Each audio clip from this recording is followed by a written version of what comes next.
Hope and Luster Cream Shampoo for soft, glamorous dream girl hair bring you Our Miss Brooks, starring Eve Arden.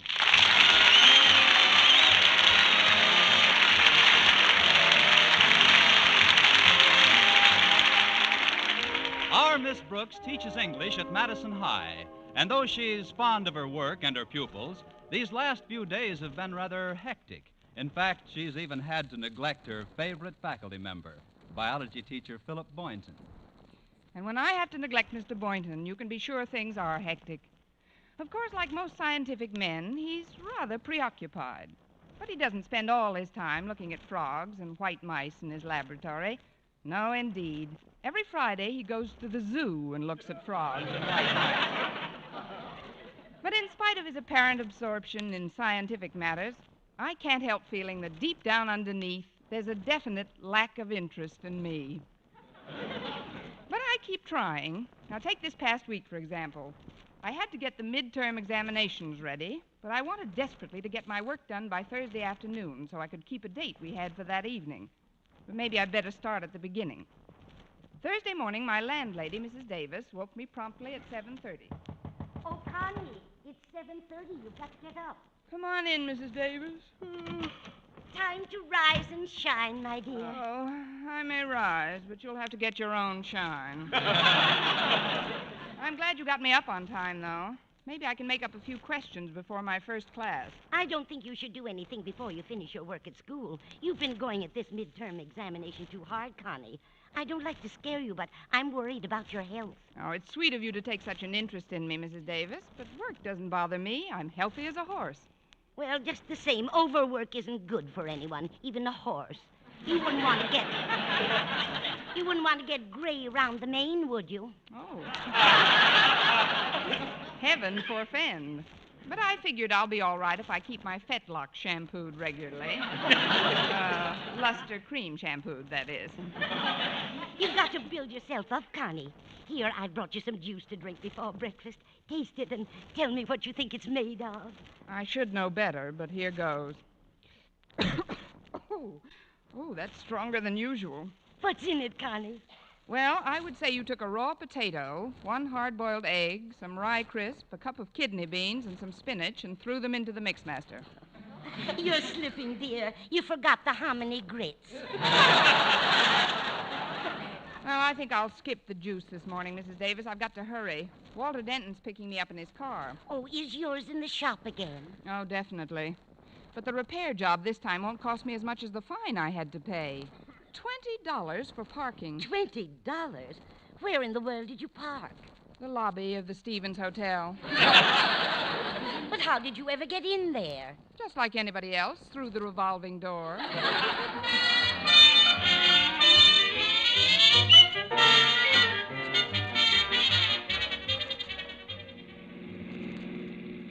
I'm glad you picked me up early, Walter. I've got some work to get done before my first class. Oh, that's all right, Miss Brooks. Glad to be of service.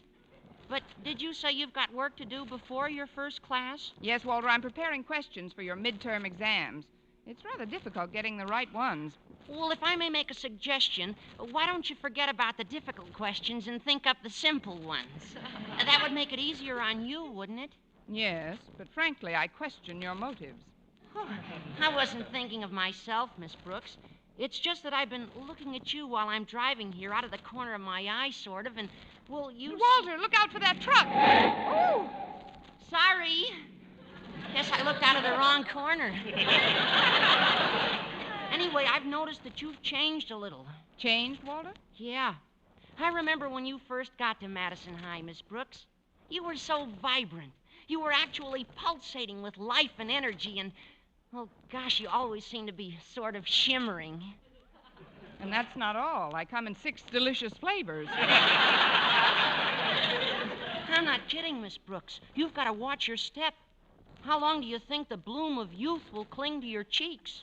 It's all according to how you put it on, Walter. I hope you don't think I'm being too personal, Miss Brooks, but as I look at you, I can't help thinking of something. What's that?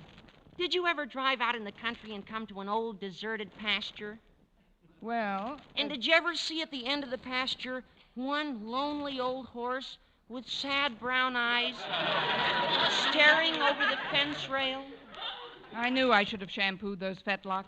I'm not comparing you to a horse, Miss Brooks. I know, Walter. I'm not fast enough. No, it's just the look the horse gets in his eye when he's all worn out. As if to say, I've done my work, and now I'm old.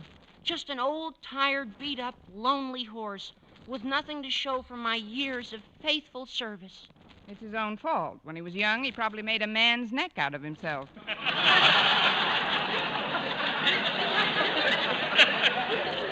I appreciate your interest in me, Walter, but believe me, I'm not ready for the glue factory yet.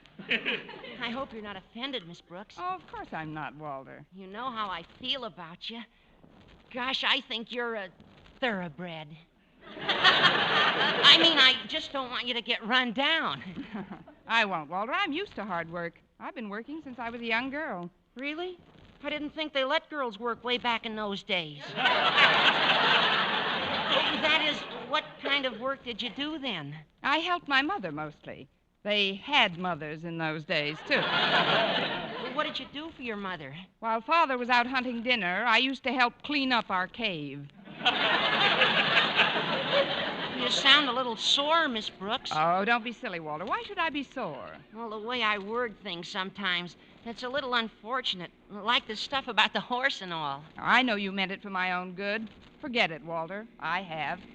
Well, here we are. I'll find a place to park, Miss Brooks. You go ahead. Thanks, Walter. Oh, before you go... Yes, Miss Brooks? Got a piece of sugar?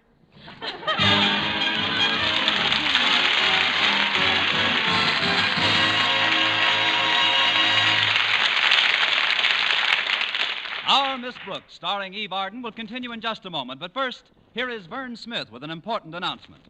Palmolive soap is giving away prizes worth $67,000. A grand prize of $25,000 in one lump sum, or $100 a month for life. And that's not all. There are over 2,000 prizes in Palmolive's big treasure chest contest. Ford sedans, Westinghouse laundromats, From Silver Fox scarves, Toastmaster toasters. and it's easy to enter. Complete the last line of this jingle. A fresher, brighter-looking skin is something I would like to win. I'll get Palmolive soap today. Da-da-da-da-da-da-da-da. Write your last line on a plain sheet of paper or use an official entry blank giving complete rules obtainable at your dealers. Include your own and dealer's name and address and mail with the big word Palmolive from the front of the wrapper of one regular and one bath-size cake of Palmolive soap to Palmolive, Box 92, New York 8, New York. Now, here's the jingle once more. A fresher, brighter-looking skin is something I would like to win. I'll get Palmolive soap today.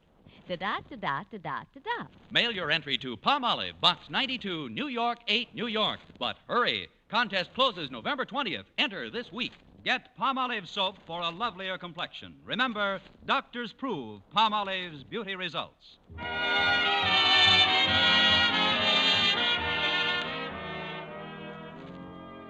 Daddy, you're the principal of this school, and you've got to do something about it. About what, Harriet? About what I've been talking about. Miss Brooks overworking. I was talking to Walter Denton, and he told me that Mrs. Davis told him that Miss Brooks is just killing herself. But, Harriet, Now, one way to scare a woman into doing something, or not doing something for that matter, is to make her think she's losing her looks.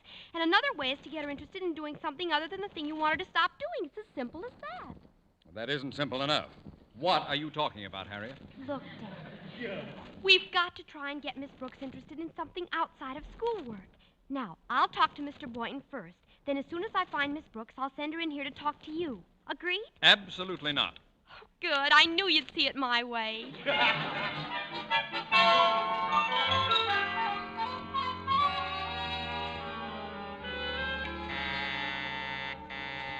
That's the end of the period, boys and girls. Class dismissed. Miss Brooks, could I talk to you for a minute? Certainly, Harriet. Come on up to my desk.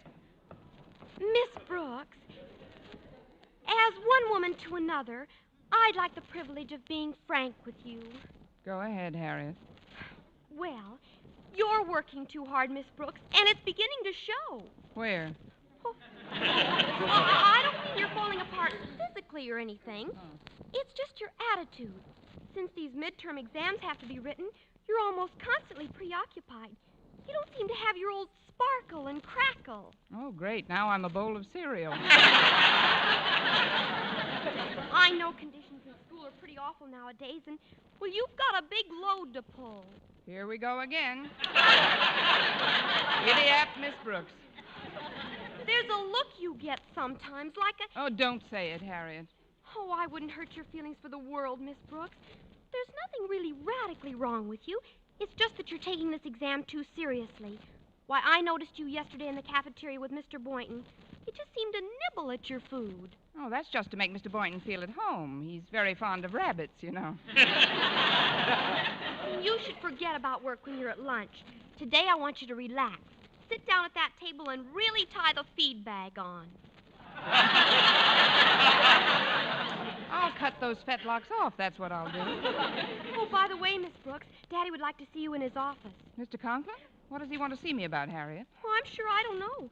Maybe as principal of this school, he feels it's his duty to keep his teachers happy.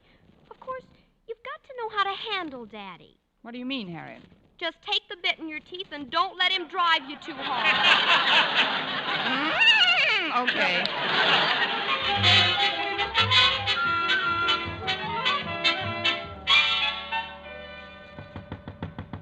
Come in.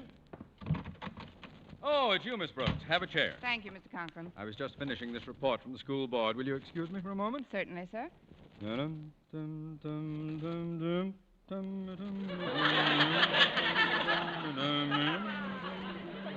Oh, she is so.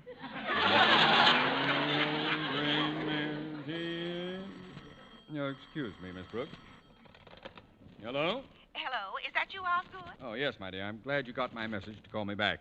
I just wanted to remind you that this afternoon we're going, you know where for tea? Oh, you mean to Mrs. Davis's. I haven't seen Margaret in ever so long. Miss Brooks will be there, too, won't she? Yes, Martha. That's the purpose of the little gathering, to help that party get her mind off. Well, that is, she's been working quite hard lately, and she looks like... That is her face. Confound it, Martha. I can't talk now. Oh, sure you can, Mr. Conklin. Just make believe I'm deaf, too. I'll call you later, Martha. Goodbye. Goodbye, Osgood. Oh, just one thing. Yes? If you see Miss Brooks, don't say anything about our dropping in today. Let's surprise her. Yes, Martha. Goodbye. That was my wife. She sends her regards, Miss Brooks. Oh, thank you, Mr. Conklin. No doubt you're wondering why I sent for you. Well, I'll be brief. During the war, my outfit had the most consistently high morale of any unit in Camp Bobrick, Ohio. Now, what has all this to do with you, you ask? A reasonable question. What has all this to do with you? I really don't know, Mr. Conklin. Of course you don't. Now, take the time we ran out of ping-pong balls. It was nobody's fault. As supply officer in charge of the post exchange, I had discharged my duties faithfully. But still, there it was. No ping-pong balls. There were murmurings from the men. Muttering and discontent swept through the recreation hall. But I refused to be thrown into a panic. Do you know what I did, Miss Brooks? I made those men use their heads. Weren't they a little big for ping pong? I mean, how, Mr. Conklin? By finding another hobby. And that's what I called you here to tell you, Miss Brooks. You've got to find a hobby. Oh, but I have a hobby, Mr. Conklin. Oh, what is it? Collecting a biology teacher. That is, Mr. Boynton and I go to the zoo every Friday. I'm afraid that isn't enough of a change for you, Miss Brooks. No, what you've got to do is learn how to relax. Have a good time. Oh, but Mr. Conklin... Don't interrupt. You've got to concentrate on some outside interest, Miss Brooks. Fun. That's what you've got to have. Fun and gaiety. You've just got to enjoy life more. Be merry. Laugh. Laugh! I don't know just what sort of form your hobby should take, but you've got to get one. You've got to, Miss Brooks. Please, Mr. Conklin, remember your blood pressure. I'll get one. I'll have a ginger peachy time. I'll go to Arthur Murray's. I'll do something. You wait and see. Good. Good. That's all I want, Miss Brooks, for my teachers to be happy. Contented and happy. Not nervous. I don't want a school full of nervous wrecks. You hear me? No nerves. No long faces. Do we understand each other? Do we? Yes, Huh? yes. Do we? Before I go, Mr. Conklin, may I make a suggestion? What is it? Did you ever think of getting a hobby?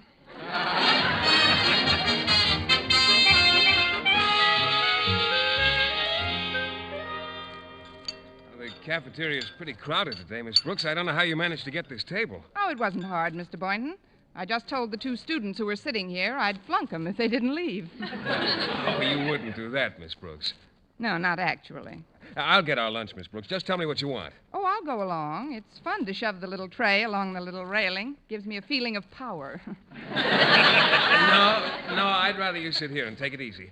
I've noticed how hard you've been working, Miss Brooks, and now that I see you, there's something in your eyes lately that, well, I can't be specific, but they just seem to say... All these years of faithful service, and what have I got to show for it? Exactly. Now, I know you've got to get your exam questions set, but the race isn't always to the swift. You've been whipping yourself terribly. Oh, fine. Now I'm my own jockey. Now, I just want you to know, Miss Brooks, that if there's anything troubling you, anything at all, I'd be happy to have you cry on my shoulder. I'd rather laugh up your sleeve. I mean, laugh on your shoulder. Oh, look, Mr. Boynton, it's nice of you to be so concerned, but there's nothing wrong with me. You're right. There isn't a thing wrong with you that a good hobby won't cure. Yes, I know. And I've thought of a wonderful hobby. What's that, Miss Brooks? It's called short ribs of beef and boiled potato. Would you get me some? Why, certainly. You hold our places here, and I'll be right back. Okay, Mr. Boynton. Well, let's see now. Where's that book of questions in English Lit? Maybe I can get a little work done while I'm waiting. Hi, Miss Brooks. Eat lunch yet? No, Walter, but Mr. Boynton's getting me some. Oh, then I won't sit down. Good. Have you seen Harriet Conklin? No, not since this morning, Walter. She seems to have noticed my disintegration, too. Really? Mine has been the swiftest decline since the fall of the Roman Empire. Tell me something, Miss Brooks. Did you ever collect stamps? No, I never did. Then you're in for a treat. See you later with my album. We'll put in a few hundred new specimens I just got. A few hundred? Oh, look, Walter, I'm allergic to mucilage. You better stop at the delicatessen and pick up a spare tongue. Yeah. Well, so long, Miss Brooks. I'll see you after school. So long, Walter. Oh, what's the use? I'll just have to lock myself in a room if I want to work. Hello, Miss Brooks. Have a nice chat with Daddy? Yes, Harriet, a nice apoplectic tete-a-tete. Your father told me to get a hobby. Have you hit on one yet? No, not yet. Oh, I'm glad. I've got one you'll just go mad for. Patternless crossword puzzles. I'll bring a big super special one over this afternoon. See you then, Miss Brooks. Goodbye, Harriet. And goodbye to my date with Mr. Boynton tonight. Oh, did someone mention my name? Oh, hello, Mr. Boynton. Say, those short ribs look good. Yes, they do. I hope you like to eat them the way I do. Plenty of horseradish. Don't mention it.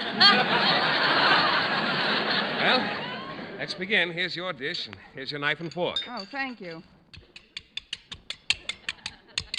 That was good. What's for dessert? Miss Brooks, you didn't bolt your lunch down already. I'm afraid I did, Mr. Boynton. I've got to get some work done before my afternoon classes. Well, this is terrible, Miss Brooks. You're all keyed up. Look, do you play chess? Not if I can help it, Mr. Boynton. Well, I'm not very good at it, but it's wonderful relaxation. I'd be happy to teach you if you... Yes, well, some other time, Mr. Boynton. Now, if you'll just hand me my check. Oh, that's all right, Miss Brooks. I'll pay your check for you. Oh, thanks, Mr. Boynton. You can give me the money later on.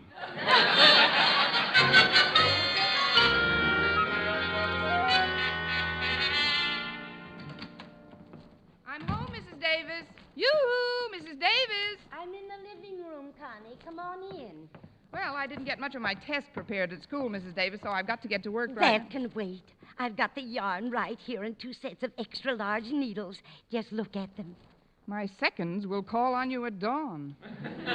What in the world are those foils for, Mrs. Davis? I'm going to teach you to knit. With this equipment, it won't be any time at all before you have yourself a nice Afghan. I don't want myself a nice Afghan. Give me an American boy every time. Knitting is just wonderful for the nerves, Connie. Just sit right here and help me roll this skein into a ball. Oh, but Mrs. Davis, I do it for you, Connie. Oh, all right. What do I do first? Just hold your hands about 6 inches apart. That's the girl. Now I'll start winding. Around and around and around and around and around and around and around and around and around and around and around and around and around and around. Why, what's the matter, Connie? Nothing. I just wanted to break the monotony. Now tell the truth, Connie. Isn't this fun? Oh, yes, indeed. This is more fun than drawing your fingernail over a slate. Now that we've got a ball, I'll show you how to cast on. Okay. What did you say, dear? Oh, it's the cat. Go away, Minerva. We're busy. Ah. Maybe she wants some milk. No, she just had her lunch. I made it for her myself. Maybe she wants some bicarbonate. Now, the first thing we do is catch the yarn onto one needle. So, like this, and like this. Oh, now don't unwind the yarn, Minerva. Be a good girl now. Yes, Minerva, be a good girl, and I'll boost you up to the goldfish bowl later on. Look, Mrs. Davis, if it's all the same to you, let's let Minerva knit for a while, and I'll play with the ball. You'll catch on to it in no time, Connie. Oh, I really must get some work done. If you'll excuse me, I'd like to go into the dining room. I can spread my reference books out on the table there. Very well, Connie. We'll do some more knitting, but the dining room? Oh, I knew there was something I forgot. You better get in there right away, Connie. You've got company. That's what I like, prompt messages. Well, hello. Well, I guess I beat you home, Miss Brooks. I guess you did, Mr. Boynton. So did I, Miss Brooks. Harriet, did you two come over together? Yes, we did. Oh. I drove him. All this and Walter, too? Well, now that we're all here, suppose we all keep nice and quiet while I do some work. Oh, you can work later, Miss Brooks. Here, I've got the board all set up. Let me show you how to play chess. Go ahead, Miss Brooks. I'll start sorting my stamps and looking for prize specimens to show you. And I'll get a crossword puzzle started so it won't be too difficult Oh, for but you. listen, The first row, here, these little ones here are pawns. They move 1 or 2 spaces forward. I know the moves of the pieces, Mr. Boynton, but honestly, Well, I let's just don't play have... one game, Miss Brooks. I'll go first. There. Now, don't rush yourself. Chess is a very patient, easy-going game. Have you got a clean handkerchief, Miss Brooks? I have to clean my magnifying glass. Here you are, Walter. Oh, Miss Brooks, Yes, Harriet? what's a 6-letter word for horse? Have you tried BROOKS?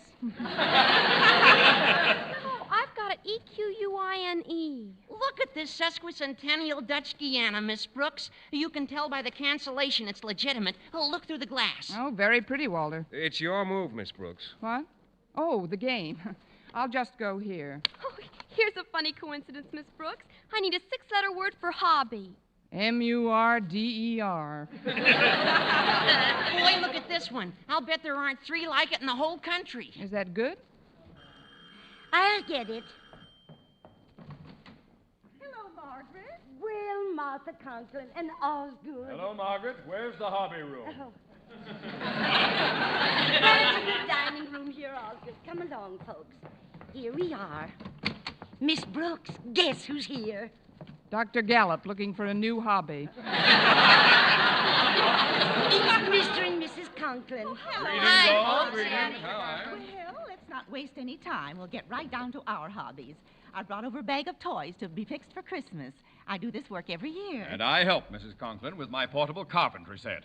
May I set my vise up over here? Oh, yes, Mr. Conklin, of course. I'll just dump these toys out on the table, if I may. There we are. That's not a legal move, Miss Brooks. Well, I was just... Oh, the chess game. I'm sorry, Mr. Boynton. I'll take it back. I'll move my knight instead. There. This will do you a world of good, Miss Brooks. Give her a broken toy to fix up, Martha. Think you'd like to stuff a few dolls, Miss Brooks? I just love to stuff a few dolls, Mr. Conklin. Before you do that, Miss Brooks, take this glass and look at this early Cameroon. What's a 4-letter word for purgatory? Harriet. Well, that's got... That's got 7 letters. Oh, you mean Harriet. The knight can only go 2 squares vertical and 1 diagonal. Oh, look at this cute little mechanical man. He can walk and everything. I'll just wind him up. Give me some of those pull toys to plane down, Martha. Here you are, dear. Are you having fun, Miss Brooks? Oh, loads, Mrs. Conklin, but would you call the little mechanical man back? He's biting my knitting needles. This electric drill's a beauty. Oh, I think it was a wonderful idea, Daddy, our having a hobby afternoon together. Oh, so do I, Osgood. It's so entertaining. Sure takes your mind off things. I'd better saw some of this down here. What do you mean, Mr. Boynton? The knight can only move 2 squares vertical. Oh, here's an awfully cute little wagon. It'll be as good as new when we fix the bell. There. Martha, could you show me that new drop stitch you mentioned last week on the phone? Oh, that wasn't a drop stitch, Margaret. That was a cable, I believe. These loose nails will never do. Never do. Motor seems to be broken on this. You can tell by the shape of the printing that this isn't A genuine. 9-letter word for Billy Go. This horn is fine now. Yeah, a little more planing and drilling should do it.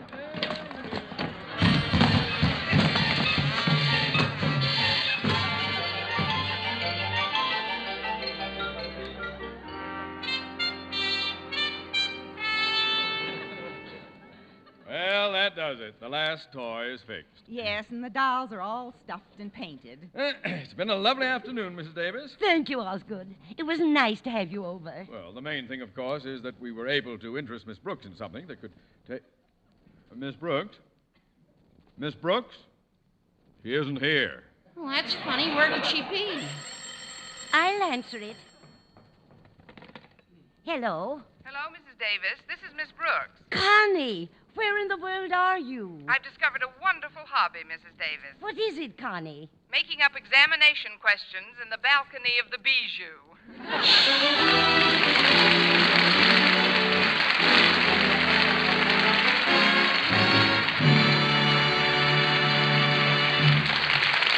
Eve Arden as our Miss Brooks returns in just a moment. But first, dream girl, beautiful luster cream girl. Tonight, show him how much lovelier your hair can look after a Luster Cream shampoo.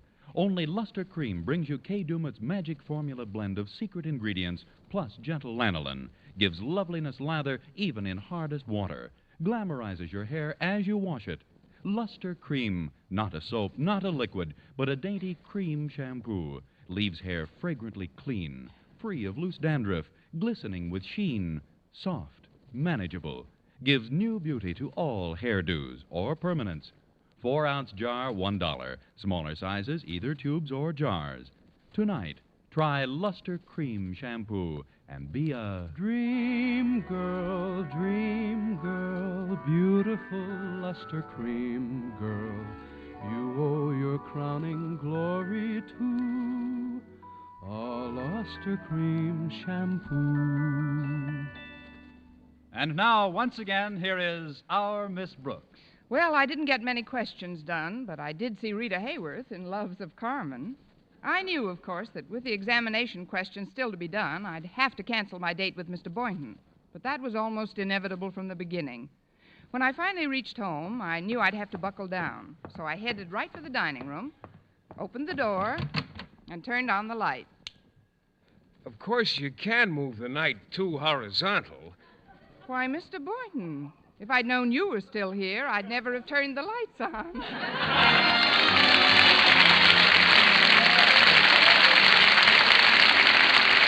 Next week, tune in to another Our Miss Brooks show brought to you by Palmolive Soap, your beauty hope, and Luster Cream Shampoo for soft, glamorous dream girl hair.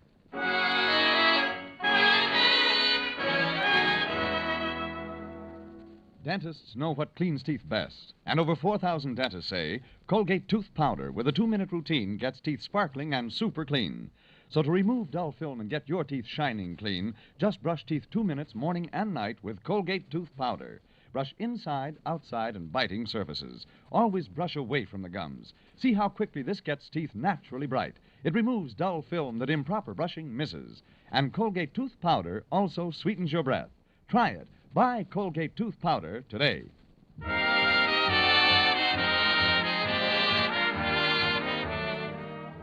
For mystery liberally sprinkled with laughs, listen to Mr. and Mrs. North.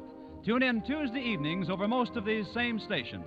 And be with us again next week at the same time for another comedy episode of Our Miss Brooks. Bob Lamont speaking. This is CBS, the Columbia Broadcasting System.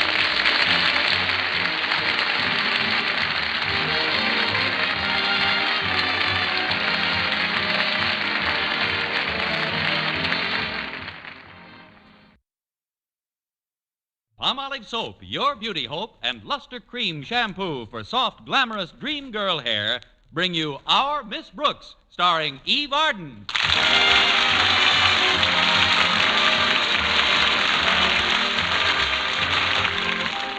Although our Miss Brooks teaches English at Madison High, her problems, like those of any other teacher, aren't always confined to purely scholastic ones. There's Mr. Philip Boynton, for instance, a biology teacher of whom Miss Brooks is extremely fond. And who, in return, lavishes his affection upon his frogs and guinea pigs. There have been other problems, too. A perfect example of what I'm talking about occurred last Sunday. A grand illustration of what can happen when you let a little softness of the heart spread to your head.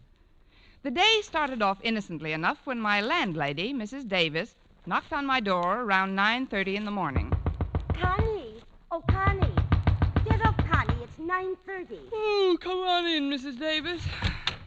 I don't like to disturb you like this on Sunday. Oh, that's all right, Mrs. Davis. I've been up. Since when? Since you said, Connie, oh, Connie, get up, Connie, it's 9:30. Well, I got your note to wake you, dear, and... I'm glad you did, Mrs. Davis. I've got to do a little checking today on one of my pupils who's been absent all week, Eddie Garson. But, Connie, today's Sunday. I know, Mrs. Davis, but Eddie's always had such a good record of attendance. I just can't understand it. His mother hasn't answered any of my notes, and by tomorrow, Mr. Conklin will send a truant officer after him. I'm going over to his house today and investigate. Oh, it's very nice of you to take such an interest in the boy, Connie. Well, I feel it's my duty to go to Eddie's home, Mrs. Davis. He's always been a good student, well-behaved, with a fine character, and he lives 4 doors from Mr. Boynton. Oh, I see. Connie, did Mr. Boynton ask you for a date? Well, how could he, Mrs. Davis? I haven't asked him to yet. But if I can straighten out Eddie Garson in a hurry, I might accidentally run into Mr. Boynton. I'm perfectly willing to meet him halfway.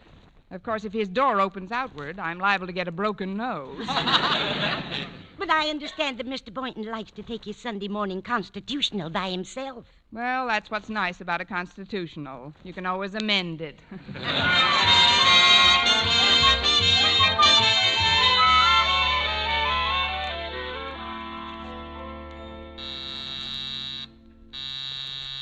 Coming.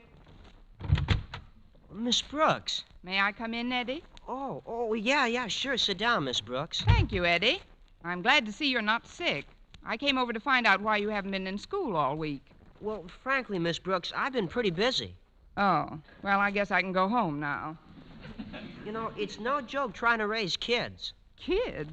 But you're only 14 years old yourself. Well, that's what makes it so tough.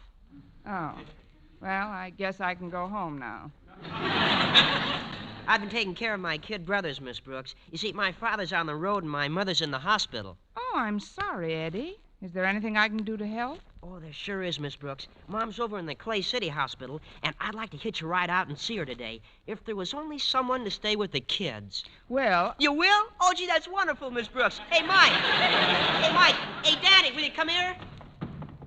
What do you want, Eddie? Yeah, this is Miss Brooks. She's my English teacher at school. Oh. I'm glad to know you, too, Mike. And this is Danny. Say hello to Miss Brooks, Danny. Hello. Huh? Now, there won't be any trouble at all, Miss Brooks. In fact, they'll give you all the help you need. Help? Well, yeah, with Tommy, the baby. Help? Well, I'll be running along now. I'll be home in time for dinner. Thanks a million. So long. Well, here we are. I'm hungry. I'm thirsty. Well, you'll have to wait. Oh, on second thought, maybe you other two better wait. Oh, quiet, baby. Nice, baby. Your mother will be home soon. Oh, dear. How does your mother keep him quiet? You gotta tell him a story. Yeah, you gotta tell him a story. All right, I'll tell you a story. Once upon a time... He heard that one. He's pretty blasé for a child his age. Anyway, once there were 3 bears. You wanna tell him that, old chestnut? Give her a chance, Danny. She might put a switch on it.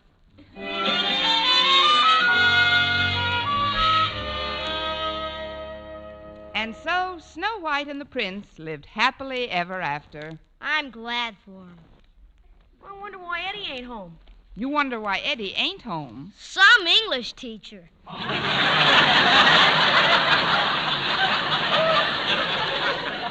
You know, I never in my life hit a child, and this is the first time I ever wondered why. Eddie should have been back by now, though. It's after 7. I'm hungry. I'm thirsty. Well, I'll get you something to eat and drink in a minute. Quiet, Tommy. Now, once there was a girl named Little Red Riding Hood. Oh, great. Whose father was a traveling salesman.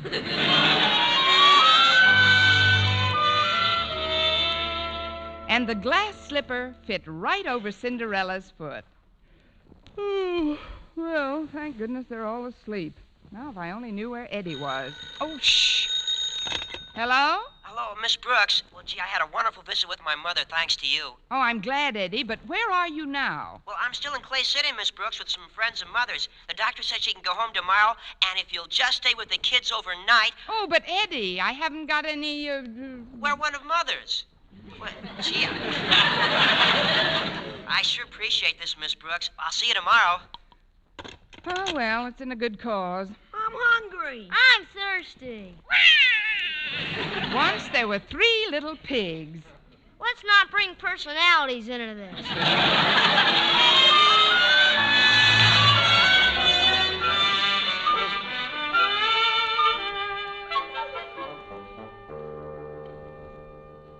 I'm hungry. I'm thirsty. Well, come on, drop the other shoe. That's better. Now, once there was a big giant.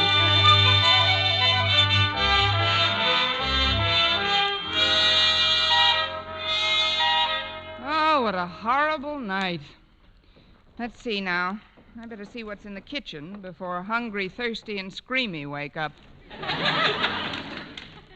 Oh, there's not a thing in the cupboards. I better call Mrs. Davis. If they'll only stay quiet for a few more minutes.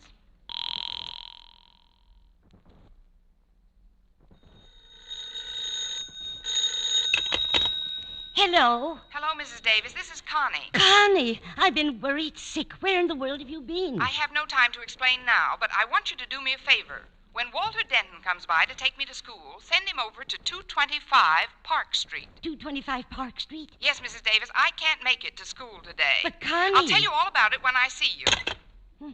This is mysterious. Not going to school on Monday morning. I'd better call Mr. Conklin. I'll just tell him that Connie is sick and... Hello? Hello. Is that you, Osgood?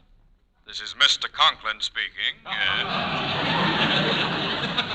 This is Margaret Davis Osgood, and I just want to tell you that Miss Brooks won't be in school today. She doesn't feel well. Doesn't feel well? What's the matter with her? I really don't know, Osgood. I just know she's quite indisposed. Oh, I'm sorry to hear that, Mrs. Davis. You always get indisposed on Monday. What's that, Osgood? Tell Miss Brooks to take care of herself. Goodbye. He didn't sound very concerned. If I were you, Connie, I wouldn't go in until I... Well, who am I talking to? She's not even home. What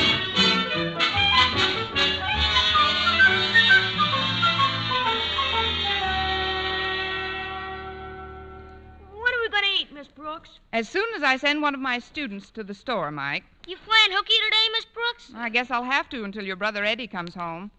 Say, that reminds me. I better call Mr. Conklin. But what'll I tell him? I can't explain about Eddie on the phone.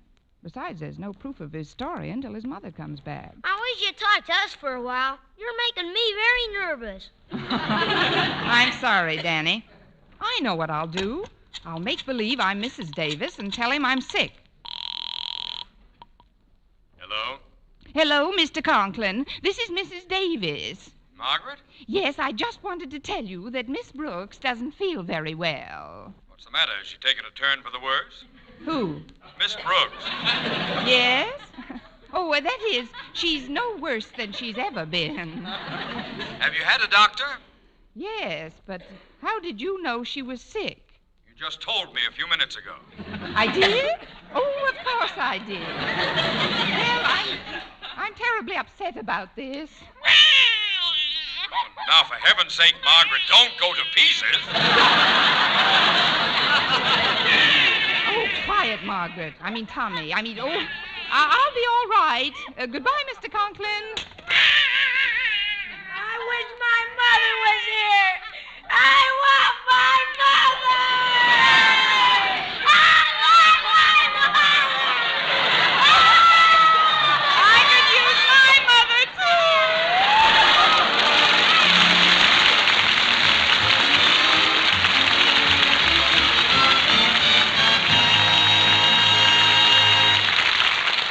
Our Miss Brooks, starring Eve Arden, will continue in just a moment. But first, here is Vern Smith with an important announcement. Palmolive Soap is giving away prizes worth $67,000, a grand prize of $25,000 in one lump sum, or $100 a month for life. And that's not all. There are over 2,000 prizes in Palmolive's big treasure chest contest. Ford sedans, Westinghouse laundromats, From Silver Fox scarves, Toastmaster toasters. and it's easy to enter. Complete the last line of this jingle. A fresher, brighter looking skin is something I would like to win. I'll get Palmolive soap today. Da-da-da-da-da-da-da-da. Write your last line on a plain sheet of paper or use an official entry blank giving complete rules obtainable at your dealers. Include your own and dealer's name and address and mail with the big word Palmolive from the front of the wrapper of one regular and one bath-size cake of Palmolive soap to Palmolive, Box 92, New York 8, New York. Now, here's the jingle once more. A fresher, brighter looking skin is something I would like to win. I'll get Palmolive soap today.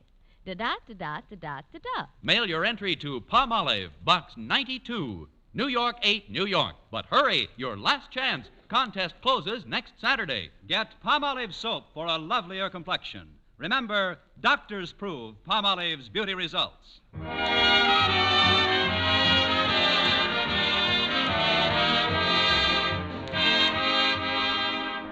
And now back to Our Miss Brooks, where we find Walter Denton and Harriet Conklin listening to the radio in Walter's car. And that, ladies and gentlemen, concludes our newscast from our nation's capital. A little, will you? I think they're going to give another clue for the $18,000 contest on Sing It Again. Okay, Harriet. And here, ladies and gentlemen, is your extra clue to the Phantom Voice on the CBS Sing It Again program. At camp, his father was a king who spent some time at lumbering. Okay, Walter, you can turn it off now. Boy, I'd sure like to win those prizes. At camp, his father was a king. What was the second line, Harriet? The second line? Da-da-da-da-da-da-da-da. Oh. It was nice of you to give me a ride this morning, Walter. Oh, that's all right, Harriet. If I were the principal's daughter and you were me, you'd give me a ride if my father drove off to school early in the morning without me this morning, wouldn't you? You mean the only reason you stopped for me is because of my father? Oh, of course that's not what I mean. I thought you might want to ride over and pick up Miss Brooks with me. Mrs. Davis was pretty mysterious about her. Said she hadn't been home all night. Well, where did Mrs. Davis say Miss Brooks was, Walter? 225 Park Street. Park Street. Doesn't Mr. Boynton live on Park Street? Yeah, come to think of it, he does. Walter, remember that picture we saw last week? The one called Her Other Life? Yeah, Harriet. Maybe Miss Brooks has another life. Who knows? She might even be secretly married. Miss Brooks? Married? To who? Why, to Mr. Boynton, of course. Oh, don't be silly, Harriet. Mr. Boynton doesn't like girls. He likes frogs. Well, it's a wonder I didn't think of it before. Why, they might even have a family by now. That's just like a woman, always giving people families. Well, this is Park Street, and there's Miss Brooks in front of that house.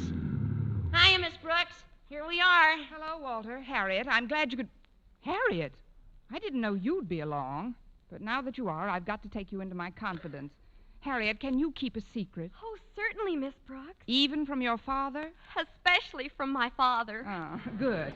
Then I don't want either of you to mention that you saw me here. You see, I told Mr. Conklin that I was sick, and, well, I'll explain it all later. But right now, you've got to go to the grocery store for me. What is it you're going to explain later, Miss Brooks? That's the secret, Walter. Just take this list and this money and have them send these groceries out as soon as possible. The address is right on the bottom of the list. Well, okay, Miss Brooks, but there sure is something funny going on. Why, there's nothing funny about it at all, Walter. Good day, Miss Brooks, and give my regards to the children. Thank you, Harriet, I will. What?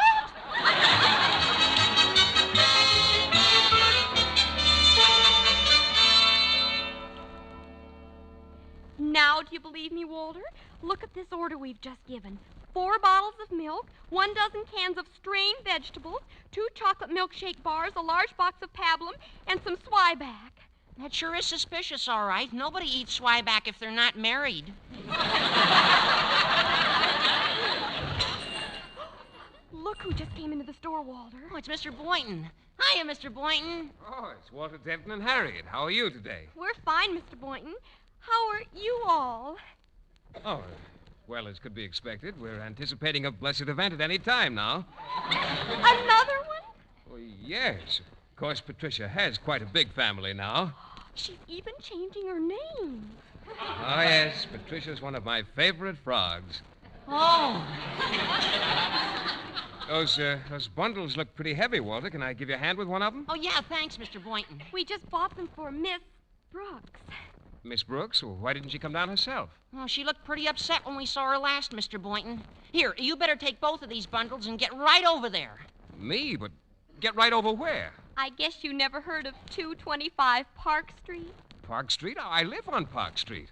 Harriet, he says he lives on Park Street. Oh, come along, Walter. We'll be late for school. Don't worry, Mr. Boynton. Your secret is safe with us. Yeah, I think it's wonderful.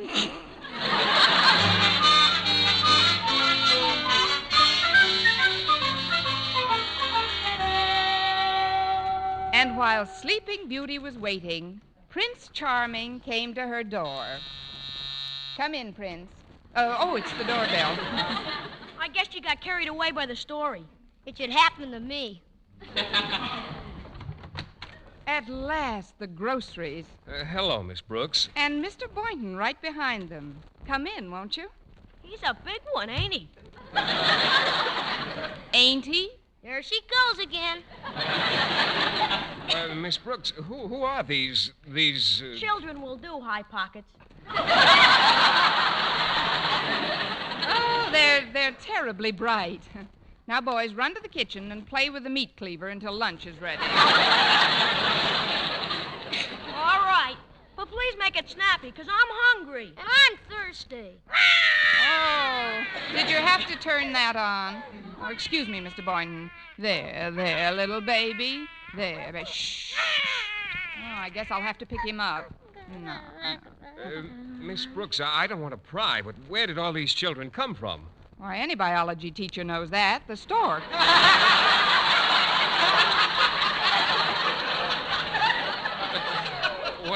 What I mean is, whose are they? Well, they're the children of Eddie Garson, who's a student of mine's mother.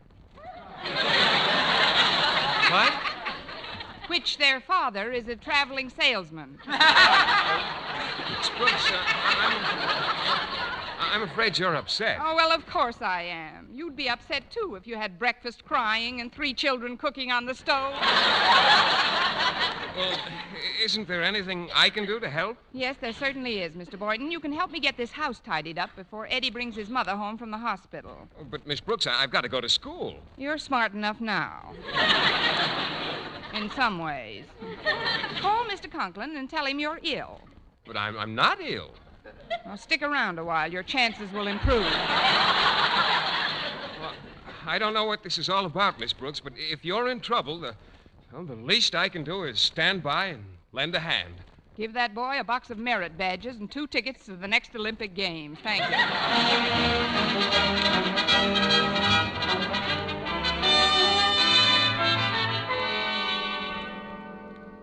No doubt you're wondering why I summoned you two to my office, Harriet. Well, yes, Mr. Conklin. I was speaking to my daughter. Harriet? Yes, Daddy. There's something strange going on in this school today. First, Mrs. Davis calls to tell me that Miss Brooks is sick. Twice. Then Mr. Boynton calls, tells me he won't be able to come to school today because he's expecting an illness. And then, while I was conducting both their classes, I catch my own daughter receiving a note from this Scallywag? From this scallywag. Thank you, Denton. Hand over the note, Harriet. But, Daddy... The note. That's better. Dear Harriet, whatever you do, don't let the cat out of the bag about meeting you-know-who in the grocery store and sending him where we did. We don't want to get Miss You-know-who in trouble. After all, we have no proof that those little you-know-whos are hers.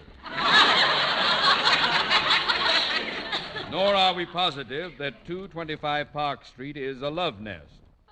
You-know-whos? Love nest?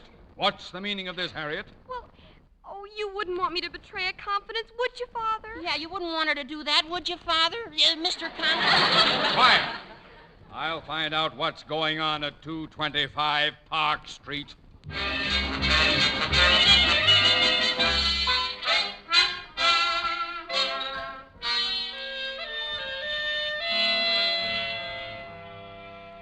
Well, Mr. Boynton, did you enjoy your lunch? Oh, yes, indeed, Miss Brooks. And you know something? Seeing you taking care of those children and then tucking them in for their nap after lunch made me feel that this is where you belong. Miss Brooks, did you ever think of giving up your career as a teacher? Why, Mr. Boynton. I mean it. I've been thinking it over all morning, and, well, I've got another sort of career in mind for you. You have? Yes, Miss Brooks, I have. Why don't you become a governess? Oh. Well, I'll tell you what, Mr. Boynton. I'll become a governess when you become a governor. Oh, it's been fun trying to help you out this morning, Miss Brooks. I hope I have been of some assistance with the children. Oh, you've been a tremendous help, Mr. Boynton. They would never have gone to bed so quickly if you hadn't told them that fascinating story about the African tsetse fly. Oh, it was nothing, really. Nothing, he said. It had everything. Humor, pathos, sleeping sickness. Now, if you'll excuse me, I'd like to wash the luncheon dishes. No, you sit right where you are, Miss Brooks. I'm going to do those luncheon dishes myself. Oh, but Mr. Boynton... No, I'll have them done in a jiffy. Picture you upon my knee, just okay. Tea for two and two for tea. Me for you and you for me alone. Tom, ti-tom, ti-tom, ti-tom, ti-tom, ti-tom. Oh, I hope that's Eddie and his mother. Be right there. We will raise a family, a boy for you, a girl for me. Oh! Mr. Conklin. What's going on here, Miss Brooks? I was under the impression that you were sick. I am. What a coincidence you're meeting me here at the doctor's. Did you say the doctor's? He's an obstetrician. What? I don't think I helped my case any. Well, everything's all set, Miss Brooks. Mr. Conklin! Good afternoon, Mr. Boynton. I suppose you're here visiting the doctor, too? Oh, of course. He's expecting tadpoles. It's my sinuses, Mr. Conklin. Oh, well, you've certainly come to the right place for treatment. An obstetrician should do them a world of good. Now, see here, you two. I know this is no doctor's office. You know what I think? I think you two are secretly married, and this is your love nest. Love nest? Love nest? Love nest? Love nest. Who are these? Where did they come now, from? please, Mr. Conklin, remember your blood pressure. He turns an interesting color, doesn't he? Now, see here, you little... I don't know what you are or who you are, or... Oh, please. Your type when I was silent pictures. Now, get back in your room, you two. Sit down, Mr. Conklin, and take it easy. But, Miss Brooks, you promised us another story. Get back in your room, or I will kill you. Come on, Mike. She's turned on us. Oh, now, please let me explain, Mr. Conklin. Very well, Miss Brooks. Everyone's entitled to a hearing before he's hanged. That's what I like, an open mind. Now, you see, sir, Mr. Boynton and I were just taking care of these children until their mother comes back from the hospital. That's right, Mr. Conklin. It was an emergency. Yes. It's all well and good, but why did you lie to me? Well, it would have been hard to explain on the phone, Mr. Conklin. And besides, I didn't want Eddie Garson to get in trouble. He's been absent all week taking care of his little brothers. A very touching story, Miss Brooks. I don't doubt that your motives were of the highest, but I can't run a school that way. Miss Brooks, unless you're in your classroom for the afternoon session, you had better look elsewhere for employment. Oh, that must be Eddie now. I'll get it. Eddie, I thought you'd never get... Where's your mother? Well, she's paying the cab, Miss Brooks. She'll be right in. The doctor says she's fine. Oh, good. Then she'll be able to take care of her family again, and I can get back to school. Oh, no, you can't, Miss Brooks. We need you more than ever now. Look, in this blanket here, a brand new baby brother. Once upon a time, there was a governess named Connie Brooks.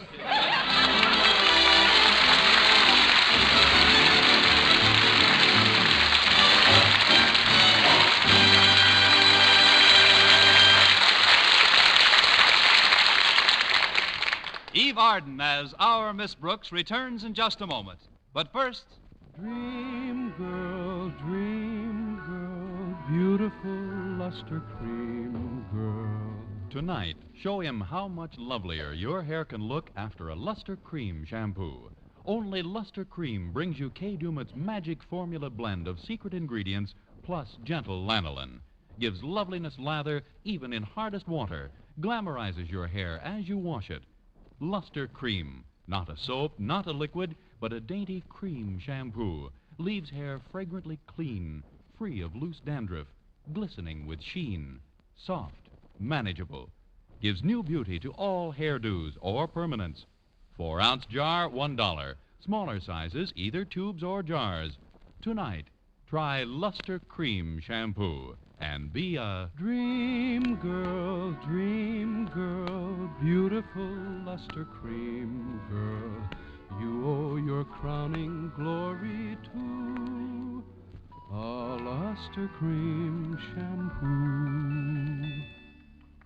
and now, once again, here is our Miss Brooks. Well, I couldn't afford to lose my job at school, and yet I hated to leave Mrs. Garson in the lurch. So I did the only thing possible under the circumstances. I got somebody to help out in my place. Before I left for the afternoon sessions, I gave a few last-minute instructions. Now, be sure the formula isn't too hot, and don't be stingy with the talcum powder. Any other questions? What should I do with the safety pins when they're not in use? But with a baby this age, you won't have that problem. Goodbye, Mr. Conklin.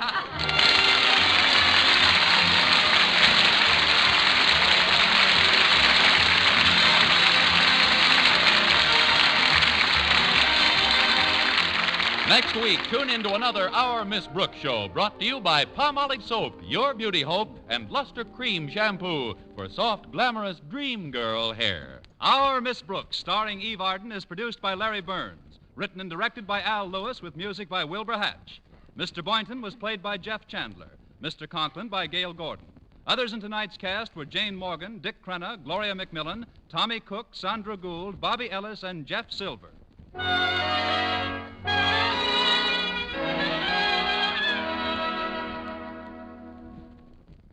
Dentists know what cleans teeth best, and over 4,000 dentists say Colgate tooth powder with a 2-minute routine gets teeth sparkling and super clean.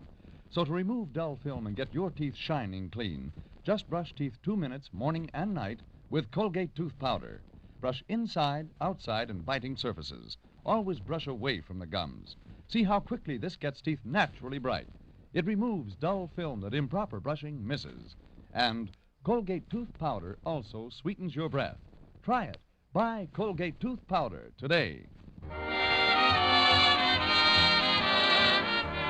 For mystery liberally sprinkled with laughs, listen to Mr. and Mrs. North, the exciting, fun-packed adventures of an amateur Park Avenue detective and his beautiful wife. Tune in Tuesday evenings over most of these same stations. And be with us again next week at this same time for another comedy episode of Our Miss Brooks. Bob Lamont speaking. This is CBS, the Columbia Broadcasting System.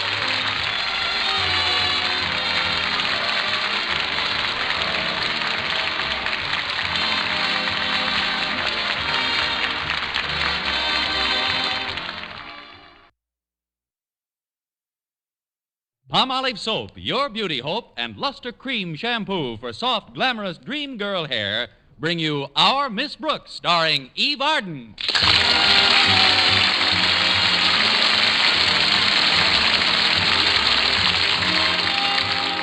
Our Miss Brooks teaches English at Madison High School.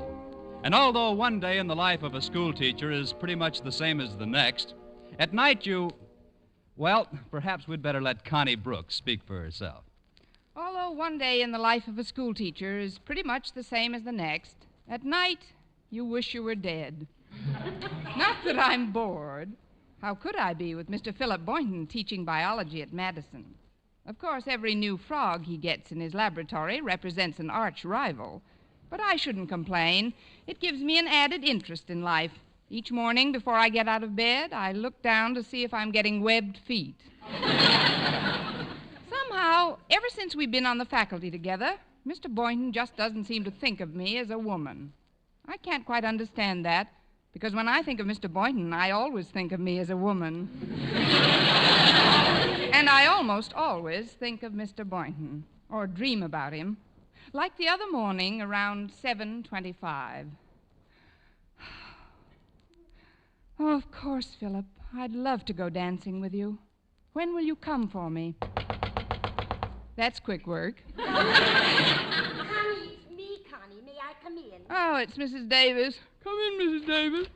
I thought I'd wake you before your alarm clock went off. It's so loud and nerve-wracking. Oh, I'm pretty used to it by now, Mrs. Davis. I always like to clear my throat before I pour orange juice into it. Well, I guess I better get up and perform my morning ablutions, like they say. You can ablute later, Connie.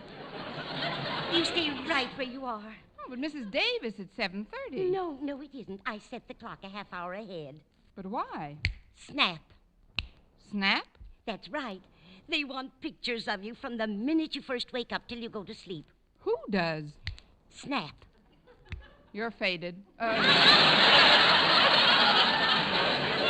What is all this about, Mrs. Davis? Snap is a magazine, Connie. Some time ago, I read that they were looking for the ideal American teacher for an interview. The next thing I knew, the layout editor was here in town and had called me up for an appointment with you. Me? But why me? I guess somebody recommended you as the model teacher. Somebody like who? Somebody like me. I wrote them all about you, what a wonderful teacher you are, and how all your pupils love you. Oh, you shouldn't have done that, Mrs. Davis. I didn't. What? I discovered the letter in my desk this morning. I'd forgotten to mail it. So it must have been somebody else who... Oh, here they are, Connie. They've been waiting in the living room. Oh, but Mrs. Davis, I'm not dressed. Come on in, folks. Snap's the school teacher. Where is the little lady? Ah, here she is. Well, and not such a little lady after all. Tootsie's reach all the way over the end of the bed. Those are my stockings hanging over the rail.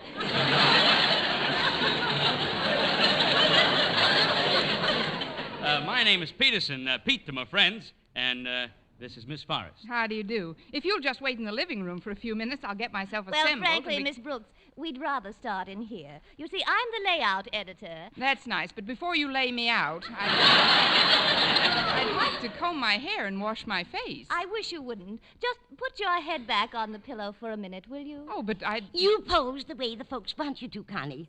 I'm going to make some breakfast for all of us. Swell, that'll be our second shot. Snap's the school teacher snapping up a breakfast. Good, huh? Very snappy. See you in a few minutes. Now, as I was saying, my dear, we don't want you to do a thing for this picture. Realism is what our readers want. The eyelids practically stuck together, little straggly clumps of hair flopping over the ears, and those little tired lines around a mouth that looks like it just tasted a raw lamb chop. We want you just the way you are. Thank you, dear. Have you picked your pallbearers yet? Oh, shoot that, Pete. That's just what we want. That snarling look when the teacher first gets up in the morning. Got it. Now listen, you Please, two. Miss Brooks. We're going to be together all day. It'll be much more pleasant for all of us if you cooperate. Well, it isn't that I don't want to cooperate. It's just that I don't like to have my picture taken without a little makeup. Even if it's only an inch or two like you've got on.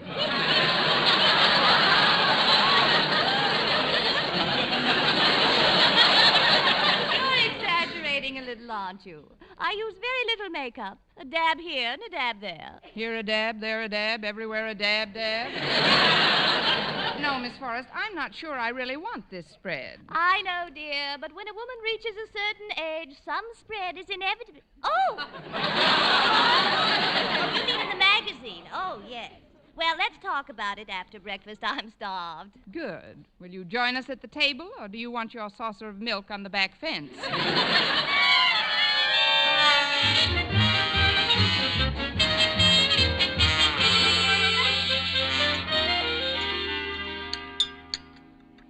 Well, I hope you enjoyed my pancakes. You know, the batter is my own invention. Oh, really? What's in it? If she tells you, you'll never eat 'em again. Instead of eggs, I use hot peanut oil. Then, to the customary amount of flour and milk, I had half a cup of baking powder mixed with cornmeal, 2 cups of yummy yogurt. And while the whole thing is being whipped in the mixmaster, I gradually add a teaspoonful of cider vinegar and just a smidgen of goose liver. She's got a recipe for stuffed cabbage that would send you screaming into the hills. Oh, now, Connie, it isn't that good. Well, I'll help you clear the table, Mrs. Davis. Oh, get a shot of this, Pete. The Yeah. school teacher helps out with chores at home before going to classroom. Here, take a stack of dishes, Miss Brooks. All right. I don't mind your taking my picture so much now that I'm dressed. Well, I don't blame you, my dear. That's a very nice suit. Shark skin, isn't it? Yes, it is. Yes, such durable material. One can tell at a glance that it's worn you for years. You're very observant. It would be a shame to see those great big eyes of yours closed for a while. I think maybe you'd better get somebody else for these pictures. But, Connie, think of the prestige it will give you at school. It will? Of course. Everybody making a fuss over you. Why, I bet it would make even Mr. Boynton sit up and beg. Mr. Boynton? The school mascot. He's a schnauzer. And don't try to pet him, because he snaps. What? Oh, never mind. Don't worry about it. I've changed my mind. You can take all the pictures you want. Oh, that must be Walter Denton. He said he'd pick me up this morning. Oh, that's right. Your car is in the repair shop again, isn't it, Connie? Oh, you own a car, Miss Brooks? Yes, I do. Well, what kind of a car? Well, I had a brand new 49 Hudson, but I didn't want to show off, so I traded it for a 32 Stutz.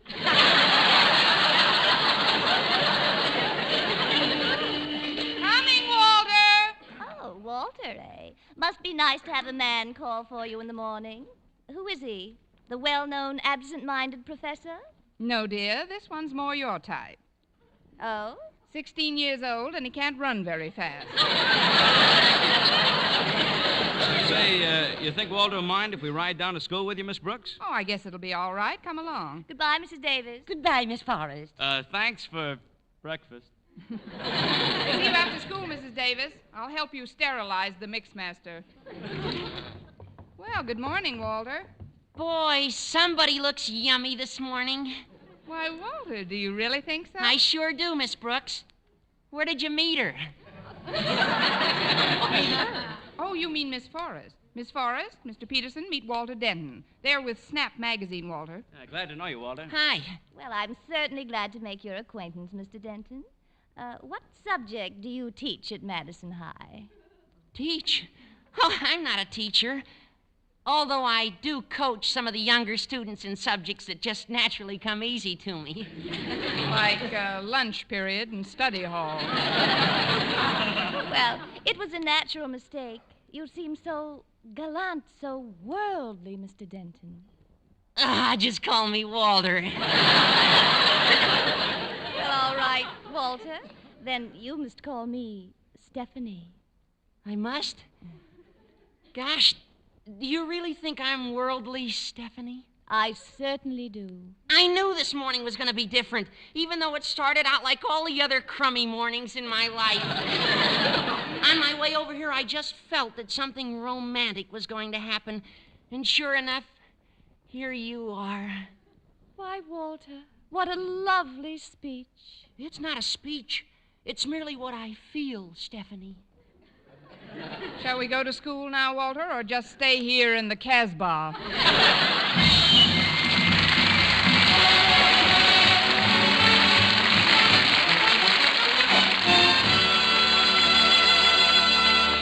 Our Miss Brooks, starring Eve Arden, will continue in just a moment. But first, here is Vern Smith with an important announcement. Ladies, what's your complexion problem? My skin's so dingy. Mine's oily. My skin's dull, coarse-looking. For a lovelier complexion, you must stop improper cleansing. Instead, use Palmolive soap the way doctors advised. Leading skin specialists have now proved the Palmolive plan, using nothing but Palmolive soap, can bring fresher, brighter complexions. Yes, regardless of age, type of skin, or previous beauty care. Now, here's what these doctors advise. Wash your face with Palmolive soap, massaging for 1 minute with Palmolive's soft, lovely lather. This cleansing massage brings your skin Palmolive soap's full beautifying effect. Rinse. Do this 3 times a day for 14 days. It's that simple. But remember, 36 doctors, leading skin specialists, advised this way for 1,285 women with all types of skin. Dry, oily, normal, young, older. And proved this plan, using Palmolive alone, nothing else, really works for 2 out of 3. So for a lovelier complexion, forget all other beauty care. Instead, do as these doctors advised. Use Palmolive for a fresher, brighter complexion. For loveliness all over, use big, thrifty bath-size Palmolive in your tub or shower.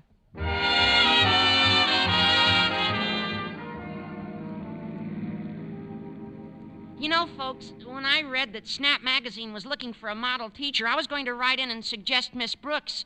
But then the midterm exams came along, and I got kind of busy, and But honest, I was going to, Miss Brooks. Thanks anyway, Walter, I think. Is her picture going to appear on the cover when the story comes out? I imagine so, Walter. Gee, that's great. It'll sure be a relief from those pictures of glamorous young girls in bathing suits with legs.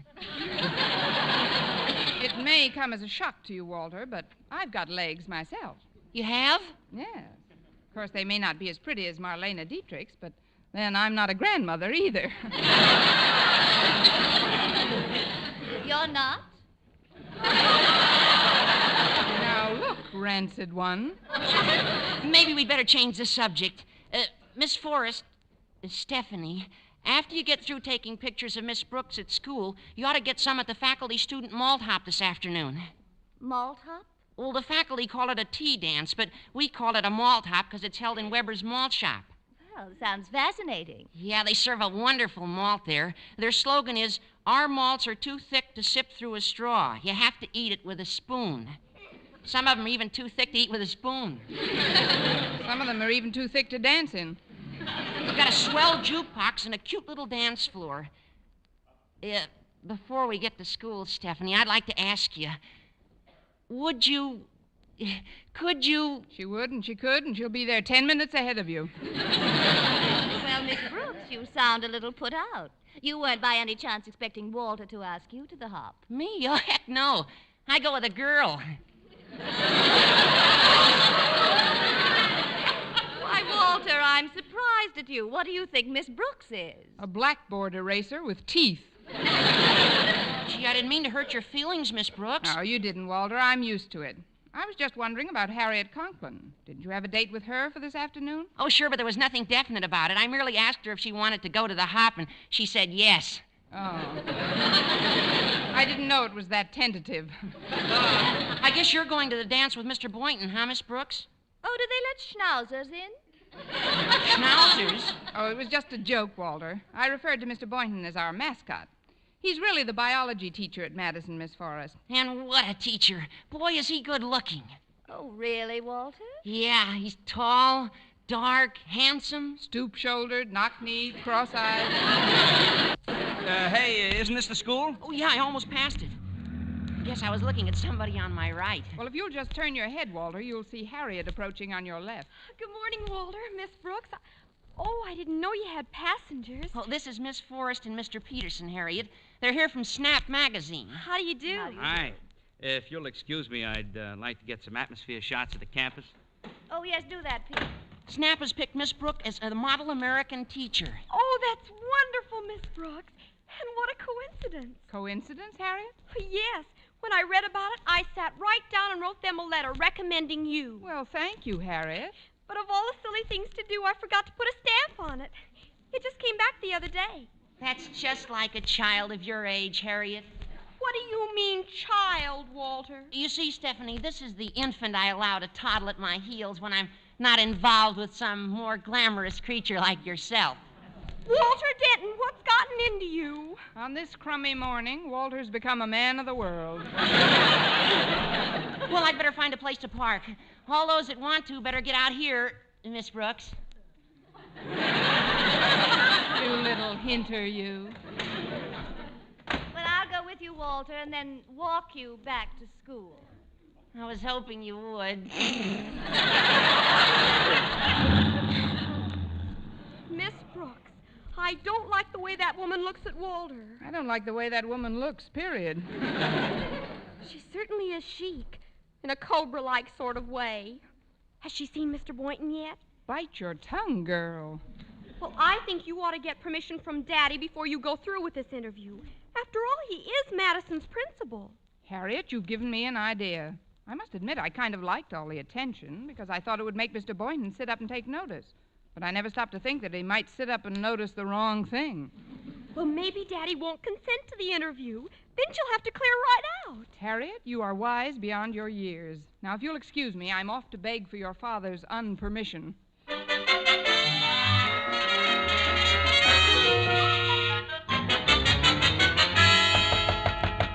Come in. Could I talk to you for a moment, Mr. Conklin? I'm all ears, Miss Brooks. Yes. Mr. Conklin, Snap magazine wants to do a layout on me as a model teacher for 1948. You, Miss Brooks? Isn't it ridiculous? They've sent a Miss Forrest and a Mr. Peterson to take pictures of me and the unpainted school and the overcrowded classrooms and the strained looks on the faces of the pupils. I can't allow that, Miss Brooks. Of course you can't. I mean, you can't? Certainly not. It's beneath the dignity of Madison High. Way beneath, Mr. Conklin. I've always looked upon Madison High and its teachers as my family. And it's the first rule of a family that its problems be kept to itself. Strictly to itself. We should not hang out our wash for every Tom, Dick, and Harry to see. Tom, Dick, and Harry should not see our wash, no. It won't do you any good to argue, Miss Brooks. I've made up my mind. Publicity is nothing but a cheap parasitic device designed to prey on the unfettered appetites of the unsuspecting. Publicity is... Excuse me, the door was open, so... Oh, you must be Mr. Conklin. I've been looking forward to meeting you, Mr. Conklin. I'm Stephanie Forrest of Snap magazine.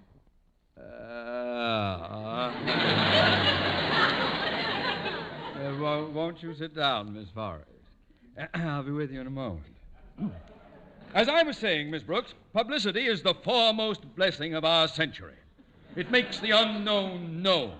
It brings information and joy into the home of everyone. I can just see Tom, Dick, and Harry peeking at my wash. Miss Forrest, I was just explaining to Miss Brooks what this wonderful exploitation will mean to Madison High and its problem. Oh, I'm so glad you see it that way, Mr. Conklin. You and I will have to work together on this. I'll need your advice on so many things. Of course, Miss Forrest. Oh. Well, let's not be so formal. You can call me Stephanie. And you can call me Osgood. You can call me a doctor. I'm ill. Well, then it's all settled. I'll get a hold of Pete and we'll start shooting Miss Brooks at once. Fine. I'll bring my own blindfold. Excuse me, Mr. Conklin, but I didn't know you were busy, sir. Well, I am, Boynton. You'd better come back later. So you're Mr. Boynton. Well, no wonder I've heard so much about Madison's biology department. Well, thank you, Miss... Don't look at me. I never saw her before in my life. Miss Brooks has such a quaint sense of humor.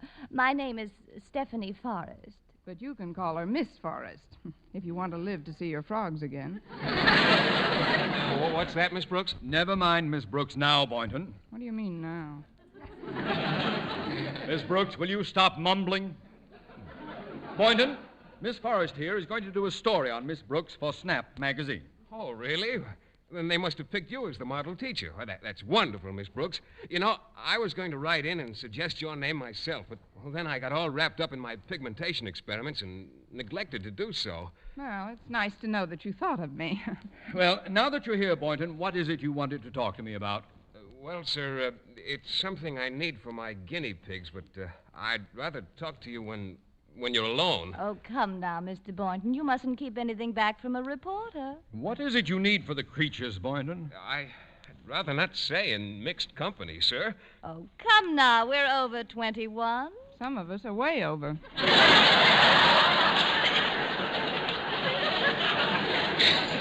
Oh, come on, Boynton, out with it. What do you need for those guinea pigs? Well, Well, if you insist.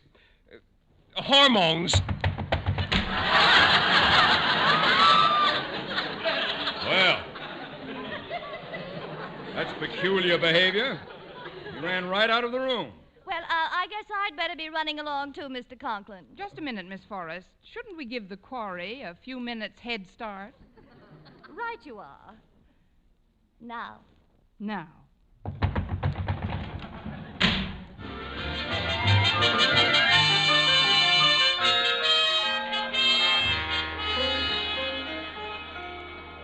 Quiet. Quiet, boys and girls. As some of you know, I have been chosen by Snap magazine as the model American schoolteacher of 1948. Thank you, boys and girls. And now I'd like you to meet Miss Forrest, Snap's layout editor. Quiet, boys. Thank you, class. Now, before we take any pictures, Miss Brooks, would you please ask those boys standing in the back of the room to sit down? They are sitting down, Miss Forrest. They're sitting on the top of the desks. But why? Well, with the room as crowded as it is, I use them as lifeguards. Lifeguards? Yes, they keep the smaller children from being shoved into the inkwells.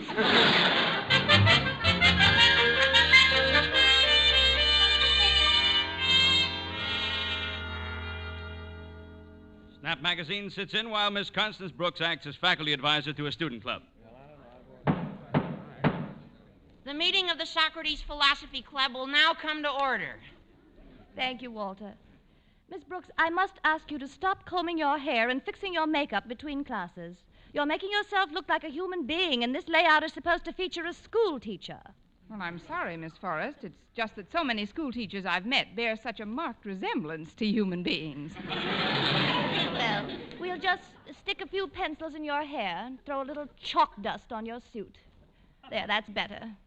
Now, just continue as if I weren't here. That'll be a pleasure. Now, let's get on with the meeting, Walter. Yes, ma'am. Our subject is, should a high school graduate turn to teaching as a career? But what I mean, Miss Brooks, is in the face of our inflated economy, what security is there in the teaching profession? Well, Walter, the way I figure it is this. When I first started to teach school, $1 was worth $1. Last year, $1 was worth 60 cents, and this year it's worth 40 cents. So if I were earning more, I'd be getting poorer all the time. Thus, by being a school teacher, I'm actually saving for a rainy day.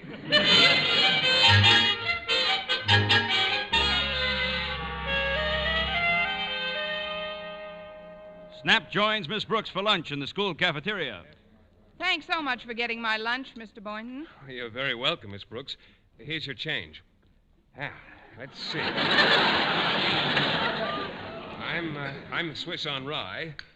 You're the stuffed tomato. And, what am I? Now, there's an opening you could drive a truck through. Miss Forrest, is Pete going to take any pictures while I'm eating? In a few minutes. He's getting a bite himself right now. Oh, good. Then you'll have time to smear some mayonnaise on my nose. Frankly, darling, I'm not terribly interested in you at the moment. Mr. Boynton, when we chased you into your laboratory before, you wouldn't tell us whom you were taking to the malt hop this afternoon. Well, I really don't know if I should leave my work. You see... Ah, there you are, Stephanie. I've been looking all over for you. You're going to the hop with me, aren't you? Well, I can't tell yet, Walter. Good afternoon, folks. Miss Forrest, as principal of Madison High, I feel that it is my very pleasant duty to invite you to the faculty-student dance this afternoon. Well, really, Mr. Conklin, I don't know if I'll be finished with my work. That is, could I give you my answer after I've eaten? I haven't had a bit of lunch. Oh, I'm sorry, Miss Forrest. I'll go get you a tray. I'll get you a knife and fork. If you just take my arm, Miss Forrest, I'll personally escort you to the steam table. Oh, no, it isn't.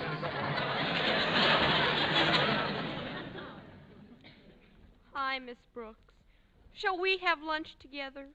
No, thanks, Harriet. I'm quite full. I've just eaten my heart out. I saw what happened just now. Well, it's my own fault, Harriet. My sins have come to roost. Well, what do you mean, Miss Brooks? I knew it. I just knew it. Knew what? I knew I shouldn't have sent that wire to Snap magazine recommending me as the model teacher.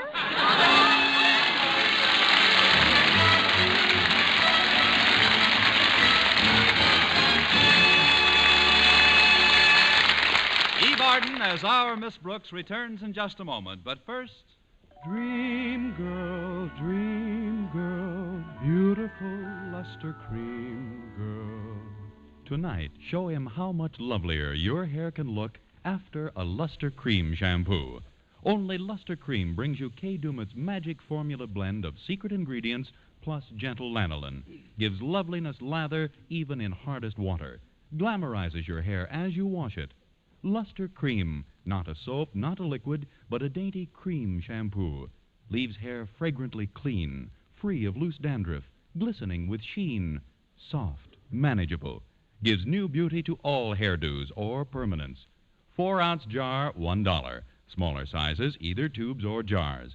Tonight, try Luster Cream shampoo and be a Dream girl, beautiful luster cream girl. You owe your crowning glory to a luster cream shampoo. And now, once again, here is our Miss Brooks. Well, things didn't work out quite as badly as I expected they would. Right before the dance, one of Mr. Boynton's guinea pigs had a blessed event. Triplets, in fact. And Mr. Boynton couldn't find a sitter for them anywhere. So he didn't even attend the hop. Walter Denton was kept in after school by his history teacher, and after a couple of dances with Mr. Conklin, Stephanie Forrest packed up her equipment, packed up Pete, and packed us in. Not long after that, I was sitting in the cafeteria one day when Walter rushed over all excited. Miss Brooks, it's out. Snap magazine with a 4-page spread of you as America's model teacher. Let's see that, Walter. Here, I've got it open to the story. Oh, I'll read the story later. How about the cover? Is my picture on it? Well, it says portrait of model school teacher, Miss Brooks, but here, you better look for yourself. How do you like that Stephanie Forrest? A blackboard eraser with teeth.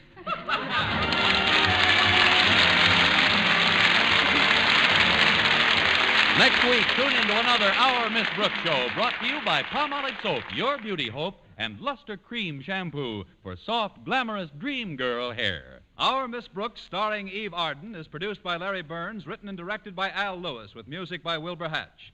Mr. Boynton is played by Jeff Chandler, Mr. Conklin by Gail Gordon. Others in tonight's cast were Jane Morgan, Dick Crenna, Gloria McMillan, Mary Jane Croft, and Jack Crucian.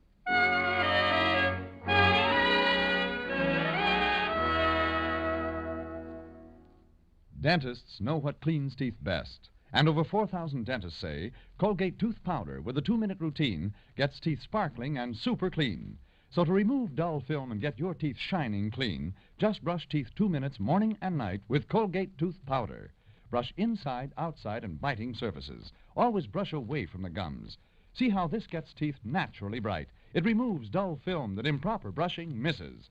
And Colgate tooth powder also sweetens your breath. Try it. Buy Colgate tooth powder today.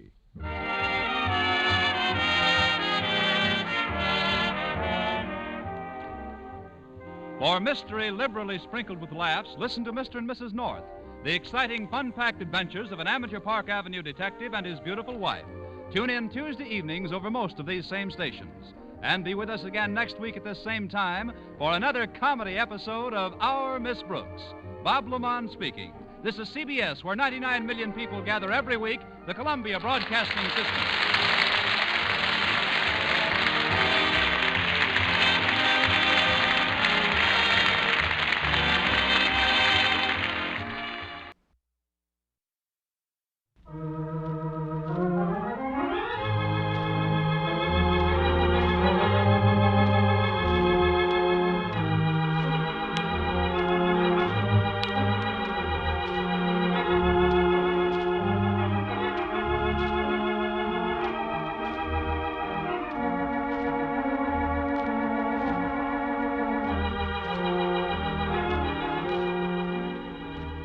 Ladies and gentlemen, the start of the program, Our Miss Brooks, brought to you, usually at this time, sponsored by the Colgate Palmolive Peat Company, is being delayed momentarily due to technical difficulties beyond our control. In the meantime, we offer you Organ Melodies by Dick Orant.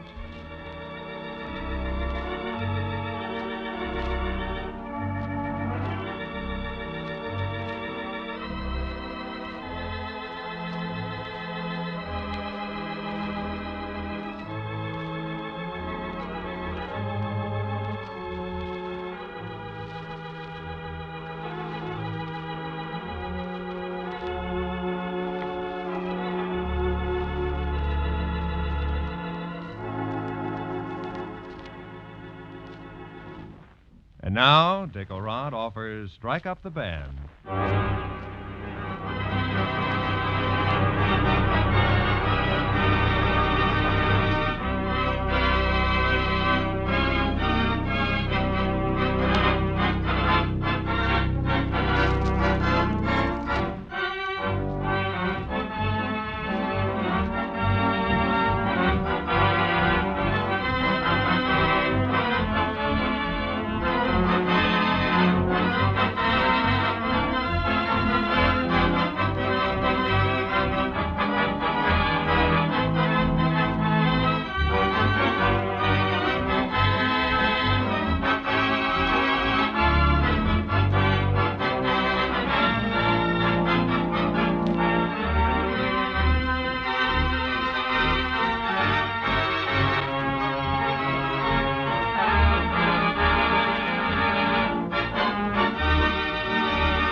Ladies and gentlemen, we have brought you Organ Melodies by Dick Orant. We've delayed the start of our Miss Brooks program, brought to you by the Colgate-Palmolive Peat Company. But now, technical difficulties being restored, we take you to Our Miss Brooks.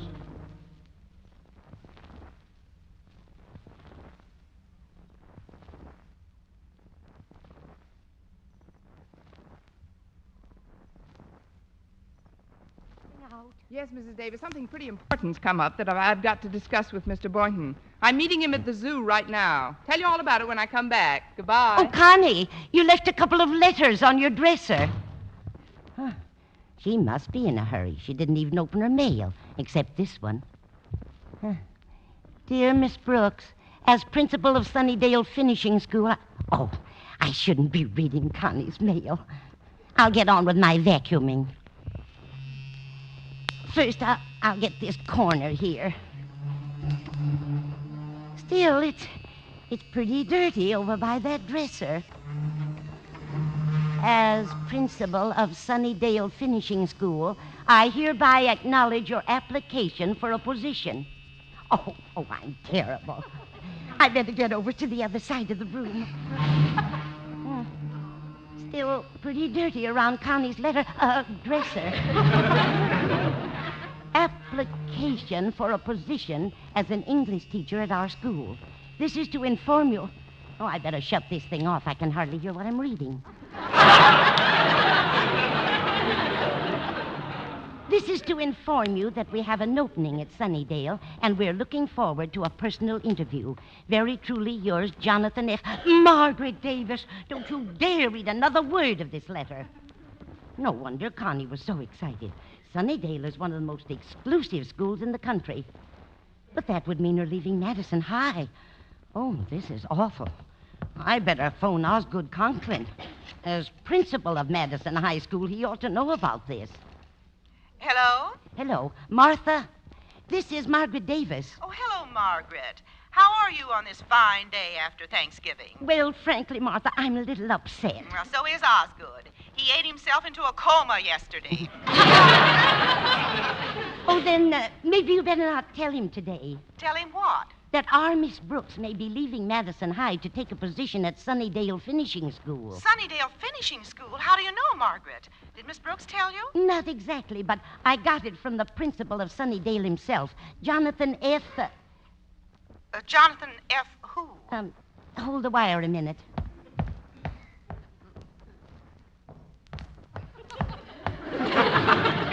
Byers. Jonathan F. Byers. Is he there now? Yes, right on Miss Brooks' dresser. Martha, look. You've got to promise me you'll never breathe a word of this to Miss Brooks or anyone else. Oh, I promise, Margaret. Well, just by accident, I just happened to read a letter that was lying on Miss Brooks' dresser. By accident, Margaret? Yes, I just happened to have my glasses on. But what are we going to do, Martha? We can't let Miss Brooks leave Madison. No, we certainly can't. Tell you what, Margaret. I'll talk this over with my daughter, Harriet, and call you back later. All right. And remember, you promised not to mention a word about my reading Miss Brooks' mail. Oh, of course, my dear. Goodbye. Goodbye. Oh, I hope they'll be able to think of some way to keep her here. Oh, hello, Minerva. I'll get you some milk in a minute, dear. Now, Minerva. Better stop licking your paw. You know what it does to you. Gesundheit.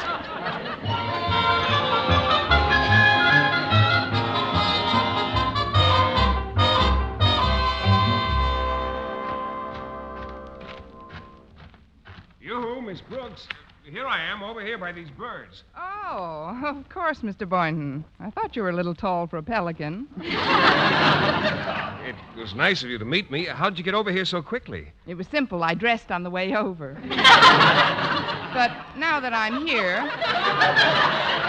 what was it you wanted to see me about? Well, perhaps we'd better sit down while I tell you. Here's a bench under this tree. Fine.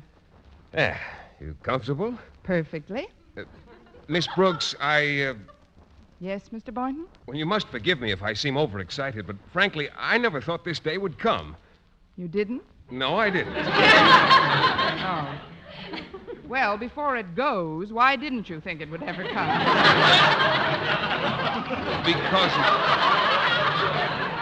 Because of the things that have happened in the past, or rather because of the things that haven't happened in the past. Those are the ones that bother me, too. You realize, of course, I'm referring to the migratory habits of the Arctic grackle. Oh, I realized that a long time ago. I just didn't want to let on. This is the first time a grackle has ever been south of the Canadian border. Maybe he was waiting till after the election. I knew that something was afoot when I looked out of my window this morning and saw a black and blue bullfinch. What happened to him? Get caught in a badminton game?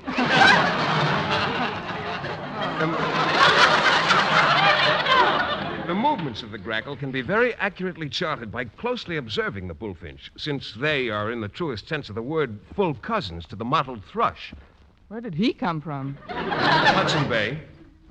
And almost all of these species of bird like to lay their eggs in a soft, downy nest amid quiet surroundings. That's why I sent for you, Miss Brooks.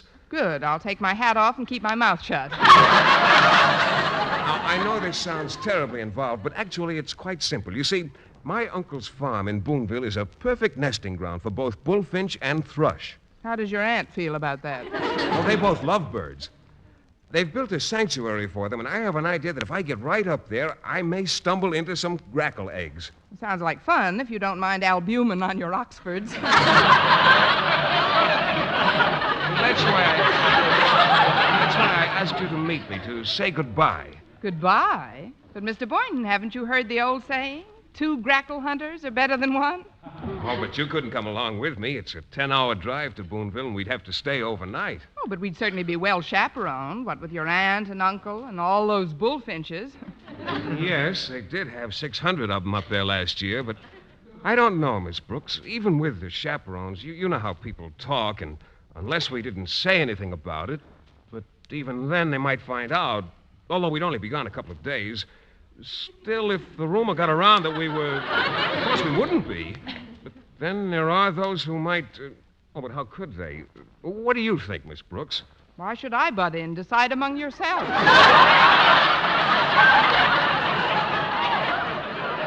Well, it is kind of a long trip to make alone.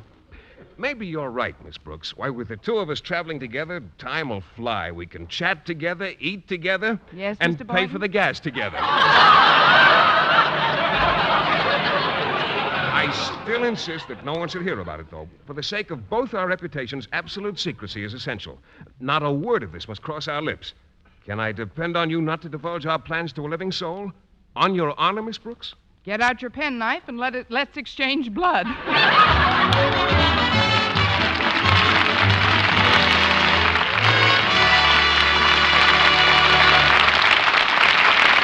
Our Miss Brooks, starring Eve Arden, will continue in just a moment. But first, here is Vern Smith with an important announcement.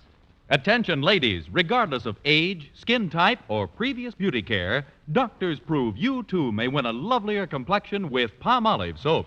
But to win this lovelier complexion, the kind men admire and women envy, you must stop improper cleansing. Instead, use Palmolive soap alone, the way doctors advised. Remember, 36 doctors, leading skin specialists, advised 1,285 women, many with complexion problems, to use Palmolive this way. Some had dry skin, some oily, some coarse-looking. Using Palmolive soap alone, 2 out of 3 won lovelier complexions, regardless of age, type of skin, or previous beauty care. Now, here's the plan doctors advised. Wash your face with Palmolive soap, massaging for 1 minute with Palmolive's soft lather. This cleansing massage brings your skin Palmolive's full, beautifying effect. Rinse. Do this 3 times a day for 14 days. It's that simple. But leading skin specialists prove this way, using Palmolive alone, nothing else, really works. So forget other beauty care. Use Palmolive soap as these doctors advised for a lovelier complexion.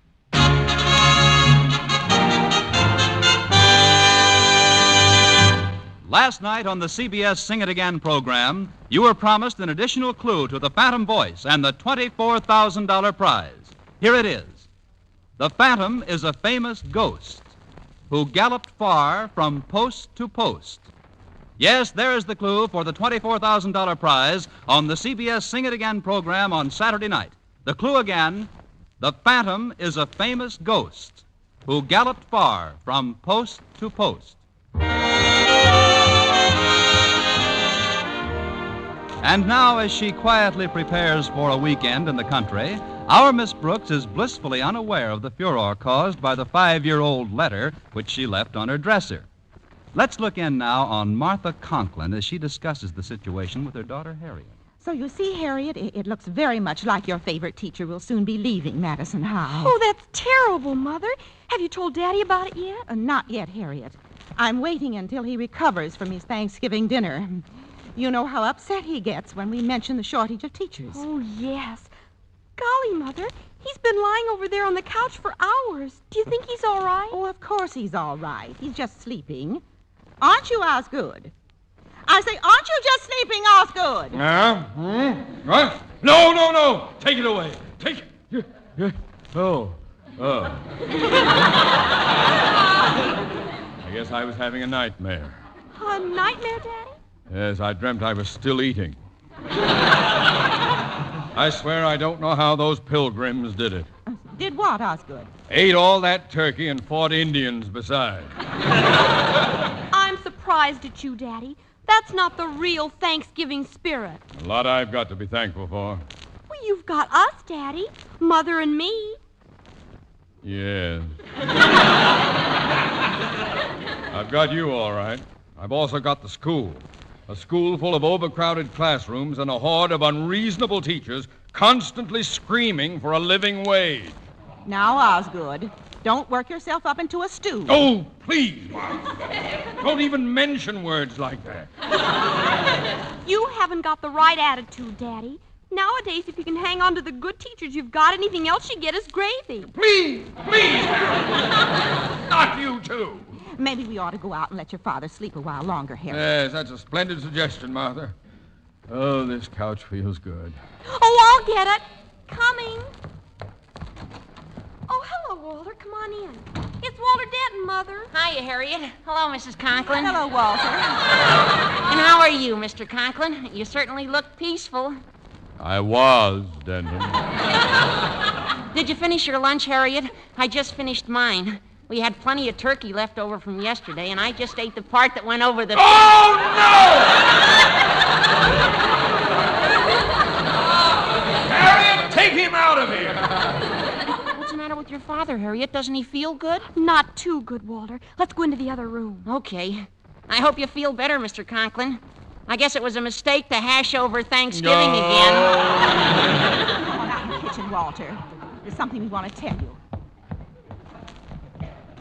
Guess what, Walter? Miss Brooks is leaving Madison High. What?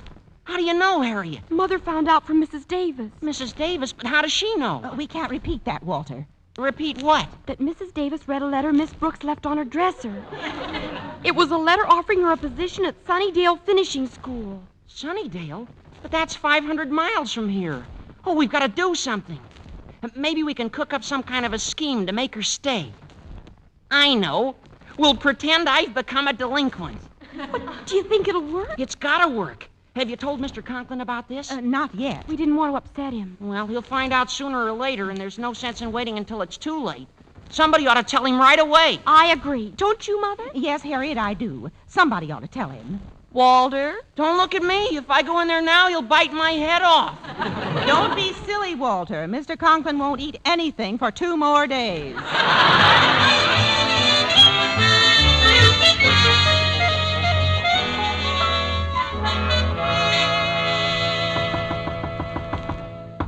Who is it? It's me, Connie. Oh, I'm kind of busy right now, Mrs. Davis. She would come around just when I'm packing. Well, come on in. Why, Connie, you're going away. No, Mrs. Davis, I'm not going away. Then why are you packing that bag? I'm going away, Mrs. Davis. I'm surprised at you, Constance, leaving town without even saying goodbye.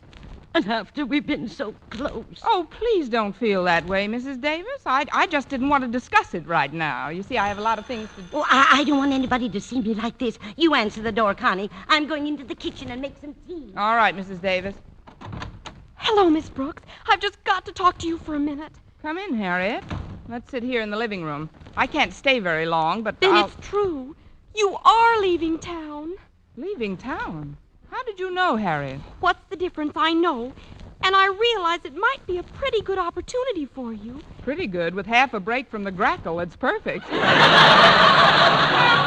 Oh, look, Harriet, I appreciate your interest, but I think I have to make my own decision in a matter like this. Oh, I know it seems attractive now, but later on you'll regret it. Well, I'll have to take my chances on that.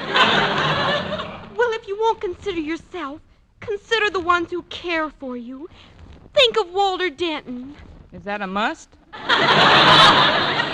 He's going to pieces. His parents, me, nobody can do anything with him.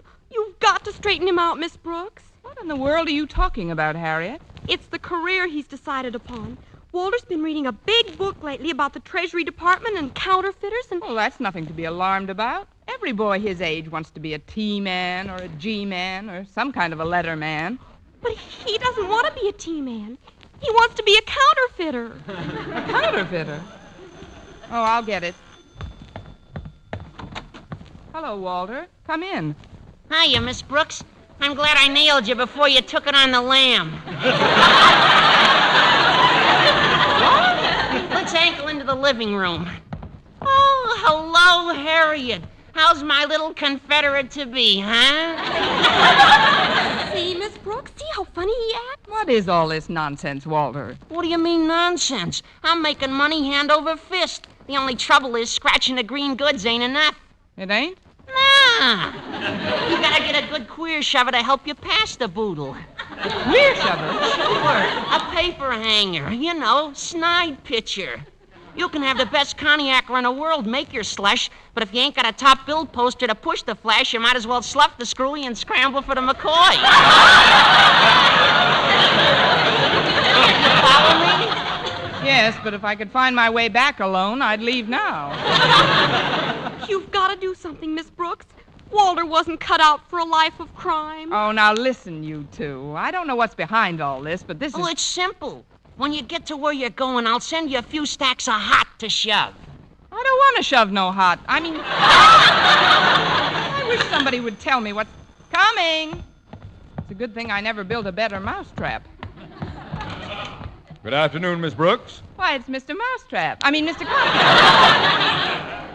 Come on in. Who is that, Connie? It's Mr. Conklin. Oh, hello, Osgood. I was just making some tea, but you know what they say. A watch pot never boils. Hello, Margaret. Now then, Miss Brooks, I'll be brief. I know that you're leaving town. You two? Somebody must be reading my mail. On second thought, I'd better go back and watch that pot.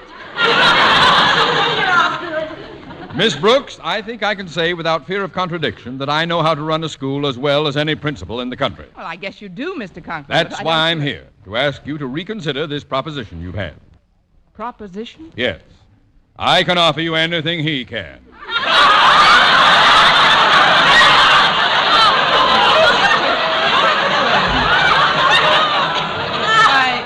What would Mrs. Conklin say if she knew you were talking this way?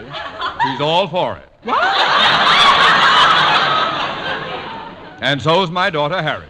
Oh, now, please, Mr. Conklin. I've had a rather puzzling day so far, but this is... It just happens that your daughter's in the living room now. I think we better go in there. I'll be glad to. Hello, Harriet. Walter. Hi, Hello, Daddy. Mr. Conklin. I'm awfully glad you decided to put your pride in your pocket and come over here. Did you ask her yet? Yes, Harriet, I did. The rest is up to Miss Brooks. Don't go away, anybody. I'll punch your transfers when I get back. Mr. Boynton. Yes, Miss Brooks, it's I. May I come in? Why, of course. I've still got a single in the mezzanine. But I can't help wondering, what happened to that oath of secrecy we took? Well, that's what I'd like to know. I thought you weren't going to tell anybody about our trip to my uncle's place. I didn't say a word about it. You didn't? No. Why, I've never seen so many wagging tongues in all my life. You think you've seen wagging tongues? My living room looks like a delicatessen. Come on. I just don't understand what... Oh, hello, folks. Hi, Mr. Boynton. Oh, I'm glad you're here, Boynton. Maybe you can help get Miss Brooks to change her mind. Well, I don't wish to appear insubordinate, sir, but frankly, I thought the trip might do us both a lot of good. Both? Don't tell me you're leaving, too. Pretty soon there'll be no faculty left at Madison High whatsoever. We might as well all go. I don't think his uncle and aunt have room for you all. Besides, Mr. Conklin, I think where I go and what I do is nobody's business but my own. And I say it is our business. Why you should want to go traipsing off to Sunnydale Finishing School is beyond me. Sunnydale Finishing School? Of course. Now, there's no sense in beating about the bush. Mrs. Davis read the letter you left on your dresser this morning, and we know you've been offered a job there. Oh, that letter. Yeah. Why, that's over 5 years old, Mr. Conklin. I turned that job down long ago. Oh, I'm so happy, Miss Brooks. Hooray! Now I can go straight.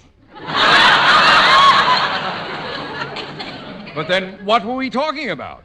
You, Mr. Boynton, why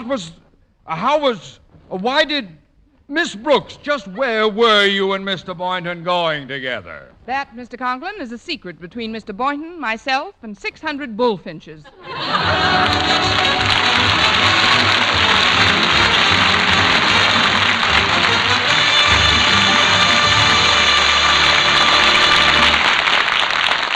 Eve Arden as our Miss Brooks returns in just a moment, but first... Dream girl, beautiful luster cream girl. Tonight, show him how much lovelier your hair can look after a Luster Cream shampoo. Only Luster Cream brings you Kay Dumet's magic formula blend of secret ingredients plus gentle lanolin. gives loveliness lather even in hardest water, glamorizes your hair as you wash it. Luster Cream, not a soap, not a liquid, but a dainty cream shampoo, leaves hair fragrantly clean, free of loose dandruff, glistening with sheen, soft, manageable, gives new beauty to all hairdos or permanents. 4-ounce jar, $1. Smaller sizes, either tubes or jars. Tonight, try Luster Cream Shampoo and be a dream girl, beautiful luster cream girl. You owe your crowning glory to a luster cream shampoo. And now, once again, here is our Miss Brooks. Well, after everyone found out about our plans, Mr. Boynton naturally called off the expedition. But things weren't a total loss, because Saturday afternoon he took me back to the zoo, and we sat by the aviary once again. You know, Miss Brooks, even though our trip didn't work out, I was very gratified to learn of your interest in birds and wildlife in general. Yes, I'm a great bird for wildlife.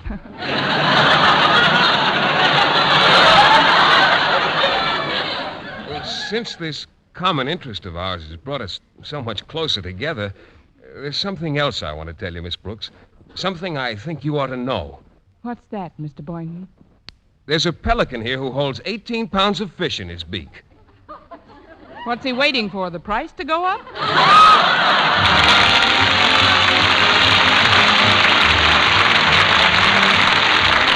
Next week, tune into another Our Miss Brooks show, brought to you by Palmolive Soap, your beauty hope, and Luster Cream Shampoo for soft, glamorous dream girl hair. Our Miss Brooks, starring Eve Arden, is produced by Larry Burns, written and directed by Al Lewis, with music by Wilbur Hatch.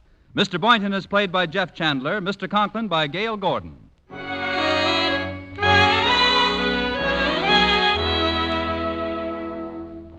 Dentists know what cleans teeth best. And over 4,000 dentists say Colgate tooth powder with a 2-minute routine gets teeth sparkling and super clean. So to remove dull film and get your teeth shining clean, just brush teeth 2 minutes, morning and night, with Colgate tooth powder.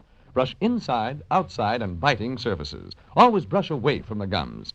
See how this gets teeth naturally bright. It removes dull film that improper brushing misses. And Colgate tooth powder also sweetens your breath. Try it. Buy Colgate tooth powder today. For mystery liberally sprinkled with laughs, listen to Mr. and Mrs. North, the exciting, fun-packed adventures of an amateur detective and his beautiful wife. Tune in Tuesday evenings over most of these same stations. And be with us again next week at the same time for another comedy episode of Our Miss Brooks. Stay tuned now for Lum and Abner. Bob Lamont speaking. This is CBS, the Columbia Broadcasting System.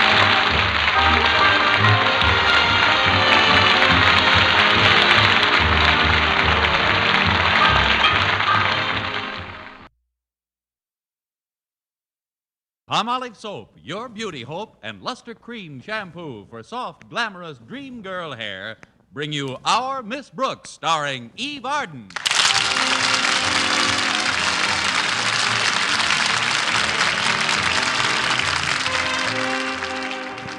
Like many of her colleagues in the teaching profession, our Miss Brooks, Madison High School's English teacher, watched the year 1948 come to an end with mixed emotions. As she puts it, although the year didn't start off brilliantly or develop too sensationally, it certainly wound up in a blaze of nothing. Of course, I did enjoy my 2 weeks vacation. In fact, I spent most of the money I was going to borrow in the next 3 months. The afternoon of New Year's Eve, Friday, December 31st, for those that still can't remember, I was chatting with my landlady, Mrs. Davis. Well, Connie, I guess you've got big plans for this evening. Frankly, I haven't got any plans at all, Mrs. Davis. Of course, I do have a date with the bashful biologist. Mr. Boynton, what are you going to do, Connie? Probably the same thing we did last year. Pool our money and go to Hip Sings for dinner. Fine way to spend New Year's Eve. 2 Americans go to a Chinese restaurant, Dutch. What are you going to do, Mrs. Davis? Oh, I'm going to visit my sister Angela. She's so absent-minded, poor thing. She'll probably be surprised to see me, although it was only last week that she invited me over. What time do you think you'll be leaving, Mrs. Davis? Leaving? For where? For your sisters. For my sister's what? For your sister's house. Oh, I'm glad you reminded me, Connie. I've been making up my New Year's resolutions, and that's the first thing on the list. I've resolved to correct Angela's absent-mindedness. Angela's absent-mindedness. What else is on the list? What list? Maybe I'd better talk to Minerva the cat for a while. We were talking about New Year's resolutions, Mrs. Davis. Oh, yes, I'm sorry I wasn't paying attention, Connie. Tell me the rest of your resolutions. Well, first of all, I was resolved not to... What resolution? We were speaking of yours, Mrs. Davis. And before you say my what, I'd like to ask you again the question I asked when we were both younger. Namely, when are you going over to your sister's house? Maybe you better not go out tonight, Connie. You sound very strange. It's just the way you're listening. Or are you, Mrs. Davis? Of course I'm Mrs. Davis. Now, you lie down and let me fix you some hot tea. I don't want any hot tea. I just want an answer. Meow. Thanks, Minerva. Now, about this evening, Mrs. Davis... Hello, Minerva. Want some milk, dear? Yeah. I'll get you some in a minute. You were saying, Miss Brooks? This evening? Your sister's house? Yes, I'm going over there tonight. I know, Mrs. Davis. Right away, Minerva. What time, Mrs. Davis? It's, 3:45 now, but I'm always fast. Get away from those curtains, Minerva. I'll fetch your saucer right away. Keep an eye on her, will you, Angela? I'll be glad to, Connie. Come on, just hop into my lap, Mrs. Davis. There's a good dog. This is getting contagious. Oh, coming. Excuse me, Minerva. Why, it's Monsieur Monet. Come in. Merci, mademoiselle. Thank you. It's nice you remember me. Remember you? Why, Monsieur Monet, you're Madison High's favorite French teacher. For that, Miss Brooks, permit me to kiss your hand.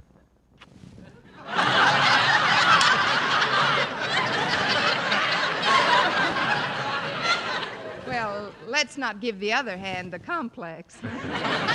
Certainly not. Shall we go into the living room? I trust that I'm not arrived at, how you say, inopportunity time. What? Oh, no, this is very opportunity time. Won't you sit down, Monsieur Monet? Oh, thank you, Miss Brooks. But now that I'm teaching in America, I would appreciate it if you would call me in America. All right. What's your number? No. I mean, call me Mr. Monet instead of Monsieur. Oh, certainly. Here you are, Kitty. Here's a nice saucer of... Oh, I didn't know anyone had come in. This is Mr. Monet, Mrs. Davis, our new French teacher at Madison. Oh, how do you do, Mr. Monet? How do you do, Mrs. Davis? I kiss your hand, madame. I'll hold your saucer, madame. A lovely lady with a lovely hand. Stick out your paw, Minerva. You're next. If Mr. Monet came over to see you, Connie, I'm sure he doesn't want to talk to Minerva. I'll just take her into the kitchen. Come along, dear. There's a good kitty. Come drink your milk out here. So nice to have met you, Mr. Monet. Likewise, I'm sure. She's very nice, your Mrs. Davis. But why she run away so fast? In the words of some of my pupils, why she took some powder and put it on the lamb? Took some powder? Oh, you mean she took a powder or took it on the lamb? Mais oui. She flew out of here like a bat out of... Mr. Monet.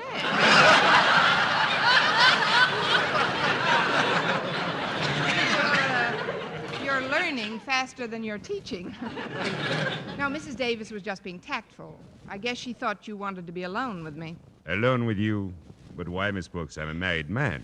Oh, I know, but Mrs. Davis doesn't know about your wife, Mr. Monet. Oh, Miss Brooks, I don't know what plans you have made for New Year's Eve, but my wife, Elaine, and I would be very flattered if you would join us. Well, thanks, Mr. Monet. I'm flattery that you should ask me. But as far as I know, Mr. Boynton is taking me out tonight. Oh, then you both must come. You see, this is not an ordinary party, Miss Brooks. Although we're all going to wear evening clothes and try to have the best possible time. Elaine and I, we realize that among school teachers, there are very few, how do you call it, malted millionaires?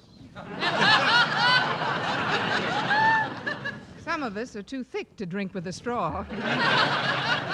What you're trying to tell me is that the evening won't cost much money, is that right? Oh, it will cost you no money, Miss Brooks, but there is an admission charge. Pint of blood? No, just some old clothes. You see, I am in charge of a committee to send clothing to the poor people in France. Any sort of clothes would do, Miss Brooks. Anything that is made of cloth. Why, that sounds like a wonderful idea, Mr. Monet. I'll be delighted to come. And Mr. Boynton, do you speak for him as well? Mr. Boynton has been spoken for many times. The trouble is he doesn't answer. Oh, you mean about tonight? Yes, Mr. Monet. I feel sure I can speak for Mr. Boynton. Oh, fine. I'll be leaving then. I'll walk you to the door, Mr. Monet. Oh, my address is 9066 Shoreham Drive. Try to get there before 10. And I'm sure that as my students say, we will have a ball. I'm sure that we will. Yes, until tonight then, Miss Brooks. Stay in the groove. Oh, natch, Mr. Monet, natch. And Mr. Monet. Yes? Don't take any wooden francs.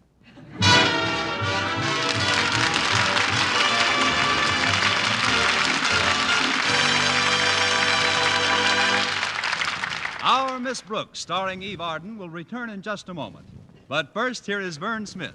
Ladies, regardless of age, skin type, or previous beauty care, doctors prove you too may win a lovelier complexion with Palmolive soap. But to win this lovelier complexion, the kind men admire and women envy, you must stop improper cleansing. Instead, use Palmolive soap the way doctors advised. Remember, 36 doctors, leading skin specialists, advised 1,285 women, many with complexion problems, to use Palmolive this way. Some have dry skin, some oily, some coarse-looking. Using Palmolive soap alone, 2 out of 3 won lovelier complexions. Now, here's what the doctors advised. Wash your face with Palmolive soap, massaging for 1 minute with Palmolive's soft lather. This cleansing massage brings your skin Palmolive's full beautifying effect. Rinse. Do this 3 times a day for 14 days. It's that simple. But doctors have proved this way, using nothing but Palmolive, really works. So forget other beauty care. Use Palmolive soap alone for a lovelier complexion. For loveliness all over, use big, thrifty bath-size Palmolive in your tub or shower.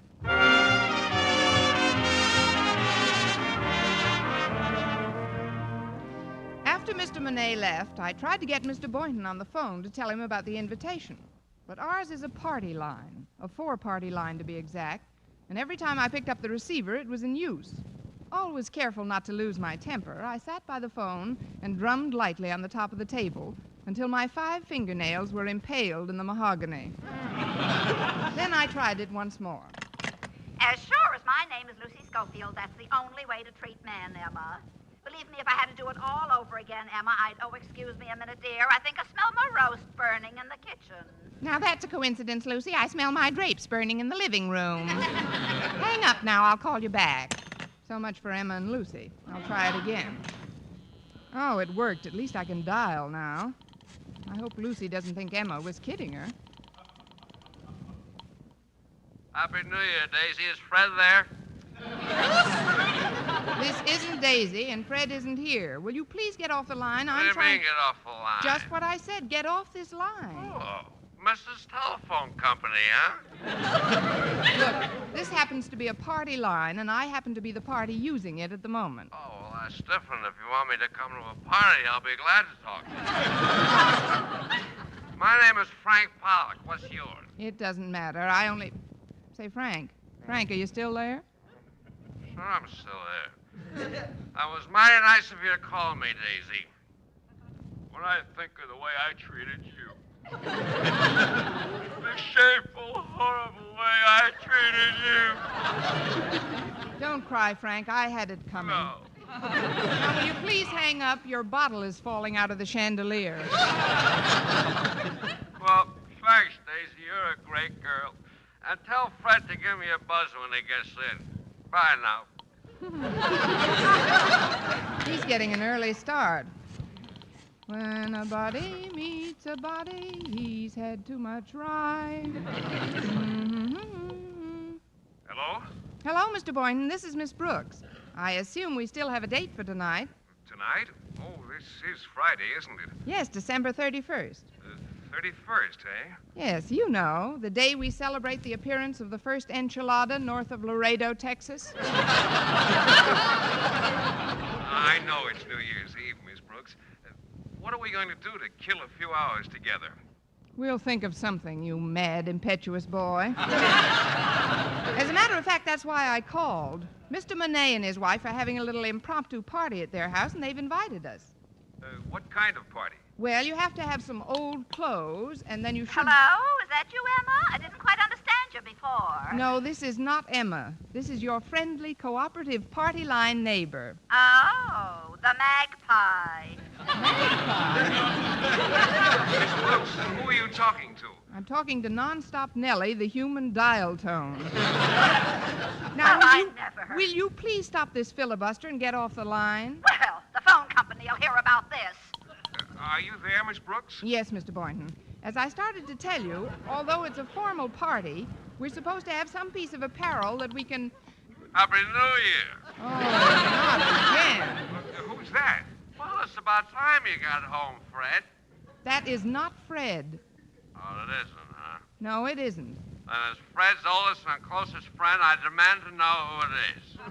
Now, see here, old man. I'm not your old man. I don't even know where your old man is. I don't even know where my old man is. New Year's Eve, and I don't even know where my old man is. Oh, look, Mr. Boynton. We'd better hang up now. You can't, Daisy. You can't hang up. Not without you telling me where my old man is. Daisy. Listen, Mr. Nobody Boynton. wants to tell me where All my you have old to man do is. is bring People some are old cruel, clothes that's what with the you. trouble- What's that? I I don't can hardly hear you, Miss Brooks. Well, put on your tux, bring But some I old thought you'd be clothes, different, and pick Daisy. me up in a couple Even of though I hours. gave you a Put on pretty what? hot deal. This This is press come along impossible, and Miss Brooks. straighten you out. I'll see you Who later. introduced you to Fred? Tell me that. Who introduced you to Fred? You did, Frank, and I love you for it. But if you don't get off this phone, I'll have you thrown out of the bar you're calling from. Bar? Oh, is that where I'm calling from? Bless you, Daisy. You helped me find my old man. Sure, he's sitting on the stool next to me. I better hang up now. Fred hates it when I talk to strangers. Oh, Mrs. Davis. Yes, Connie? I wonder if you'd give me a hand. I've been invited to a formal party tonight, and I just don't know what to wear. Well, what have you got, Connie? Well, nothing. That is nothing but an old evening gown I've had for 5 years. Well, come on into your room, Connie, and we'll look it over. Here we are. It won't take long to find in my closet. Well, let's see. Here's a skirt and blouse. The suit I got 2 years ago. Here's one of the dresses I wear to school. Here's the other one. Oh, there we are. My pride and joy. Why, that's real pretty, Connie. And look at the fringe. Silly moths, they left the best part. While I'm in here, I'd better find something to donate as well. Donate? Yes, the price of admission to the party is some old clothing. I know I've got some because I've been wearing it. Oh, dear, I forgot to tell you, Connie, but just last week when the Goodwill truck came around, they pick up old clothes, too, you know. I gave away everything of mine I could possibly spare. Well, that's all right, Mrs. Davis. You're not going to the party. I know, but I also gave away a big bundle of your stuff. You had it lying in the closet, and I Mrs. thought Davis, that was for the cleaners. I had some of my newest clothes in that bundle. 1945 stuff. I'm sorry, dear. Maybe you can borrow some old clothes to give. Well, I guess I'll have to. I know. I'll go over to the Conklins. He's got one suit I know could use an ocean voyage.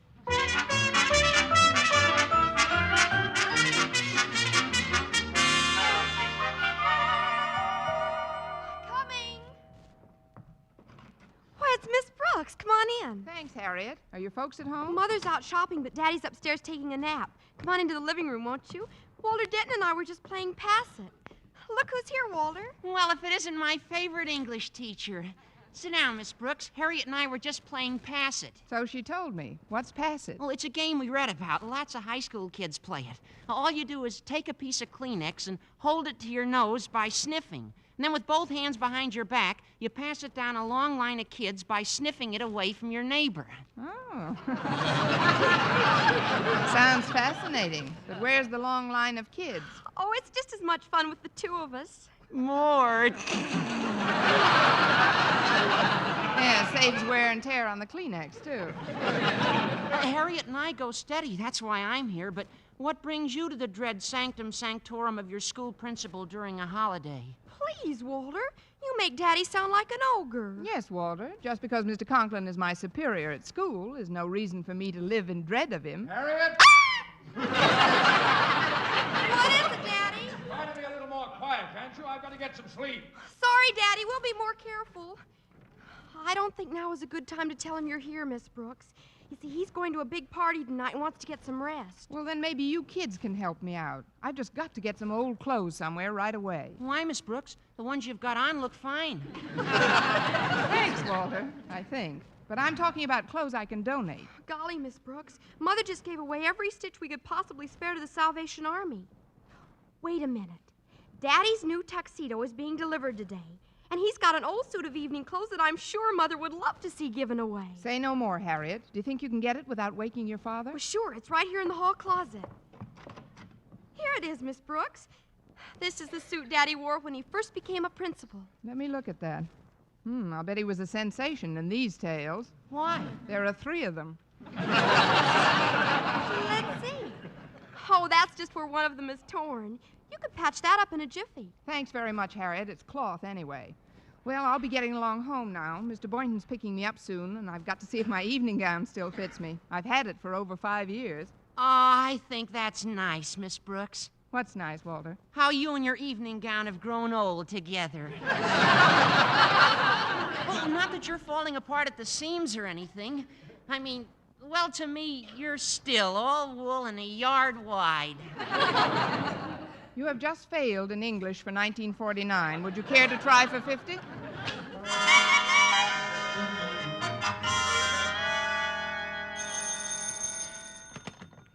Hello. Hello, Mr. Conklin? Yes, who's this? This is Kane from Kane's Classy Cut Clothes with 4 Ks. Oh, yes. Where's my tuxedo, Kane? You promised it to me by 5 o'clock, and it's 10 of now. Oh, that's what I'm calling about, Mr. Conklin. I can't get the suit to you by 5 o'clock. You can't? Well, then when will it get here? Next Tuesday. Next Tuesday? But I've got a very important party to attend tonight. Now, please, Mr. Conklin, don't yell at me. What? Yell at the lapel makers union. They went out on strike yesterday. But isn't there something you can do? Somebody who can fix Now, this? calm yourself, Mr. Conklin. Even if I gave the suit to another shop to be finished, it wouldn't do any good. The buttonhole boys went out in sympathy. But how could you? Well, why do you? When did this? Now, how take were it you easy, able? Mr. Conklin. When my Take it suit- easy. There was My blood nothing- pressure is just as high as yours. So let's be good to ourselves and exercise some control. Control? But how can I? What will I? Even if I had. Now, there's no and use no in reason both for- of us aggravating. Goodbye, Mr. Conklin. Happy New Year. Happy. Harriet! Yes, Daddy, we're here in the living room. Harriet, I've had a great disappointment. My tuxedo. Hello, Denton. Hi, Mr. Conklin. We're playing Pass It. Want to sniff this Kleenex off my nose onto your nose? I can think of nothing more loathsome to do. Harriet, do you know where your mother put my old suit of evening clothes? Your old suit, Daddy? Yes, I've got to wear it tonight. Oh, but that old evening suit isn't any good, Mr. Conklin. It would make you look like a head waiter in a cabaret. A head waiter that happens to be one of the finest dress Please, suits. Daddy.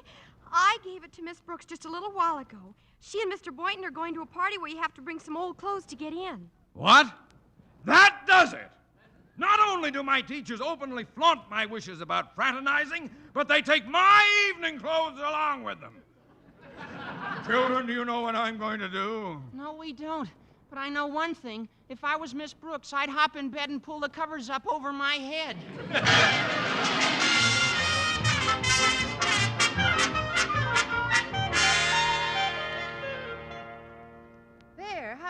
faithful look on me, Mrs. Davis. Lovely, Connie. And fringe is more popular than ever. It's amazing what a tuck here and a stitch there will do. About what time did Mr. Boynton say he'd be over?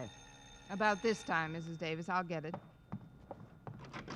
Good evening, Mr. Boynton. Won't you come in? Oh, thanks, Miss Brooks. Say, that's an interesting overcoat you have on. Raccoon, isn't it? Yes. It's a relic of my college days. Would you mind if I hang it up here? It's pretty warm. Go right ahead, Mr. Boynton. Then come on into the living room. All right. Oh, there, that's better. Well, Miss Brooks, you certainly look lovely tonight. Thanks, Mr. Boynton. You look... Mr. Boynton, I told you we were invited to a New Year's Eve party, didn't I? Well, yes, you did. Do you always go to a formal party in white flannels with a blazer and a beanie?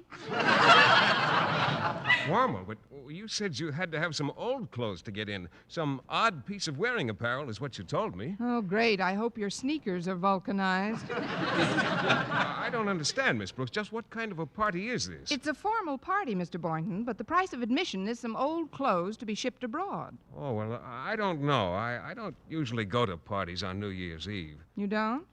Well, how do you like to spend the evening, Mr. Boynton? Well, I usually have an early dinner, then catch the first show at the movies and hit the sack about 10:30. What does your doctor say about such carrying on? Look, Mr. Boynton, I've already accepted for both of us, and... Wait a minute. I've got a dress suit that might fit you. Then we can bring the stuff you've got on as our admission. Just go into my room, Mr. Boynton, and take off those clothes. Oh, Miss Brooks, what in the You'll world... You'll find a suit of evening clothes right on the bed. Please slip them on. Mrs. Davis? Yes, Connie? Have you finished sewing Mr. Conklin's tail together? Just finishing now, Connie.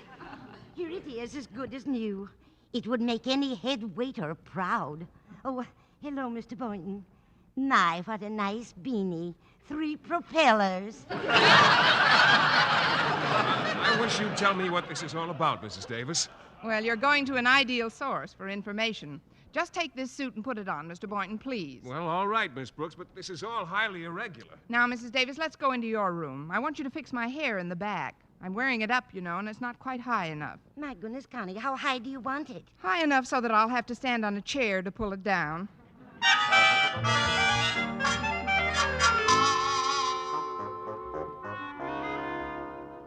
Well, it doesn't fit too badly, I guess. Miss Brooks, I've got the suit on. That's fine. I'll just be a few minutes. Oh, would you answer that, please, Mr. Boynton? Mrs. Davis is still rummaging in my scalp. All right. Oh, well, it's Mr. Conklin. Good evening, sir. Good evening. I'd like a table down front, but not too near the drum.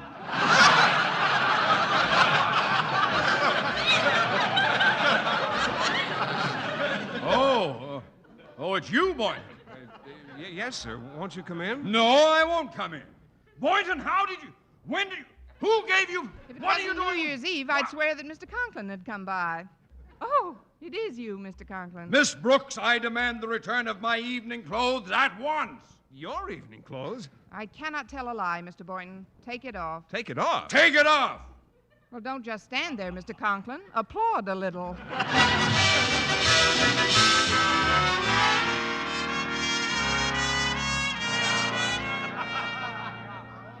Get ready, everyone. It's 12 o'clock. Turn up the radio.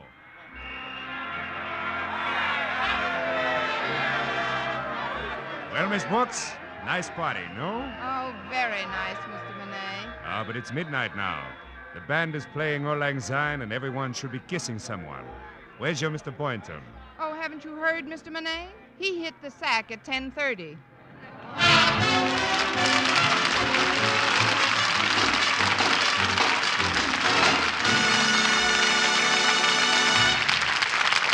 Eve Arden as our Miss Brooks returns in just a moment, but first... Dream girl, beautiful luster cream girl. Tonight, show him how much lovelier your hair can look after a Luster Cream shampoo. Only Luster Cream brings you Kay Dumit's magic formula blend of secret ingredients plus gentle lanolin. Gives loveliness lather even in hardest water. Glamorizes your hair as you wash it. Luster Cream, not a soap, not a liquid, but a dainty cream shampoo. Leaves hair fragrantly clean, free of loose dandruff, glistening with sheen, soft, manageable. gives new beauty to all hairdos or permanents. 4-ounce jar, $1. Smaller sizes, either tubes or jars. Tonight, try Luster Cream Shampoo and be a Dream girl, beautiful luster cream girl, you owe your crowning glory to a luster cream shampoo. And now, once again, here is our Miss Brooks. Well, Mr. Boynton didn't show me such an exciting New Year's Eve, but we had another date the next day, today. After spending the afternoon at the zoo, we came back to my house. Do you mind if I turn on the radio, Mr. Boynton? Oh, not at all, Miss Brooks, but I'm afraid I can't stay to listen to it. Why not? Well, actually, I didn't get into bed on New Year's Eve until 10 minutes of 11. I've got to catch up on my sleep. And so, as Philip Boynton faded slowly into the west, I bade him farewell in true Zulu fashion by saying Tunga Lunga Bimba Lakta, which means, how can you leave now? Jack Benny has switched over to CBS.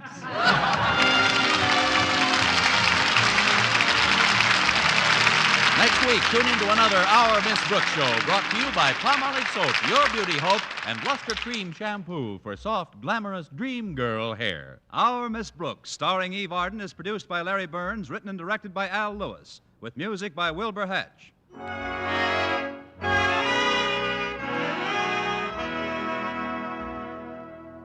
Men, do you shave with a lather or brushless shave cream?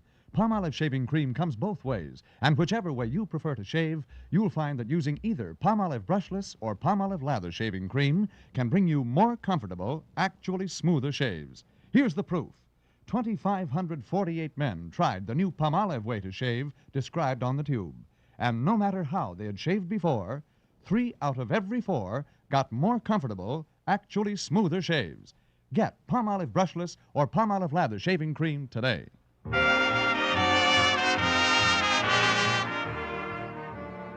For mystery liberally sprinkled with laughs, listen to Mr. and Mrs. North, the exciting, fun-packed adventures of an amateur detective and his beautiful wife. Tune in Tuesday evenings over most of these same stations. And be with us again next week at this same time for another comedy episode of Our Miss Brooks. Stay tuned now for Lum and Abner, Bob Lamont speaking.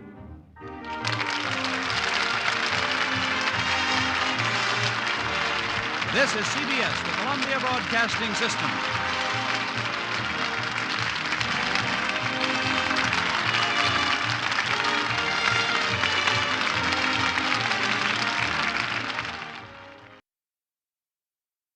Palmolive Soap, Your Beauty Hope, and Luster Cream Shampoo for soft, glamorous, caressable hair bring you Our Miss Brooks, starring Eve Arden.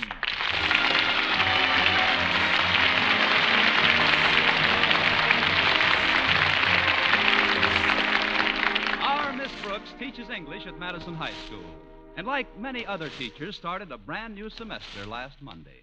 And like many other teachers, I attended a faculty meeting Monday afternoon. Here, our beloved principal, Osgood Conklin, gave me my semi-annual pat on the back. Then I picked myself up and walked back across the room. And he instituted his new crackdown plan. More discipline, less horseplay, everybody toe the line, run the school in an orderly manner. After this mirth-provoking monologue, he chewed up a little furniture and stalked out.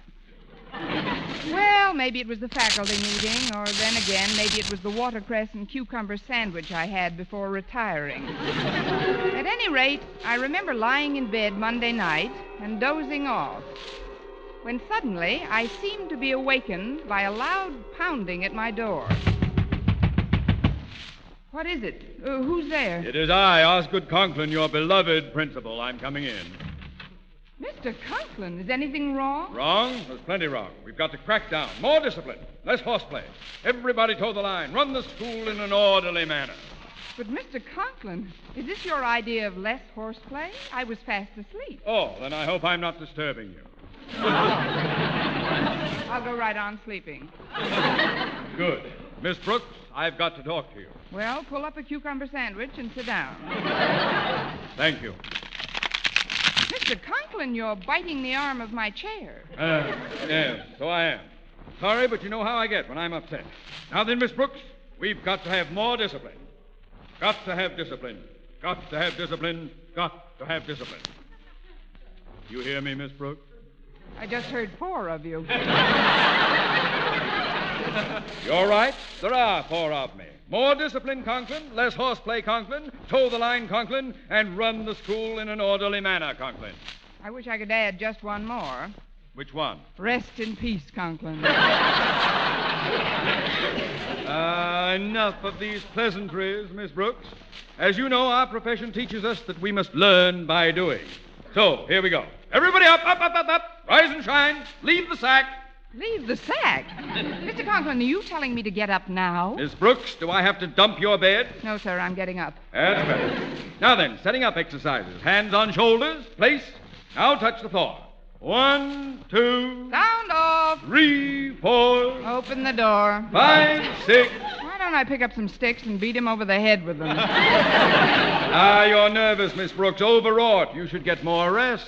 Oh, now we're on the same side. I'll get back in bed, and you just fade into the woodwork. Not so fast, young woman. First, we must practice our daily hair treatment. Hands on head. Place. Now then, rub. 1, 2, 3, 4. 1, 2, 3, 4. How is that, Mr. Conklin? Am I doing it right? Oh, it feels great, Miss Brooks. I should have 8 new hairs by Monday. Keep it up. 1, 2, 3, 4. 1, 2, 3, 4.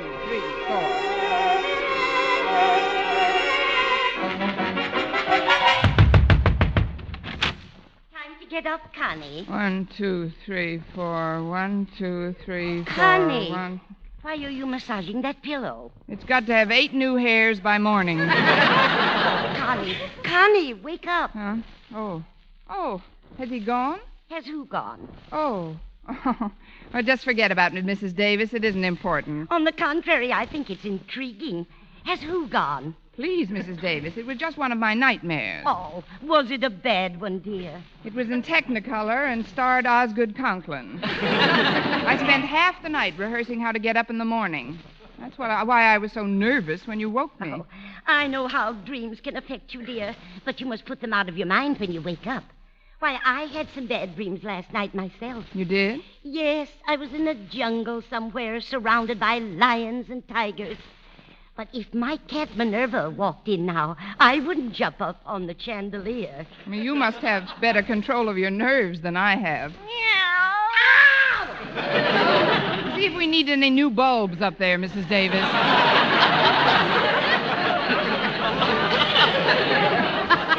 Minerva, where in the world did you come from? Oh, I haven't told her about that yet, Connie. She's only a kitten.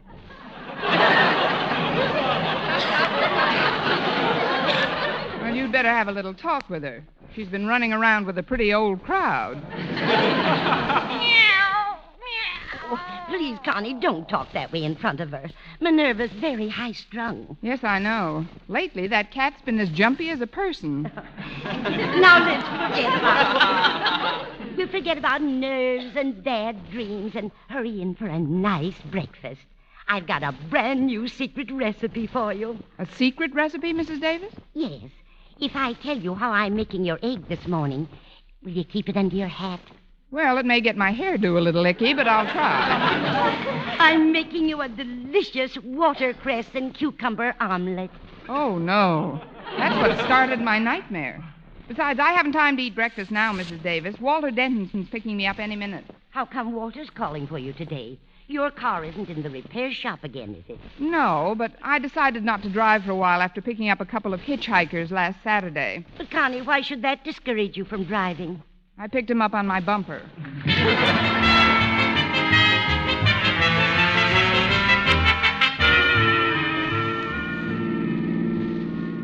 Would you lean over toward my side of the car a little more, please, Miss Brooks? Why, Walter Denton, what have you in mind? Oh, it's nothing personal. I just want to get a good look at you in my rear view mirror. Yup, it's just as I thought. You look harassed. Harassed and bedeviled. Yeah, but lovely. Well, thank you, Walter. Sort of. Especially your eyes. Even though there are a few temporary crow's feet caused by worry in the corners. They're just huddling together for warmth. But, Walter, To what do I owe these backhanded gallantries? Yeah, I was afraid you might take exception to my frankness. But I mean it all for your own good, Miss Brooks. If I have been less voluble concerning your obvious charms in the past, know, too, that I have been less voluble about the human frailties which you, like all mankind, have sometimes fallen heir to. Except, then, my plea for leniency. I'll grant you a full pardon if you'll tell me what you're talking about. Of course. Sometimes I get carried away by my own words. You just used enough of them to carry away Sidney Greenstreet. Just what are you trying to wheedle out of me, Walter?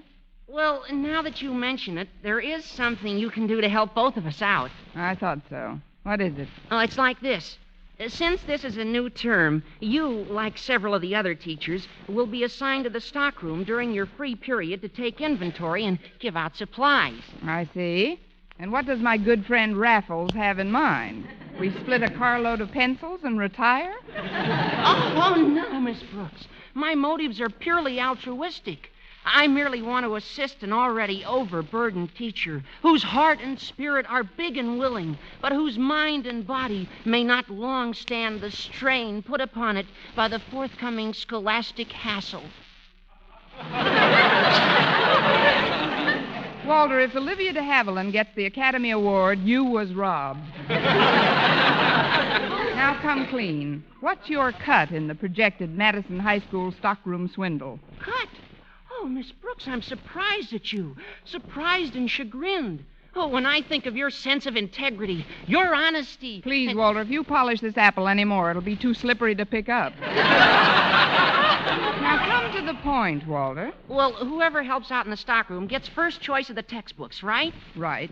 And you want to help me so you can get yourself the brand new books, nice and clean, right? Wrong. I want the old ones with the answers already penciled in. Now, why did I let that slip out? Oh, but you can see it my way, can't you? Sometimes in the impenetrable forest of education, the path is easier seen if someone has cleared the underbrush. Yes, but you're asking for a free ride on the bulldozer. Don't you think it would be better if you relied on your own work, Walter? After all, with an old book, you could be copying somebody else's mistakes. Anybody's mistakes are better than mine. Well, if you put it that way, Walter. Gee, thanks, Miss Brooks. Well, here we are. Thanks for the lift, Walter. I'll run along in now.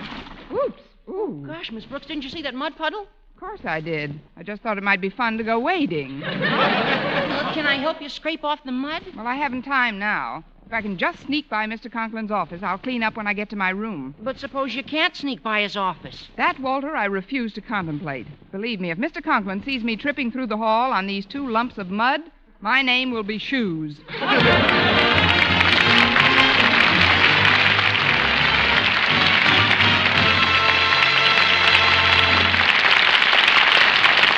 Miss Brooks, starring Eve Arden, will continue in just a moment. But first, here is Vern Smith. Regardless of age, skin type, or previous beauty care, doctors prove you, too, may win a lovelier complexion with Palmolive soap. But to win this lovelier complexion, you must stop improper cleansing. Instead, use Palmolive the way doctors advise. 36 doctors, leading skin specialists, advised using Palmolive soap this way for 1,285 women with all types of skin. Young, old, dry, oily, normal. And using Palmolive soap alone, nothing but Palmolive. 2 out of 3 won lovelier complexions. Oily skin looked less oily. Dull, drab skin wonderfully brighter. Coarse-looking skin appeared finer. Even tiny blemishes, incipient blackheads, disappeared or improved. Now, here's what the doctors advised. Wash your face with Palmolive soap 3 times a day. Massage with Palmolive's wonderful beauty lather for 60 seconds each time to get its full beautifying effect. Then rinse. Look for improvement in your complexion within 14 days. For doctors prove this way, using Palmolive alone, really works. So forget all other beauty care. Get Palmolive soap and start today to win a lovelier complexion. For loveliness all over, use big, thrifty bath-size Palmolive in your tub or shower.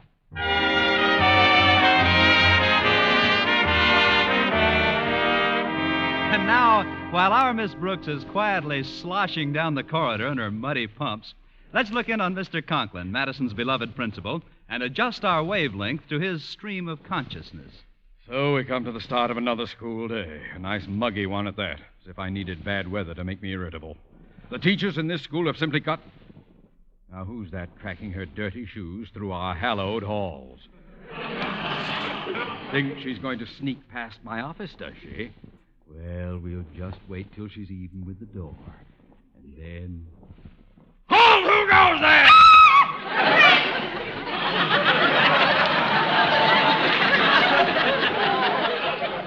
It's you, Mr. Conklin. How are things in the principal's office? Fine, thank you. How are things in the Everglades?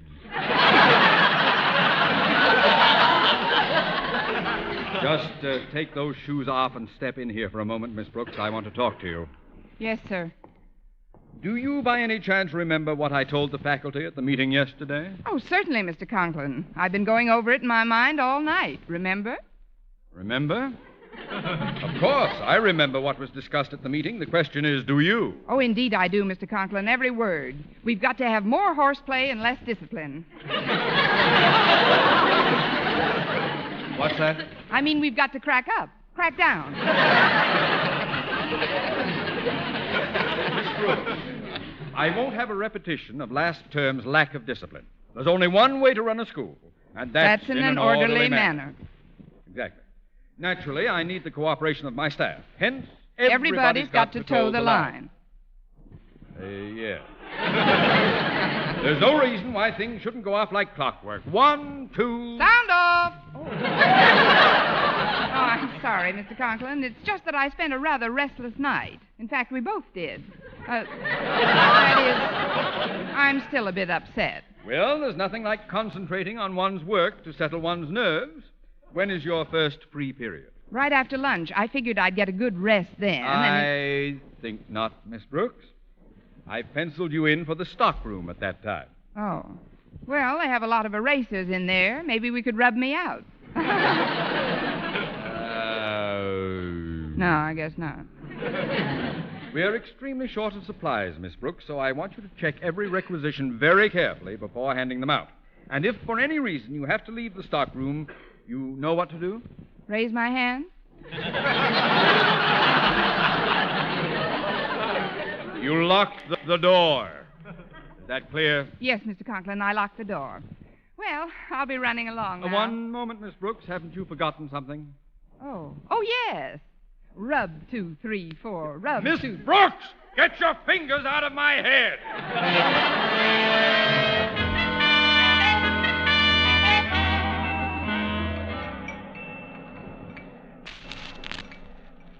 I thought lunch period would never get here, Mr. Boynton. Oh, me either. I'm starved. Yeah, I'll just put our tray down and sit opposite you. There. Now, it's funny how we happened to bump into each other at the entrance of the cafeteria. Quite a coincidence. Yes, it was. Of course, I had to run a little. But I think it's nice to have someone take you to lunch, don't you? Yes, I do, Miss Brooks. It was grand of you to ask me. Would you mind passing my soup over, please? Here you are, Mr. Boynton. Nothing like a good hot plate of soup to warm you up. I said that laboratory of mine's like an igloo. Even my hands are freezing. Let's feel them. Say, they are cold. Yours are nice and warm. How'd they get that way? I had them in your soup.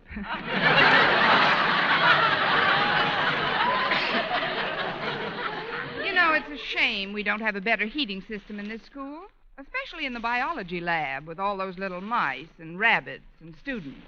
You're right, Miss Brooks. I was talking to Mr. Jensen, the janitor, about it, and he's promised to speak to Mr. Conklin and get him to inspect the system himself. You see, I have a lot of electrical appliances in the lab now, but none of them give off much heat. I've got to have another outlet if I'm to attach any other... Excuse me, Mr. Boynton. Hi, Miss Brooks. Hello, Walter. Thought we'd better be getting down to the stockroom. I don't want you to get nervous when the requisitions start pouring in. Or the books with the answers in them start pouring out, Well, all right, Walter, we might as well get going. Will you excuse me, Mr. Boynton? Oh, sure, Miss Brooks. And even though you asked me to lunch, I don't want you to worry about the check. Oh, well, that's very nice of you. I'll pay my own, Miss Brooks. You just take care of yours.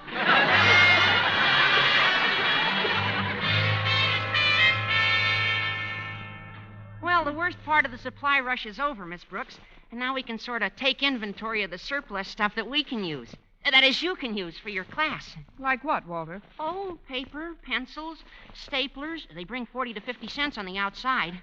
And I really need one for my schoolwork. And then there are inkwells, paper clips. This stockroom is only 2 doors from your room, Miss Brooks. Why don't I get an armful of stuff and stash it away under your desk right now? Walter, I am an English teacher, not a fence. There's no such thing as surplus in the school system. Everything has to be requisitioned and... Wait a minute, what's this? That? Oh, that's an electric heater, Miss Brooks. An electric heater, Why, that's just what Mr. Boynton needs for his lab. I know what. I'll hook it up right now and surprise him. But what about a requisition? Walter, can I trust you? Oh, you know you can, Miss Brooks. Of course, and I do.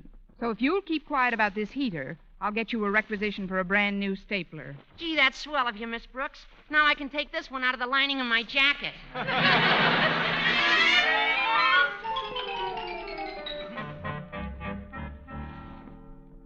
Well, Harriet, where's the heater I sent you for? It wasn't there, Daddy. I looked all over the stockroom, but there wasn't a trace of it. Did you ask Miss Brooks about it? Miss Brooks wasn't there. Nobody was there. And the door was open? No wonder my heater's missing. I distinctly told her... Now what? Come in! Excuse me, Mr. Conklin, but I've got to talk to you right away. Oh, hello, Mr. Denton. Hello, Harriet. I better be going now, Daddy. I've got a class in a few minutes. All right, Harriet. Now, what is it, Jensen? I'm rather busy right now. Oh, this is important, sir. As custodian of the building, I feel it's my duty. You feel what is your duty? To tell you, sir. To tell me what? Please, Mr. Conklin, don't shout. That's one of the reasons. That's one of the reasons for what? For your high blood pressure. Now, when I was your age... Never mind that now. What do you want to see me about? The biological laboratory. The furnace vent isn't large enough to heat that big room. It's so cold in there, Mr. Boynton's had to put earmuffs on the rabbits. We've got to build another outlet. Outlets cost money, Jensen. We'll requisition another heater. Meanwhile, I've got to find the When one you that I got to sent put my... earmuffs on rabbits, brother, you're in trouble. Besides, if an electric heater is hooked onto the present wiring setup, it can cause a short. Well, tell me about it another time. And I've got even to worse find than a short, Mr. Conklin, it might start a fire. I don't like to censure you, Mr. Jensen, but you are an alarmist. Yes, sir. Now I'm going down to that stockroom and wait in back of it for Miss Brooks to return. I'll teach her to leave doors open.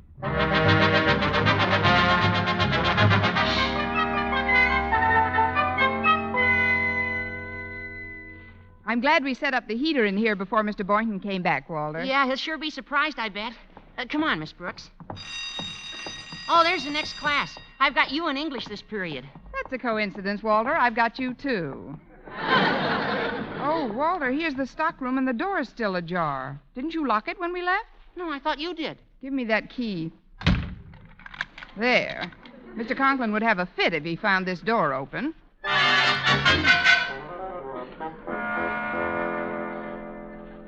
All right, class. Your next question is as follows. In The Mill on the Floss, George Eliot writes about a gentleman who is often compared with a gentleman in Silas Marner. Who is that gentleman? Are you talking about a fictional gentleman or George Eliot himself? Himself? Walter, it happens that she wasn't exactly a gentleman. So what? He was a darn good writer. Next question. Goodness, that heating system is really noisy. Why, it's the voice. It's coming out of the vent here. What? Quiet a minute. Let me listen.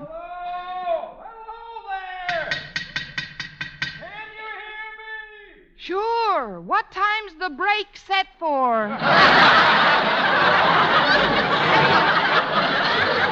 are you? It sounds like Daddy.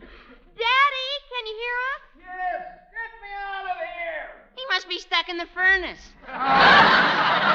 Nonsense, Walter. He was going to inspect the heating system. He's probably just stuck in a pipe somewhere. In a pipe somewhere? Oh, I'll go call the fire department. Harriet, you stay here and chat with your father.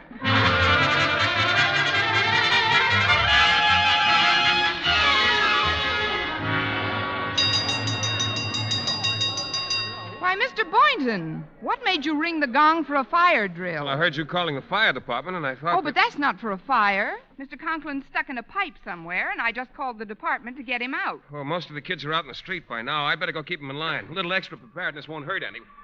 Stuck in a pipe. Oh, I'd better get back to my own room now. Uh-oh, here come the firemen. Well, here we are. Where's the fire? Right this way, Chief. Here, come on, men. There isn't any fire, really. You see, it's just that somebody's caught in a pipe. Caught in a pipe? For this, I left a hand with 100 aces and a double pinochle in it? Oh, please do something. My daddy's stuck somewhere. You've got to get him out. Well, where is he? Well, he was coming in over this vent here very clearly. All right, let's get at this thing with our picks, man. Oh, my. Walter! Walter! Walter, there's enough confusion around here as it is. Okay. Go tell Mr. Boynton to send all the children home immediately. Okay, Miss Brooks. Keep going, man. We've got to get him out of that pipe. I wonder where most of them are. Oh, what's that? That seems to be coming from the stockroom. Hey, it isn't here. Well, let's see now. Did Miss Brooks give me back the key? Oh, yeah. Here it is. Walter Denton, can I lay this crime at your door? No, sir. 2 doors down. I'll see you later. I got orders to go home with the others. Well, we'll find out about this. What's going on here, Miss Brooks? How could... Who did... When did these... What is... Please, I'll explain it all later. Right now, we've got to get Mr. Conklin out of this pipe. He's... Mr. Conklin! Oh, Daddy, thank goodness you're safe. Hello, Harriet. Stop that banging! What do you mean, stop? The principal's got himself stuck and we got to get the knucklehead out. For your information, I'm the knucklehead who's stuck. I'm the principal of this school. Mr. Conklin, how did you get out of the pipe? I was never in the pipe. But we heard you. You yelled, "Get me out of here." Yeah, what's the idea of yelling, "Get me out of here," if you're not stuck in here? I was locked in the stockroom. Obviously, this heater vent connects with the vent in there, and as any idiot could figure out... Well, how does any idiot get himself locked in a stockroom? That will be all of that. I've had enough abuse from the fire department. Yes, we've had enough abuse from the fire department. Quiet, Miss Brooks. Now then, fireman, please remove your pickaxe from the school woodwork. Well, you needn't get so huffy.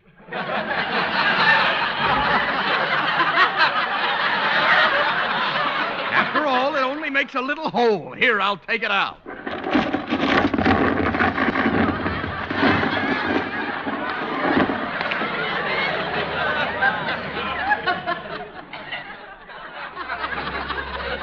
Just what we needed, a larger classroom.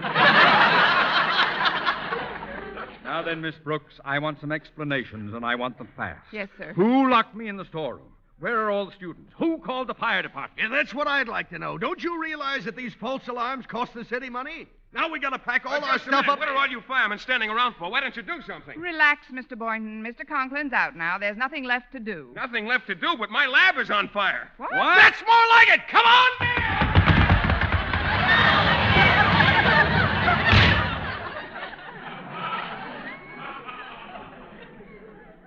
Well, Miss Brooks, that leaves just you and me. You and me and one more question. What's that, Mr. Conklin? Did you happen to run across an electric heater in the stockroom? Yes, I did. And did you happen to connect it anywhere? Like Mr. Boynton's laboratory, for instance? Yes, I did. A funny thing about that. I was told by Mr. Jensen just this morning that another electrical appliance on that circuit would cause a fire. Now, you've got to be punished, Miss Brooks.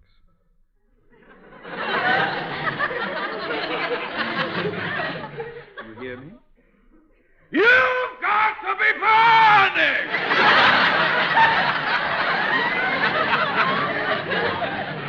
Where are you going, Miss Brooks? To take a cold shower. This is the longest nightmare I've ever had.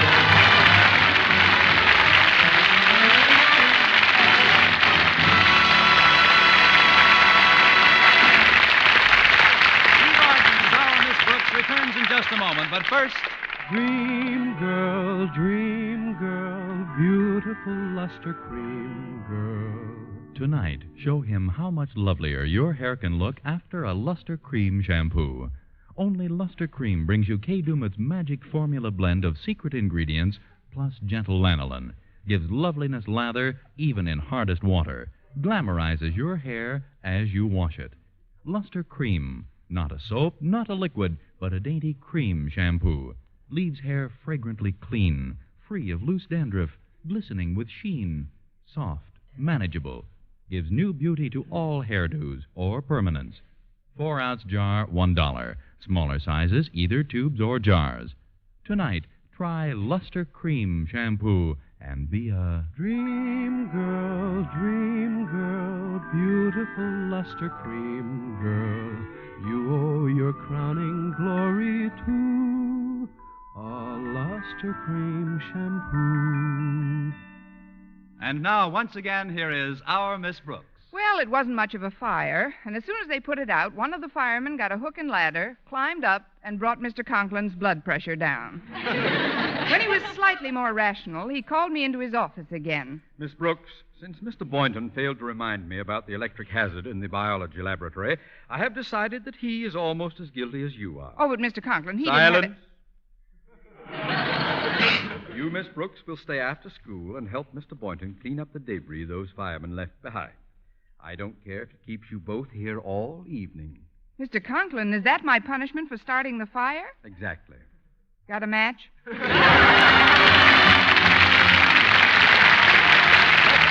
another Our Miss Brooks show, brought to you by Palmolive Soap, Your Beauty Hope, and Luster Cream Shampoo for soft, glamorous, caressable hair. Our Miss Brooks, starring Eve Arden, is produced by Larry Burns, written and directed by Al Lewis, with music by Wilbur Hatch.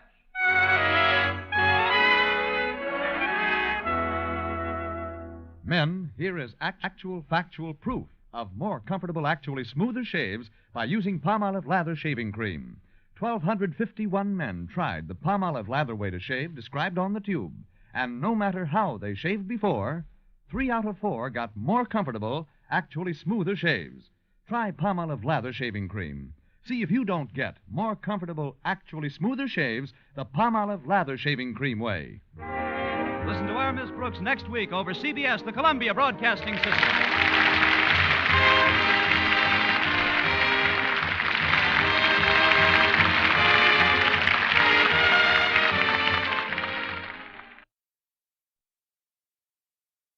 Palmolive Soap, Your Beauty Hope, and Luster Cream Shampoo for soft, glamorous, caressable hair bring you Our Miss Brooks, starring Eve Arden.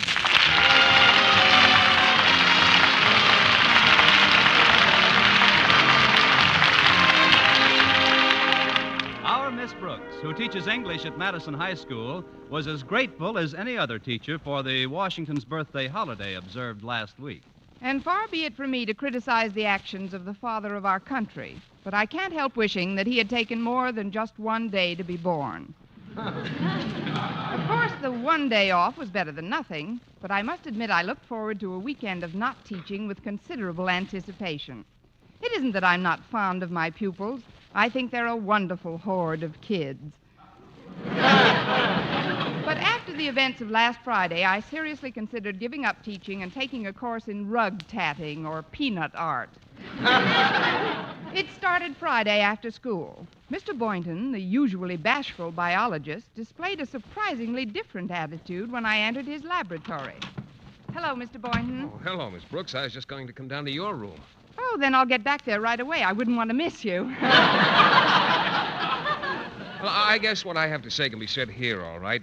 Although I can't help wishing the surroundings were different. Different? Yes, Miss Brooks, more romantic. Romantic? Mm-hmm. I know I haven't been the most aggressive chap in the world, but I do think of other things besides my biological experiments. Things that are, well, more personal. Personal? Yes. Things that a man thinks about a woman sometimes, whether she's a fellow teacher or not. Or not? Just move my needle a notch to the right. Mr. Boynton, what is it you're trying to tell me I like to think? Well, it's just that, like I said before, I wish the surroundings were different. I wish we were in a blue lagoon somewhere with a soft breeze blowing through your hair and... Oh, but we're not. I can take care of that, Mr. Boynton. Keep talking. Of course, I don't know why we have to be in a blue lagoon. I guess I just feel more confident when I'm over water. Well, hop up on this stool and I'll fill a pan. Please continue, Mr. Boynton.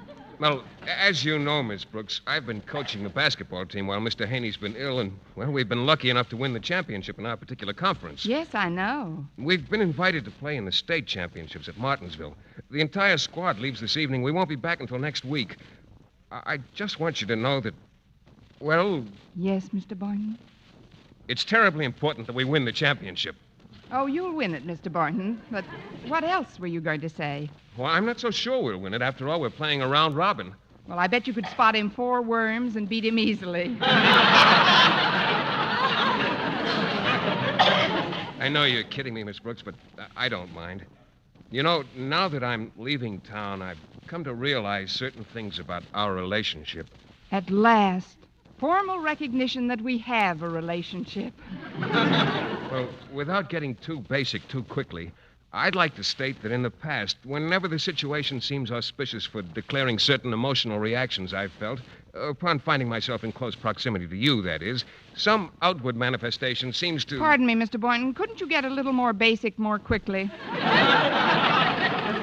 Well, what I'm trying to say, Miss Brooks, is that there always seems to be some sort of interruption when I want to talk to you about certain things. What kind of interruption? I see what you mean. Come in. Well, Boynton, as principal of Madison High, I thought you were alone. We were for a minute. That is, I was just saying goodbye to Mr. Boynton, Mr. Conklin. I see, Miss Brooks. And have you finished saying goodbye? No, Mr. Conklin, we haven't. This boy's been taking brave shots. What I mean to say, sir, is that we can finish talking after you've spoken to me. Very well. I simply dropped in to wish you good luck with the team, Mr. Boynton. Remember, by winning the championship cup, you not only honor yourself and the athletes involved, but you bring further glory to the already hallowed name of Madison High. Glory and prestige, fame and all... How much have you bet on the game, Mr. Conklin? Just a fin. I was... No! You know I never bet. It's just that we must get that cup. Well, don't worry, Mr. Conklin. We've got the high-scoring forward of the conference on our team, you know. I see. And how's this boy's condition? Tip-top, I trust? Well, he's 6'5" tall, so his top would be hard to tip.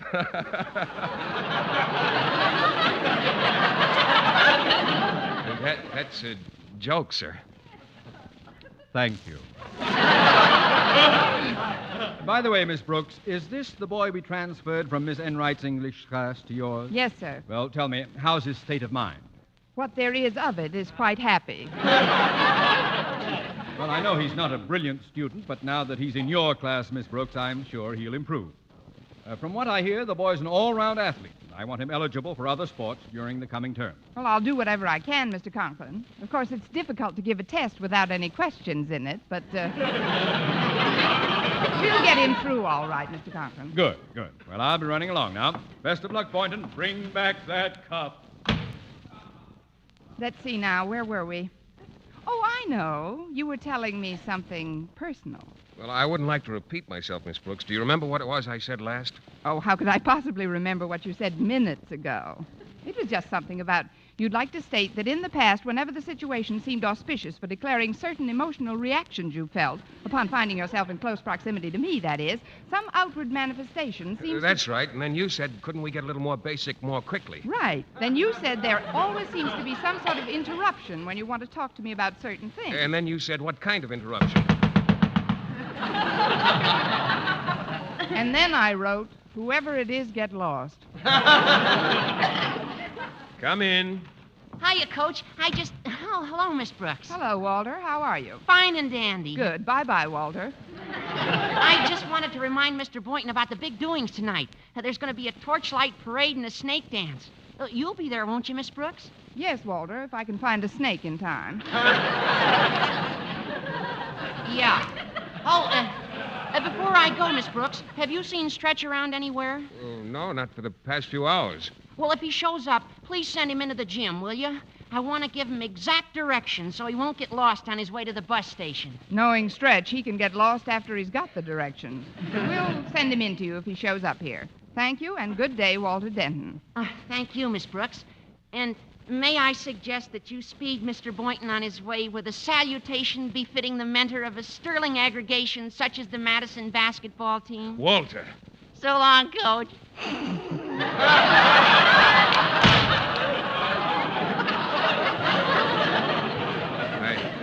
I hope you're not embarrassed by Walter's inference, Miss Brooks. If you think that would embarrass me, you need a coach. Now, let's take off for that blue lagoon, huh? I'm afraid I don't comprehend, Miss Brooks. My hair is blowing in the breeze again. See? What is it you were trying to tell me before Walter came in? Well, it's just that with my leaving tonight, we won't be seeing each other at all over the weekend. I know, Mr. Boynton. Come in. Oh, it's Stretch. How are you, son? Hi, Mr. Boynton. Hello, Miss Brooks. Hi. Well, how do you feel about our impending junket? Huh? Mr. Boynton wants to know how you feel about the trip you're taking this evening. Oh, well, I ain't going. Stretch, don't say ain't. Don't say you ain't going. What's the trouble, Stretch? You're not ill, are you? There's nothing wrong with me physically. My trouble is mostly mental. Well, don't be self-conscious. No, wait. What is it, Stretch? Maybe I can help you. I'm afraid you can't, Mr. Boynton. You see, it's about a girl. A girl? You've seen them. They play on girls' softball teams. Is there anything I can do to help, Stretch? Yes, Miss Brooks, but I'd rather talk to you alone, if it's all right with Mr. Boynton. Why, certainly, Stretch. I've got to get down to the gym for a few minutes anyway. Miss Brooks, you will try to straighten him out, won't you? You know how important he is to the team. I'll do what I can, Mr. Boynton. Good. We'll see you at the snake dance tonight. Now then, Stretch, tell teacher all about it. Well, I know I ain't good in English, Miss Brooks. You're not good in English. I know. But ever since the first test you give me, I knew that I was going to improve and get the kind of marks in English that I've always striven for. Striving for? Oh, I know I got a lot to learn yet, but since I met you, I feel that you're more than just a teacher, that you understand kids, and that's why I come to you now. I ain't much at speeches, so I'll just say it right out, Miss Brooks. I'm in love. In love? With what? A who? My best friend's girl, Walter Denton. People don't talk like this in any language. Stretch, are you trying to tell me that you've got a crush on Harriet Conklin? Exactly. When she's in the stands rooting for the team, I play great. When she isn't, like she's not going to be where we're going to play over the weekend, I don't. So I ain't going, Miss Brooks. Oh, now, wait a minute, Stretch. Have you told Harriet how you feel about her? Oh, no. Nor Walter either. I wouldn't want to hurt neither of their feelings. It's just that I can't play without Harriet in the stands. Look, Stretch, I heard that they're going to show the games on television right here in Madison. That means that Harriet will be in the stand. She'll be right on the sidelines watching your every move. Honest, Miss Brooks? May I swallow a border racer? Now, will you attend the ceremonies tonight and then leave with the rest of the team for Martinsville? Well, if you say Harriet will be there on the sidelines, I guess I'll go along. Good. I knew you wouldn't disappoint Mr. Boynton and me. He was kind of counting on me, I guess. Funny thing about him, though, for a smart scientist, he's not very smart about getting someplace sometime. Why, Stretch, what do you mean? Like with you, I mean. Here you are, a smart, pretty, brainy English teacher with no other attachments, and he don't do nothing about it. Stretch. Yes, Miss Brooks? You ain't just flapping your lips, Doc.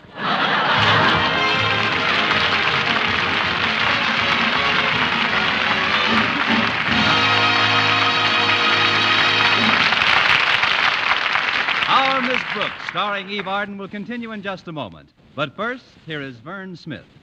Ladies, what's your complexion problem? My skin's so dingy. Mine's oily. My skin's dull, coarse-looking. Doctors have proved that many complexion problems respond wonderfully to proper cleansing with Palmolive soap, regardless of age, skin type, or previous beauty care. Oily skin looks less oily. Dull, drab skin fresher and brighter.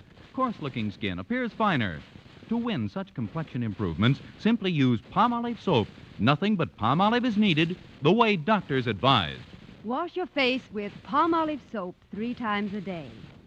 Massage with Palmolive's wonderful beauty lather for 60 seconds each time to get Palmolive's full beautifying effect. Then rinse. Look for improvements within 14 days. Remember, 36 doctors, leading skin specialists, advise this way for 1,285 women with all types of skin, and proved it could bring lovelier complexions to 2 out of 3. So forget all other beauty care. Use Palmolive soap the way these doctors advise for a fresher, brighter complexion. And ladies, enter the $100,000 49 Gold Rush contest. The makers of Palmolive soap offer $49,000 first prize and over 4,900 other prizes. Get entry blanks and complete rules from your dealer now. You may win a fortune in cash.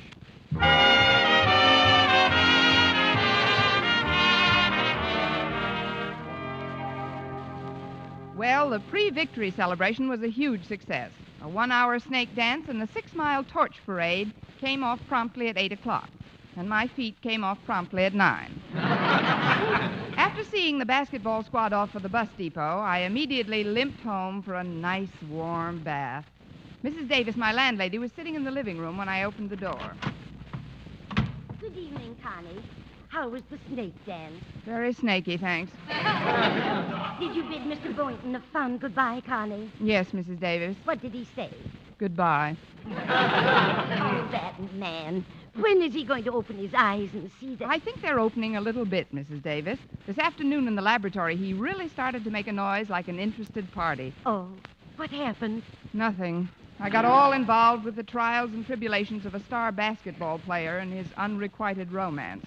But the weekend is upon us, and I won't have to play Dorothy Dix for a few days anyway.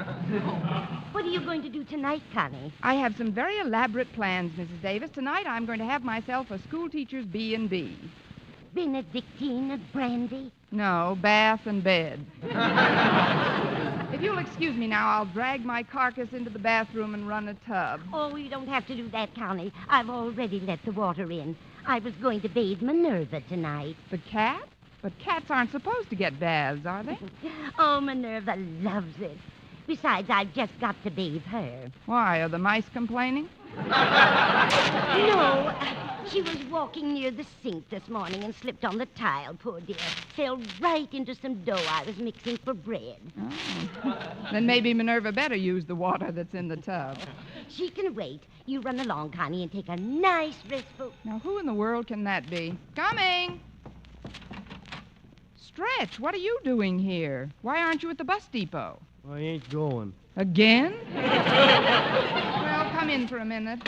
Thanks, Miss Brooks. This is Mrs. Davis. You remember Stretch? Of course. He's the famous quarterback on our hockey team, isn't he? No, lately he's been playing goalie for our tennis team. Could I talk to you alone, Miss Brooks? Naturally. Mrs. Davis, would you mind making a little tea? Not at all, Connie. I'd like some myself. How about you, Stretch? Nice glass of milk? No, thanks, Mrs. Davis. Well, I'll bring some anyway. Nothing like milk for a growing boy. I guess you're pretty disappointed in me, Miss Brooks, but Say, what's that? What's what? Right behind Mrs. Davis. There's a cake walking into the kitchen. Oh, relax, Stretch. I see it, too. That's just our cat, Minerva. She fell into some dough. Now tell me why you're not with the team. It's Harriet, Miss Brooks. Even though she'll be seeing me play on television, I won't be able to see her. I was afraid you'd figure that out. Look, Stretch, I'll get you a nice picture of Harriet and send it airmail. You'll have it by game time tomorrow night. How's that? Gee, I don't know, Miss Brooks. I would like to have a picture of Harriet, but I wouldn't want anybody to know that Walter's my best friend. I know, Stretch. You wouldn't want to hurt Walter or Harriet or either of their feelings. Believe me, I'll get the picture without anyone knowing for whom it's intended. Gosh, I hate to be such a problem to you, but, well, I never mixed much with other kids outside of in athletics, I mean. And I think my name has something to do with it. Your name? You see, my real name is Fabian Snodgrass. I guess when I was little and kids kidded me about it, I got sensitive. I see. Stretch, do you have any brothers or sisters? Sure, 2 sisters and 1 brother. And do they have peculiar names, too? Oh, no. They all got perfectly normal names. It's like the other day when I was talking to my sister. Rapunzel, I said.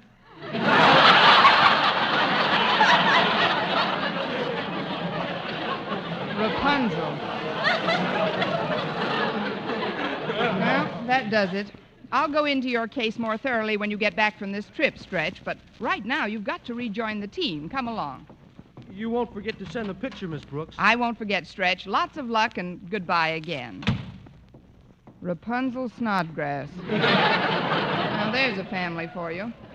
Oh, well, now for that bath. I better see if the water's still warm.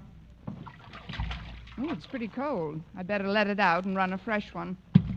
Come and get your tea, Connie. I'll be right there, Mrs. Davis. I'm afraid Minerva's water got a little cool. I'm running another tub for myself. Very well, dear. Where did Stretch go? Back to the bus depot. Wait till I close this door. The poor kid, he's hopelessly in love. Yes, I overheard. But he shouldn't worry so much about the other boy in the case. Why, when my sister Angela was a girl, she never went out with one boy at a time. She didn't? No, she played the field, Angela did. Why, I remember one time she went out with twins for over a year before she found out they were triplets. Poor Angela. The eternal quadrangle. I'd better take a look at that bath. There. Nice and hot. Now to get these clothes off and... Oh, no, not another interruption. Hi, Miss Brooks. It's me. Can I come in for a minute? Yes, Walter, but that's about all. I'm trying to take a bath. Well, that'll have to wait, Miss Brooks. Well, it's getting plenty of practice. What's the matter, Walter? It's Stretch. He disappeared from the station, and when last seen, he was heading in this direction. He did come here, Walter, but I sent him back down to the depot. Well, that seems like a pretty silly maneuver. Well, what did he come here about? He wanted some advice. He's in love, Walter. In love? In love with who? Whom? Who's she?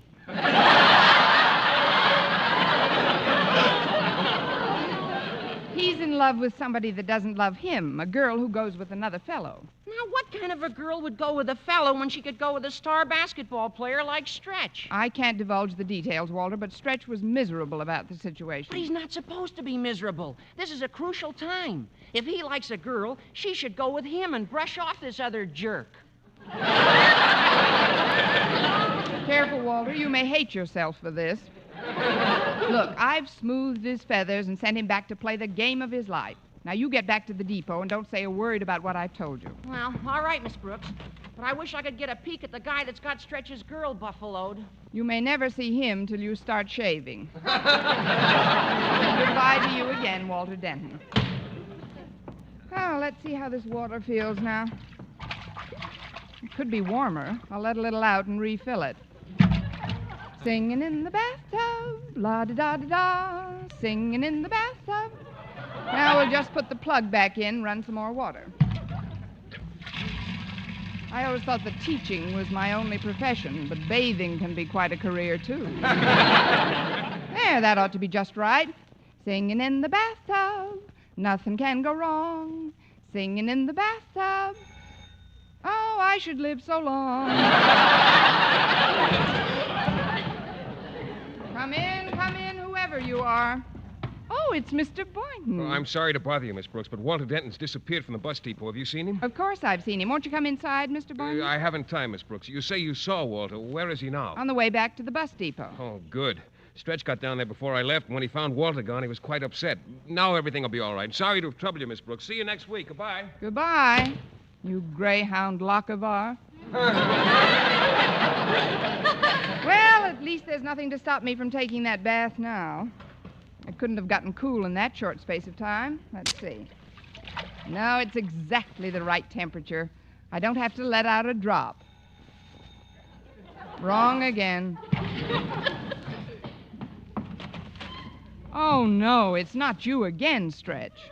I'm a monster. What do you want from me, an affidavit? What's wrong this time? When Walter came back to the depot, I took one look at him, and then I knew. Knew what? I couldn't go to Martinville without his girl, Harriet.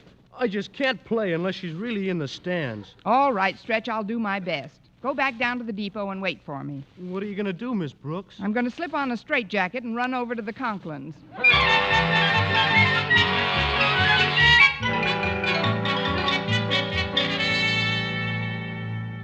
I wouldn't have disturbed you this late, Mr. Conklin, but it's absolutely essential if you want Madison to win that championship. What's essential, Miss Brooks? That you let Harriet here go to Martinsville with the team. Me? Go with the team tonight? But of course it's Walter. He needs me. Stop squealing, girl. But don't you see, Daddy? Walter's the manager of the team, and he needs me by his side. I hardly dared to hope for it, but now I know. Walter's my life, my future, my all. Walter isn't the one who requested that you come along, Harriet. It was Stretch. Stretch? But he's the best athlete at Madison. I'll rush to his side at once. What about Walter? Who needs Walter? When does the bus leave, Miss Brooks? Not so fast, young lady. What's this all about, Miss Brooks? Well, it's Stretch, Mr. Conklin. He's got a crush on Harriet. And if she'll just be in the stands and root for him, he says Madison is bound to win. There's really no harm in it. No harm in it, but Martinville is 400 miles away. The basketball team is composed entirely of boys. Boys and Mr. Boynton. Who'd chaperone my daughter? Who else but Miss Brooks? Come on, Miss Brooks, pack a bag and we'll have to... Oh, just a minute, Harriet. I can't go to Martin. Of course you can. It's your idea, isn't it? Now go on home and get... Wait a minute. With Mr. Boynton coaching the team, you'll need a chaperone yourself. Then why don't you come along, Daddy? What? Me? The principal of the school leave Madison for a weekend? To watch our basketball team play a round robin with the best teams in the state? Tell your mother we're leaving at once. Oh, just one thing, Mr. Conklin. Yes? Do you think they have a bathtub in Martinsville?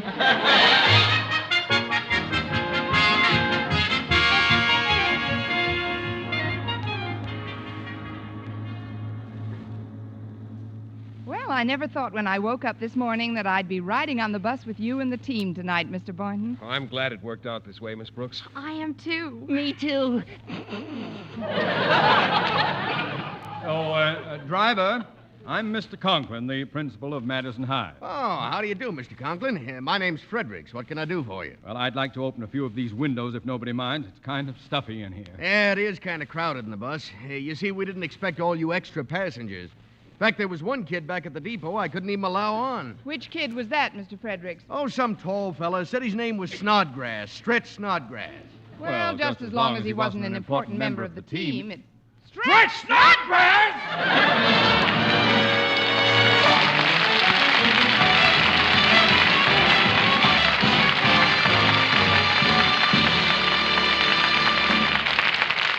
Eve Arden as our Miss Brooks returns in just a moment, but first...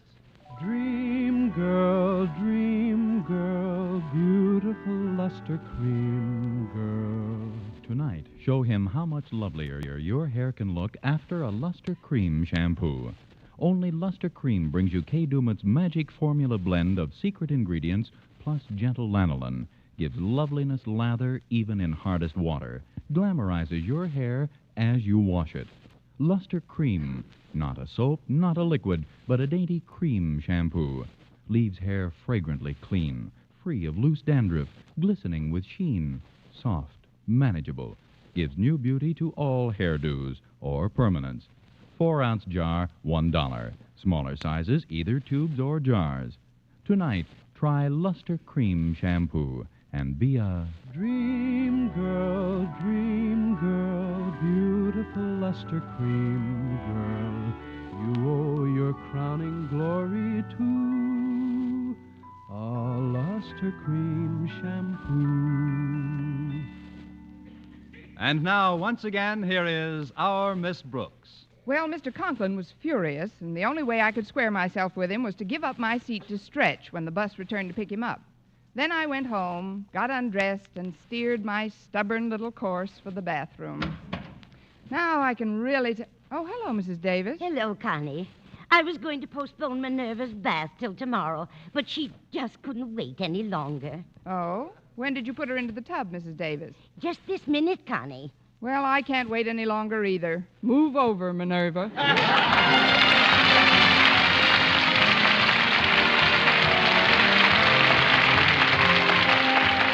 Next week, tune into another Our Miss Brooks show brought to you by Palmolive Soap, your beauty hope, and Luster Cream Shampoo for soft, glamorous, caressable hair. Our Miss Brooks, starring Eve Arden, is produced by Larry Burns, written and directed by Al Lewis, with music by Wilbur Hatch. Mr. Boynton is played by Jeff Chandler, Mr. Conklin by Gail Gordon. Others in tonight's cast were Jane Morgan, Dick Crenna, Gloria McMillan, Frank Nelson, and Leonard Smith.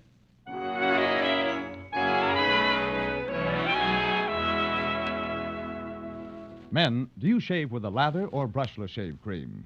Palmolive shaving cream comes both ways, and whichever way you prefer to shave, you'll find that using either Palmolive brushless or Palmolive lather shaving cream can bring you more comfortable, actually smoother shaves. Here's the proof. 2,548 men tried the new Palmolive way to shave described on the tube. And no matter how they had shaved before, 3 out of every 4 got more comfortable, actually smoother shaves. Get Palmolive brushless or Palmolive lather shaving cream today.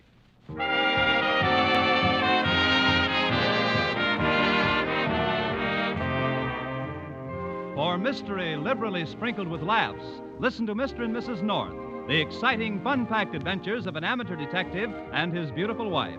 Tune in Tuesday evenings over most of these same stations. And be with us again next week at this same time for another comedy episode of Our Miss Brooks. Bob Lamont speaking.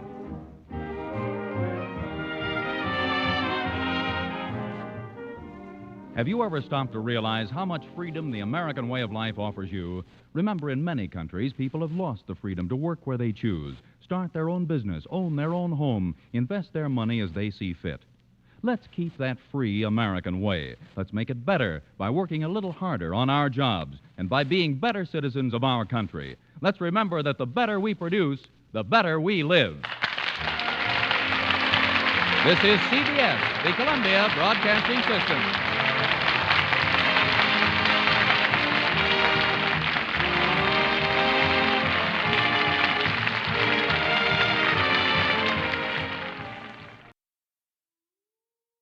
Palmolive Soap, your beauty hope, and Luster Cream Shampoo for soft, glamorous, caressable hair bring you Our Miss Brooks, starring Eve Arden.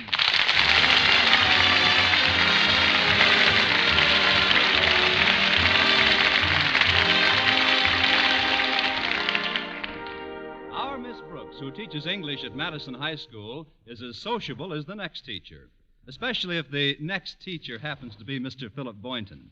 But unfortunately, Mr. Boynton, who teaches biology at Madison, is a rather shy individual. Yes, indeed. For a fellow who spends so much time studying life, he certainly manages to get very little on him. Of course, there are rumors around the school that I'm that way about Mr. Boynton. Now, I don't know exactly what that way means, but if feeling that way means feeling this way, then I guess I'm that way about Mr. Boynton. Anyway, last week he accepted my invitation to invite me to the faculty dance Saturday night. And so bright and early Saturday morning, I asked one of my pupils, Walter Denton, to drive me down to the beauty parlor in his jalopy. Unlike the new Hudson, Walter's car isn't one you step down into. His car, most people back away from. It's a very streamlined little job. No windows, no top, and no windshield. All in all, it's the coldest hot rod in town. If it's too cool for you, Miss Brooks, I can put up the top. The top? Where is that? In the back on the floor. No, thanks, Walter. It doesn't matter how my hair looks now. Antoine will change me into something believable. I appreciate your giving me this lift today, Walter. Oh, it's a pleasure, Miss Brooks. A pleasure and a privilege, because I'm so fond of you both as a person and a teacher. You know, that's one thing about Madison High. We sure got some wonderful teachers. Now, take Mr. Boynton. Granted. He sure is tops. I ran into him the other night at the movies. Incidentally, he was with another member of the faculty, Miss Enright. Please, Walter, not so soon after breakfast. I forgot. You and Miss Enright aren't exactly stuck on each other. That, Walter, is an understatement. Now, let's just forget about her, shall we? Sure, I'll be happy to forget about her. I never think about her much anyway. Fine. Walter, Yeah? was she sitting close to Mr. Boynton? Who? The lady we decided to forget about. Well, I can practically give you a blow-by-blow because I sat right behind him in the movie. And what's your report, G2? Nothing. Nothing. They were so dull I spent half my time watching the picture. You should have asked for your money back. Of course, she did whisper a couple of things into his ear, but I couldn't hear what they were very well. She has a funny way of purring when she talks. There's nothing funny about it. To her, purring comes naturally. Of course, she tried to hold Mr. Boynton's hand once or twice, but she didn't quite make it. Why not? Most of the time, he had it in a bag of popcorn. Well, it would serve her right if she got salt all over her manicure. Here's the beauty parlor, Walter. Would it be convenient for you to pick me up in a couple of hours? Oh, sure. I gotta get a haircut anyhow, and I usually go to Barney's barber shop right down the street. I was thinking of getting a butch haircut this time. Well, from what I've seen of the kids who get their hair cut at Barney's, he can butch up any kind of a haircut.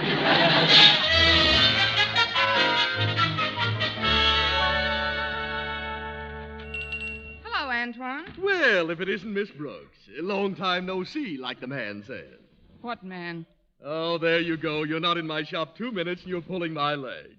But I don't care. I'm delighted to see you at any time. You're such a challenge to a beautician. Challenge? Yes, you see, you come into my shop so infrequently, I have to start from scratch each time. Of course, you do have a load of natural beauty. Thanks, loads. But then so does a rose bush. And even it, with all its natural loveliness, must be properly and frequently cared for in order to retain that beauty. Its soil must be irrigated, its roots watered, its leafy branches gently sprinkled. Well, don't stand there. Turn the hose on me. Before I assign you to a booth, tell me, Miss Brooks, what prompted you to come in this morning? Oh, it's very simple, Antoine. There's a faculty dance at Madison High tonight, and I thought it would be nice to look like a human being. All the big jobs they bring to Antoine. Well, no matter. It's a feeble artist, indeed, who cannot rise above his subject. I shall make you my masterpiece. All I ask in return is that you promise to visit Antoine's once a week. Aren't you forgetting something? I'm a school teacher. You know, it isn't an accident that we of the faculty have a faculty for always looking like the faculty. Beauty parlors are a luxury we can rarely afford. Well, apparently that doesn't apply to all teachers. One of my best customers is a teacher. In fact, she has an appointment here in a few minutes. A Miss Enright. Do you know her? Yes, we both teach English at Madison. Oh, then you and Miss Enright have something in common. I suppose you could call him that, yes. Oh, she's a wonderful person. Very active in the Parent Teachers Association and in all sorts of civic functions. What do you think of her? She's fine. Good teacher. Confidentially, I don't like her either. And even though I should be grateful for the new customers I get through her connections, I can't help feeling that she's very overbearing. That's my honest opinion, and when it comes to people, I believe that honesty is the best policy. Well, here I am, Antoine. Miss Enright, how wonderful to see you. Your policy just lapsed. Why, Miss Brooks, what are you doing in a beauty parlor? Oh, I just thought I'd let Antoine do a little lily gilding. I haven't started yet. I'm going to make Miss Brooks look like a thing of beauty. Is there time? This is Saturday, you know. We have to be back at school by Monday. Oh, I'll make it. Antoine's going to put more men on the job. Well, if you'll excuse me for a moment, I'll arrange booth 3 for you, Miss Enright. Oh, do that, Antoine. Miss Brooks, now that we're alone, there's something I think you should know. That you were at the movies with Mr. Boynton last night? Well, how did you... Were you there, too? No, just my emissary. I must admit, Miss Brooks, I thought you'd be a little more upset about it. Upset? Me? Because Mr. Boynton chooses to go out with another English teacher? Of course I'm not upset. In fact, I had quite a laugh over it. A laugh? I thought I'd split my infinitive. You see, I happen to know that Mr. Boynton once heard the expression, let's live a little. Yes? So that's what he does. He lives as little as possible. No, I'm not worried about what Mr. Boynton does when he's not with me. Look, Miss Brooks, I like to do things in an open and above-board manner. I'm going to lay my cards on the table. Good. Take them out of your sleeve and deal. What's the first card? Just this. I know you've booked Mr. Boynton for the faculty dance tonight, but remember, there's always tomorrow, and I don't give up easily. Well, good for you, Salty Nails. Don't underestimate me, my dear. The next time Mr. Boynton and I walk down a middle aisle, it may not be in a theater. Be sure to invite me to the wedding. And, Miss Enright, if you ever become a mother, remember, I'd love one of the kittens.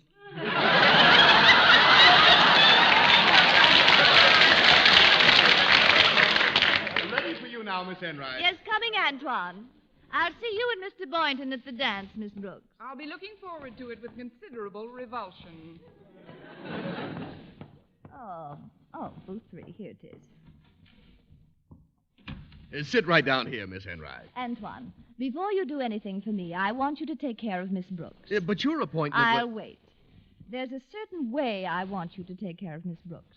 First of all, I want you to comb her hair up in back and give her bangs in front.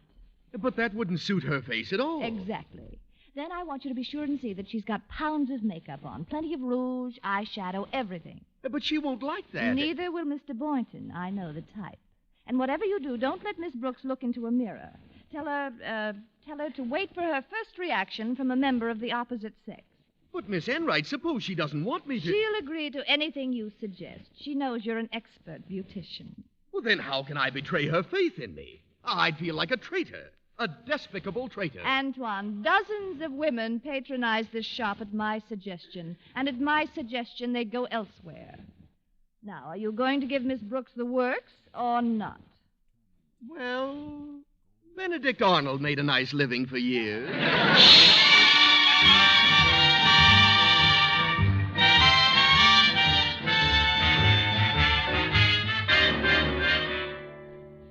There we are, all finished. Remember now, no mirrors, Miss Brooks. All right, Antoine, if you say so. I'll leave it up to the public. Oh, there's Walter parked as usual right in front of a fire plug. Well, here I am. Let's go. Sorry, lady. I'm waiting for Miss Brooks. Take another look, Walter. It's me. Holy cow, get in quick. I'll take you to the receiving hospital. Or better yet, I'll give you first aid. I'm the Red Cross chairman of our class, you know. Well, why do I need first aid? Your mouth, it's all cut. Oh, you're just not used to seeing me with lipstick on. Start the car, Walter. I didn't intend to take so long. Mrs. Davis will be wondering what happened to me. When she sees you, she'll still be wondering. Gosh, that hair comb.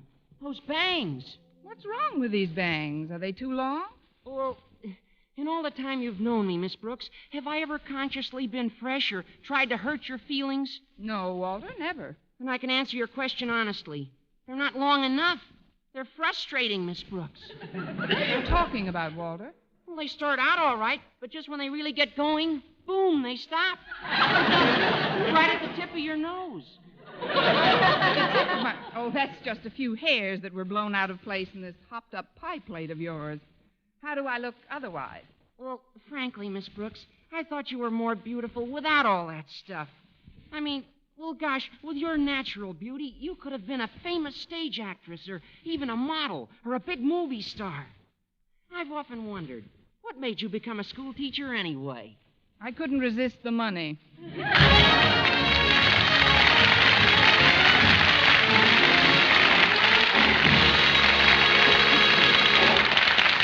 Our Miss Brooks, starring Eve Arden, will continue in just a moment. But first, here is Vern Smith.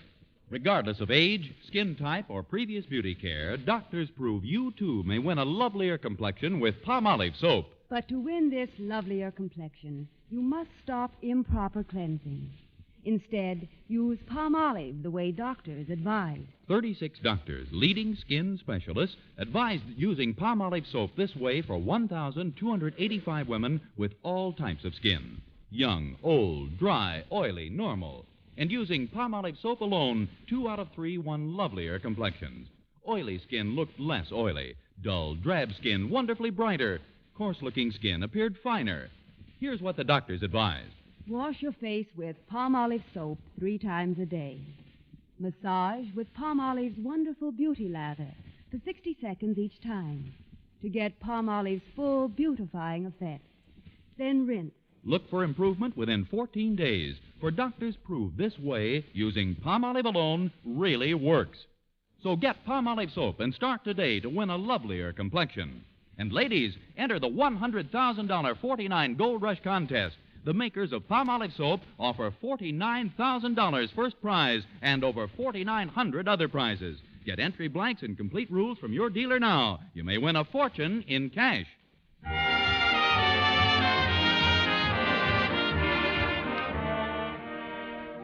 Well, Walter took me home from Antoine, and as my new bangs and I entered the front door, my landlady, Mrs. Davis, came out of the living room. Hello, Mrs. Davis. Oh, how do you do, madam? If you're looking for Miss Brooks, she isn't in. I'm her landlady. Well, maybe I can refresh your memory. Good morning, Mrs. Davis. I can't pay the rent till next week. Connie Brooks, where in the world did you get that makeup? Antoine's beauty parlor. You didn't leave much there, did you? Although I suppose it is attractive to a male. By the way, has he called? Mr. Boynton, you mean? Not this morning, Connie. And I know why you didn't get any calls last night either. Why? I discovered our phone wasn't working.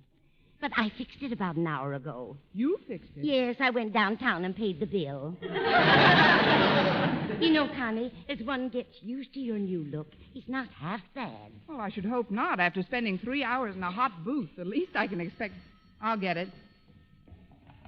Hello? Well, hello, Miss Brooks. This is Mr. Boynton. I thought I'd better call to ask what time I can pick you up tonight. I wouldn't want to barge in without giving you ample time to get ready. Oh, you can come over any time, Mr. Boynton. It never takes me more than a few minutes to fix up. Well, then I'll be over about 7. You know, I tried to reach you several times last night, but your phone was out of order. Yes, I just heard about it. I was quite disappointed when you didn't answer, but while I was combing some new white mice I've acquired, Miss Enright dropped by and asked me if I wanted to go to the movies. What did you do with the other mice? I mean, where did you go after the movie? Ice cream parlor? Oh, no, I was full. The popcorn's very good at the Paramount. Yes, I know. Don't they have a slogan that goes, if it's a Paramount picture, it's the best popcorn in town? Well, I don't know about that, Miss Brooks, but this wasn't a Paramount picture. It was an independent, and not a very good one. In fact, as I once heard Jack Benny say, they should have kept the picture and released the producer. That's a hot one. What was the picture about, Mr. Boynton? It was about some girl with a lot of money who wants her sweetheart to quit being a poor songwriter and work in her father's doorknob factory. Does he? No, but he writes a big hit song after they separate. And when he's got as much money as her father, he asks her to marry him again, and this time she says yes. I can't understand it. Me either. You ought to see the girl this fellow proposes to. She's got 2 inches of makeup on, and she wears bangs. Bangs? The most ridiculous-looking get-up you ever saw. How any man in his right mind could fall for anybody like that? Well, I won't keep you any longer, Miss Brooks. I'll pick you up at 7. Goodbye. Goodbye. Oh, I wish I hadn't let Walter go home. He could have taken me back to Antoine's. I'll get it, Connie. Well, Osgood Conklin, how is Madison's handsome principal today? Fine, Margaret, fine. As you know, my wife's preparing all the refreshments for the dance tonight, and she wondered if you'd be kind enough to help her out with a few sandwiches. Why, of course, Osgood. Shall I make the same kind of sandwiches I did last time? White fish and peanut butter? No, thank you. I've brought some Hello, things. Mr. Conklin. Miss Brooks has been to the hairdresser's, Osgood. Doesn't she look interesting? Well, I really don't know. It's hard to tell. I can see you all right, Miss Brooks, but how in the world can you see me? Oh, it's easy, Mr. Conklin. I just blow a little, and there you are. As a matter of fact, I've got to get back to the beauty parlor right away. Do you think you could give me a lift? I suppose so, Miss Brooks. And, Mrs. Davis, you'll find the ingredients for the sandwiches in this package right here. All right, Osgood. I'll get started right away. See you later, Connie. Goodbye, Mrs. Davis. Well, come along, Miss Brooks. I'll drop you off at... White fish and peanut butter?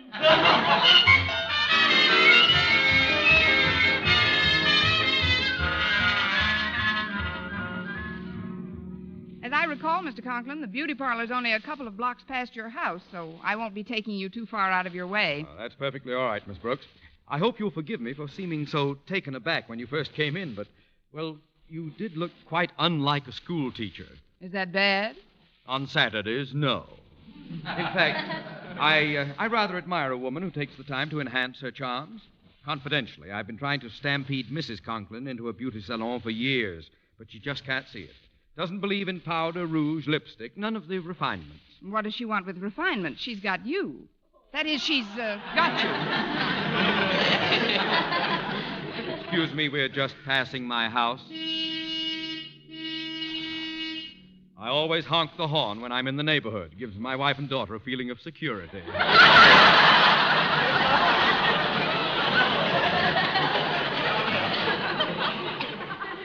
But as you just said, Miss Brooks, she's got me. That's the trouble. She doesn't have to patronize beauty shops to hold on to me, and she knows it. Of course, if she had some reason to be jealous of me, Jealous. Miss Brooks, do you think that if Martha were jealous... Oh, pardon me, Mr. Conklin, but if you'll just pull up here, this is Antoine's. Where? It's that little building with the dimple in the door. Thanks for the lift, Mr. Conklin. You're welcome, Miss Brooks. And we can pursue the topic of my wife's peccadillos at the dance tonight. Oh, definitely. I'm one of the best peccadillo dancers in town.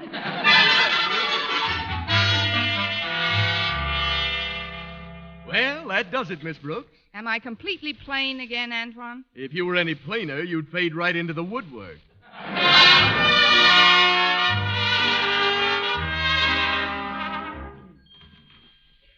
Yoo-hoo! I'm home, Mrs. Davis. She should be back any... Oh, wait a minute. She just came in. Come to the phone, Connie. It's Mr. Boynton. Again? I wonder what he wants now. Thanks, Mrs. Davis. Hello? Oh, hello, Miss Brooks. Mrs. Davis told me you were at the beauty shop. I was delighted to hear that. Delighted, Mr. Boynton? Yes. You see, I was afraid you might misconstrue my remarks about the girl in the movie and think that I dislike all spectacular hairdressings. Actually, the new styles fascinate me. They do? Yes. What sort of hairdo did you get, Miss Brooks? Well, what I got was more of a hair don't. But I'm sure you'll like what I'm going to get again, Mr. Boynton. Oh, fine. When we walk into that dance tonight, I want those other teachers to really notice you. I've even bought a brand new blue serge suit. Do you think it'll fit me? That's a hot one. I'll see you at 7. Goodbye, Miss Brooks. Goodbye, Mr. Boynton. Well, back to the beauty parlor.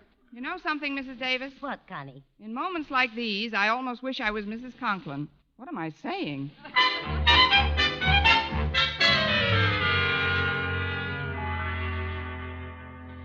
I'll have to be going down to the gym now, Martha. I want to see if it's fixed up properly for the dance tonight. Very well, dear. Oh, don't forget the keys to your car. They're on the table in the hall. And Osgood, I must say the car took a lovely polish. I got a glance at it when you were driving past the house with some woman. Yes. Well, I was just... You saw me driving with some woman, Martha? Yes, dear, I did. Well, there's no need to be jealous, of course, but she was quite pretty, don't you think? Well, I'm sorry, Osgood. I didn't get a very good look at her. I was carrying some cold cuts at the time. If you must know, she was gorgeous. The cold cuts were quite popular last year. Don't evade the issue, Martha. Who was that woman you saw me with this morning? Oh, I know that joke. That's a hot one. I repeat, who was that woman, Martha? What woman? Oh, in the car with you.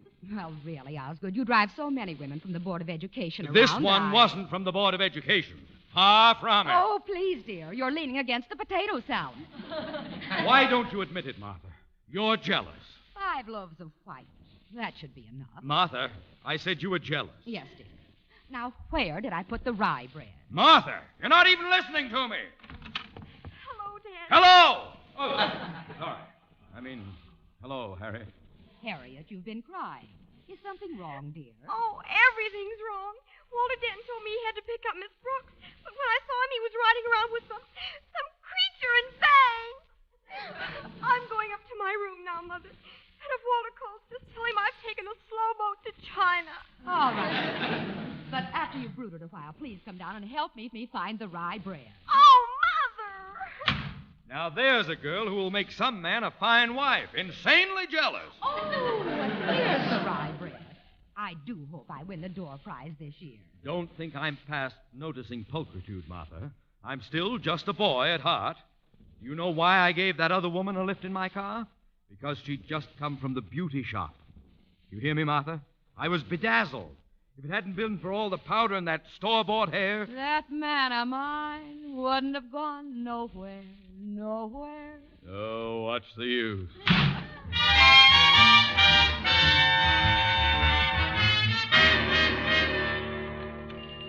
Hello again, Miss Brooks. Tilly, prepare booth number 4. And now then, Miss Brooks, you said on the phone you wanted something fascinating, so I've decided to give you the famous Antoine Marcel. Is it really exciting, Antoine? Exciting? This is the very same coiffure I copied hair by hair from Gorgeous George. Fine. Just give it to me, and then I'll wrestle you for the bill.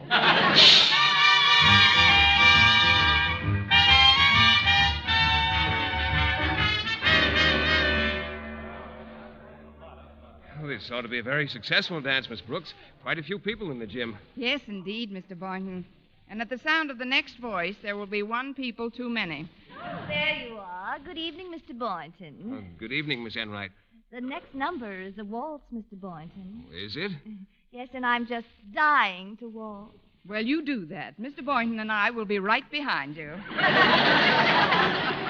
Oh, look who just came in. It's Mrs. Conklin, isn't it? Oh, yes, but in a backless evening gown and an upswept hairdo.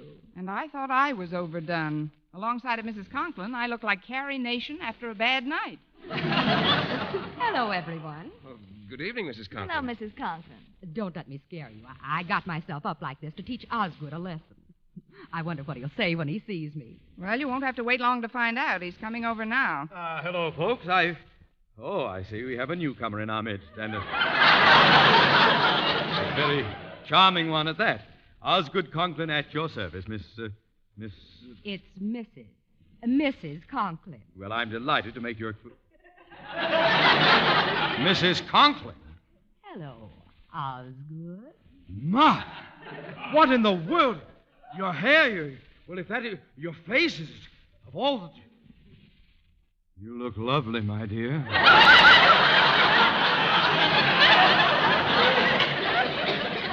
I'm going to have every dance with you tonight. Oh, Boynton. Oh, yes, Mr. Conklin? I'd like you to take over my duties as host at the front door, if you please. Oh, but, sir, Miss Brooks and I were To the door, Boynton. Yes, sir. Come along, Martha. If it hadn't been for powder and that store-bought hair, I wouldn't have... Oh, Miss Enright. Yes, Miss Brooks? Shall we dance? Eve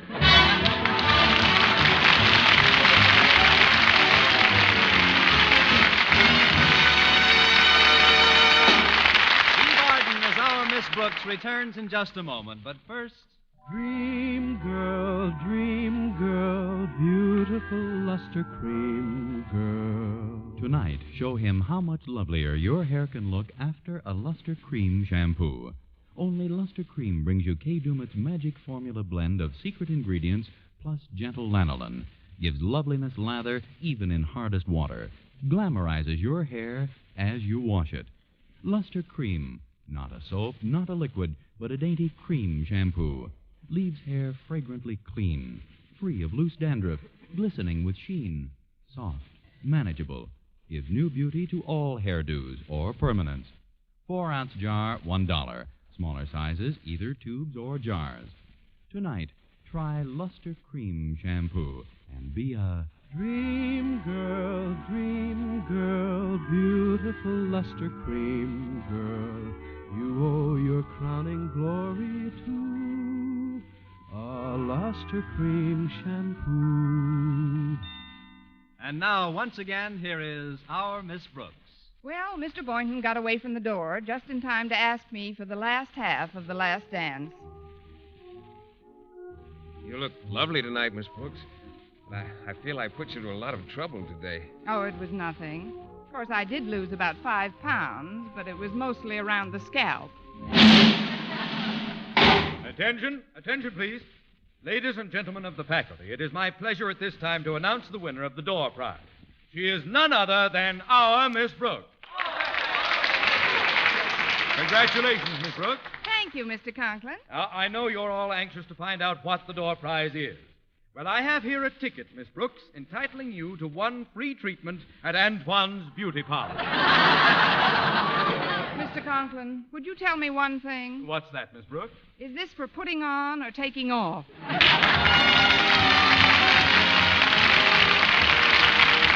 Next week, tune into another Our Miss Brooks show brought to you by Palmolive Soap, Your Beauty Hope, and Luster Cream Shampoo for soft, glamorous, caressable hair. Our Miss Brooks, starring Eve Arden, is produced by Larry Burns, written and directed by Al Lewis, with music by Wilbur Hatch. Mr. Boynton is played by Jeff Chandler, Mr. Conklin by Gail Gordon. Others in tonight's cast were Jane Morgan, Dick Crenna, Gloria McMillan, Mary Jane Croft, Frank Nelson, and Margaret McDonald.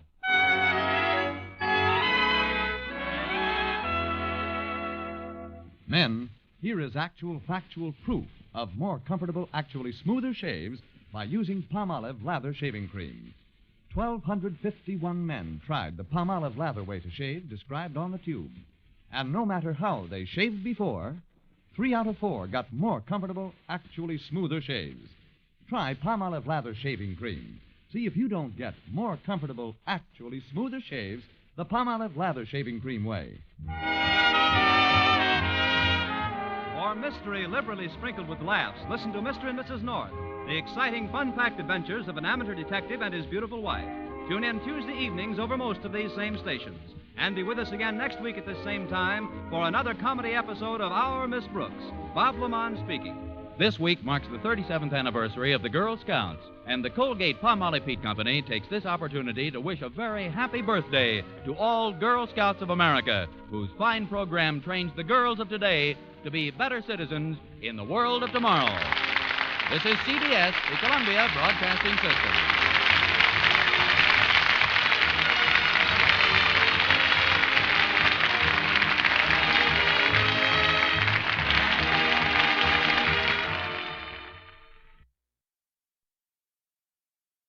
Palmolive Soap, Your Beauty Hope, and Luster Cream Shampoo for soft, glamorous, caressable hair bring you Our Miss Brooks, starring Eve Arden.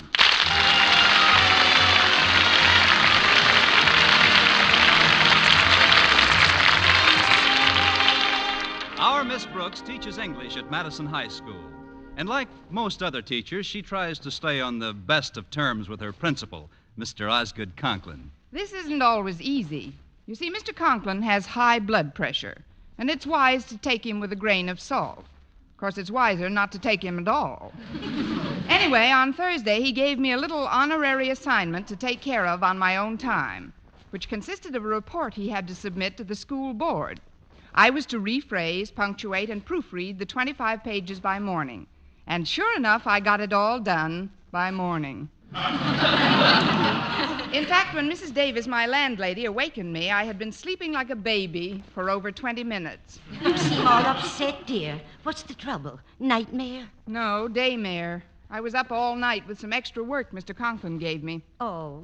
Well, I guess you can use the extra money that goes with it. Money? What money?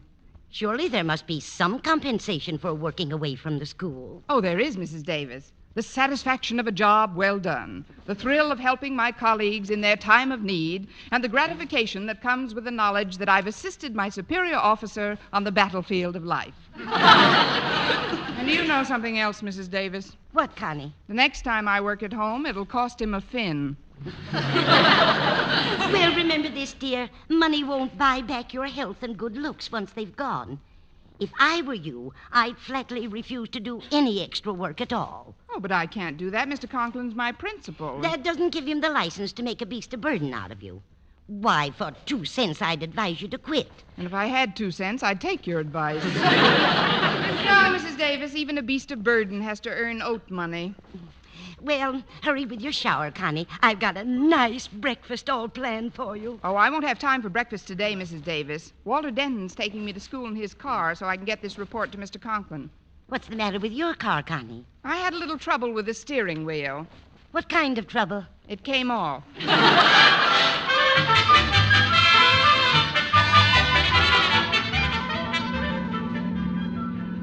It's nice of you to give me this lift today, Walter. And I'd like to compliment you on your promptness, too. You were right on time. Oh, punctuality's a mania with me, Miss Brooks.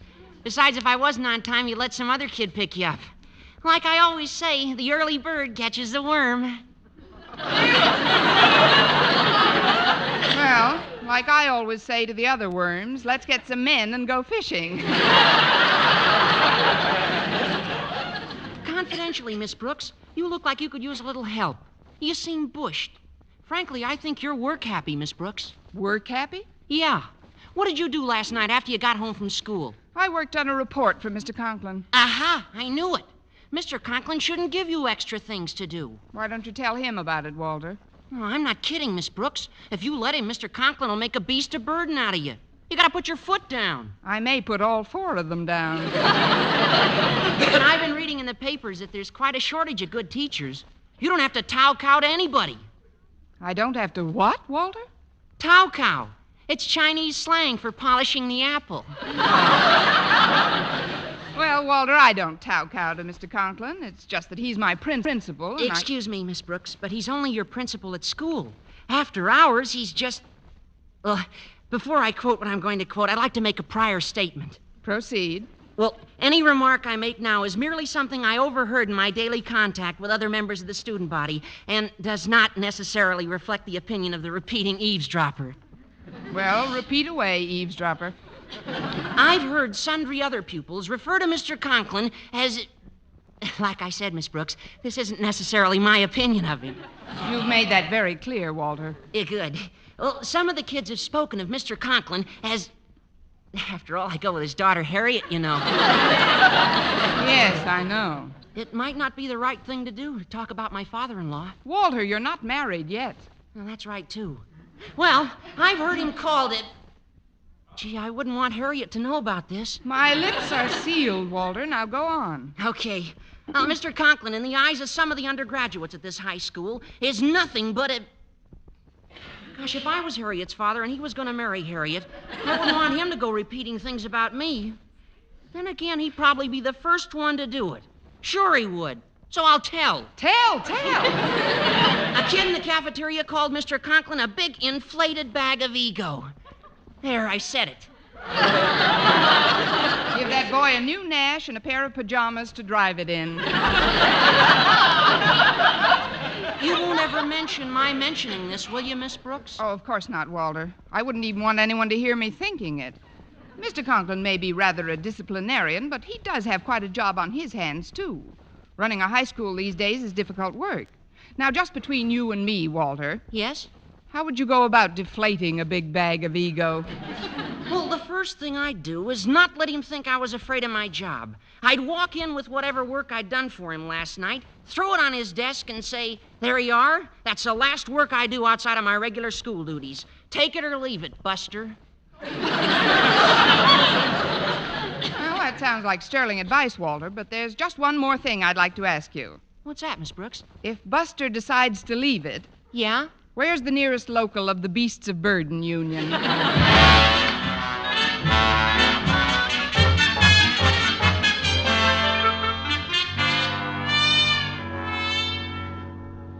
Now then, Harriet, I want the furniture in this office to be absolutely glistening.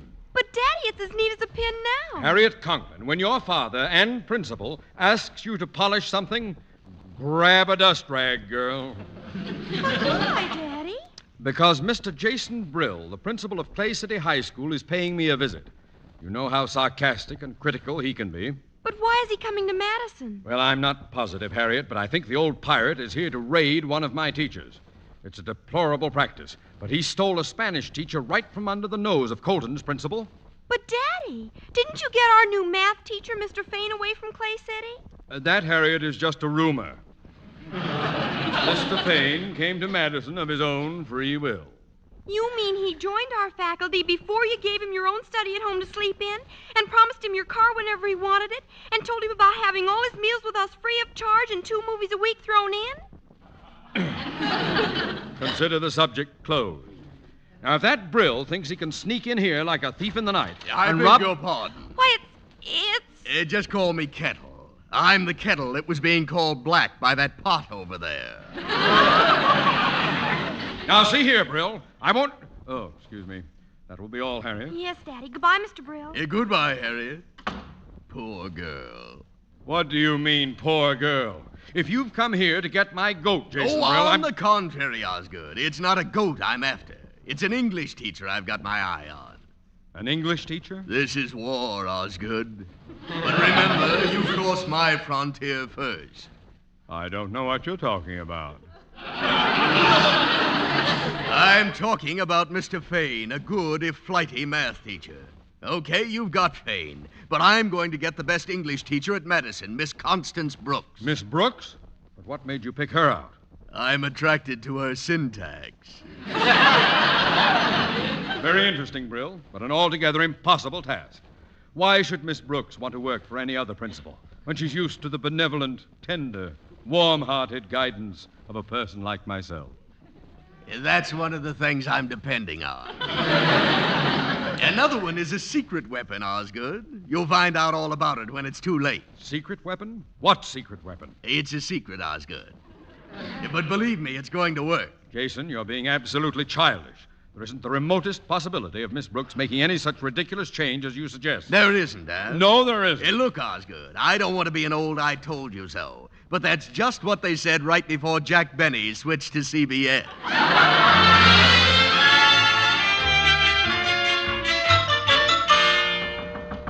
Come in. There you are, Mr. Conklin. That's the last work I do outside of my regular duties. Miss Brooks. That's it. Take it or leave it, Bitbuster. Sir. They've gotten to her. Come here, Miss Brooks. Sit down by my desk, if you please. What? Oh, but I've got a class soon, Mr. Conklin. That can wait. You've been working too hard lately, Miss Brooks. I have? That is, sure I have. I don't like it, you hear? I don't like it one bit. You don't? We here at Madison don't want our teachers to overwork. After all, you're an educator, a person of intellect and perception, not a beast of burden? Exactly. Look about you, Miss Brooks. The walls of this office. That picture hanging there of Madison's first principal, Yoda Critch. He certainly was. There's more to a school than the people in it. There's tradition. A tradition of loyalty and industry, good fellowship and cooperation, but mostly loyalty. Why, when I think of our school song, it brings a lump to my throat. Oh, Madison, thou Madison, I love the air, thou. Madison? Thou Madison. Miss Brooks, come with me to the window. These hallowed walls, this lovely ivy-covered exterior. Do you know the significance of this venerable and beloved ivy, Miss Brooks? Why, no, I don't, Mr. Conklin. Here, I'll raise the window. Here, let me help you.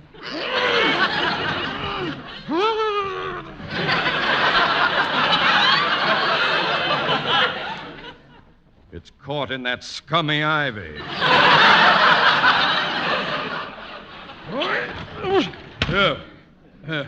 There we are.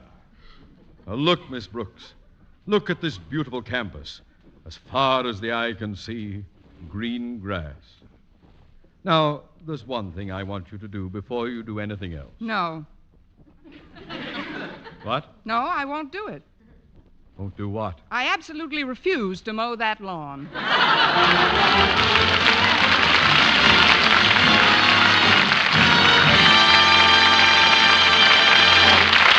Miss Brooks, starring Eve Arden, will continue in just a moment, but first, here is Vern Smith. The makers of Palmolive soap are giving away $100,000 in prizes. First prize, $49,000, plus over 4,900 other cash prizes in the Big 49 Gold Rush contest. Hundreds will strike it rich in this exciting Gold Rush contest. One of them may be you. It's easy to enter. Just finish this sentence in 25 additional words or less. I like Palmolive soap because. That's all. Just 25 words or less to finish the sentence, I like Palmolive soap because. Then mail your entry right away along with a Palmolive soap wrapper. Try for your share of that $100,000 in prizes right now. Your chance of winning $49,000 is as good as anyone's. Get entry blank with complete rules from your dealer, or write your completed sentence on plain paper. Include your name and address and dealer's name and address. Mail with one Palmolive soap wrapper for each entry to Gold Rush Contest, Box 49, New York 8, New York. You better write that down. Gold Rush Contest, Box 49, New York 8, New York.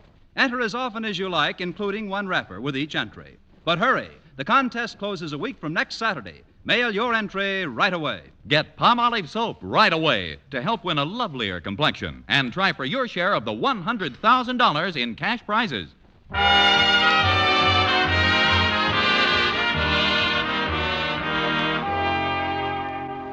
Well, Mr. Conklin not only canceled all extracurricular work for me, but as we stood by the window looking across the campus, he actually bent over backwards to be courteous and sweet. Of course, he didn't bend over quite far enough. But it was a surprise to see him acting so human. Although I couldn't understand the reason for this unaccustomed solicitude, I didn't let it spoil my appetite. When lunch period arrived, I was in the school cafeteria with our bashful biologist, Mr. Philip Boynton. Here we are. Sit right down, Miss Brooks. Oh, thanks. Have you got everything? Modesty forbids a direct answer. Oh, you mean on my tray? Yes, I'm all set, Mr. Boynton. Oh, good. How do you like what they're serving in the cafeteria these days, Miss Brooks? Well, it'll never replace food, but it's improving. It isn't what you eat in a place that's important anyway. It's with whom. What's with whom? With whom you eat with. Whom. Or as I once heard another English teacher say, what's with you? Oh, you're teasing me again, Miss Brooks, but I'm getting kind of used to it. I catch on much faster now than I used to, don't you think? Oh, yes, you're really gone, Mr. Boynton. Not till I finish my meatballs. That's another one of those colloquial expressions, isn't it? Gone. I wonder what the derivation actually is. How a simple expression like the past tense of go could assume the connotation with which it's currently associated seems totally incomprehensible at first glance. Eat your meatballs, Mr. Boynton, before they get warm again. Oh, excuse me, Miss Brooks, Mr. Boynton. Well, it's Harriet Conklin. Hello, Harriet. Daddy wants to see you in his office right away, Mr. Boynton, if you don't mind. And if he does mind? Oh, please, Miss Brooks. Mr. Conklin wouldn't summon me during my lunch period unless it was something important. I think it is. Daddy sounded very urgent. Maybe some of that ivy crawled into his office. You haven't forgotten our date this afternoon, Mr. Boynton. Oh, no. I'll call for you after school and take you to the zoo. See you at 3, Miss Brooks. All right, Mr. Boynton. Mr. Boynton isn't always as romantic as you'd like him to be, is he, Miss Brooks? No, Harriet, not always. Or ever, for that matter. Well, maybe it's just as well. You know how Daddy feels about faculty members fraternizing. Not that I think Daddy's right. Sometimes Daddy can be pretty harsh. But then, if Daddy wasn't Daddy, what would he be? Mammy. I don't know, Harriet. I'm going up to the steam table and get some lunch, Miss Brooks. Can I bring you anything? No, thanks. Run along, Harriet. Okay, Miss Brooks. Poor Miss Brooks. She chases after Mr. Boynton just like Walter Denton runs after me. Oops. I beg your pardon. Why, it's Mr. Brill. Oh, hello, Harriet. This is Mr. Hastings. Harvey, this is Osgood Conklin's daughter, Harriet. How do you do, my dear? It's always a pleasure to meet a member of Madison's undergraduate body, especially such a charming and lovely one as yourself. Why, thank you, Mr. Hastings. Golly. Mr. Hastings and I were just talking, Harriet. We'll excuse you if you want to get to the steam table. Huh? Oh, yes, Mr. Brill. Will I see you again, Mr. Hastings? No, I would consider that a very fortuitous circumstance indeed, Harriet. You would? Mm-hmm. Golly, I'll hurry with my tray and come back in a minute. You'd better not walk backwards, Harriet, or you'll...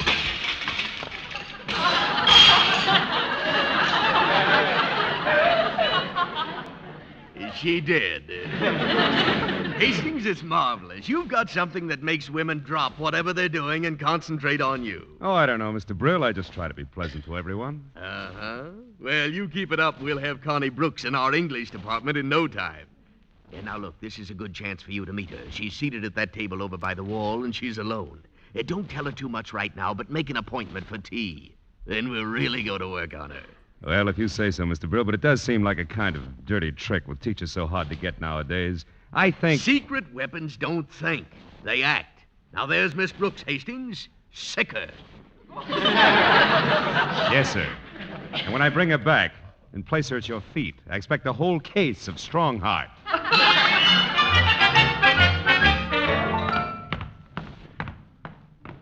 Oh, I beg your pardon, Miss Brooks, but may I introduce myself? What? Yes, I suppose. Well, I'm Constance Brooks. Yes, I know. My name is Hastings, Harvey Hastings. Are these chairs occupied? Just the one I'm sitting in. Help yourself, please. Thank you.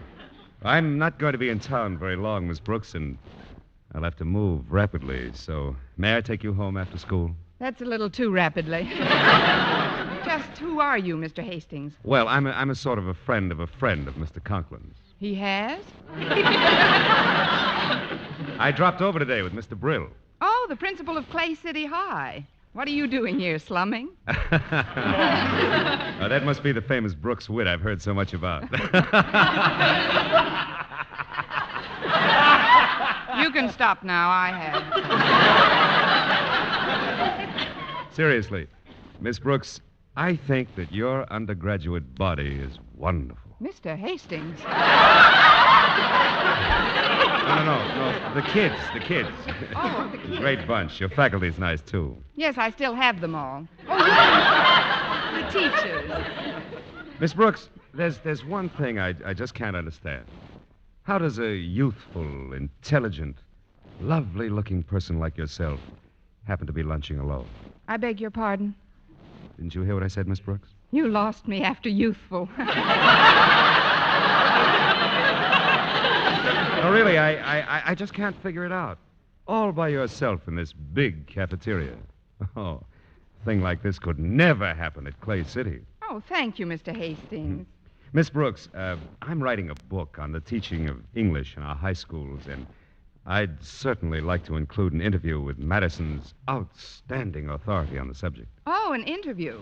Well, I did have a date this afternoon, but... Shall we say tea for two at 4?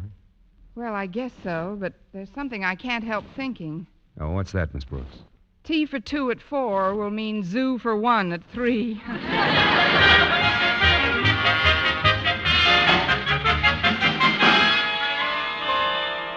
And that's why I've summoned you to my office, Mr. Boynton. Jason Brill and his secret weapon must be stopped. You've got to make Miss Brooks stay on at Madison. But why me, Mr. Conklin? You know how timid I am. Well, you've got to get over it, boy. You like Miss Brooks, don't you? Oh, yes, sir, but what about your stand on fraternization? I've reversed it as of now. Look, Boynton, all you have to do is act the way you really feel. Or better yet, the way you've seen other people act. What do you mean, Mr. Conklin? Well, you've seen leading men on the screen, haven't you? Humphrey Bogart in Knock on Any Door, Errol Flynn in Don Juan. No, sir, I haven't seen those. Oh, well, what's the last movie you did see? The last movie I saw was called, I believe it was called Aerosmith. I don't go to movies much, Mr. Conklin. You see, I'm more of a radio fan. I listen to those mystery programs a lot. Mystery programs, eh? Well, that's just as good. According to my wife and daughter, those private detective fellows are as attractive as any of the movie stars. Now, why don't you act like one of them when Miss Brooks comes around? Me? Act like a private eye? Certainly. From what I hear, most of them merely sit behind a desk until some beautiful girl comes in. Then they open the drawer, take a big drink, and then they say, "Come on, babe, we're going on a caper." Whatever that is. Well, I won't take no for an answer, Boynton. You've got to do it. Mr. Conklin... It's for Madison, boy. Tell me that you'll try, Boynton. That's all I ask. All right, Mr. Conklin. I'll try.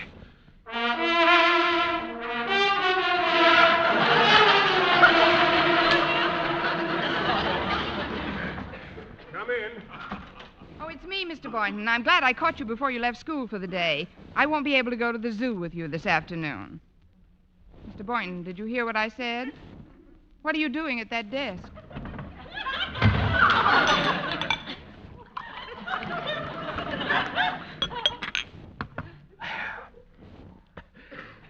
Park the frame, baby.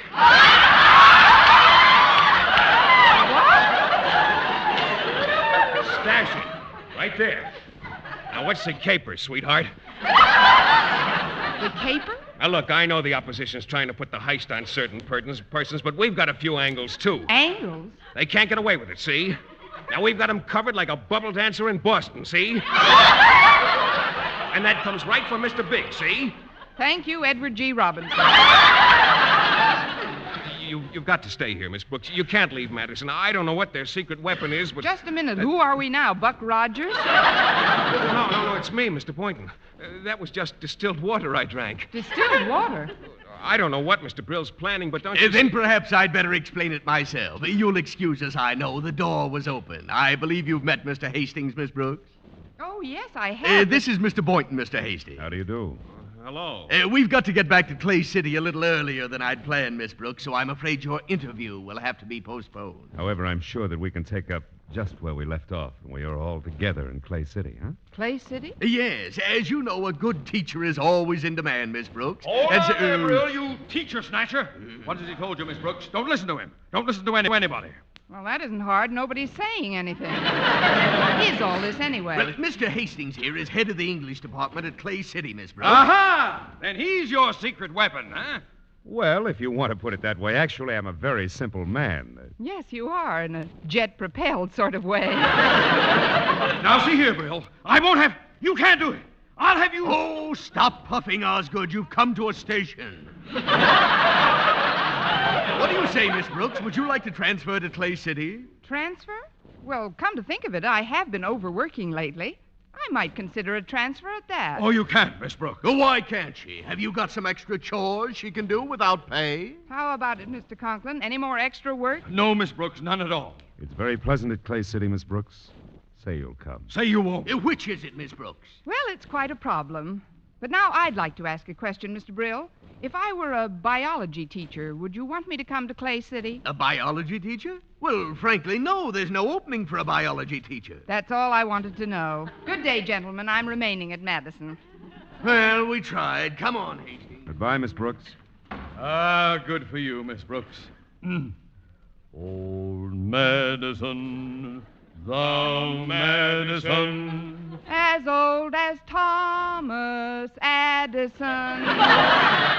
Oh, hallowed halls. Oh, basketball. How short the day. How short the pay.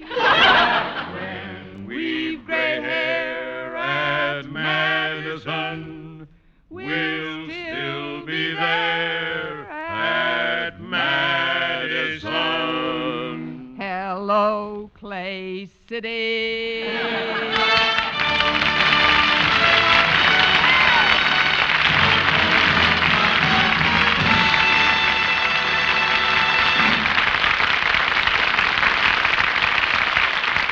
Eve Arden as our Miss Brooks returns in just a moment, but first... Dream girl, beautiful luster cream girl. Tonight, show him how much lovelier your hair can look after a Luster Cream shampoo. Only Luster Cream brings you Kay Daumit's magic formula blend of secret ingredients plus gentle lanolin. Gives loveliness lather even in hardest water. Glamorizes your hair as you wash it.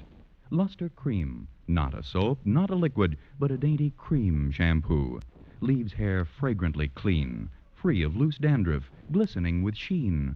Soft, manageable, gives new beauty to all hairdos or permanents. 4-ounce jar, $1. Smaller sizes, either tubes or jars. Tonight, try Luster Cream shampoo and be a... Dream girl, beautiful luster cream girl. You owe your crowning glory to a luster cream shampoo.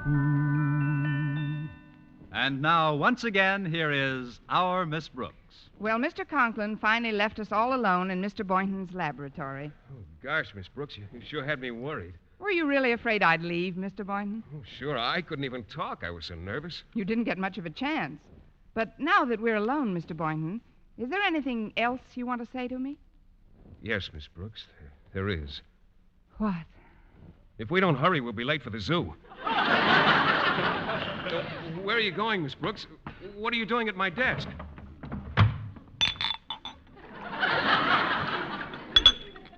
Park the frame, baby. You're in for the caper of your life.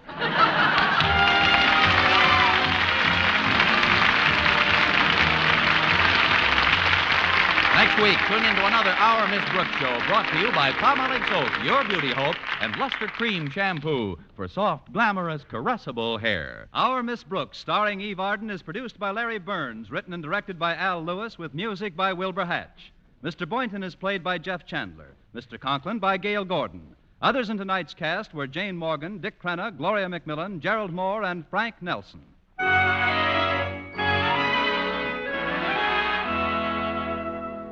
Men, do you shave with a lather or brushless shave cream? Palmolive shaving cream comes both ways, and whichever way you prefer to shave, you'll find that using either Palmolive brushless or Palmolive lather shaving cream can bring you more comfortable, actually smoother shaves. Here's the proof. 2,548 men tried the new Palmolive way to shave described on the tube. And no matter how they had shaved before, 3 out of every 4 got more comfortable, actually smoother shaves. Get Palmolive brushless or Palmolive lather shaving cream today. For mystery liberally sprinkled with laughs, listen to Mr. and Mrs. North, the exciting, fun-packed adventures of an amateur detective and his beautiful wife. Tune in Tuesday evenings over most of these same stations. And be with us again next week at this same time for another comedy episode of Our Miss Brooks. Bob Lamont speaking. Stay tuned now for Life with Luigi, which follows immediately over most of these same stations. This is CBS, where 99 million people gather every week. The Columbia Broadcasting System.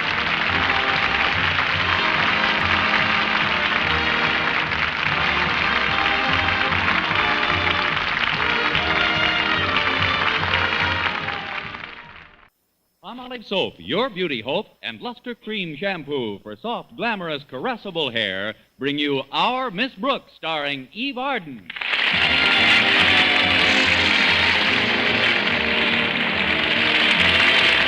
Our Miss Brooks, who teaches English at Madison High School, has always tried to get along with her fellow faculty members, regardless of whether they're male or female. One thing that school teachers of either sex have in common is the fact that he, she, or them was, is, and are underpaid. But there is one definite advantage held by the men. When a male school teacher hasn't enough money to go to the movies, he can stay home and look at the pictures on his Esquire calendar. I've overcome that advantage to some slight extent by making my own calendar. I've used 12 snapshots, one for each month, of Madison's bashful biologist, Philip Boynton. There they are, right on my bedroom wall. January, Mr. Boynton in his up-to-the-minute raccoon coat. February, Mr. Boynton on Valentine's Day with a big red heart-shaped box under his arm containing flies for his frog, McDougal. Then March, Mr. Boynton in +4s, a striped blazer, and a 3-propeller beanie. Last Friday morning, when I tore the page for March off my calendar, there was Mr. Boynton with his arms around me, so I knew it was April Fool's Day. My landlady, Mrs. Davis, knocked on my door a moment later. Come in. Good morning, Connie. Many happy returns of the day. Thanks, Mrs. Davis. Happy April Fool's Day to you. Oh, what time is it anyway? I'm still sleepy. It's almost 7, Connie. I've been up for hours planning little tricks to play on people. Well, I hope you're not going to be as naughty as you were last year, setting firecrackers off in our yard to make everybody think it was 4th of July. Well, that was fun, wasn't it? Yes, until one of your pinwheels joined me in the shower. Well, let's see now. I came up here to tell you something rather important. Oh, dear me. Whenever I talk to my sister Angela, I become almost as absent-minded as she is. We had quite a conversation on the phone this morning. How is Angela? Fine, thank you. But she's so flighty. Why, right in the middle of our telephone conversation, she forgot that she was talking about completely. I'm worried about her. It's like I was telling my brother the other day. We've got to do something, I said. You've got to do something? About what? I was just repeating what you said to your brother. Which brother? I don't know. Your brother Victor, I guess. I guess so. Well, it's a beautiful day, isn't it? Mrs. Davis, you came in here to tell me something. Now try and remember what it was so I can take a shower and get dressed and forget about it. Oh, yes. One of your students is waiting for you in the living room. Walter Denton. Walter Denton? What's he doing here so early? All right, Connie, I'll tell him. Poor thing. She's got so much on her mind she can't concentrate. Hi, Mrs. Davis. Walter, what are you doing here? You just left me here, Mrs. Davis. When you went in to see Miss Brooks. Oh. Well, that reminds me. What are you doing here so early? Well, it's a big secret, Mrs. Davis, but I'll tell you if you promise to keep it strictly confidential. I promise. You won't forget now. I won't forget what now? To keep it confidential. To keep what confidential? I guess it's safe with you. Look at this newspaper column. The one called Dorothy Daly's Daily Advice to the Heart Sore. Oh, I read that all the time. You never read a letter like this one, though, I'll bet. Listen. Dear Dorothy Daly, I teach English in high school, but my chief interest lies in a fellow teacher of the opposite sex whose initials are PB. No matter how I try, I can't seem to make any progress with him. I'm attractive without being ravishing, intelligent without being stuffy, cheerful without being a Pollyanna, but mostly I'm without PB. Can you help me? Signed, CB. Well, I certainly sympathize with that young lady, but... now, wait a minute. Connie Brooks. Walter, do you think the CB in this letter could be the CB I think the CB could be? I'm positive it is. Look who she's stuck on. PB, Philip Boynton. Oh, but Walter, PB could stand for anybody. Why, it could stand for Paul Bunyan. Mrs. Davis, you're closer to Miss Brooks than any of us. Does she know anybody named Paul Bunyan? No, not that I know of. Then there you are. She's got to be CB. But, Walter, do you honestly think Miss Brooks would write a letter like this to a public newspaper? Well, sure. Mrs. Davis, haven't you heard the famous epigram, love in its desperation turns to many strange devices? No, Walter. Who said that? I did. Look, Mrs. Davis, we won't embarrass Miss Brooks by mentioning it in front of her, but we've got to try and help her. Listen to Dorothy Daly's answer to Miss Brooks. Dear CB, come out of your shell. Improve your personality and don't be afraid to be the life of the party. Then watch your Mr. PB sit up and take notice. Yours for nailing them down before they can wriggle off the hook, Dorothy Daly. Well, there's our problem, Mrs. Davis. We've got to give Miss Brooks a personality. I never noticed that she didn't have any. Now remember, Mrs. Davis, not a word to a soul. Of course, I've told Harriet Conklin so she can tell her father he has to give a party tonight which Miss Brooks can go to and be the life of. Tonight? That's pretty short notice, isn't it? That's why we have to wake her up so early. This new personality's a rush job.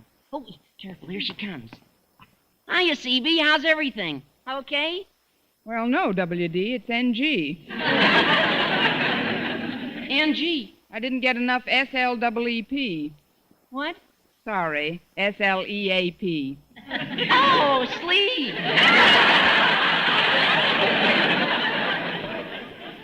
If you'll excuse me, I'll get some breakfast for us. I'll call you when it's ready. All right, Mrs. Davis.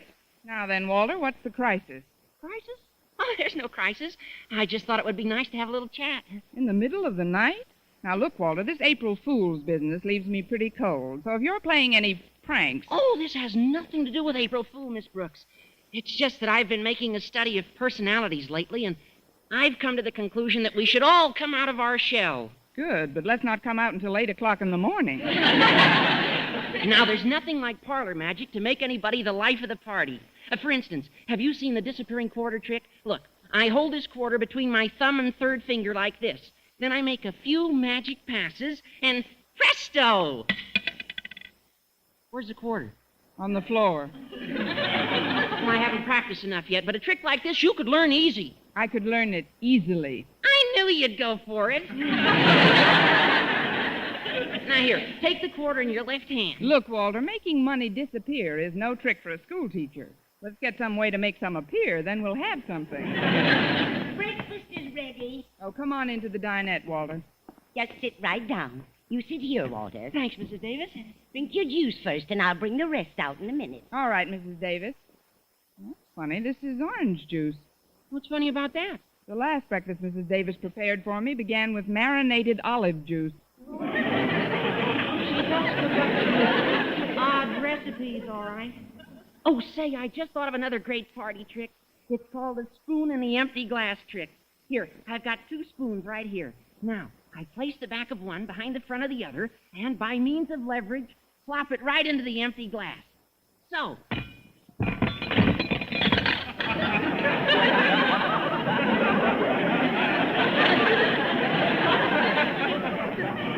The glass wasn't empty. It is now. Of course, my lap isn't as empty as it was. Don't let it upset you, Miss Brooks. One of the truest things ever said is the quotation, "A damp garment should not dampen the spirits of the wearer." Who said that? I did. Here we are. Now, Connie, I want to surprise you. Close your eyes before I put this food down in front of you. Go ahead now. Please close them tight. All right, Mrs. Davis, they're closed. There. Now, before you open them, guess what we've got for breakfast. Salmon patties fried in Cointreau? No, I ran out of Cointreau. Try again. Wheat cakes and ravioli? No, dear. I guess you better give up. Open your eyes. Why, what's this? Plain scrambled eggs, toast, and coffee? That's right, Connie. April Fool!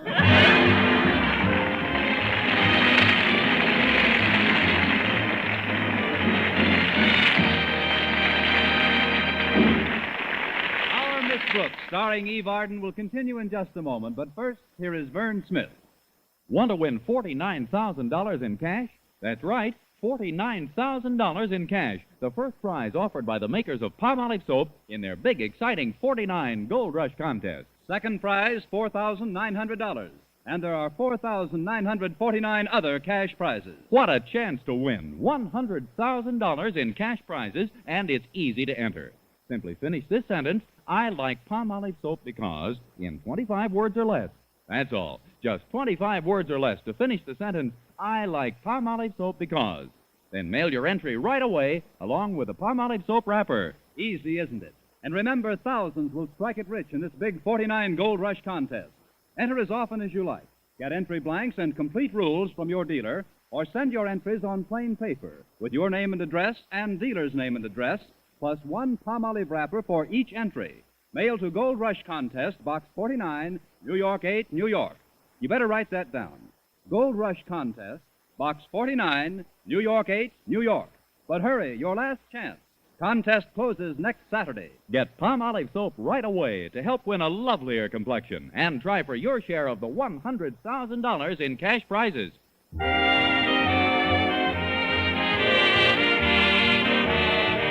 Well, Walter Denton's moving full speed ahead in his efforts to aid CB take Dorothy Daly's advice concerning PB.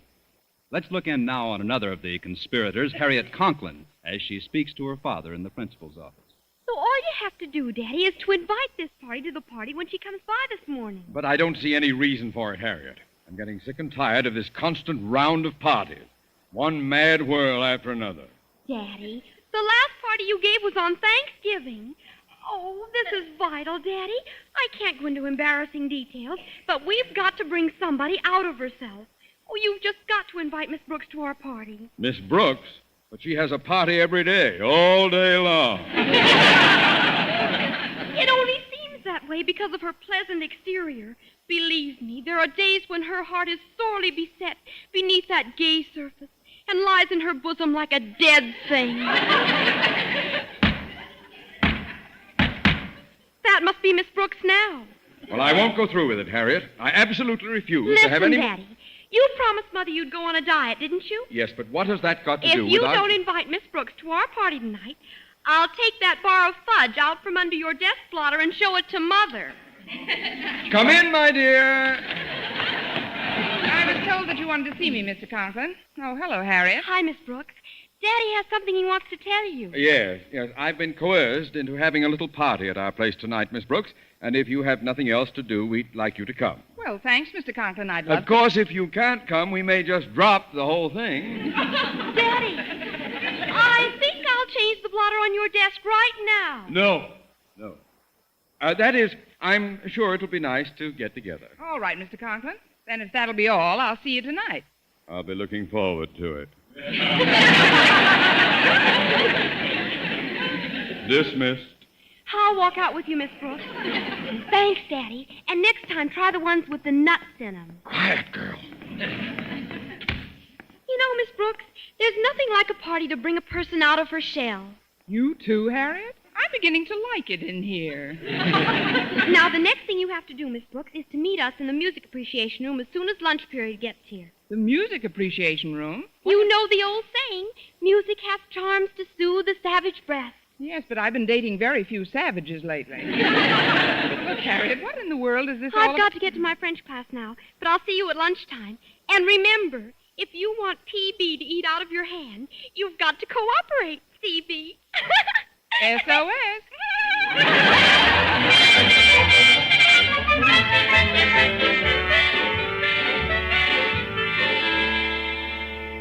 Hiya, Miss Brooks. Mind if I walk down the hall with you? Not at all, Walter. I'm just going to the music appreciation room to meet Harriet. Don't ask me why. I know why, Miss Brooks. Because tonight's party is an everybody who comes must do something party. And we've got something swell doped out for you to do. For me to do? You'll find out about it in a minute.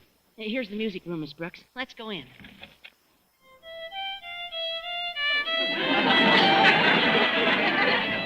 That'll be all for today.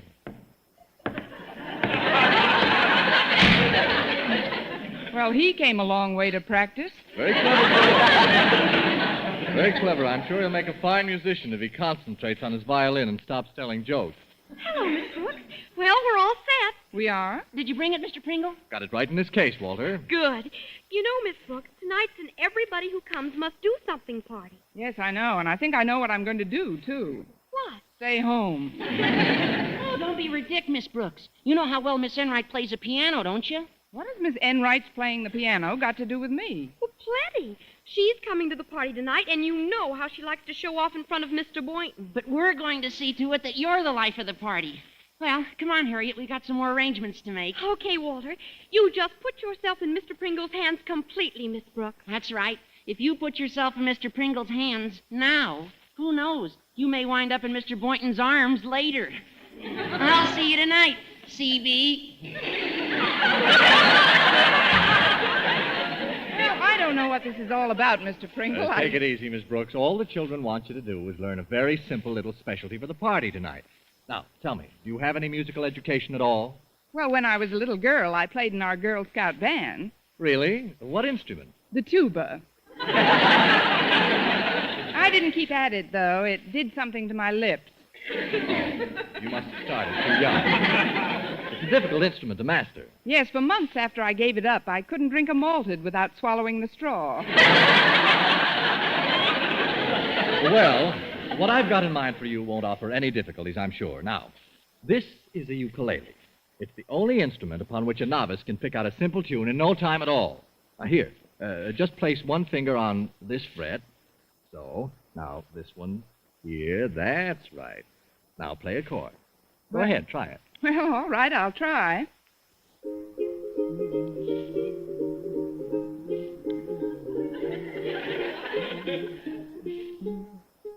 Washington at Valley Forge, 'twas bitter cold, and up spoke George. Bo-do-de-o, do-do-do-de-o. Take my lips and do your duty. Everybody calls me cutie. Why, Miss Brooks, that's wonderful. Well, let's sing some together. All right, Mr. Pringle. Paul Revere on his midnight ride rode through town and loudly cried, Bo-do-de-o, do-do-do-de-o. Shake my hand and call me Max. I've got a charge account at Saks. His ukulele, gaily, how he strums it, bum-bum-bums it, dancing, dancing. Then he hollers, black bottom. Crazy words, crazy tune. You'll be driving me crazy soon with that bo-do-de-o, do-do-do-de-o. Miss Brooks! What's the meaning of this, Mr. Pringle? And what are you doing in Mr. Pringle's music room during lunch period, Miss Brooks? I just dropped in for a melody burger. I wanted to see if I remembered something. Leave this room at once. As for you, Mr. Pringle, aren't you supposed to be at lunch during this period? Yes, sir. I was just going, sir. Well, put that ridiculous-looking instrument down and get out. Yes, sir. Come on, Miss Brooks. Naturally. Yeah, disgraceful. Carrying on in the middle of a school day and with a ukulele.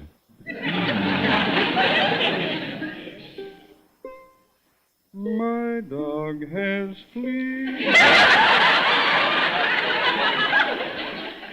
Boom, boom, boom, boom, hold that tiger. Boom, boom, boom, hold that tiger. Boom, boom, hold that tiger. Boom, boom, hold that tiger.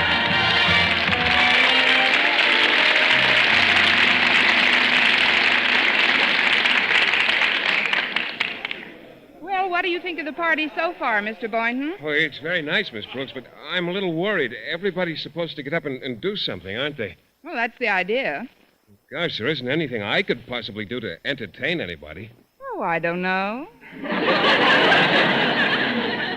Of course, I did make a speech some months ago to my biology club, but they're all men. I couldn't repeat that in front of mixed company. Oh, why not, Mr. Boynton? What was the subject of the speech? Well, I'd rather not mention it, Miss Brooks. It's a little racy. Well, I'll just listen with one ear. What was it?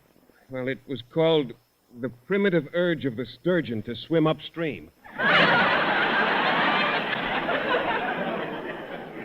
That's funny. I always thought the sturgeon didn't need any urging.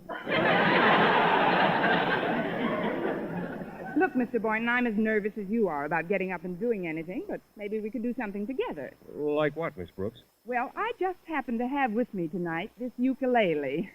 Oh, a uke. I haven't seen one of those things since my college days. It's really very simple to pick up. It all came back to me in a flash. See, you just put one finger here. That's right. Now this one here, so.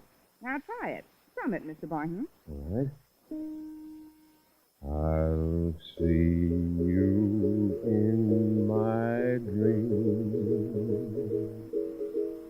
Hold you in my... Don't be bashful. Hold that pucker. You're the best since Sophie Tucker.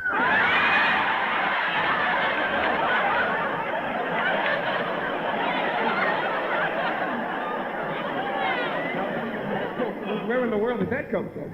I don't know, but this is a brand new Boynton. Where did you go to college, on the Keith Circuit? Mr. Boynton, I've been looking all over for you. Oh, hello, Miss Enright. And dear Miss Brooks, may I join you? You have. There seems to be room on this couch for 3. Don't you think so? Only if I sit in the middle. There we are. Miss Brooks is so possessive. You don't ever want to share Mr. Boynton with anyone, do you, dear? The property has only been optioned. It is not ready for subdivision. Excuse me, Brooks, but Mother says if anybody wants cake and coffee, it's on the table. Just help yourselves, please. Oh, I think I'll get some. Mrs. Conklin certainly knows the way to a man's heart. I like the overland route myself. Would you run along, Mr. Boynton? Oh, can I bring you ladies something? Just yourself, dear Mr. Boynton. Yes. How about you, Miss Brooks? No, thanks. Not right now. I'll be right back in a minute. Well, no doubt you've got your specialty all prepared, Miss Brooks. Oh, it's nothing, really. I didn't imagine it would be. I'm going to play the piano myself. That should be lovely. It's obvious from your build that you've moved enough of them. That's very funny.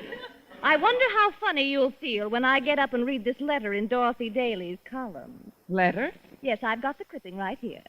It's signed C.B., and it says, Dear Dorothy Daly, I teach English in high school, but my chief interest lies in a fellow teacher of the opposite sex whose initials are P.B. P.B.? Wait a minute, Philip Boynton? Exactly. It goes on to tell how C.B. can't make any progress with P.B. at all and pleads for advice. Oh, but Miss Enright, you don't think that... Why, I didn't write that letter. I know you didn't. I did. You? A little April Fool's joke, Miss Brooks. But, of course, when I read it, I won't mention that detail. And even if you do, it'll just look like a natural attempt to cover your embarrassment. But, Miss Enright, even you wouldn't... Why, Attention, folks, attention. We come now to that part of the party we've all been looking forward to so eagerly. The part where everybody must get up and do something. First, I'd like to introduce Madison's beloved English teacher, our Miss Brooks. Miss Brooks. Enjoy your brief moment, my dear. I'm going to follow you on with this juicy little tidbit. What do you mean, brief moment? I'm loaded with entertainment. Come on, Miss Brooks. What are you going to do for us tonight? Well, ladies and gentlemen, I thought I'd do a few medleys of songs on the ukulele, then a few recitations, and maybe a parlor trick or two. First, the songs. Washington at Valley Forge 'twas bitter cold, and up spoke George.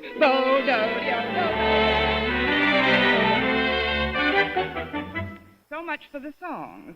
Now I'd like to recite for you. Just a moment, Miss Brooks. You've been on for over Please, an hour. Miss Enright. Miss Brooks isn't finished. Thank you, Harriet. Under the spreading chestnut tree, the village smithy stands.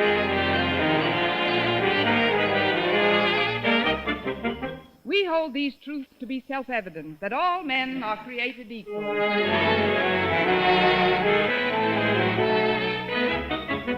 As you can see, I have here in my hand an ordinary deck of playing cards.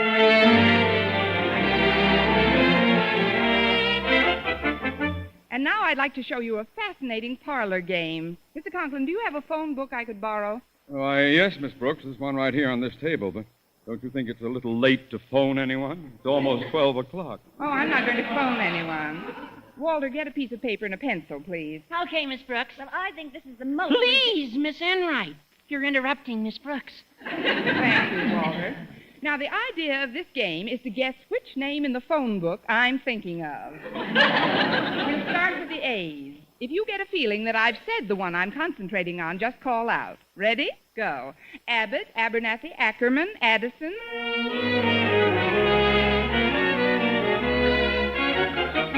Pasco, Peyton, Penniman, Primpachek.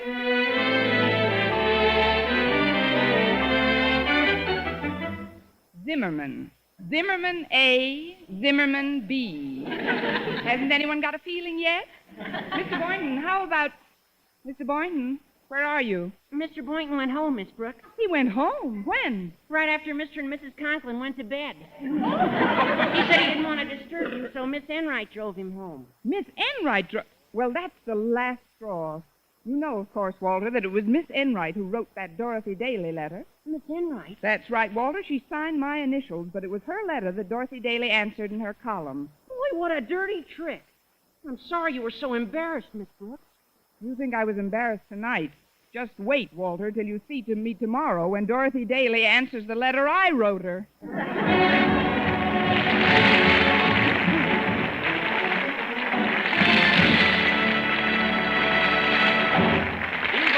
Our Miss Brooks returns in just a moment, but first... Dream girl, beautiful luster cream girl. Tonight, show him how much lovelier your hair can look after a Luster Cream shampoo. Only Luster Cream brings you Kay Dumat's magic formula blend of secret ingredients plus gentle lanolin. Gives loveliness lather even in hardest water. Glamorizes your hair as you wash it. Luster Cream. Not a soap, not a liquid, but a dainty cream shampoo. Leaves hair fragrantly clean, free of loose dandruff, glistening with sheen. Soft, manageable. Gives new beauty to all hairdos or permanents. 4-ounce jar, $1. Smaller sizes, either tubes or jars. Tonight, try Luster Cream Shampoo and be a... Dream girl, beautiful luster cream girl. You owe your crowning glory to a luster cream shampoo. And now, once again, here is our Miss Brooks. Well, I had a date with Mr. Boynton on the following day, and I couldn't wait to find out if Miss Enright had told him about the Dorothy Daly column. Sure enough, it was the first thing he mentioned when he came by to pick me up. That letter in the paper, Miss Brooks, it certainly has me puzzled. Puzzled, Mr. Boynton? Yes, I know, of course, that you're CB, but who in the world is PB? Mr. Boynton, I thought sure you'd guess. PB is an old flame of mine. A fellow named Paul Bunyan. Next week, tune into another Our Miss Brooks show brought to you by Palmolive Soap, Your Beauty Hope, and Luster Cream Shampoo for soft, glamorous, caressable hair. Our Miss Brooks, starring Eve Arden, is produced by Larry Burns, written and directed by Al Lewis, with music by Wilbur Hatch.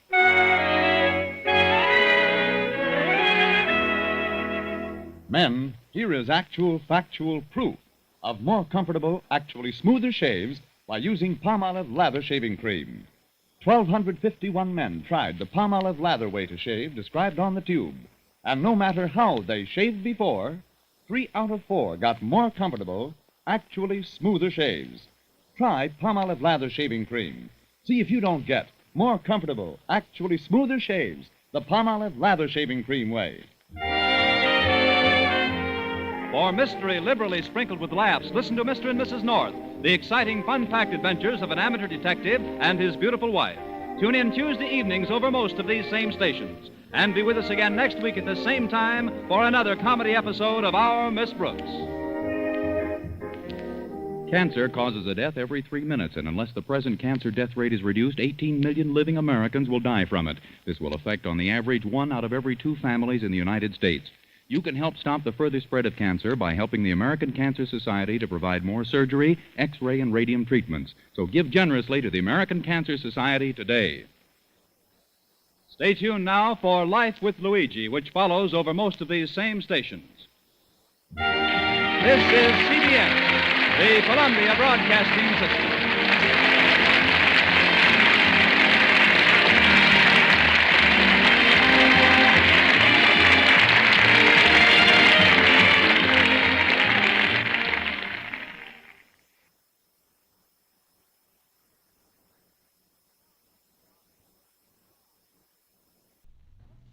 Palmolive Soap, your beauty hope, and Luster Cream Shampoo for soft, glamorous, caressable hair bring you Our Miss Brooks, starring Eve Arden.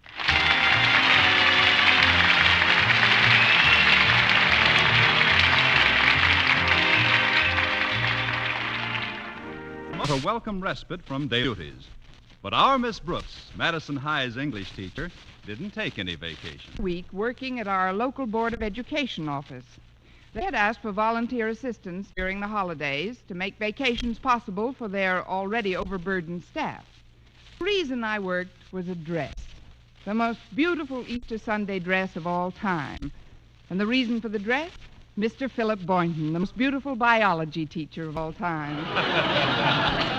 The price was right, too, only $49.50 for the dress, not Mr. Boynton. That's why I asked Mrs. Davis, my landlady, to wake me at the usual 7:30 a.m. last Monday morning.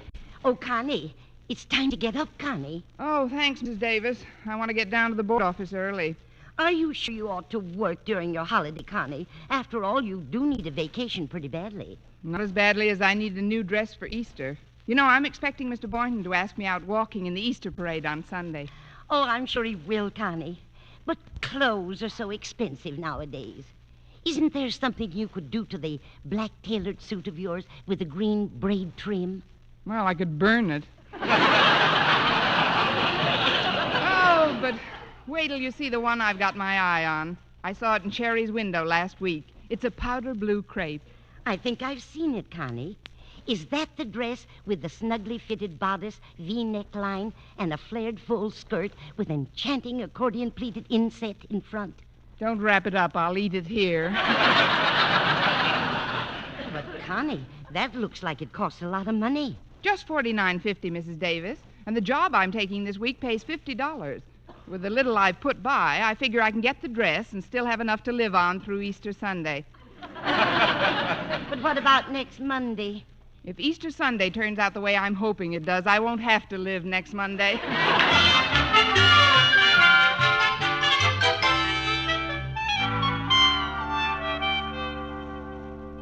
As the personnel manager of the board, I'd like to extend a cordial invitation, Miss Brooks. Oh, thank you, Mr. Gleason. I've been looking forward to working here. Should be a complete change for me. All new faces. We're very grateful for the fact that you offered your services during this holiday week. In fact, what we at the board feel is hard to put into words. Well, then why not put it into an envelope? I mean, there is a salary attached to this position. Of course, Miss Brooks. The job pays $50. Is that all right? Oh, that's more than all right, Mr. Gleason. Well, if that's the case, we could... It's just 50 cents more than's all right. Now, if you'd give me some idea of my duties, I am not in charge of your department, Miss Brooks, but I'd like to caution you about the boss you will have. He's rather an exacting type of person. Now, I'll call our office boy, and he'll show you where to find your new boss. Boy? Oh, boy. Here I am, Mr. Gleason. Right on the job and raring to go. Why, it's Walter Denton. Oh, hello, Miss Brooks. What are you doing here? I might ask you the same question, Walter. How come you're not on vacation? Well, it's this way, Miss Brooks. I like to see a nice relationship between teacher and pupil, but we are all here for one reason, remember? To catch up on some work. Agreed? Oh, sorry, Mr. Gleason. What do you want me to do? I want you to take Miss Brooks over to the acting head of the filing department. His office is right down this hall, fourth door on your left. Yes, sir. Come along, Miss Brooks. All right, Walter. Thanks again, Mr. Gleason. Thank you, Miss Brooks. Well, so far it's a tie. One new face and one old face. But it seems like a pleasant enough place in which to work. Work? You mean you're here to work during Easter vacation? But why? I asked you first. Why are you working? Well, that's simple. I'm working to get some new clothes. After all, I can't drape my clever carcass in the sharp set of threads without I nail some extra bail. Now, why are you here? Same reason. I can't hang any snazzy rags on my chic shape without I bag some extra swag, too. Oh, I'm really on a vacation.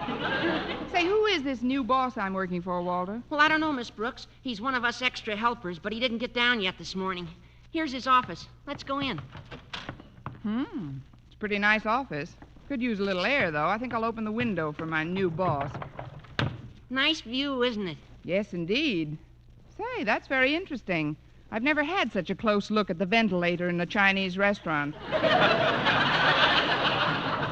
I sure hope your boss here is easier on you than old Napoleon is. Napoleon? Yeah, that's what we call our beloved principal sometimes. That is when Harriet Conklin isn't around.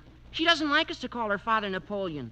She says that beneath his gruff exterior, Mr. Conklin isn't tough at all. Believe me, Walter, beneath his gruff exterior, Mr. Conklin makes Napoleon look like Anita Louise. Oh, but I'm not going to worry about him. Every Napoleon has his Waterloo. And I sometimes think you're mine, Miss Brooks. Mr. Conklin! Oh, I didn't hear you come in. That is, what makes you say a thing like that? I eavesdropped. Very unreasonable of me, isn't it? I hope I haven't wounded you, Miss Brooks. Not wounded, sire. And smiling, the boy fell dead. We were just chatting about French history, Mr. Conklin. Quiet. Yes, sire. Yes, sir. So, my reward for working during the holidays is to be a staff composed of one of my most difficult year-round problem teachers and this. You better run along now, Walter. I'll talk to you later. Okay, Miss Brooks. And I wish you wouldn't be too strict with her, Mr. Conklin. After all, this is vacation. Get out. Yes, sir. Now then, Miss Brooks, I'll be brief. This is a holiday, and we are volunteering our services. However, there is financial compensation. Even I will receive some payment for the work I do this week. And where there is payment, Miss Brooks, there must be value received. Oh, don't worry about that, Mr. Conklin. I know you'll do a grand job.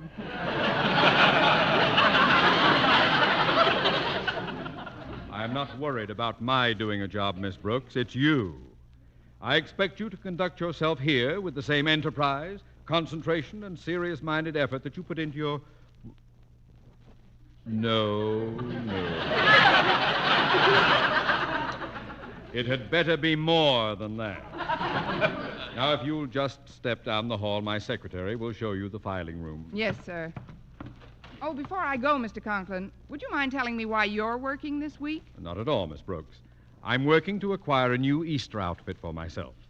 My wife, in her customarily ingenious manner, has already provided herself with a new hat and dress. How did she do that, Mr. Conklin? By spending the bulk of our life savings.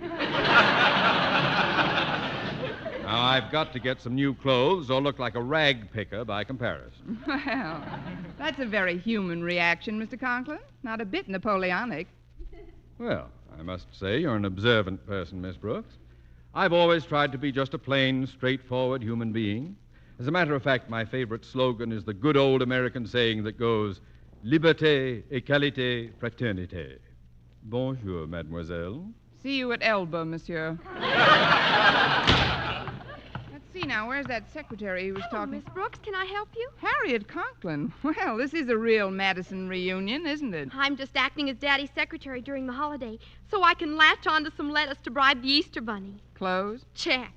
Now, if you'll follow me, Miss Brooks, I'll show you to the file room. It's just a few doors down. And there's another auxiliary worker in there already, whom I know you'll just adore, Miss Brooks. Who's that, Harriet? You'll see. Here we are. I'll open the door for you, but you're going in alone. Oh, but Harriet, I don't... In you go. What's that? Oh, hello, Miss Brooks. At last, a new face. It's me, Mr. Boynton. Well, so it is. I didn't recognize you without the white mice in your hair. That is, the surroundings here are so different from school. It does seem strange to see you outside of a biology laboratory. Thanks. Somebody left the lid loose, and I escaped from my job. I didn't mean it that way, Miss Brooks. I'm certainly happy to see you down here, but why are you... Why are you? To get myself some... Me too. I made up my mind to get a new suit after last year's Easter parade. I was certainly embarrassed in that brown herringbone, remember? Well, to tell you the truth, Mr. Boynton, I was so embarrassed myself, I didn't notice your embarrassment. When I think of what I wore last season, I just have to laugh. Oh, what an old rag. A black tailored suit with green braid trim. Well, if we're to get new outfits, we'd better put in a good week's work starting right now. Of course, this filing room's pretty small for two people to work in, isn't it? Yes, it is, isn't it? Well, I'll just go over here to the... Oh, excuse me. Gosh, every time we turn around, we're going to bump into each other. Mr. Boynton. Yes, Miss Brooks? First one who stops turning is a sissy.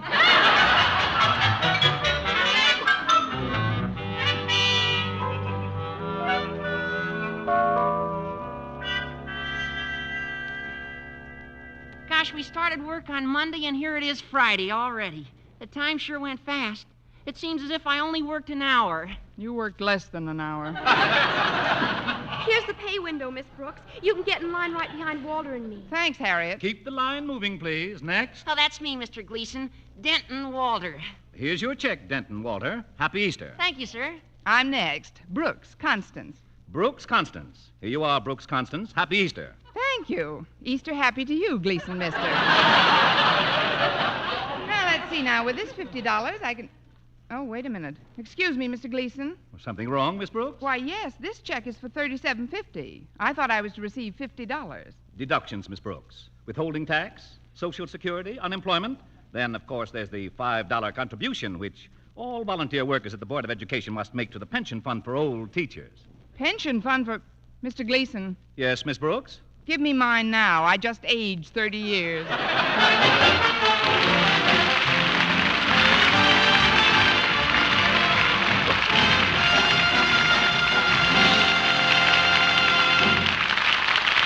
Our Miss Brooks, starring Eve Arden, will continue in just a moment. But first, here is Vern Smith. Here's wonderful news, ladies. Wonderful, wonderful news. Now there's something thrillingly new in Palmolive Soap's famous beauty lather. Yes, something thrillingly new. Palmolive's famous beauty lather now brings you new fragrance, new charm, new allure. Millions of women will prefer beauty lather Palmolive over all other leading toilet soaps the minute they try it. For Palmolive Soap's famous beauty lather now has a new, clean, flower-fresh fragrance for new allure, new charm. So, ladies, forget all other beauty care and use Palmolive Soap the way doctors advised for a lovelier complexion. Just stop improper cleansing and instead wash your face with Palmolive Soap 3 times a day, massaging Palmolive's wonderful beauty lather onto your skin for 60 seconds each time to get its full beautifying effect. Then rinse. That's all. All types of skin, young, older, oily, respond to it quickly. Don't wait another day to try Palmolive's beauty lather. You'll be thrilled by its new fragrance, new charm, new allure. Thrilled again by the fresher, brighter complexion doctors prove may soon be yours. For new loveliness all over, use big bath-size Palmolive in tub or shower.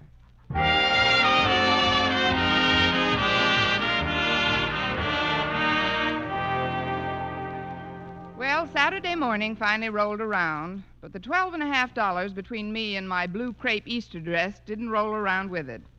Right after breakfast, Mrs. Davis and I sat down in the living room and tried to figure a way out. I know what, Connie.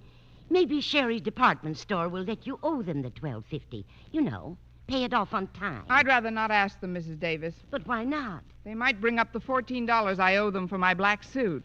I'd be happy to loan you the money myself, Connie, but honestly, I haven't got it. Oh, I wouldn't think of accepting a loan from you, Mrs. Davis, inasmuch as you haven't got it. I've got just enough petty cash left to buy the things we'll need for tomorrow's Easter party. Party? Yes, didn't I tell you?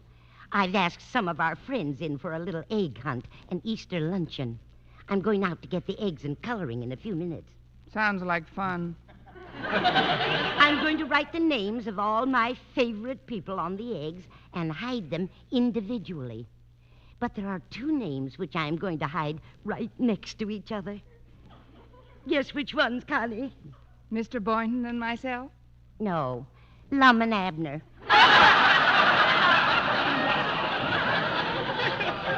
Oh, I just know your spirits will perk up when the party starts. I've asked several of our mutual friends, the Conklins, Walter Denton, your fellow English teacher, Miss Enright, Mr. Boynton. Please, Mrs. Davis, even in conversation, you shouldn't put Miss Enright so close to Mr. Boynton. You don't have to worry about Mr. Boynton at all. To do is convince Mr. Boynton. Miss Enright has a lot of nice qualities. Well, I'd like to find them, but that far down. You know, the worst of it is, she'll probably be while I sit around in that black sack of mine. Even Mr. Boynton's getting a new suit to replace his brown herringbone. You mustn't give up hope, honey. We'll think of some way to get you that new dress. Who knows? The Easter Bunny may stop by and drop it right into your lap. Well, I'm going to the market now, dear. All right, Mrs. Davis. What are you going to do? What can I do? I'll sit here and make a lap.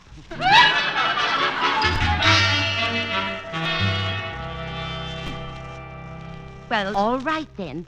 I promise not to tell where I got the money. I'd love you to let Miss Brooks have it, especially since it means giving up your own Easter outfit.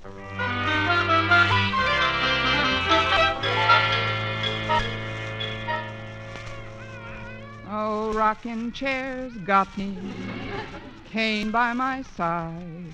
Fetch me $12.50, or tomorrow I will hide. Unless that's the Easter bun, not interested. Oh, coming. Well, if it isn't Miss Enright. Good morning, Miss Brooks. I hope I didn't waken you. Awaken me. Aren't you going to ask me in, Miss Brooks? Let's go into the living room. Let's sit down, Miss Enright. There. That's you. Rickety old thing, isn't it? Now, look here, Miss Enright. I just came by to lend a hand with the arrangements for tomorrow's Easter party. Who? But Mrs. Davis will be. Oh. Well, I assume you've got your Easter outfit all set. Oh, yes. Except for a few odds and ends I pick up this afternoon. Ensemble. My dress alone cost over $100. Money. Oh, I didn't buy it out of my salary. Papa, Bill? Didn't your papa help you out with your... Same. But you'll love lash drape over the hips. A bustle on you? Yes. What's wrong with my wearing a bustle? Oh, nothing, darling, but isn't that like carrying coals to Newcastle? If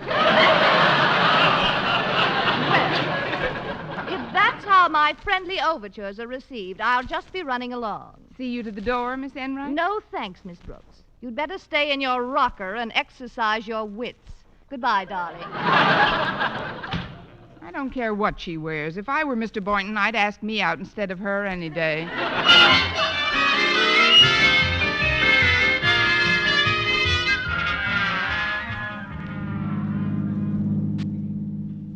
It was certainly nice of you to take me shopping, Walter. Now I've got everything I need for Easter Sunday. But I thought you didn't have enough loot, Miss Brooks. How could you buy all this stuff if you had the shorts? The shorts? Oh, not enough money. Well, Mrs. Davis came home a few hours ago and handed me an envelope with $25 in it. $12.50 more than I needed. $25? Where'd she get it? She wouldn't tell me. She said she was sworn to secrecy. Well, you know what I always say, never look a gift bunny in the mouth. What did you buy with the dough? Just a hat and dress. What kind? Well, it's a powder blue sheer crepe with a snugly fitted bodice, V-shaped neckline, cut rather low, with an accordion pleated inset in the front.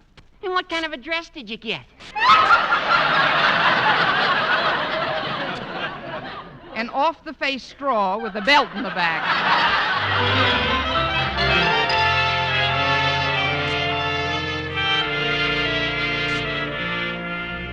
And to the girl I'm taking to the Easter parade. And now, folks, before we have lunch, let's all join in the grand egg hunt. Will you explain the rules, Connie? I'll be glad to, Mrs. Davis. What are they? I think I know, Miss Brooks. We all hunt through the house for the eggs, and as we find them, we bring them to Mrs. Davis, who marks our names down on a piece of paper. That's right, Walter. Then the one who finds the most eggs gets the prize. Isn't that correct, Daddy? If I find any eggs, I'm going to eat them. I'm starved. Now then, get ready, everyone. When I say 3, the hunt is on. And remember, I'll be sitting at the kitchen table with a pencil and paper. Ready? 1, 2, 3.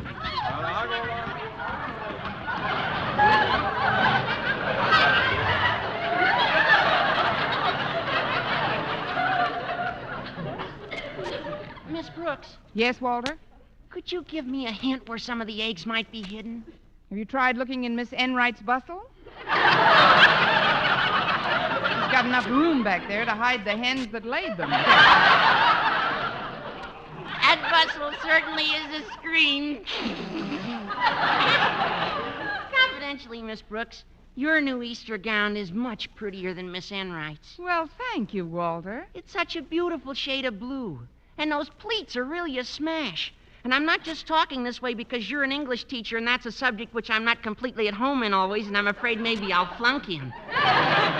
Without any such axes to grind, Miss Brooks, you're gorgeous. Keep talking that way, Walter, and you ain't never gonna flunk.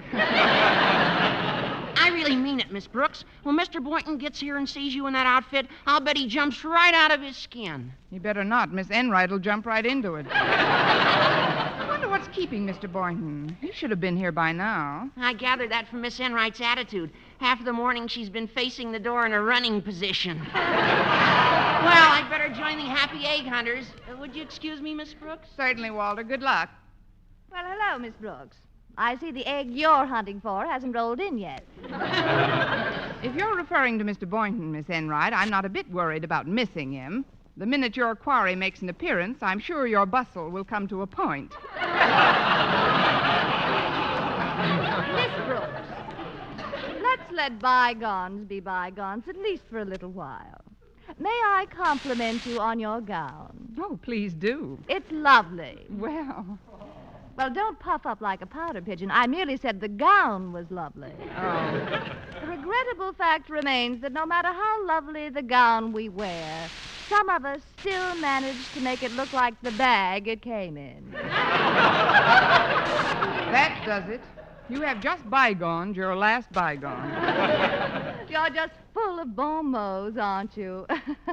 Oh, that last gem just killed me. Well, you've still got 8 lives to go. Now then, try looking in the back of the house, folks. They must be someplace. What's the trouble, Mrs. Davis? Oh, they've only found half of the dozen eggs I hid, Connie. They can't seem to find any of the others. Not even Lum and Abner, the 2 I hid together. Oh, well, why don't you give them some hints, Mrs. Davis? I can't. I forget where I hid them. They'll just have to go on hunting. I, for one, shall hunt no more. Where's my lunch, Margaret? It's buffet style today, Osgood. Why don't you and the children just go right ahead and get started? Splendid. Harriet, Walter, let's tie on the feed bag. Miss Brooks? No, thanks. Miss Enright, why don't you join Mr. Conklin and the kids? I'm sure they'll miss you more than I would. Oh, no, thanks, dear. I'll just stay right here. I wish Mr. Boynton would show up. I'm getting a little tired of peering out the window. I think I'll just sit down here facing the door. Ah! What's the matter, Connie? I just found Lum and Abner. Oh,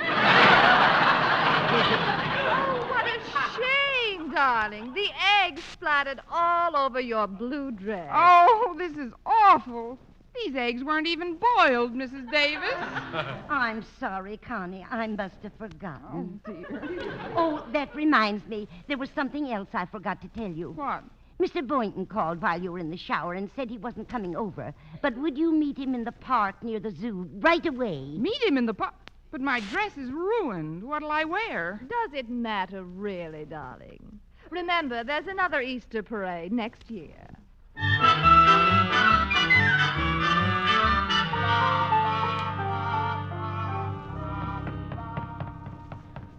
Oh, I'm sorry I'm late, Mr. Boynton, but Mrs. Davis didn't give me your message until a few minutes ago. Well, that's all right, Miss Brooks. We've got the whole day ahead of us. You see, the reason I didn't come to the house was, well, I knew everyone would be all dressed up, and frankly, I was a little self-conscious about my appearance. Your appearance? You should have seen what happened to me. No, you shouldn't have. Well, here I am. And you look wonderful, Miss Brooks. I know you worked most of the time, but like I told Mrs. Davis yesterday, that week away from school did you a lot of good. Mrs. Davis? You saw Mrs. Davis yesterday? Well, yes, she dropped by while she was shopping. Just a little social call, you understand. I understand a lot of things now, Mr. Boynton. I know I've been pretty reticent in the past, but today I want to tell you something that comes from the bottom of my heart. Yes, Mr. Boynton? To me, you're just the grandest lady in the Easter parade. That new black suit with the green trim is a knockout. A knockout? You know, I think you mean that. Mr. Boynton, may I tell you something? What's that, Miss Brooks? You're the grandest Easter bunny that ever wore a brown herringbone suit.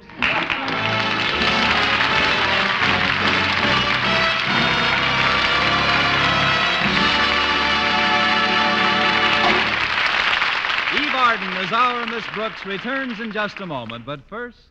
Dream girl, beautiful luster cream girl. Tonight, show him how much lovelier your hair can look after a Luster Cream shampoo. Only Luster Cream brings you Kay Daumit's magic formula blend of secret ingredients plus gentle lanolin. Gives loveliness lather even in hardest water. Glamorizes your hair as you wash it. Luster Cream. Not a soap, not a liquid, but a dainty cream shampoo. Leaves hair fragrantly clean, free of loose dandruff, glistening with sheen. Soft, manageable, gives new beauty to all hairdos or permanents. 4-ounce jar, $1. Smaller sizes, either tubes or jars. Tonight, try Luster Cream shampoo and be a...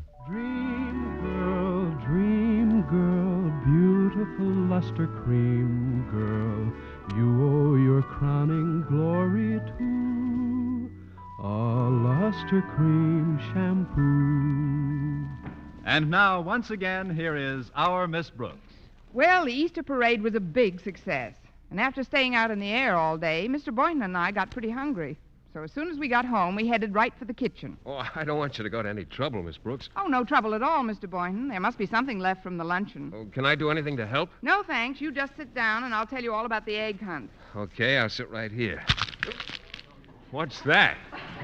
Mr. Boynton. Yes? How do you want your pants, fried or scrambled?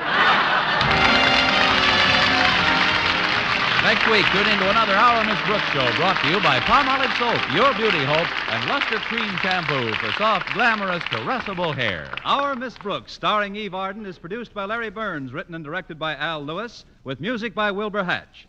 Mr. Boynton is played by Jeff Chandler, Mr. Conklin by Gail Gordon. Others in tonight's cast were Jane Morgan, Dick Crenna, Gloria McMillan, Mary Jane Croft, and Ed Begley.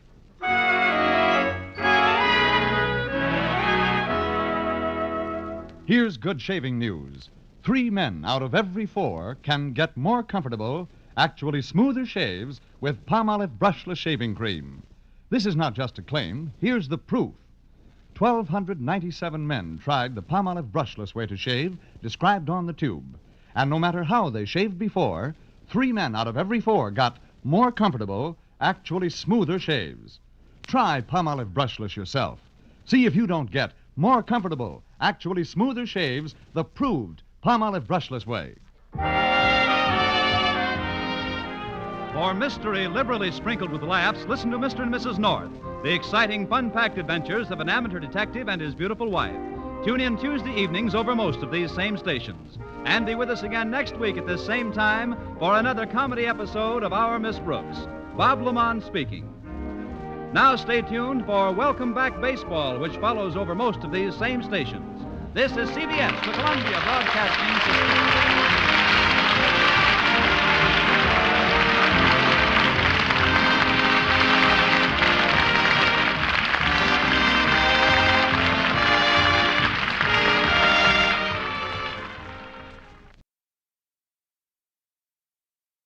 Palmolive Soap, your beauty hope, and Luster Cream Shampoo for soft, glamorous, caressable hair bring you Our Miss Brooks, starring Eve Arden.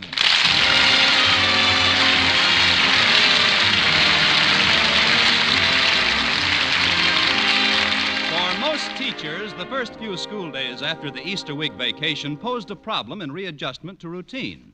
But our Miss Brooks, who teaches English at Madison High School, didn't let the idiosyncrasies of her pupils dampen her spirits one bit. No, indeed.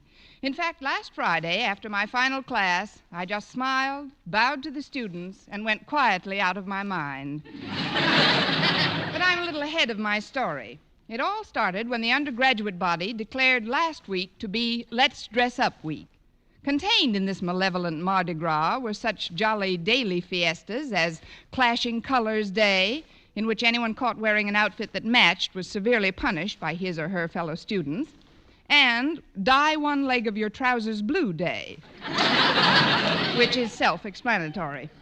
By Thursday, which was Girls Wear Slacks and Boys Wear One Shoe Only Day, Mr. Conklin, our beloved principal, was fit to be tied. At a general assembly that afternoon, he sternly demanded that all these shenanigans cease. Accordingly, I had my landlady, Mrs. Davis, wake me a little earlier than usual on Friday morning. But I still don't understand why you had me get you up at this unearthly hour, Connie.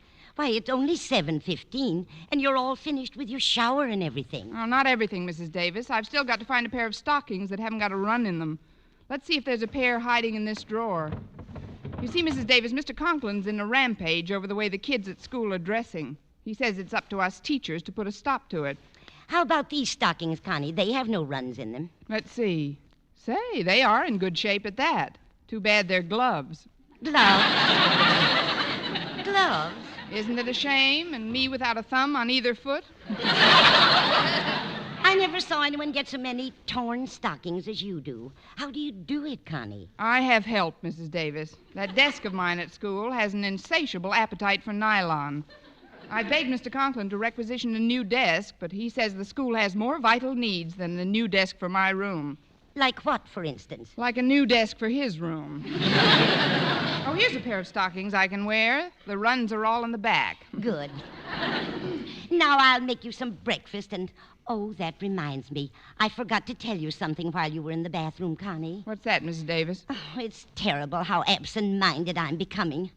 Why, I'm getting to be as bad as my sister Angela. She can't remember a thing, poor dear. I know, Mrs. Davis, but what was it you forgot to tell me? It was about a phone call, Connie. I guess these little lapses of memory just run in my family, although Mother wasn't so bad. I'm glad.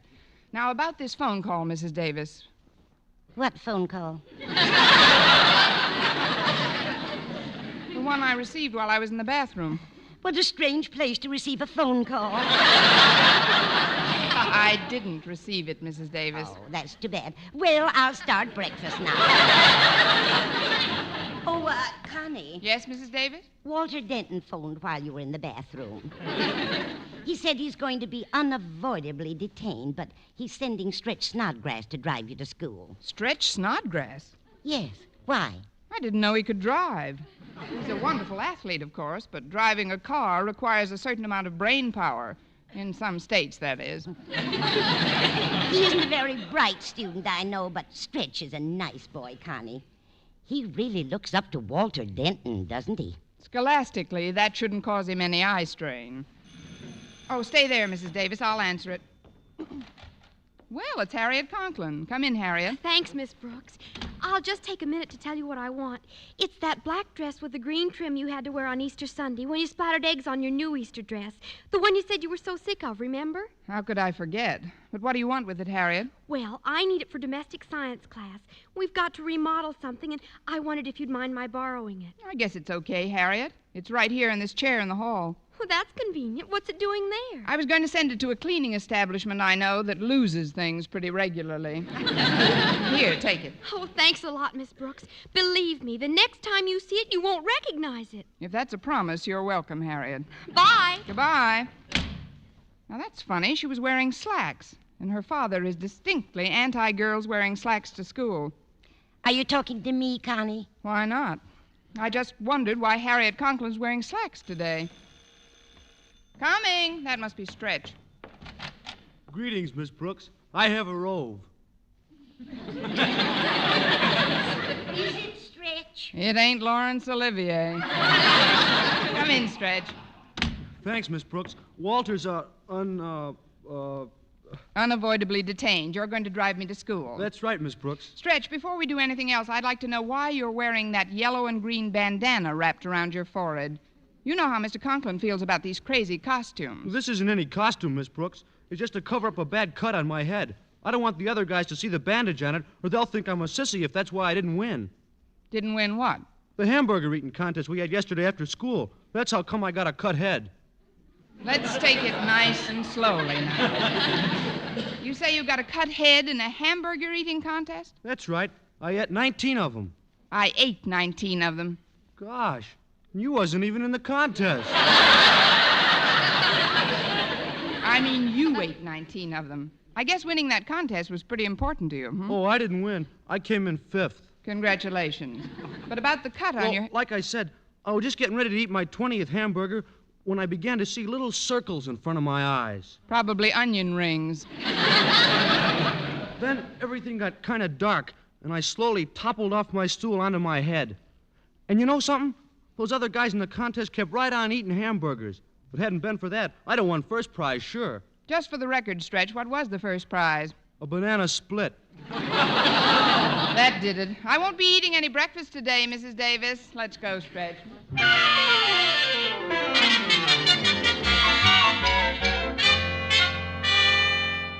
And so, class, we have time for just about one more question, which is, how would you describe, as tersely as possible, the finish of Shakespeare's King Lear? Why, Stretch, your hand is up. What's your answer? What does tersely mean? Well, that's a good answer. Tersely means briefly, Stretch. Now, how did King Lear finish? He flipped his lid, didn't he? What? Blew his cork. You know, snapped his cap. The fellas with the net came for him. You know, they'll be here for me soon. If you're trying to say that King Lear was driven mad, Stretch, by the miserable treatment of his daughters, why... Saved by the bell. See you tomorrow, kids. Oh, Stretch, you wait here a minute. Yes, ma'am. Do you know where Walter Denton is? This is the first time he's missed my English class in months. He said something about being late today, Miss Brooks, on account of getting up some kind of protest stunt, he said. Protest stunt? Come in. Pardon me, Miss Brooks, but am I terribly late? No, Walter, you're a little early for the next class.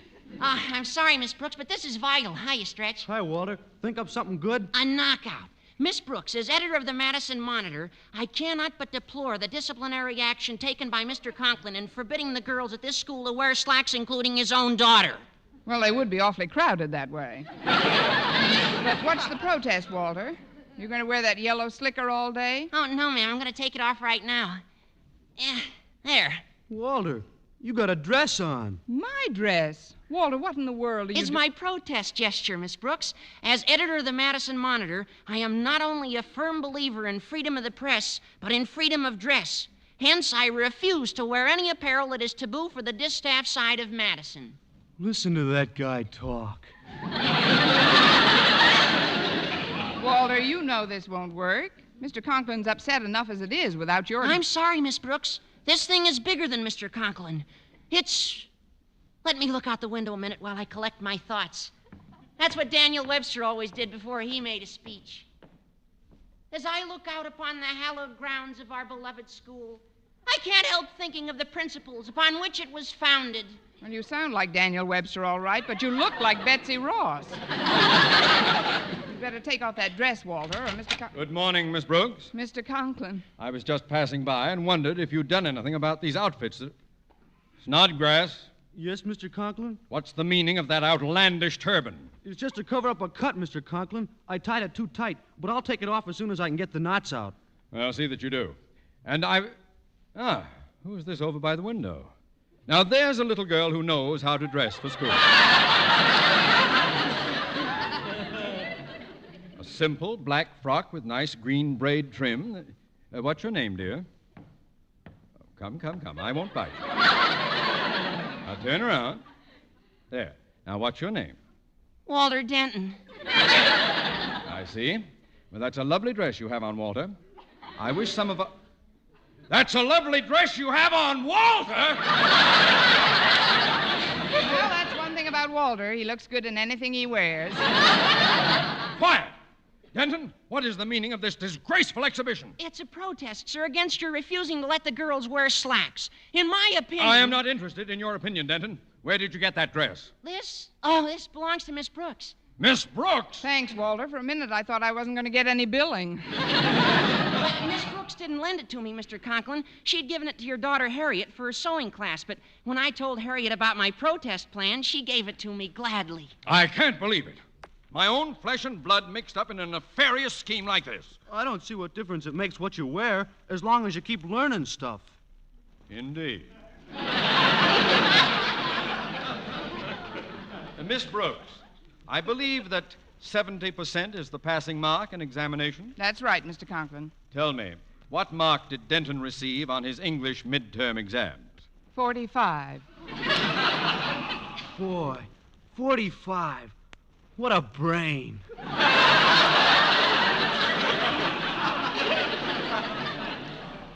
And you, Snodgrass, what was your mark on the midterms? Well, right before I got to the last question, I broke my pencil. What was your mark, Snodgrass? 9.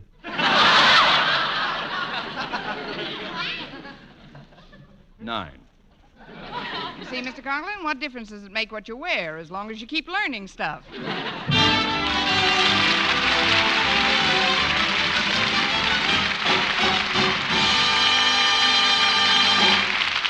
Our Miss Brooks, starring Eve Arden, will continue in just a moment. But first, here is Vern Smith.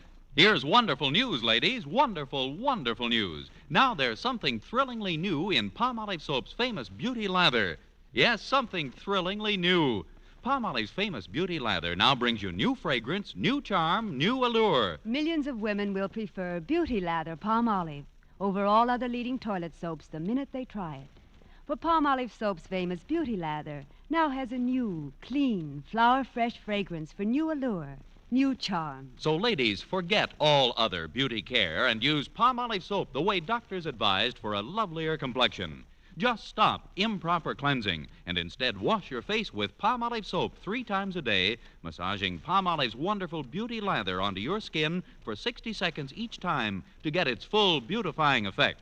Then rinse. That's all. All types of skin, young, older, oily, respond to it quickly. Don't wait another day to try Palmolive's beauty lather. You'll be thrilled by its new fragrance, new charm, new allure.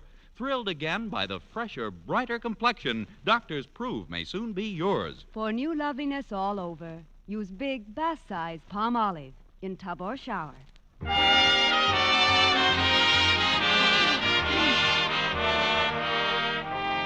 Well, Mr. Conklin finally suspended sentence on Walter and Stretch, but not until he had carved 6 or 7 new notches in his blood pressure.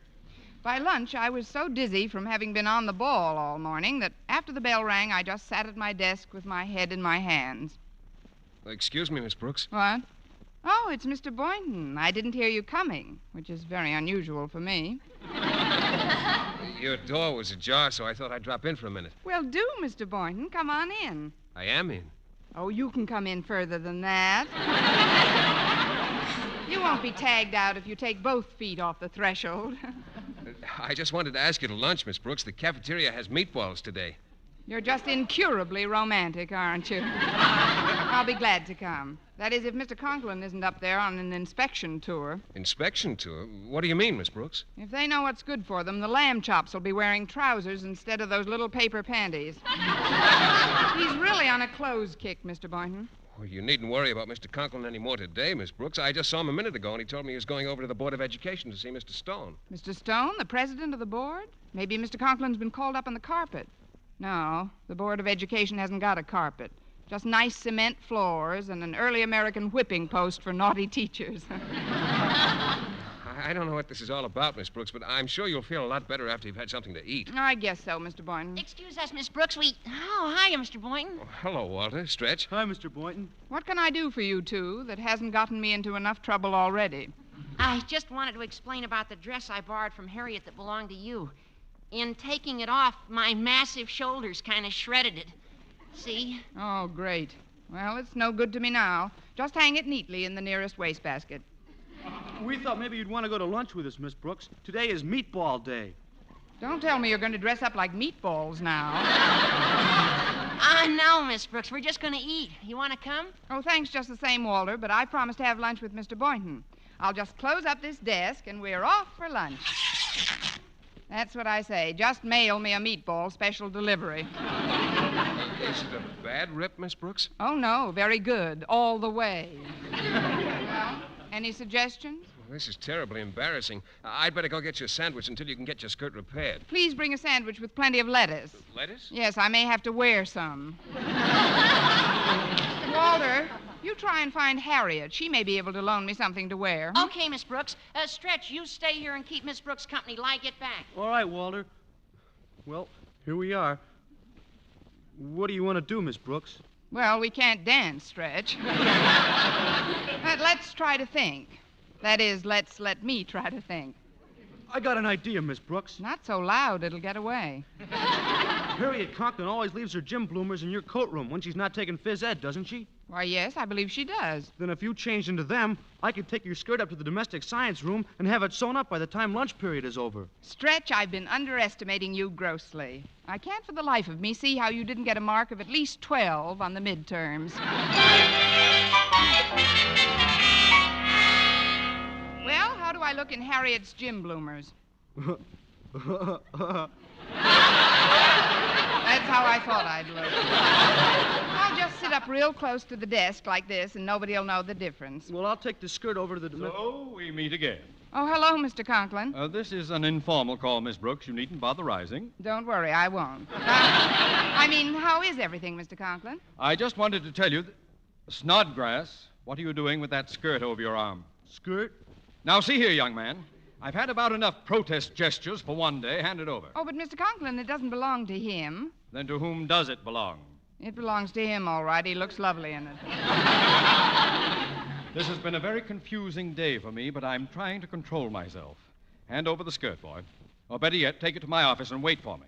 I want to talk to you about that bandana you failed to remove. Yes, sir. Goodbye, Miss Brooks. I stopped in to tell you, Miss Brooks, that I've just received a call from the president of the Board of Education canceling my appointment over there. You did? I did. Instead, Mr. Stone is coming here. He is? He is.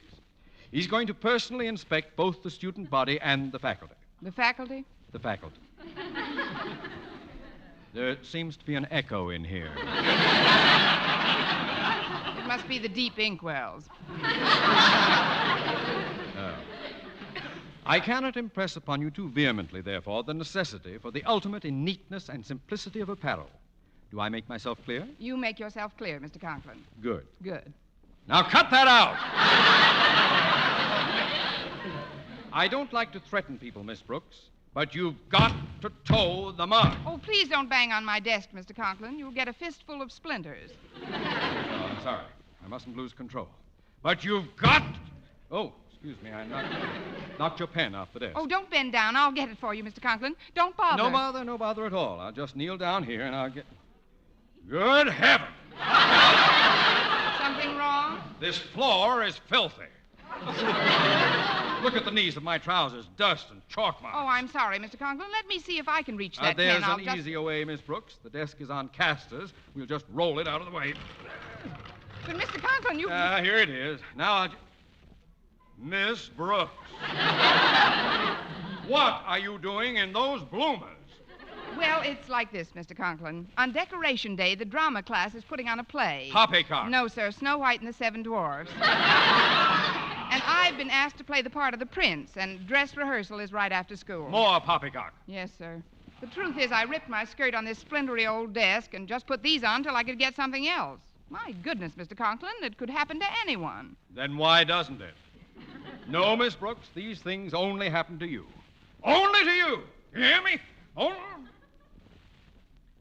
I'm going over to my office now and wait for Mr. Stone.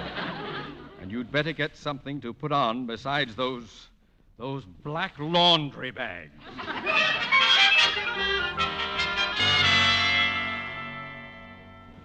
And so, Snodgrass, knots or no knots, Mr. Stone must not see you wearing that bizarre headdress. You understand? Yes, sir. I'll cut it off with the scissors. What's the errand you want to run for me, sir? I want you to run one for me. I want you to take my trousers over to the domestic science class and tell Miss Atterbury to sponge the chalk marks off the knees and give them a neat pressing. Now, you just stand right outside the door here, and I'll drop the trousers over the transom. All right, Mr. Conklin. Are you directly under the transom? Yes, sir. Good. I'll just be a minute. Hiya, Stretch. Hello, Harriet. Did you find anything for Miss Brooks, Walter? Not a thing that would fit her, Stretch. Gosh, Oh, excuse me, Walter, but isn't that Mr. Stone's car pulling up in front of the school? Yeah, I think it is. Mr. Stone? Gee, I'd better beat it. I don't want him to catch me in this bandana. I'll come back after I cut it off. So long. I don't see why all this fuss is being made over what we wear. Well, that's not important right now, Harriet. I wish to heaven we could find something for Miss Brooks to wear. She's the one who Oh! Walter! Well, something just landed on your head. Well, what do you know? It's a pair of pants. Come on, let's take them over to Miss Brooks right away. But I don't understand. A pair of pants couldn't just come flying down. Harriet, please. Who are we to argue with heaven?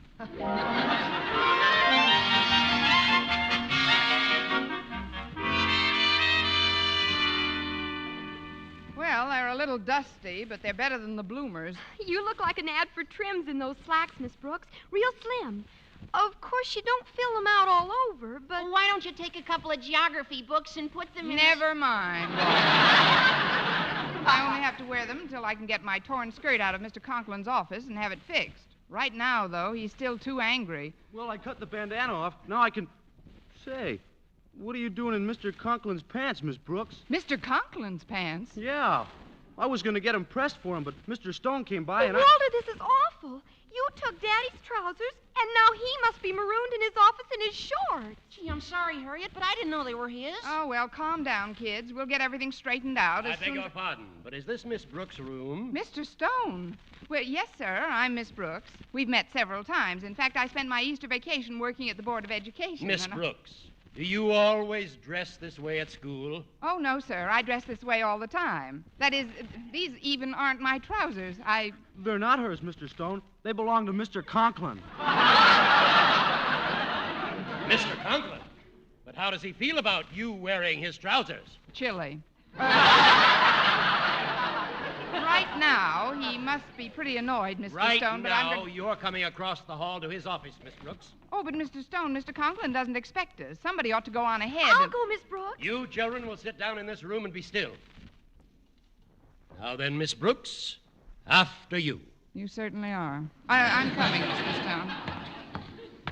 Here's the door to his office. Now go on in. I'd better knock first. No, don't come in. Just a minute. Wait, please. Don't stand there, Miss Brooks. Go on in. Pardon me, Mr. Conklin, but I was forced to see you How right dare away. you come bursting into my office like this? And in my trousers. Where did you? How did you? How dare you? Just a moment, Osgood. Oh, Mr. Stone. You should not berate Miss Brooks for what she's wearing, Osgood. After all, you've got a badly torn skirt on, Osgood. If I were you, a badly torn skirt on, Osgood? What is the meaning of this? I can explain everything, Mr. Stone. You can? I mean, of course you can. I know you can, Miss Brooks. Go ahead. Explain it.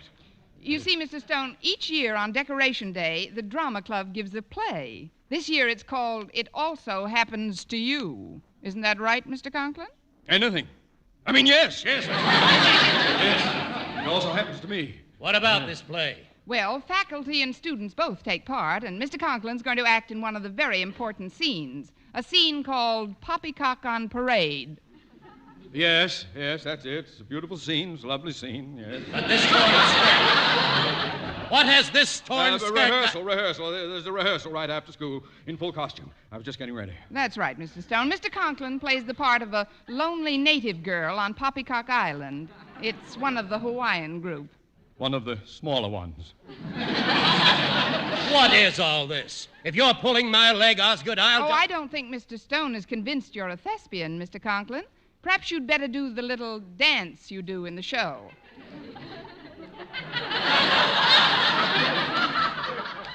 Dance? You know, where your lover leaves you all alone on the beach. I'll supply the music, Mr. Conklin. Oh, you'll love this, Mr. Stone. It's done to the theme song of the play. It also happens to you. Hoof, Mr. Conklin.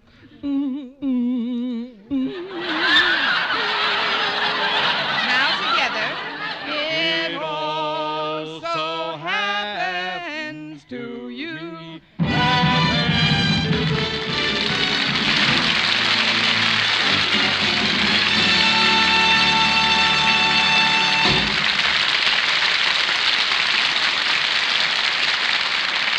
Eve Arden as our Miss Brooks returns in just a moment. But first...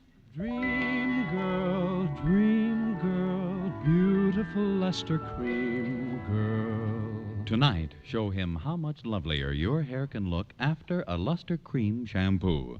Only Luster Cream brings you Kay Daumit's magic formula blend of secret ingredients plus gentle lanolin. Gives loveliness lather even in hardest water. Glamorizes your hair as you wash it. Luster Cream, not a soap, not a liquid, but a dainty cream shampoo. Leaves hair fragrantly clean, free of loose dandruff, glistening with sheen, soft, manageable. Gives new beauty to all hairdos or permanents. 4-ounce jar, $1. Smaller sizes, either tubes or jars. Tonight, try Luster Cream shampoo and be a Dream girl, beautiful luster cream girl. You owe your crowning glory to a luster cream shampoo. And now, once again, here is our Miss Brooks. Well, Mr. Conklin was so grateful to me for getting him out of his embarrassing situation that he canceled all punishments and the entire matter was dropped. That night, I was sitting in the living room with Mrs. Davis when the phone rang. And of all people, it was Mr. Stone. About that play the drama club is putting on, Miss Brooks. Will you be kind enough to hold a dozen seats for me? I'm bringing the entire Board of Education. The entire Board of Education? Yes. I want them to see Osgood Conklin do that dance in that costume. I'll be looking forward to seeing you too, Miss Brooks. Where will you be after the show? Mr. Stone, if Mr. Conklin does that dance in that costume, I'll be swimming like mad for Poppycock Island.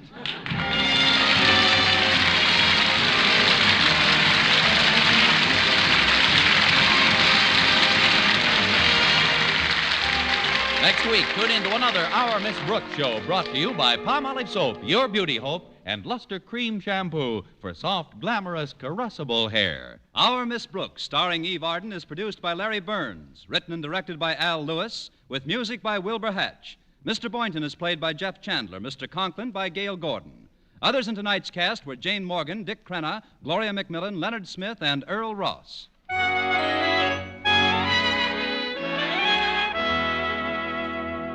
Men, do you shave with a lather or brushless shave cream? Palmolive shaving cream comes both ways, and whichever way you prefer to shave, you'll find that using either Palmolive brushless or Palmolive lather shaving cream can bring you more comfortable, actually smoother shaves. Here's the proof. 2,548 men tried the new Palmolive way to shave described on the tube, and no matter how they had shaved before, 3 out of every 4 got more comfortable, actually smoother shaves. Get Palmolive brushless or Palmolive lather shaving cream today.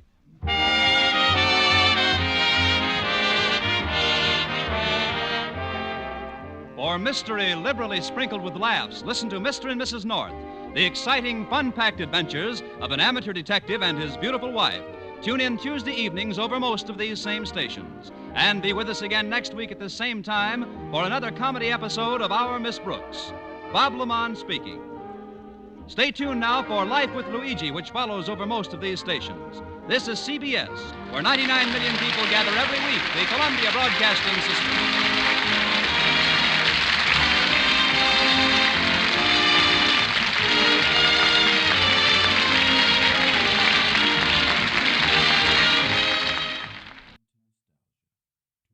Palmolive Soap, your beauty hope, and Luster Cream Shampoo for soft, glamorous, caressable hair bring you Our Miss Brooks, starring Eve Arden.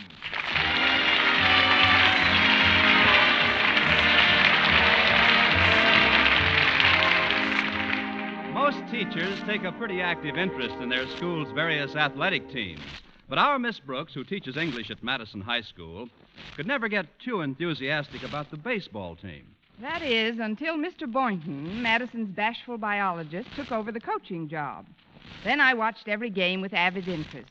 I even studied up on baseball terms, until by the third game on Madison's schedule, I could accurately describe every play in every chukker. And I even knew the names of the pitchers warming up in the pig pen, a bullpen. Last Thursday morning, I really looked forward to picking up some first-hand knowledge of the game. Walter Denton, the manager of the team, and Stretch Snodgrass, its star player, were to pick me up and drive me to school. I had asked my landlady, Mrs. Davis, to wake me promptly at 7:30. Oh, Connie. Get up, Connie. You want me to pinch hit? What's the matter? Oh, it's you, Mrs. Davis. I do hope you're safe, Connie. Oh, safe? Safe where? From the looks of your bed sheets, you just slid into home plate. Now get up, dear. Walter and Stretch should be here soon. Oh, that's right. The Rover boys are picking me up today, aren't they? They're a grand couple of kids, Connie, and they're always together. I've never seen two people so inseparable. Just like Mr. Boynton and myself, except that we're separable. I'd like to wear something sporty today. Let's see now, what do I have that looks real baseballish? How about your gray dress with the wide-spreading sleeves? No, not today, although it does make me look a little like a bat. How about your seersucker house dress? No, too formal. Oh, I know. A light green gabardine suit with a smart cardigan jacket. Perfect. I'll get it for you right away, Connie. Well, thanks a lot, Mrs. Davis. Where is it? In Sherry's department store. It'll cost you $110. There you go, teasing me again. Oh, by the way, the boys weren't together last night. I wonder why. I ran into Stretch at the movies. He was sitting with a girl. That's why. Who was the girl? Harriet Conklin. Harriet Conklin? But she's Walter's girl. Oh, then maybe that's why Stretch cornered me in the lobby and asked me not to breathe a word of it to a living soul. What does that make me? Oh, I know. It just slipped out. But whatever you do, Mrs. Davis, don't let it slip out in front of Walter. Don't even bring up the subject of movies. Oh, I won't, Connie. I know how awful it is when somebody comes between two people who belong together. Me too, Mrs. Davis. I've learned that little lesson the hard way through my association with Mr. Boynton. But who comes between you and Mr. Boynton? Mr. Boynton.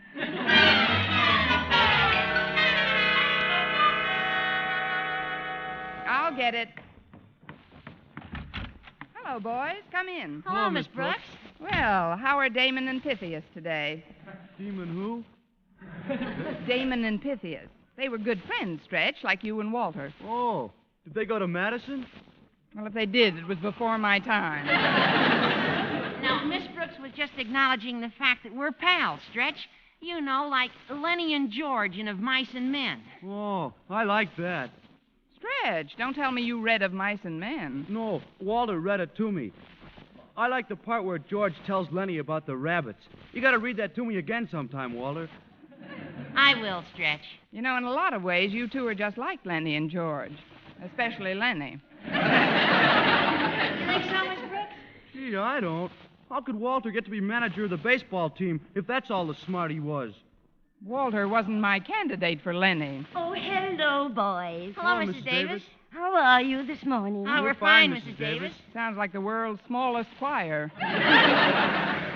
I think it's wonderful the way you two boys stick together, sharing all your experiences. Why, you even share... It's getting late, Mrs. Davis. We've got to run along now. Yeah, run along now. I almost let the cat out, didn't I?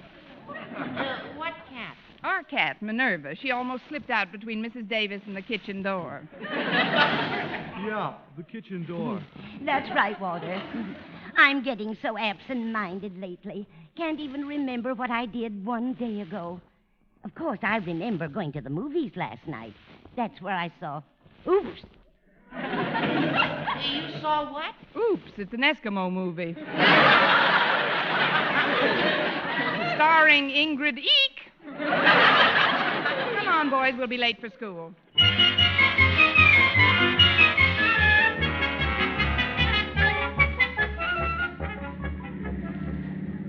Be careful, Stretch. You just missed that other car by inches. What other car? Oh. Walter, maybe you ought to drive. Oh, don't be nervous, Miss Brooks. Stretch is a natural-born athlete. He's going to make a swell driver. He's going to make a swell driver. Stretch, how long have you been driving an automobile? There's absolutely nothing to worry about, Miss Brooks. I've been driving for days. For days? How many days? 8. Well, 9 if you want to count the day I learned how.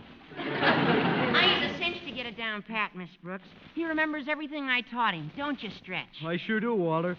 First, I gently depress the clutch pedal. Then I gently shift into first. Then I gently let the clutch up. And then you gently pluck the pedestrians off the bumper. And Stretch, if you're going to pass another vehicle, please pass him on the... Oh! You're just teasing me, Miss Brooks. We were miles away from that Bantam Roadster. Bantam Roadster? That was a moving van. You look in the rear-view mirror, you'll see the driver kneeling on the floor of the cab with his hands clasped. Better cut down your speed a little, Stretch. Sure, pal. Attaboy. You know, Miss Brooks, Stretch and I have been pals ever since the day we met in your third-term English class. I remember. That was 2 years ago, and we've all been together ever since. But it's nice that you're such good pals. We sure are, Miss Brooks. There isn't anything that could make me feel any differently toward old Stretch here. I hope not, Walter. There's just one thing I gotta straighten him out about, Miss Brooks. That's girls. I gotta take old Stretch in hand. You better use 2 hands. Yeah, he's altogether too shy and retiring when it comes to the fair sex. Oh, I am not. You are too. Oh, I am not. You are too. I'm laying 8 to 5 myself. Not to change the subject too obviously, but what are we doing on this street? Is this a shortcut to school? Oh, no, Miss Brooks. I told him to go this way. We're going to pick up my girl. You know, Harriet Conklin. Take it easy now, Stretch. Harriet lives right down this block here. Yeah, I know. What's that? He said, whoa, to that horse. He almost ran away. What horse? Yeah, what horse? How do you like that? He did run away. Well, here's the Conklin homestead, and there's Harriet right at the curb. We can pick her up and keep right on going to school. Please, Stretch. I didn't mean for you to pick her up on the fender. Hello, Miss Brooks. Hi, Walter. Good morning, Harriet. Welcome aboard. I'll hold the door for you, Harriet. Get in back with me. Thanks, Walter. Hello, Stretch. Hi. Well, let's go. Notice how much wider the back seat is, Harriet? Why, yes, it does seem roomy for a convertible. How did you get that effect? The right side fell off yesterday. I got it in my garage, though. That's what I like about a convertible. In wet weather, you can always put the sides on. How's the driving coming along, Stretch? Fine. You're not very talkative today, are you? He's concentrating, Harriet. Keep it up, Stretch, old boy, old boy. Oh, say, Harriet, about last night. I'm sorry I couldn't take you to the movies, but I had to work on the baseball schedule. Oh, I wouldn't want you to overlook the schedule, Walter. Don't worry about me. I had a thoroughly wonderful evening. Oh, did you go to the movies anyway? Of course. With who? With whom, Walter? You see, after the word with, which is the Okay, preposition... Miss Brooks. With whom did you go with, Harriet? Take me out to the ball game. Take me out with the crowd. Boy, I'm sure glad baseball season is here. Boy, I sure like baseball, boy. Don't you, Miss Brooks? And how, boy? I sure like baseball, boy. Don't you, Harriet, old boy? Personally, I think there's nothing like a real romantic movie, provided, of course, you're seeing it with the right party. Me too. But like I just asked you, who are you with? Whom? And I think I can answer that question, Walter. Mr. Boynton and I saw the same movie that Harriet saw. Oh, what did you all see? Oh, it was the ideal picture for Mr. Boynton and myself. John Garfield and Jennifer Jones in We Were Strangers. But, Miss Brooks, I didn't see you there. Did you, Stretch? Stretch? Well, how could he have seen anybody at the movies? He had to help his dad at the pet shop. At least, that's what he told me he had to do last night. Sure, Walter. That's what I did have to do at the time when you asked me. Well, here's the school. Good old Madison. Put the brake on, Stretch. Where's the school, Miss Brooks? Just one block back, Stretch. You'll have to sharpen your reflexes a little. Don't bother backing up. The walk will do us good. Okay. If you'll all get out here, I'll find a place to park. Oh, you wait a minute. I want to get something settled. Did you go to the movies last night, Stretch? Sure, pal. My dad decided to close early, and I got 50 cents for helping out. So I just up and went. And I guess you just up and ran into Harriet, huh? Well, we did sit together, Walter, but... My girl. My best girl and my best pal. Seeing movies behind my back. How long have you been showing movies on your back? Oh, really, Walter? You're taking this much too seriously. Please, Miss Brooks. I'll handle this in my own way. Stretch, you've made a fool out of me. How could I, Walter? Good question. There's only one way to settle this thing. Meet me behind the handball court after school. But, Walter, you can't mean you want to fight. I must.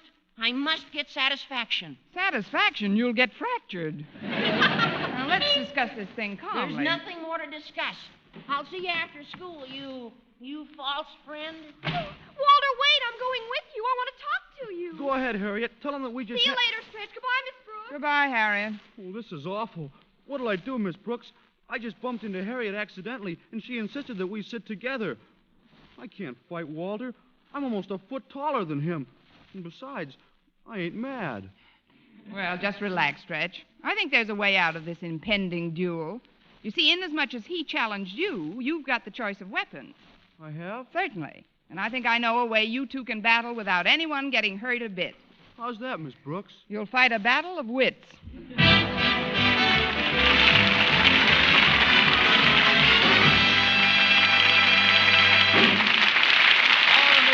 Starring Eve Arden will continue in just a moment, but first, here is Vern Smith. Here's wonderful news, ladies. Wonderful, wonderful news. Now there's something thrillingly new in Palmolive Soap's famous beauty lather. Yes, something thrillingly new. Palmolive's famous beauty lather now brings you new fragrance, new charm, new allure. Millions of women will prefer Beauty Lather Palmolive over all other leading toilet soaps the minute they try it. For Palmolive Soap's famous Beauty Lather now has a new, clean, flower-fresh fragrance for new allure, new charm. So, ladies, forget all other beauty care and use Palmolive soap the way doctors advised for a lovelier complexion. Just stop improper cleansing and instead wash your face with Palmolive soap 3 times a day, massaging Palmolive's wonderful beauty lather onto your skin for 60 seconds each time to get its full beautifying effect. And then rinse. That's all. All types of skin, young, older, oily, respond to it quickly. Don't wait another day to try Palmolive's Beauty Lather. You'll be thrilled by its new fragrance, new charm, new allure. Thrilled again by the fresher, brighter complexion doctors prove may soon be yours. For new loveliness all over, use big bath-size Palmolive in tub or shower.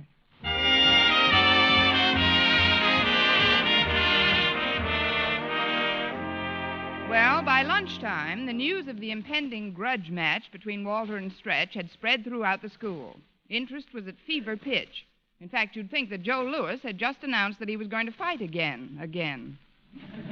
Still determined to stop this one-sided brawl between 6'5" Stretch and 5'6" Walter, I went right to the source of the trouble and had a heart-to-heart with Harriet Conklin. It's up to you to prevent this fight, Harriet. You've got to tell Walter that your meeting with Stretch was accidental. But it isn't just last night, Miss Brooks. Walter knows that for weeks now, Stretch hasn't been able to keep his eyes off me.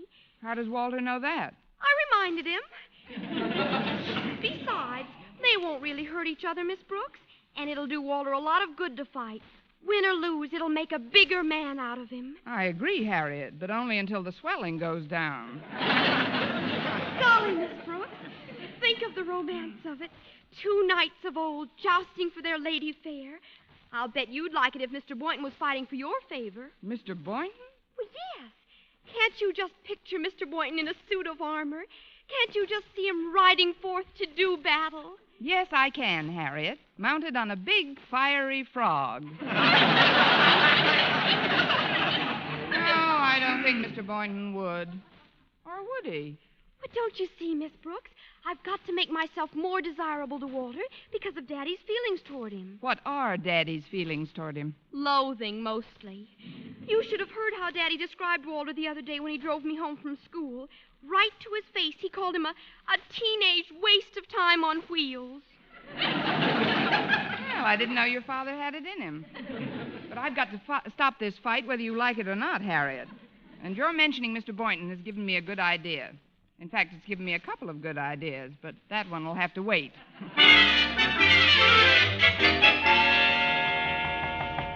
Come in. Well, it's Miss Brooks. Hello, Mr. Boynton. I missed you in the cafeteria today. Oh, I didn't go to the cafeteria today, Miss Brooks. Oh, I guess that's why I missed you in the cafeteria today. I brought some sandwiches with me from home so I could have lunch with McDougal here. You remember Mac, my pet frog? Of course. Hi, Mac. He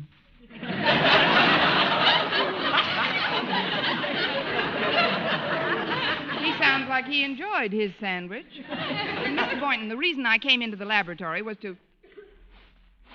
Say, what's that scent in here? Oh, that's a new deodorant, Miss Brooks. It's called Sweet Air. Pretty fancy, isn't it? Yes, indeed. Makes the white mice smell like mink.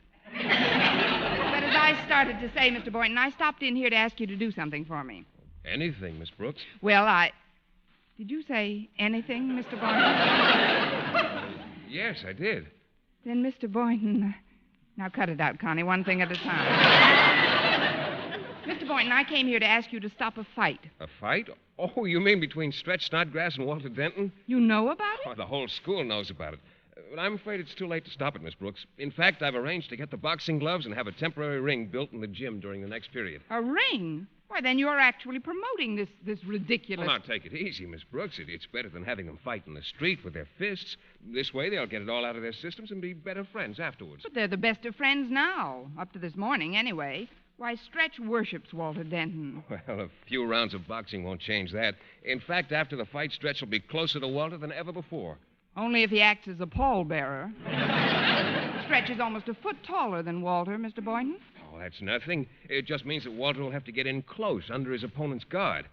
I remember when I was in grade school, a great big fellow picked a fight with me. He must have been 8 inches taller than I was. But I remembered what I'd learned in gym about the smaller fella getting in close. Well, the fight didn't take very long. One punch and it was all over. Really, Mr. Boynton? Yes, I didn't get in close enough. But I had lots of fights after that. You did?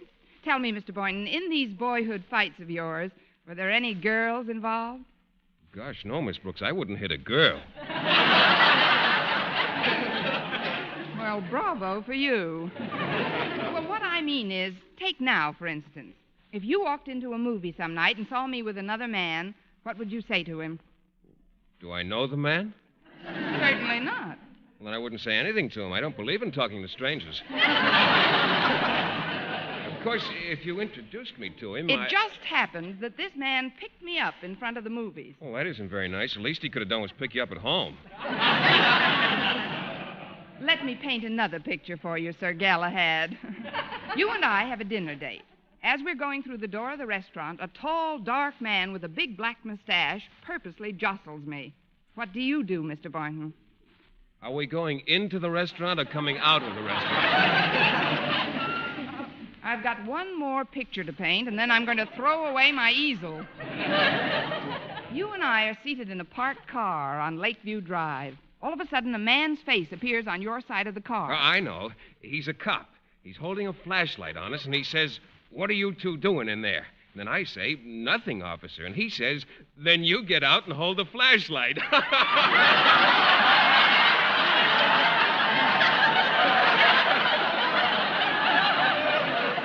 a hot one, isn't it?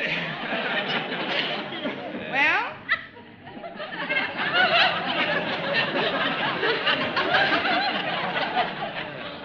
Now that you've defended me with your last drop of blood, Ronald, let's leave this tropical paradise and return to Liverpool. I'm sure Papa will give you your old job back. My old job? Yes, measuring orange rind in his marmalade factory. There's a hot one you can kick around for a while.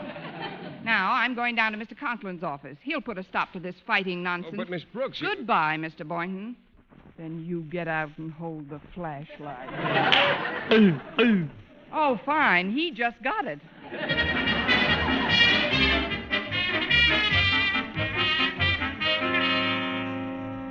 Mr. Conklin, how do you feel about prize fighting? Well, I'm a little out of condition, but Oh, you mean in general? I mean here at Madison. I think you should know that there's a so-called grudge match going to be fought this afternoon between two of our students. A grudge match? Where? In the gym. They're even building a temporary ring for it. I forbid it. Personal combat is no longer the civilized way to settle personal differences. Oh, good for you, Mr. Conklin. I was hoping you'd react that way, especially since the fight is over your own daughter, Harriet. Harriet? What has she got to do with this? Well, you see, Harriet was at a movie last night with Stretch Snodgrass. Stretch Snodgrass? Madison star athlete? Is he sweet on Harriet? Only from a distance, Mr. Conklin. But she's been going around with Walter Denton steadily, and when he found out... Walter Denton? Why, he's nothing but a teenage waste of time on wheels. Brilliantly put, Miss Brooks. Although a little reminiscent. But about this fight, Mr. Conklin. Stretch is so much taller than Walter, he has every advantage. Yes, he has, hasn't he? What time is this fight going to be held, Miss Brooks? But, Mr. Conklin, aren't you going to stop it? Stop it? I'm going to referee it.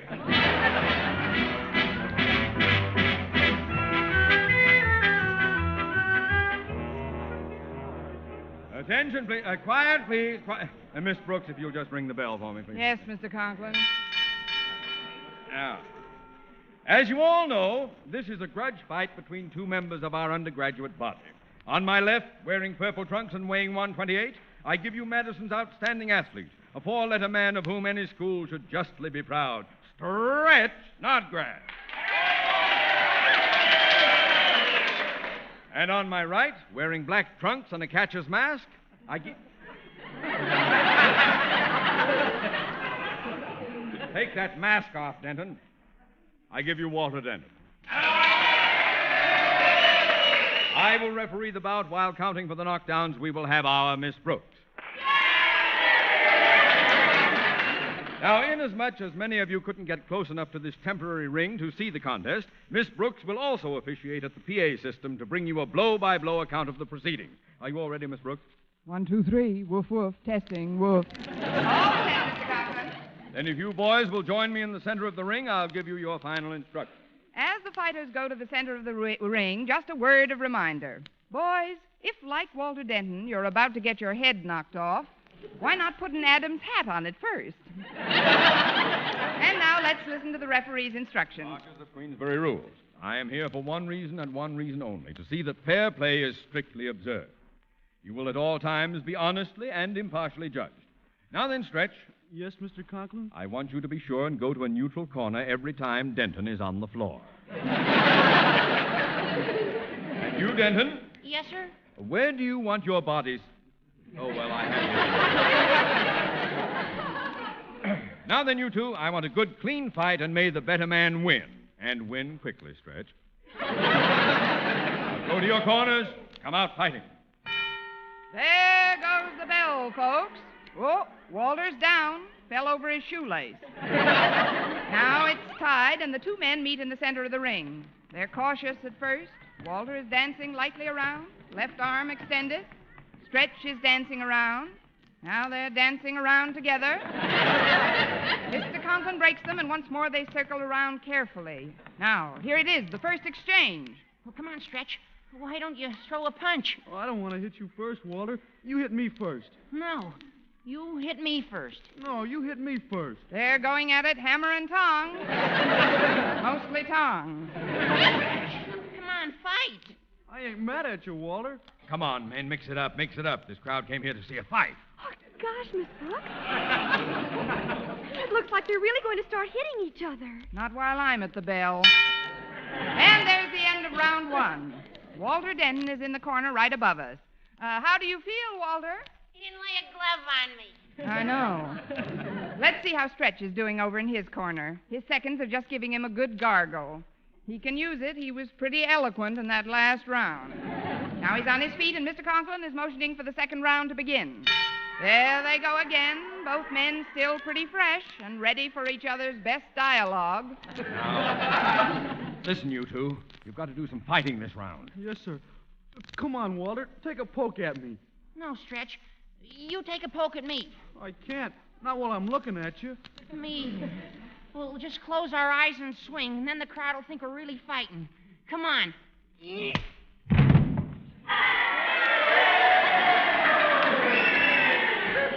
out cold. Gosh, Miss Brooks, I didn't mean to do it. He'll be all right in a minute, Walter. And you mustn't feel badly about it. This is the way the crowd wanted it to end. You heard them cheering, didn't you? But I don't care about the crowd, Miss Brooks. I just care about my pal, Stretch. He's perfectly all right. Stretch. Come on, Stretch. Tell Walter you're all right. Yeah, sure. I'm okay, Walter. Let's shake hands. You bet, pal. And now that you and the students have had complete satisfaction, there's one thing I'd like you to do for me. Sure, Miss Brooks. What is it? Well, while he's still out, you two had better carry Mr. Conklin down to his office.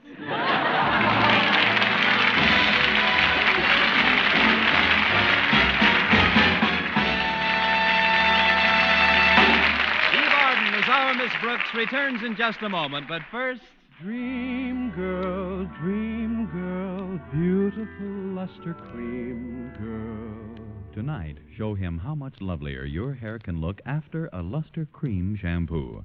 Only Luster Cream brings you Kay Daumit's magic formula blend of secret ingredients plus gentle lanolin. Gives loveliness lather even in hardest water. Glamorizes your hair as you wash it. Luster Cream. Not a soap, not a liquid, but a dainty cream shampoo. Leaves hair fragrantly clean, free of loose dandruff, glistening with sheen. Soft, manageable. Gives new beauty to all hairdos or permanents. 4-ounce jar, $1. Smaller sizes, either tubes or jars. Tonight, try Luster Cream shampoo and be a Dream girl, beautiful luster cream girl. You owe your crowning glory to a luster cream shampoo. And now, once again, here is our Miss Brooks. Well, we took Mr. Conklin back to his office, and it didn't take long for him to come to. Where am I? What happened? It was an accident, Mr. Conklin. Denton, you struck me. But he didn't mean it, Mr. Conklin. Didn't mean it. I saw him winding up. But it was an accident, Mr. Conklin. All Walter did was close his eyes like this, then pull his arm back like this, and then swing like this. Well,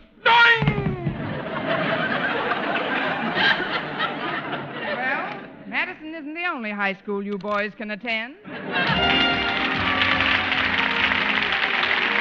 Next week, tune into another Our Miss Brooks show brought to you by Palmolive Soap, Your Beauty Hope, and Luster Cream Shampoo for soft, glamorous, caressable hair. Our Miss Brooks, starring Eve Arden, is produced by Larry Burns, written and directed by Al Lewis, with music by Wilbur Hatch.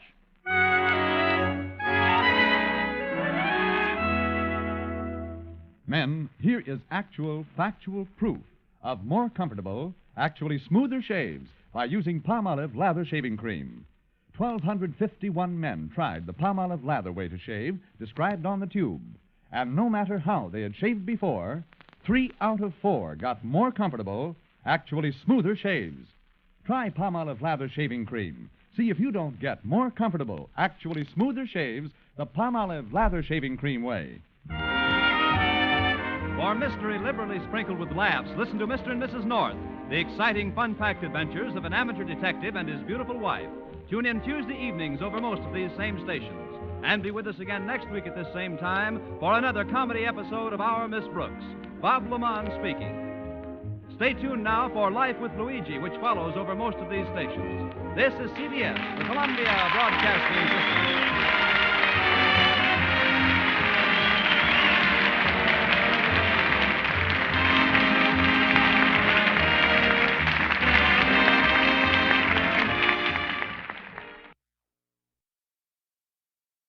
Palmolive Soap, your beauty hope, and Luster Cream Shampoo for soft, glamorous, caressable hair bring you Our Miss Brooks, starring Eve Arden.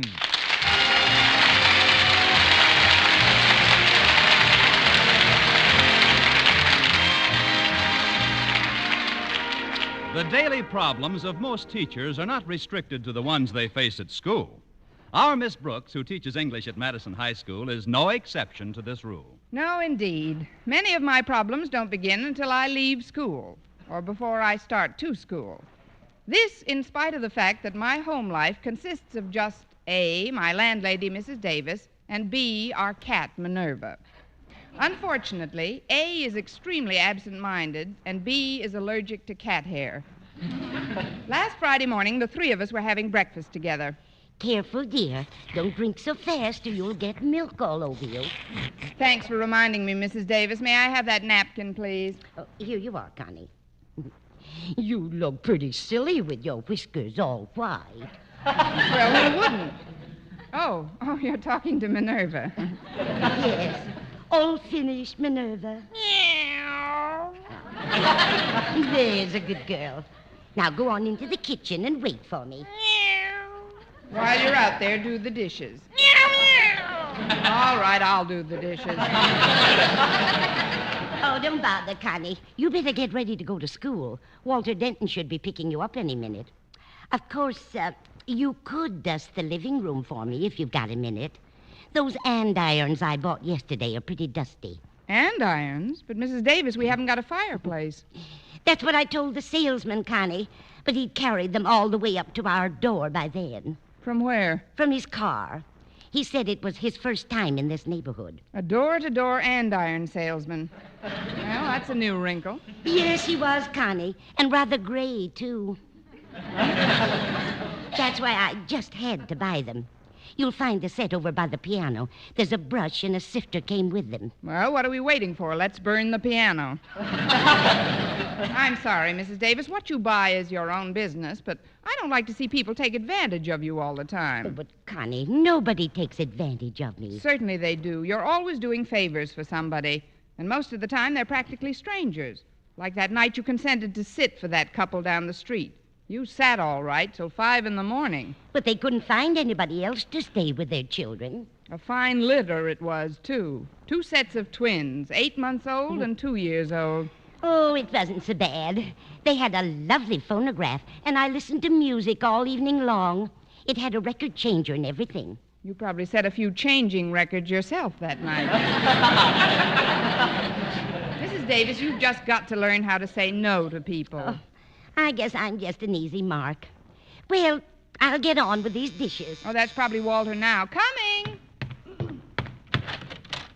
Yes? Miss Brooks, isn't it? I'm a neighbor of yours, Mrs. Evans. George and I live about a mile from here. Are you asking me or telling me? Come in, neighbor. Oh, thank you. Come into the living room. Sit down, Mrs. Evans. Oh, you still don't know who I am, do you? Let's see. Belmont Laundry. Does that do anything to you?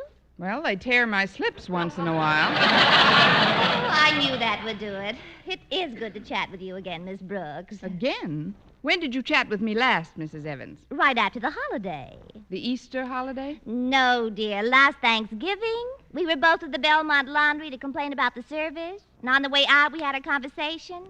I said, "Isn't this laundry getting terrible?" And you agreed with me. Now, do you remember? Of course. I just forgot some of the details. Well, I know you'll forgive me if I'm brief, Miss Brooks. I've been rather upset lately. It's George. It is? Yes, my husband, he isn't a bit well, and that's why we have to make this trip. The doctor seems to think that a week in the country will do him a world of good, so we're going upstate this afternoon. Molly has a farm up there, you know. It's a beautiful place. If there's one thing Molly knows, it's how to pick a farm. Oh, but she didn't pick it. Uncle Fred left it to Molly. But George is so attached to peanuts. And, well, Miss Brooks, for just this 1 week, will you take care of peanuts for us? Well, it's all according. How many bags of them are there? No, you don't understand. Peanuts is our dog, the cutest thing you ever saw, and he's no trouble at all. I've got him right outside in our station wagon. Come on out and take a look at him. Oh, but Mrs. Evans, a We dog... take him with us, but Molly's afraid of dogs. Come along, Miss Brooks.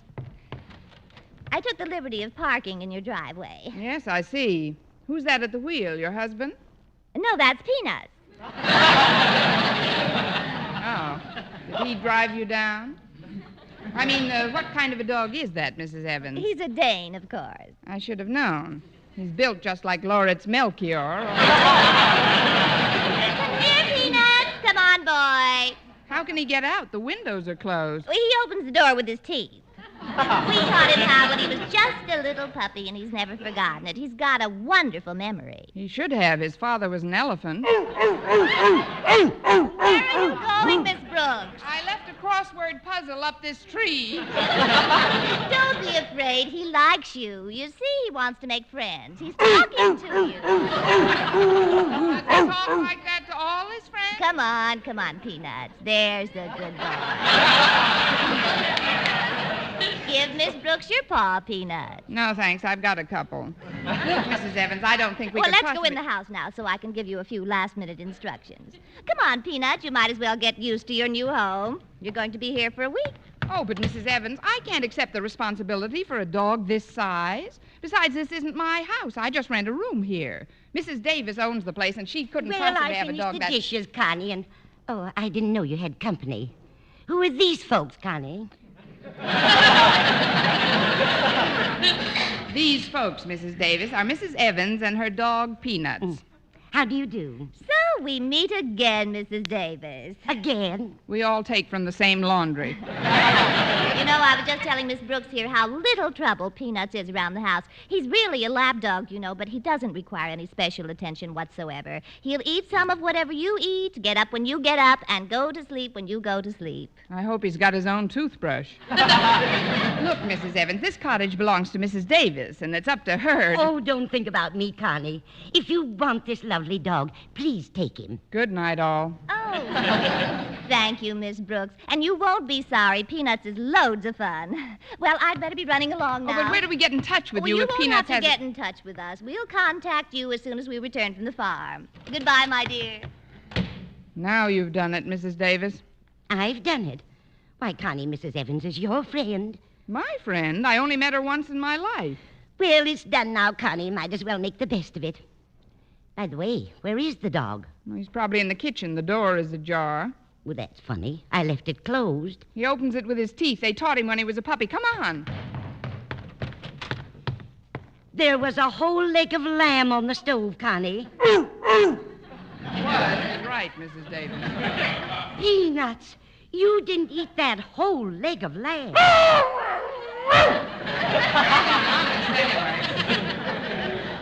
Davis, we can't afford to feed this dog. Not if we want to eat, too. Oh, that's Walter Denton, Connie. Shall I answer it? No, I'll let Walter in. Walter? Say, he hasn't got a dog of his own, has he? Not that I know of, Connie. A kid like that? I bet he'd love the idea of taking care of Peanuts for a week. His folks have a big backyard, too. It'd be just the thing. Coming, Walter. Now, whatever you do, Mrs. Davis, keep the dog out of sight until I've prepared him. Well, Walter Denton. Come in, Walter. Come in. Oh, thanks, Miss Brooks. I'd have been here sooner, but I was dog-tired this morning. That's a coincidence. Walter, who would you say is a fella's best friend next to his mother? Stretch Snodgrass. Well, he's mine anyway. Why, Miss Brooks? I mean in the animal kingdom, Walter. Who is man's best friend? Well, out west, they say a horse is. Right. And next to a horse? A dog, I guess. Right again, Walter. Now, what would you do if you could get an animal combining the best features of both? I don't get it, Miss Brooks. Brooks. You will, Walter. For 1 week, I'm offering you absolutely free of charge the opportunity to look after, play with, and be a pal to a wonderful creature named Peanuts. Peanuts? Oh, where is he? Right in the kitchen. A friend of mine left him here, but, well, when I thought of how much bigger your backyard is, I just couldn't help it. I knew I'd have to make the sacrifice. Call him, Walter. Call Peanuts. Well, if you say so, Miss Brooks. Peanuts! Here, Peanuts! Walter, come down off that piano. You wouldn't hurt a fly. I'm not worried about his reaction to flies, Miss Brooks. Are you sure he won't bite? Positive. Come on now, just pet him. See? He likes you, Walter.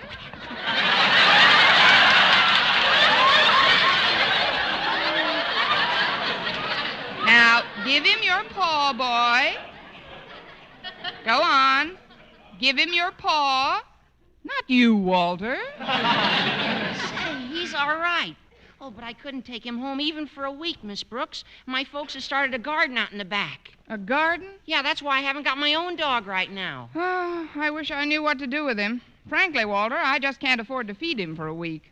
I've got an idea. How about leaving him at Snodgrass's pet shop? You know, Stretch's old man. He's got all kinds of animals down there, and I'm sure he wouldn't mind. Perfect, Walter. Then when Mrs. Evans comes back, she can pay his food bill. Come on, Peanut.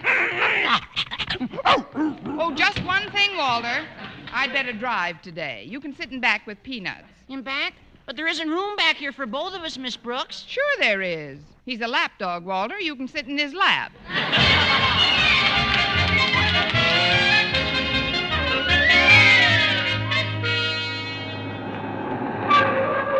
Well, here's the pet shop, Miss Brooks. We can... Oh, golly, I forgot. What? It's closed. Stretch told me his pop was going away for the weekend. Oh, that's just dandy. Now we'll have to take Peanuts to school. To school? But, Miss Brooks, Mr. Conklin doesn't allow dogs at school. If he saw Peanuts, he'd blow his top. Our beloved principal will just have to make an exception, Walter. Besides, this dog is completely outside of Mr. Conklin's jurisdiction. Well, what do you mean, Miss Brooks? He happens to be a Danish citizen.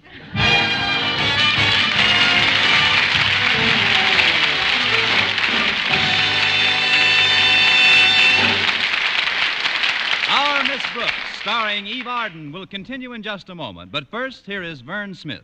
Here's wonderful news, ladies. Wonderful, wonderful news. Now there's something thrillingly new in Palmolive Soap's famous Beauty Lather.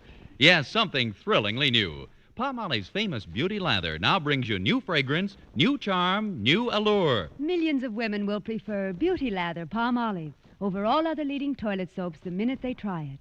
For Palmolive Soap's famous Beauty Lather now has a new, clean, flower-fresh fragrance for new allure, new charm. So, ladies, forget all other beauty care and use Palmolive Soap the way doctors advised for a lovelier complexion. Just stop improper cleansing and instead wash your face with Palmolive Soap 3 times a day, massaging Palmolive's wonderful Beauty Lather onto your skin for 60 seconds each time to get its full beautifying effect. Then rinse. That's all.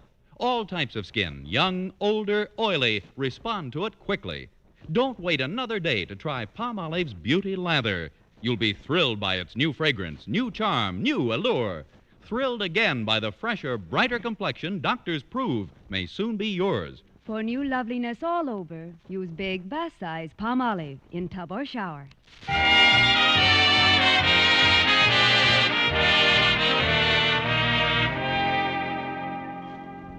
In spite of my enforced bravado, I was pretty squeamish about getting Peanuts into school without Mr. Conklin finding out about it. Fortunately, we were early, and while Walter parked his car, I was able to hustle the dog into the supply room with a minimum of incident. Of course, a few students we did encounter in the halls will spend the remainder of their adolescence with hanging jaws and bulging eyes, but that was unavoidable. Stretch Snodgrass, Madison's star athlete, known to the faculty as the body beautiful and the head empty, was in charge of the supply room when Peanuts and I arrived. Hi, Miss Brooks. Quiet, quiet. This is Peanuts, Stretch. Oh, I didn't notice him. Nice pooch. Pooch?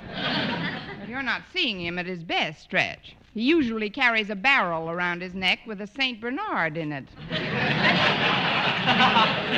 Stretch, we've got to keep him out of sight. Mr. Conklin mustn't find out that he's in school. Oh, he won't. Mr. Conklin's at the doctor's office. Harriet told me when she gave me the key to the supply room. Her father's getting tested for Allergies? Yeah. He won't be in for an hour yet. Harriet said she talked to him on the phone, and he's half shot. Translation. He's only through with half the shots the doctor's giving him. Yeah. But don't worry about Peanuts, Miss Brooks. I'll keep him right here in the supply room. Oh, look, Miss Brooks. He's scratching his own back. Isn't it cute? He smiles while he does it. Don't you? I wonder what he's got back there. Oh, it's probably just a mild case of hives. Well, it's certainly clever the way he takes the hives with one paw and beats them to death with the other. He'll make a great watchdog if I have to leave this place for anything. Can you imagine what a gag it'd be if somebody just wandered in to snitch a pencil or something? Yeah, great gag. They'd probably get hysterical permanently.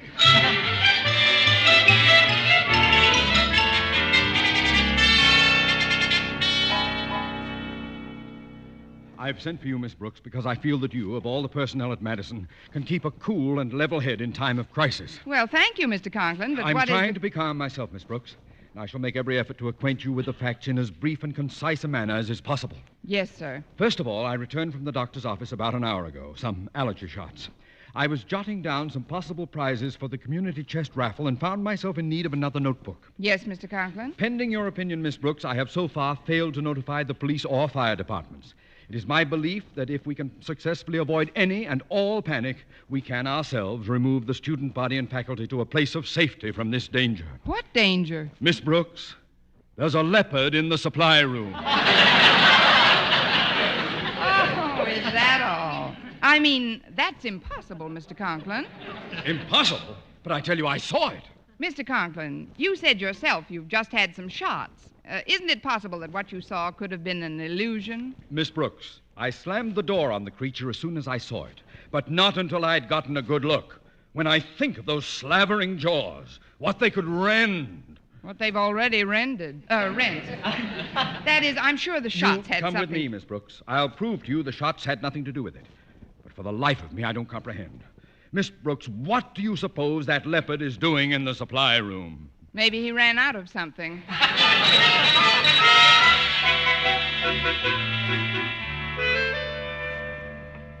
Careful, Miss Brooks. That puny door could never hold him if he becomes enraged. Let's tiptoe up to it and listen to the beast. When I'm calling you. The beast hasn't got a bad voice. Oh, Stretch, it's us. Mr. Conklin and I. Open up. Okay. Hi. Where is it?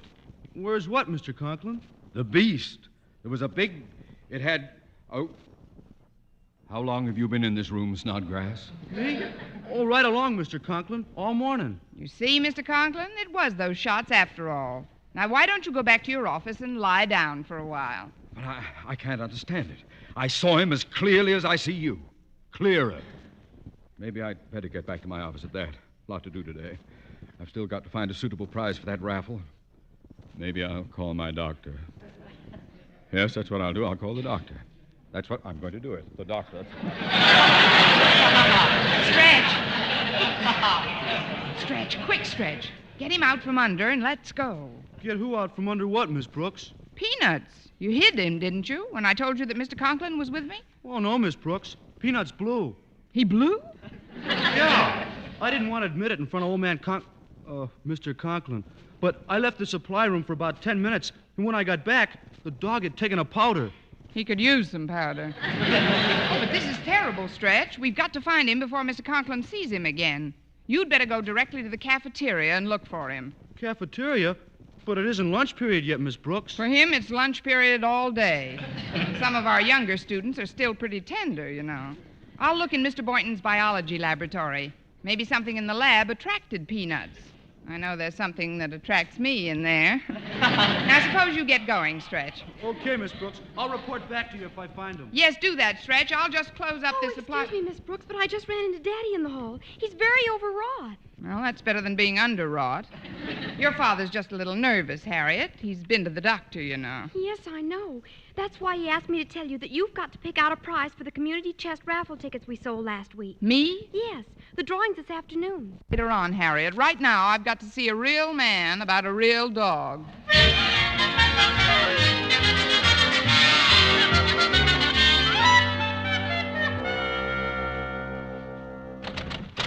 Excuse me, Mr. Boynton. I hope I'm not interrupting anything. Oh, not at all, Miss Brooks. I was just going to have a little snack. Brought some milk and pastry from home. It's Danish. Danish? Well, don't bite it till you see if it's wearing a license. What? Oh, skip it, Mr. Boynton. Do you mind if I look around the lab? No, Miss Brooks, but what are you looking for? I'd rather skip that, too, Mr. Boynton. If I tell you, you'll only give me an incredulous look and say, why did you do a crazy thing like that? No, I won't, honestly. Well, I lost a dog. It's a Great Dane, Mr. Boynton. I brought him to school this morning. You brought a Great Dane to school? Why did you do a crazy thing like that? I knew it. But it's too late for explanations now, Mr. Boynton. I've got to find him. Of course, and I'll do everything I can to help you, but let's approach this problem in a scientific manner. Take the habits and customs of the creature and go from there. Fine, but do you know the habits of a Great Dane? Well, Miss Brooks, I'm a biologist, if I say so myself. I know the habits of animals from A to Z. Or perhaps I should say from aardvark to zebra. That's a little joke we scientists like to tell. Well, tell it later on, will you? Right now, we've got to find Peanuts. That's his name. Oh, well, the Great Dane, also called boarhound, has a keen sense of smell. He's an excellent dog for hunting. I know. I've been hunting this one all morning. Tell me, Miss Brooks, where was he when you last saw him? In the supply room. Mm-hmm. Now, let's consider for a moment the Dane's remarkable sense of hearing. It's 5 times greater than a man's, you know. Do you think he might have heard anything that made him run away? Just the one about the aardvark and the zebra. Please, Miss Brooks, I'm trying to help you. The Dane was originally developed to hunt boars, hence the name boarhound, and he was a cross between... Oh, pardon me, Mr. Boynton, but you've just given me a very important lead. You say the Dane likes to hunt boars. That's correct. Then all I have to do is put myself in his place. Now, if I was hunting for a boar, where would I go? Well, I'm sure I don't know. I do. I'd go to the office of the biggest boar at Madison. Mr. Conklin, here I come.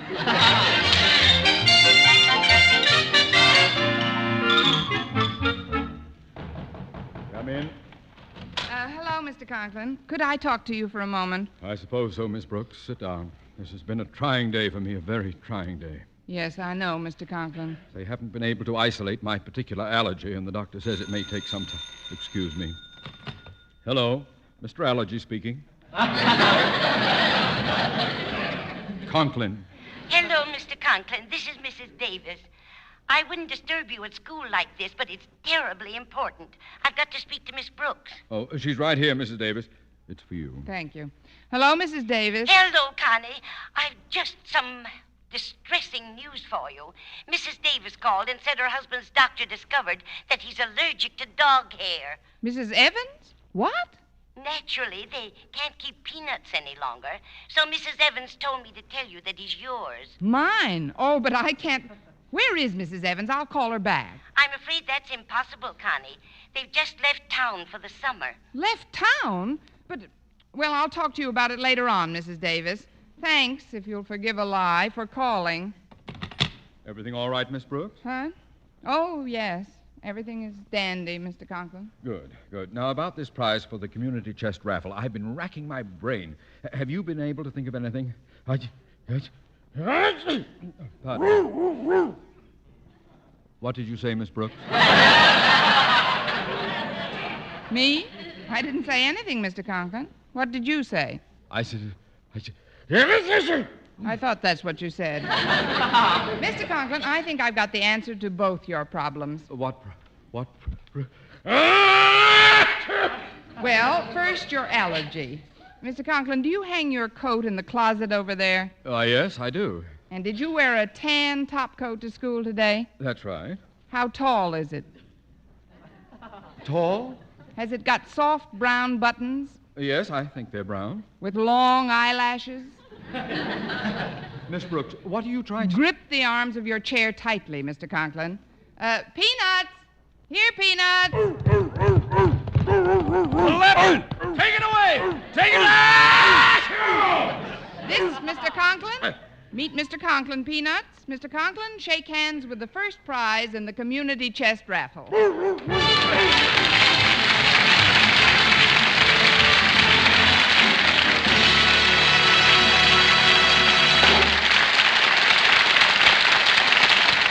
Arden as our Miss Brooks returns in just a moment, but first... Dream girl, beautiful luster cream girl. Tonight, show him how much lovelier your hair can look after a Luster Cream shampoo. Only Luster Cream brings you Kay Daumit's magic formula blend of secret ingredients plus gentle lanolin. Gives loveliness lather even in hardest water. Glamorizes your hair as you wash it. Luster Cream. Not a soap, not a liquid, but a dainty cream shampoo. Leaves hair fragrantly clean, free of loose dandruff, glistening with sheen. Soft, manageable. Gives new beauty to all hairdos or permanents. 4-ounce jar, $1. Smaller sizes, either tubes or jars. Tonight, try Luster Cream shampoo and be a Dream girl, beautiful luster cream girl. You owe your crowning glory to a luster cream shampoo. And now, once again, here is our Miss Brooks. Well, the drawing for the grand prize occurred in assembly that afternoon. Attention, everyone. Quiet, please. Quiet. I'm happy to say that every member of the student body and faculty has contributed something to our community chest drive. And as we promised, there will be a prize for the holder of the winning number, which is 644. Miss Brooks, let's see your stub. My stub? Oh, don't be silly, Walter. I never won a raffle in my life. Well, you won this one. Oh, 644. Oh, no, There's Walter. the winner right here, Mr. Oh, Conklin. It's Miss Brooks. Oh, Well, congratulations, Miss Brooks. Is there anything you'd like to say? Just one thing, Mr. Conklin.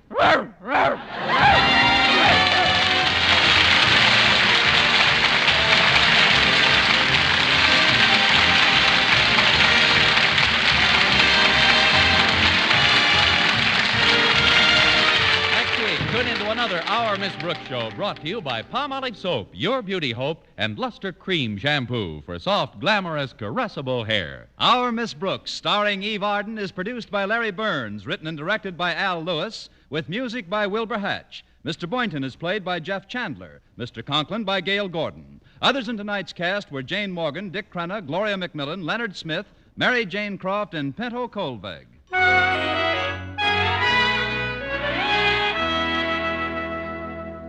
Men, do you shave with a lather or brushless shave cream? Palmolive shaving cream comes both ways, and whichever way you prefer to shave, you'll find that using either Palmolive brushless or Palmolive lather shaving cream can bring you more comfortable, actually smoother shaves. Here's the proof. 2,548 men tried the new Palmolive way to shave described on the tube, and no matter how they had shaved before, 3 out of every 4 got more comfortable, actually smoother shaves. Get Palmolive brushless or Palmolive lather shaving cream today.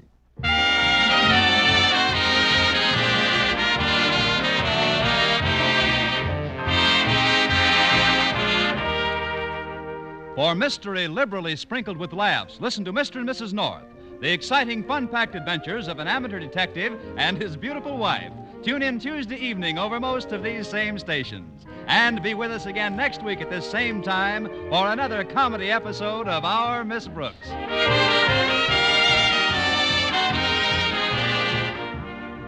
One good reason to be proud we're Americans is that we're always free to tell our government how we feel about its actions. But let's not forget that freedom is everybody's job. All of us must work to keep our individual rights and freedoms by voting in an informed way so that the best men and women are placed in office. We must serve willingly on juries and public committees and take an interest in the development of our community, state, and country. For by being better citizens, we can show the world that America is a strong, successful democracy.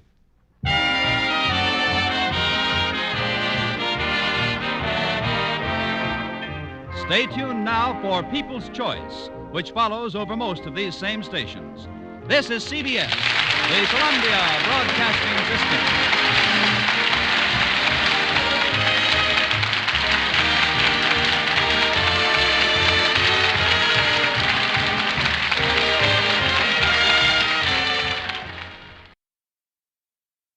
Palmolive Soap, your beauty hope, and Luster Cream Shampoo for soft, glamorous, caressable hair bring you Our Miss Brooks, starring Eve Arden.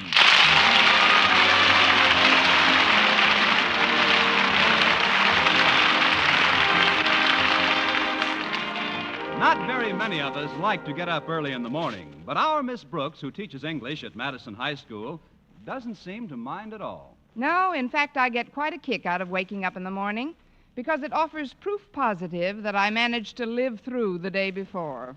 However, last Wednesday, my landlady, Mrs. Davis, woke me at what seemed like an excessively early hour. Connie, get up, Connie. Why? Because it's 6 a.m., and I'm leaving the house early, and there are several things I want you to do for me. Like what, for instance? Like feeding our cat Minerva at 5 minutes after 7. But why don't you feed her now? Why, Connie, you ought to know better than that. Minerva never gets up until 7. I'm sorry, I lost my head. That cat certainly doesn't lead a dog's life. But why are you leaving the house so early, Mrs. Davis? I've got to visit my sister Angela. I received a message from her during the night. Oh? I hope nothing's wrong. No, she's quite well, she said. She just wants to see me. She must have called pretty late. I didn't hear the phone ring at all. Oh, she didn't phone, Connie. Was it a wire? No. Special delivery letter? No. Walkie-talkie? Pigeon? Before I use up my 20 questions, how did you hear from your sister? Well, you know how absent-minded Angela is. Yes. And you probably haven't noticed it, but lately I've been growing quite absent-minded, too. I've noticed it. Last night, I finally arrived at a point where Angela and I were tuned to the same wavelength. She reached me by mental telepathy. How did she come over, AM or FM? You can joke if you like, but I know just as surely as I'm standing here that Angela wants to see me immediately. So I'll have to leave right after breakfast. All right, Mrs. Davis. It'll do you good to get out of the house for a change anyway. Now, what did you want me to do for you? Do for me? Yes. You said when you woke me that there were several things you wanted me to do? I did. Yes. In connection with your leaving the house this morning? But I didn't leave the house this morning. I know, but you're going to. I am. I must be tuned in on the wrong wavelength. I'll see you at breakfast, Mrs. Davis.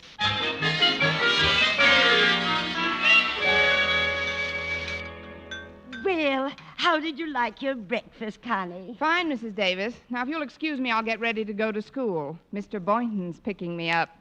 Oh, good. Well, I'll finish these dishes before I go, Connie. Oh, I'll get it. Coming. Well, if it isn't our school custodian, Mr. Jensen. If it isn't your school custodian, Mr. Jensen, then what? When you opened the door, you said, well, if it isn't our school custodian, Mr. Jensen. Mm-hmm. Then I said, if it isn't your school custodian, Mr. Jensen, then what?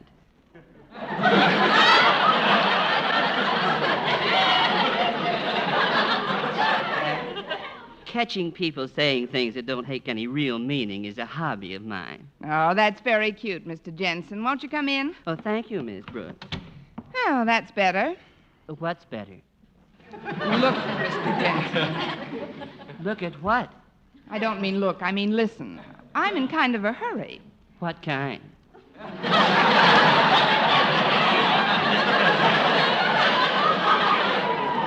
The usual kind. To leave the house and get to school. Therefore, your hobby doesn't have the charm for me it might have at some other time. I guess you've got me there. Where? Oh, great. You've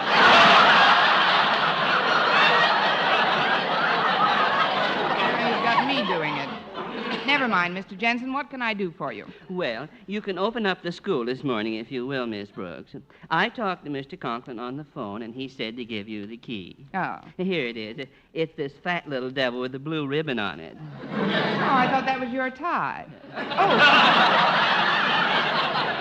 Oh. Oh, you mean the key to the school. But why don't you open up as usual? Oh, because I have another stop to make before I go to school that might cause me to be tardy. Another stop? Yes, the maternity hospital. My wife is going to have a baby. Why, Mr. Jensen? Well, I don't know, just because I...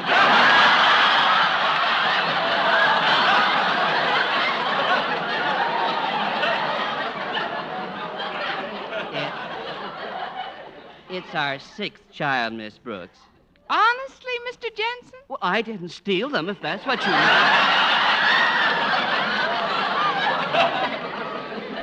Well, I'd better be getting along now. My wife will be expecting me. She's sort of used to having me around. I imagine she is, Mr. Jensen. Please accept my heartiest best wishes for both of you. Oh, thank you, Miss Brooks.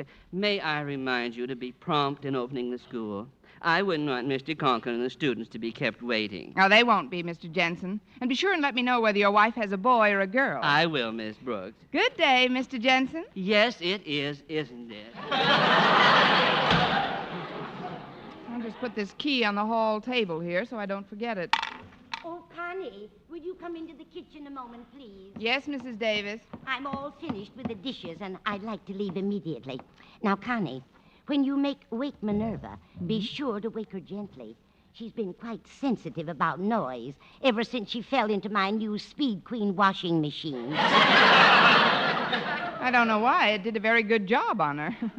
But I'll be careful not to upset her, Mrs. Davis. Oh, here's Minerva now. Good morning, dear. How did you sleep? I'm glad. Well, I'll be running along now. You'll give Minerva her milk, won't you, Connie? Oh, certainly, Mrs. Davis. Remember me to your sister Angela, if you remember. I will, dear. Put a little cream in with the milk. She likes it that way. All right, Mrs. Davis. That is, if we have any cream. Here we are. No cream left. She'll have to drink it black. I'll just pour the milk into this dish. There you are, Minerva. There isn't any cream left, Minerva. We'll have cream for you tomorrow. Drink that milk or I'll turn on the washing machine. Yeah.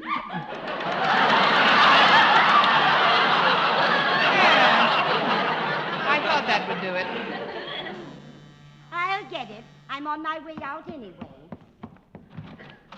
Oh, come in, Mr. Boynton. Oh, thanks, Mrs. Davis. You leaving the house so early? Yes. Let's see if I've got everything. My purse, my hat, my shoes, and... Oh, yes, now I'm all set. You'll find Miss Brooks in the kitchen, Mr. Boynton. I'm going over to see my sister Angela. Oh, say hello for me. Hello. I mean to your sister, Mrs. Davis. Oh, thank you, Mr. Boynton. Goodbye. Good morning, Miss Brooks. Hello, Mr. Boynton. Would you like a cup of coffee? Oh, yes, thanks. Will you join me? I'd love to. Yeah, I'll pour. I ran into Mr. Jensen down the block. Cream? Yes, please. He told me his wife was going to have a baby. I think large families are wonderful. When I meet the right man, if I haven't already met him, I'll want to get married and have several children of my own. Sugar? Yes, Mr. Boynton. I mean, yes. Say, look at the clock. We'd better hurry with this coffee. Oh, you're so right, Mr. Boynton. And before we go, I'd better unlock the back door. Mrs. Davis invariably forgets her key. Oh, she didn't forget it this time. When she was leaving, I noticed she took a little fat one off the hall table. She took the little fat... Mr. Boynton, that was the key to the school. Mr. Jensen asked me to open up this morning. Oh, no, Miss Brooks. Oh, yes, Mr. Boynton. Oh, gosh. Pretty soon, Mr. Conklin and all the students will be arriving at school, and nobody will be able to get in. Mr. Conklin will be furious at you. Don't remind me. I can see the sparks flashing from his tongue already. Gee, I'm in quite a spot, aren't I? Aren't I? That shows how upset I am, Mr. Boynton. An English teacher should never be guilty of saying aren't I. But, Miss Brooks, what about school? Suppose we hurry over and explain Aren't is things. merely the contraction of are not. Therefore, one who says aren't I is guilty of saying are not I. Miss Brooks, what about... The correct form is am I not? Aren't I being nothing more than an absurd and altogether ungrammatical affectation. Miss Brooks, what about school? I ain't going.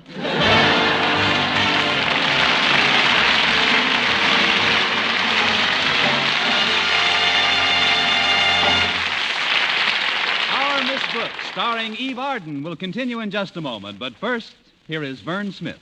Here's wonderful news, ladies. Wonderful, wonderful news. Now there's something thrillingly new in Palmolive Soap's famous beauty lather. Yes, something thrillingly new. Palmolive's famous beauty lather now brings you new fragrance, new charm, new allure. Millions of women will prefer Beauty Lather Palmolive over all other leading toilet soaps the minute they try it. For Palmolive Soap's famous Beauty Lather now has a new, clean, flower-fresh fragrance for new allure, new charm. So, ladies, forget all other beauty care and use Palmolive Soap the way doctors advised for a lovelier complexion. Just stop improper cleansing and instead wash your face with Palmolive Soap 3 times a day, massaging Palmolive's wonderful beauty lather onto your skin for 60 seconds each time to get its full beautifying effect. Then rinse. That's all. All types of skin, young, older, oily, respond to it quickly. Don't wait another day to try Palmolive's Beauty Lather. You'll be thrilled by its new fragrance, new charm, new allure. Thrilled again by the fresher, brighter complexion doctors prove may soon be yours. For new loveliness all over, use big bath-size Palmolive in tub or shower.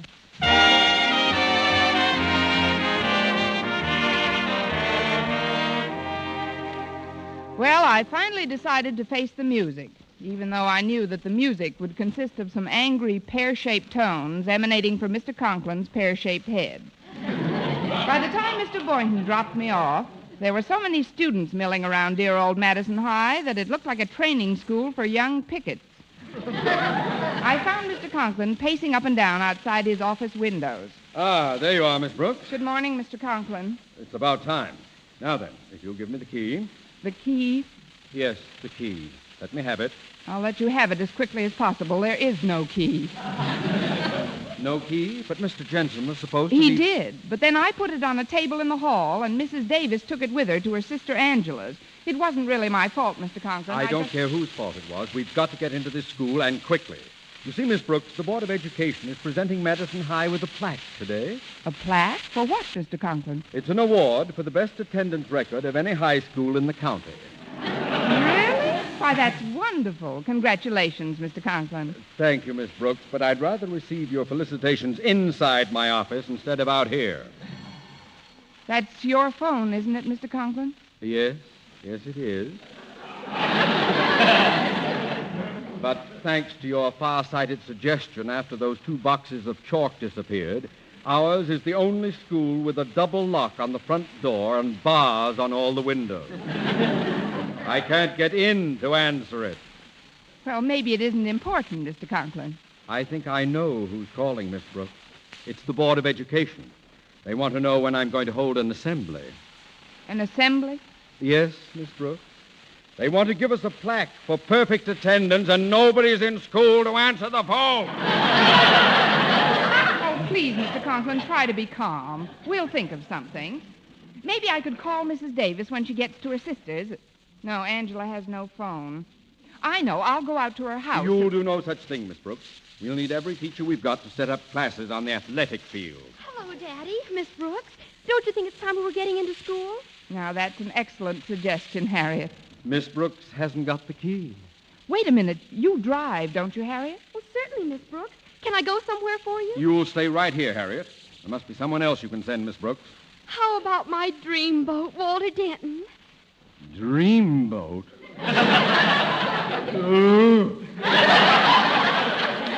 He's an idiot. But, Daddy, Walter's a wonderful driver. He'll pick up the key wherever it is and have it back here in nothing flat. Nothing but his head, that is. Well, maybe that's a good idea. Miss Brooks, get Denton to drive out to wherever Mrs. Davis is. At least his brain is expendable. All right, Mr. Conklin. I'll look for Walter and ask him to go after the key. You won't have to look for him, Miss Brooks. Walter's coming over right now. Well, if it isn't my light of love. Greetings, fair Harriet. Bonjour, Miss Brooks. And to you, esteemed principal, felicitations. What's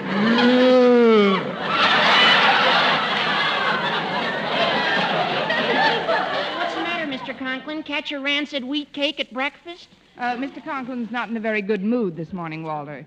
You see, today's the day the Board of Education is supposed to award Madison a plaque for its fine attendance record. Well, what's bad about that? Let's get into the jolly institution and snag that little beauty. I'd love to, Walter. Maybe we could melt you down and pour you through the bar. Now, I'm going to inform the other teachers of our dilemma, Miss Brooks. Please get Expendable here on his way. Come with me, Harriet. Yes, Daddy. Bye, Walter. Adieu, lovely one, and lovely one's father. You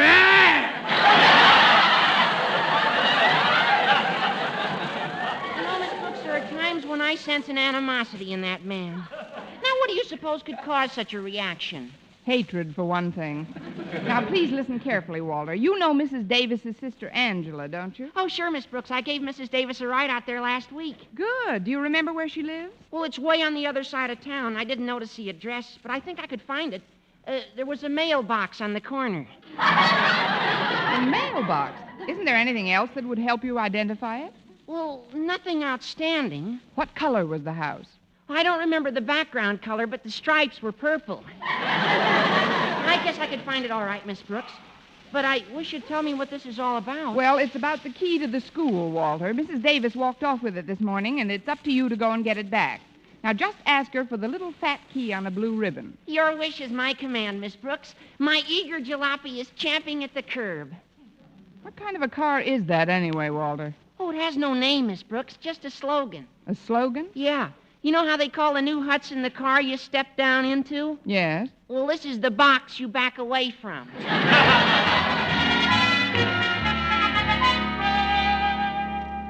Well, Miss Brooks, it's over an hour since Denton left, and he's still not back with that key. I'm sure it won't be much longer, Mr. Conklin. Here goes that phone again. I wish Mr. Stone would stop calling my office.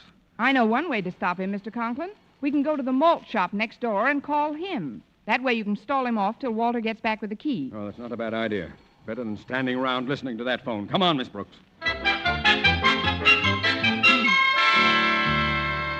Well, here we are, Mr. Conklin. Martin's Malt Shop, Madison's unofficial annex.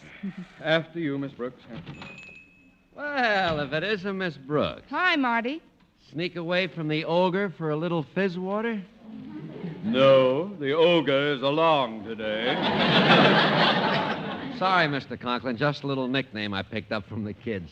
Why, I'm surprised at you, Marty. Nobody at Madison calls Mr. Conklin by anything but his right name. Well, I'm happy to know that, Miss Brooks. Oh, here's the phone booth right over here, pear-shaped. Mr. Conklin.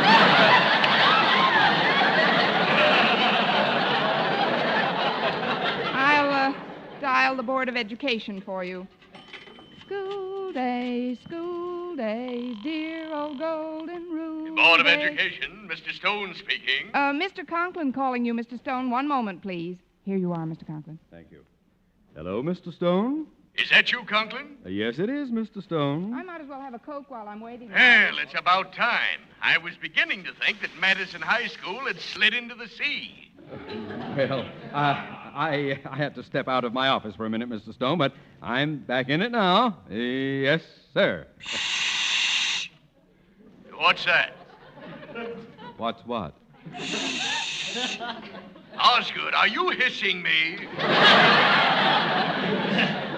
Oh, no, sir, no. We must have a bad connection. It's a terrible connection. You say you're in your office? Yes, sir. I'll call you right back.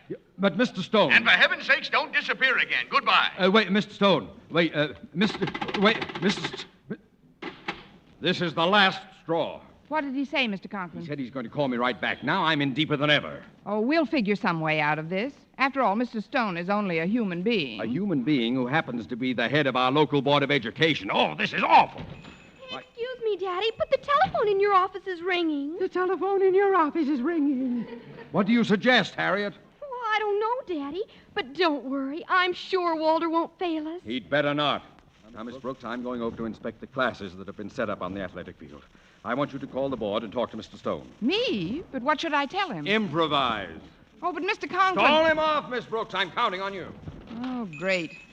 Well, I might as well get it over with.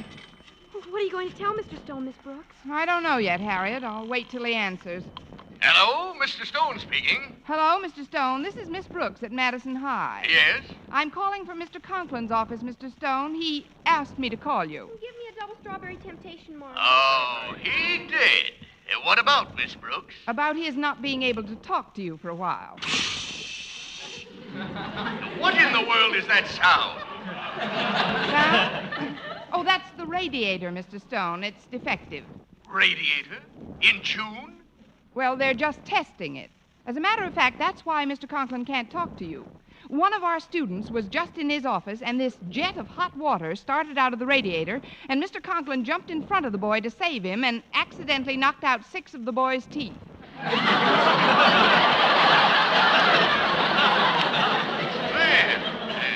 That's too bad, Miss Brooks. That radiator should be fixed immediately. Oh, it was, Mr. Stone. But Mr. Conklin doesn't want to leave the boy's side. He's on the couch across the room. He's giving him a transfusion. A transfusion? Of teeth? Oh, didn't I tell you? He also cut his foot. He's in a bad way, Mr. Stone, but we're hoping for the best. Where is the boy now? In a malted milk machine? Turn that thing off. There must be somebody else on this line, Mr. Stone. I'd better call you back. No, Miss Brooks, don't bother. I don't quite know what's going on at Madison today, but I'm going to find out. You tell Mr. Conklin that I'll call him in exactly 10 minutes. If he isn't at the phone prepared to carry on a rational conversation at that time, well, he'd better be. But Mr. Stone... Goodbye, Miss Brooks. Goodbye. And goodbye, Mr. Conklin. Well? Well, nothing. It's worse than ever. Mr. Stone's going to call again in 10 minutes. Wait a minute, Harriet. I think I've got an idea. What is it, Miss Brooks? First, I'll get Marty to hang an out-of-order sign on this phone booth, and then I'll call Mr. Conklin's office in 5 minutes and leave the receiver off the hook on this end. Well, what'll that do? Well, that will ensure Mr. Stone's receiving a busy signal when he calls in 10 minutes. And that's what he'll continue to receive until Walter returns with the key. Miss Brooks, you're a positive genius. Please, Harriet, don't exaggerate. I'm not a bit positive.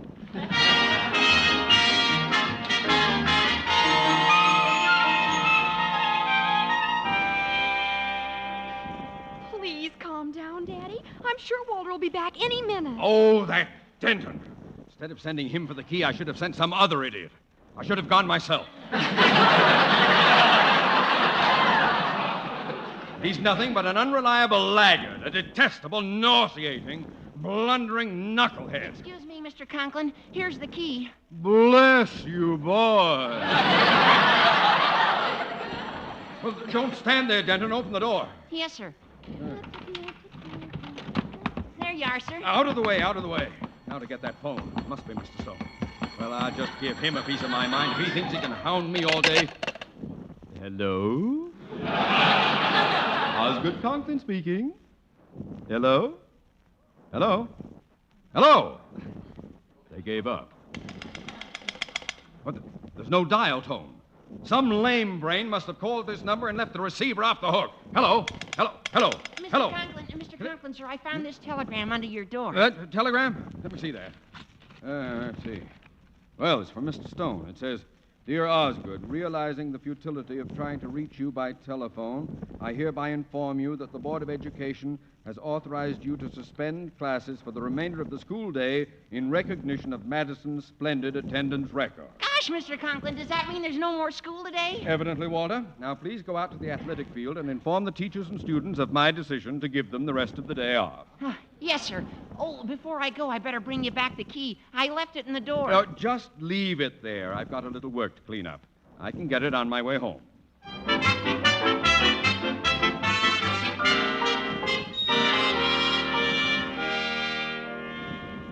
Let's make the most of our afternoon off, Miss Brooks. I'd like to do something really exciting today, if you're game. Game? Miss Brooks, I'd like to take you to the zoo. I'm afraid that's a little too gamey for me, Mr. Boynton. I'd much rather go to a movie. Say, we must be the last two people on the grounds. I feel like... Oh, excuse me a minute. What's wrong, Miss Brooks? I just noticed the front door. Walter left the key in it. You know, the extra lock was my idea. Yes, I know. Mr. Conklin's been so worried about this key all day, I'm not going to take any chances. What are you going to do, Miss Brooks? I'm going to lock up the school and mail this key to Mr. Conklin.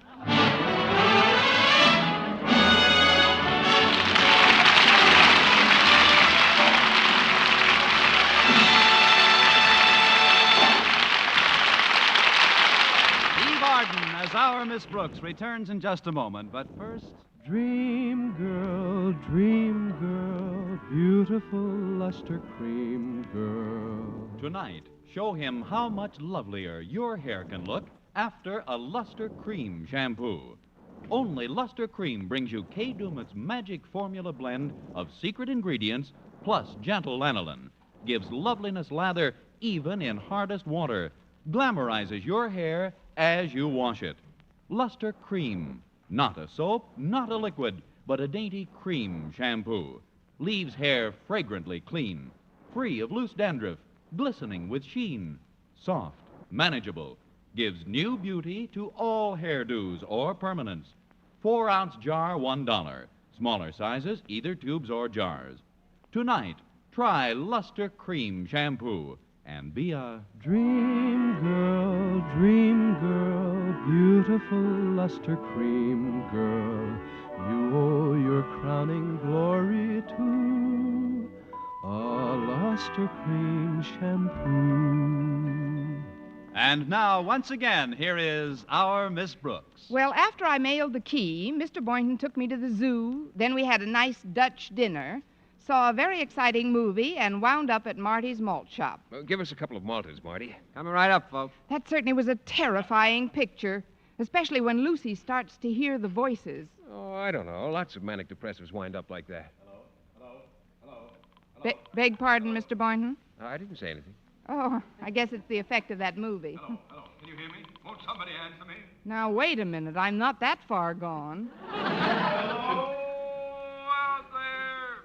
It's coming from the phone booth. I better see what that is. Well, that's funny. The receiver's still off the hook. Hello? Hello? Is that you, Miss Brooks? Yes. Mr. Conklin? It is indeed. Have you been trying to reach me, Mr. Conklin? I have indeed. Oh, if it's about the school, Mr. Conklin, you don't have a thing to worry about. I locked it securely before I left the campus. Nobody can possibly get in. That's not what I'm worried about, Miss Brooks. I'm worried about getting out. You mean? Oh, no, you're not still. Yes, I'm still. Now get over here with that key! Yes, sir. Right away, sir. The key? Oh, Mr. Boynton, do you think you could lift me up? Why, of course, Miss Brooks. Good. Let's get down to the corner. I want you to slip me into the mailbox.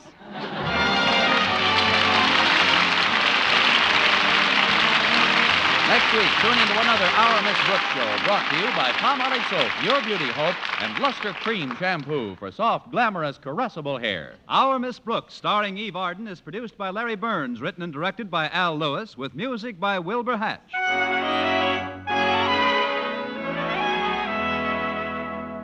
Men, do you shave with a lather or brushless shave cream?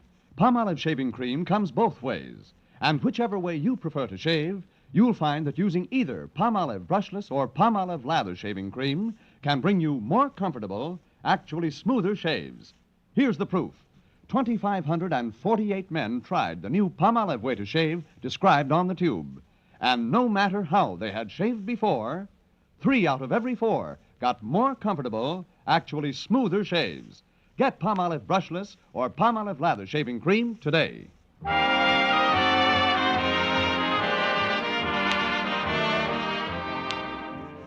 For mystery liberally sprinkled with laughs, listen to Mr. and Mrs. North, the exciting, fun-packed adventures of an amateur detective and his beautiful wife. Tune in Tuesday evening over most of these same stations. And be with us again next week at this same time for another comedy episode of Our Miss Brooks. Bob Lamont speaking. Stay tuned now for Life with Luigi, which follows over most of these stations. This is CBS, the Columbia Broadcasting System.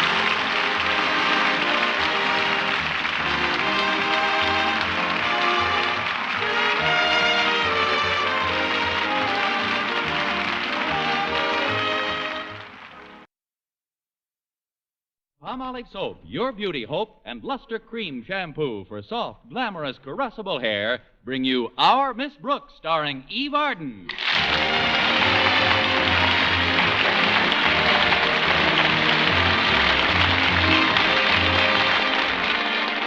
To most of us, a school dance isn't the most exciting event in the world, but to our Miss Brooks, who teaches English at Madison High, the one planned for last Friday night was a most welcome diversion.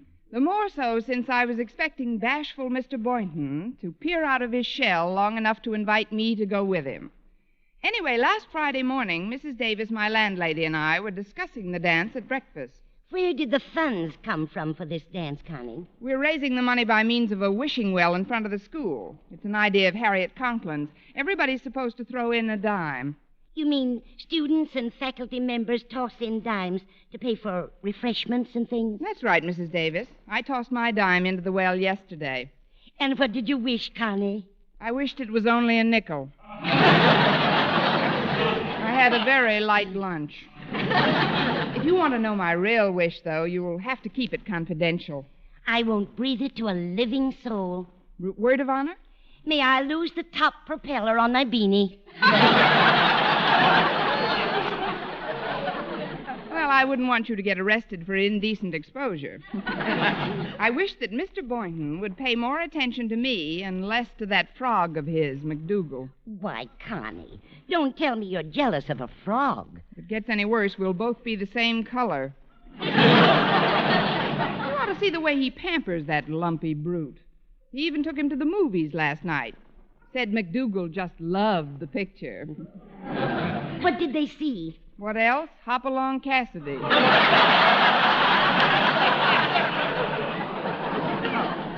I think you're exaggerating, Connie. Mr. Boynton is very fond of you. Oh, that must be Walter Denton. He's taking me to school this morning. Just a minute, Walter. Excuse me, Mrs. Davis. Hello, Walter. Come in. Wait. Let me look at your hair, Miss Brooks. What? Poised in the doorway as you are, the sun seems to strike sparks from your already molten tresses. Well, don't stand there. Stamp me out.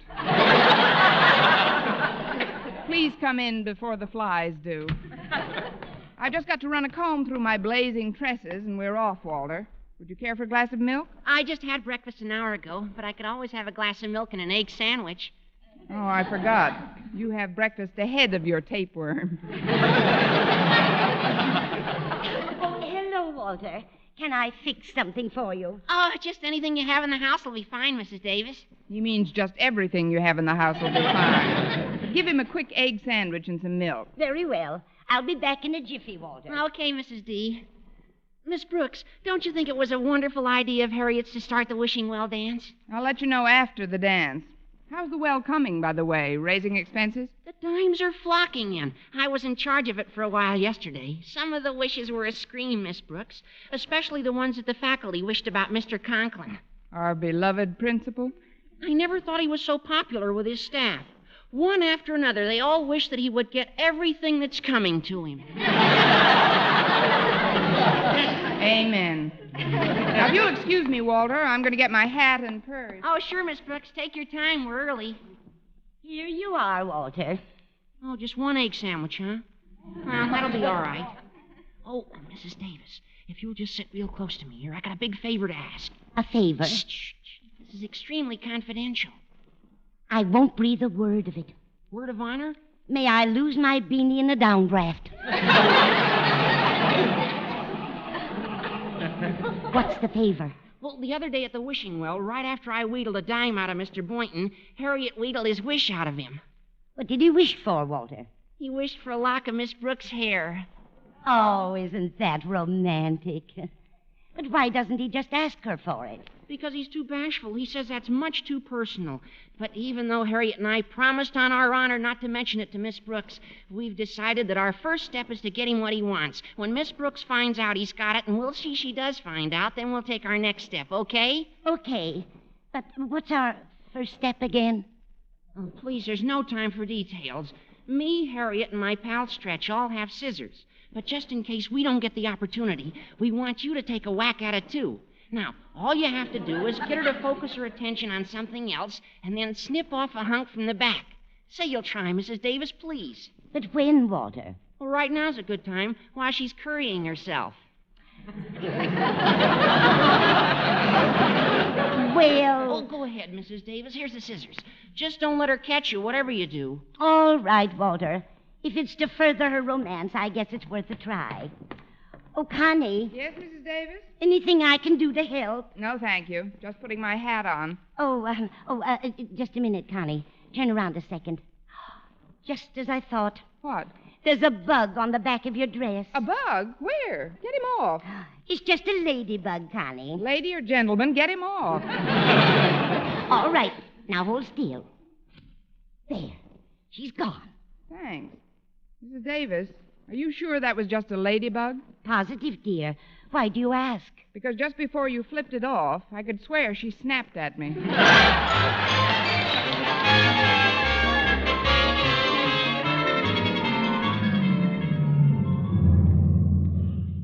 Well, here we are, Miss Brooks, 10 minutes ahead of time. Thanks, Walter. I'm glad we're a little early. Gives me a chance to expose myself to Mr. Boynton's incipient invitation to the dance. Incipient? He's been threatening to ask me, I like to think. Oh, he'll ask you, all right. He's intensely interested in you, Miss Brooks. I can tell by the way he looks at you. Oh, you can? Well, have you ever seen him look at McDougal? Oh, sure, but believe me, they're two different looks. I know. One is up and one is down. Well, I better be getting out now. Oh, just a minute, Miss Brooks. There's something on your collar. On my collar? Is it a ladybug? Yeah, I think so, yeah. Here, let me brush it off for you. Turn around. She must have come with a suit. Go ahead, Walter. There's one thing I'm sorry for. It's a ladybug with a cold. Oh, no, that was me, Miss Brooks. No, I had to cover up the... Well, that is, I should have covered up warmer in bed last night. Well, I'll find a place to park and see you in school. All right, Walter. Happy parking. Thanks, Miss Brooks. And a happy Mr. Boynton to you.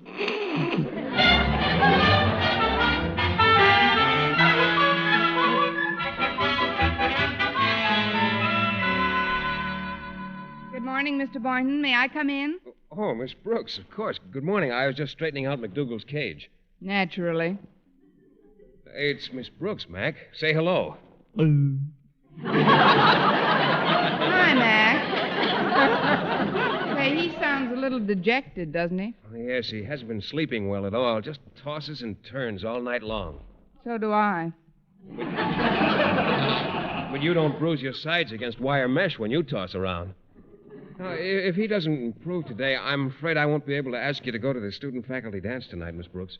Were you going to, Mr. Boynton? You get your own dates.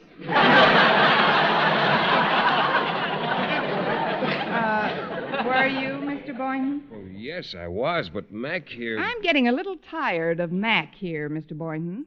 Every time we have a date, something happens to Mac. Last Monday, I had to eat lunch alone because he had laryngitis and you wanted to massage his throat. Well, it did him a world of good, didn't it, Mac? You're another Nelson Eddy, Mac. Now shut up. And Wednesday afternoon, when we were supposed to go for a walk in the park, you called to cancel that date. Well, I had to. Mac had a headache. Oh, great. A frog with a headache. I can't say I like your attitude, Miss Brooks. If you knew the slightest bit about cellular structure, you'd be aware of the fact that amphibians and humans are equally susceptible to cranial pain. Why, post-orbital pressure on the squamosal at the base of a frog's skull can be most distressing. Now, ain't that a shame? Yes, it is. And if you think I'm going to a dance while McDougal's squamosal is irritated, you're mistaken. Excuse me now. I've got to go to the cafeteria. I'm heating a little lettuce for him. Maybe I can help you.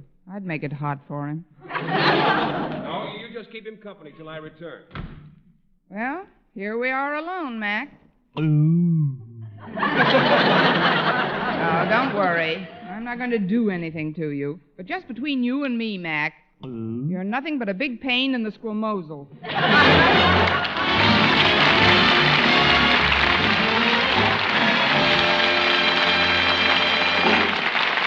Our Miss Brooks, starring Eve Arden, will continue in just a moment. But first, here is Vern Smith.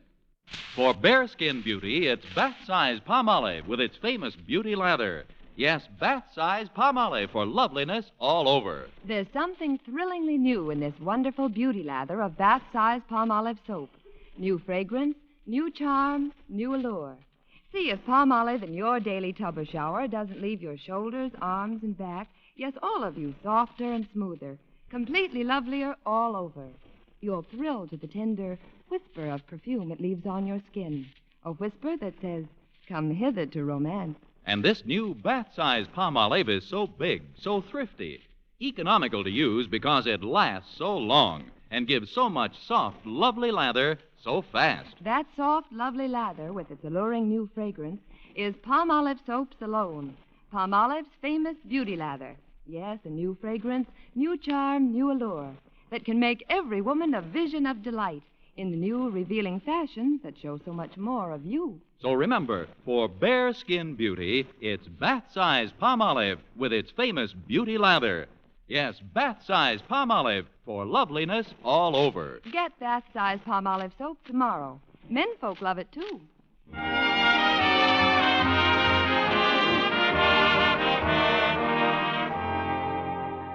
After my first 2 morning classes, I had a little free time, which I was determined to employ in a really constructive manner.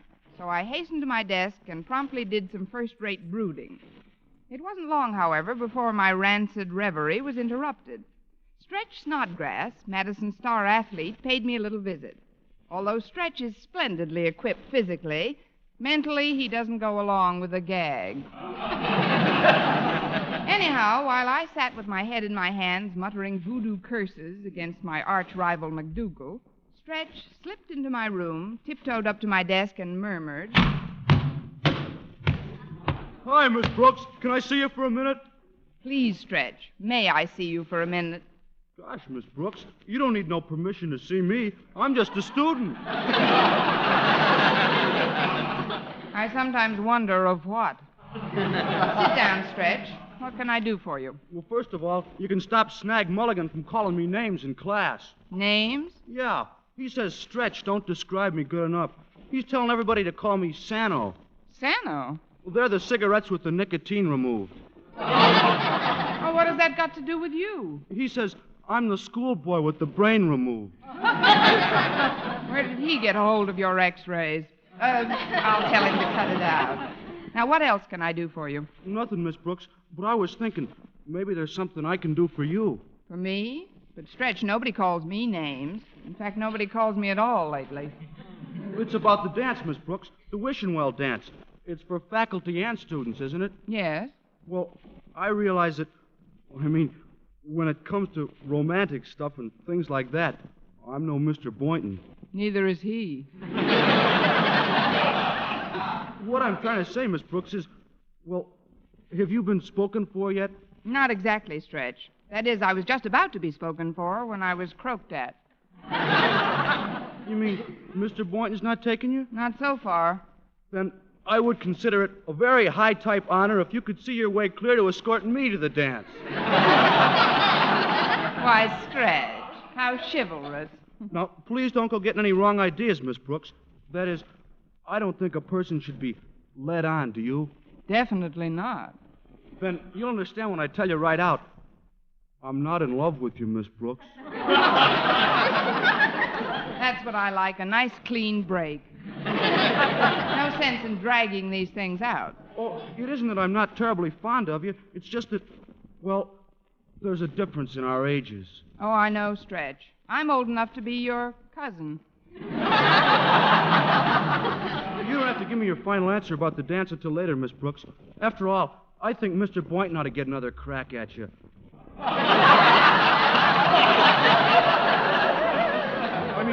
He's really gone on you. Well, it's taking him too long to get back. No, Stretch, I'm a little tired of playing second fiddle to a frog. I may not go to the dance at all. Gee, I'm sorry you feel that way, Miss Brooks, but I'll check back with you after school. Oh, before I go, would you mind turning your head toward the window? I think there's something on your back. On my back? It's not that ladybug again. Ladybug? Oh, yeah, that's just what it is. Well, hold still now, and I'll brush it off. There, all gone. Oh, there's one more thing. I had some kind of a message for you. It's been bothering me all morning. Oh, yeah, Mr. Conklin wants to see you in his office. Mr. Conklin? When did he give you that message, Stretch? This morning on the way into school. This morning? Well, what time did he say he wanted to see me? He said immediately. But it's too late for that now, so you might as well take your time. So long, Miss Brooks. So long, Sano.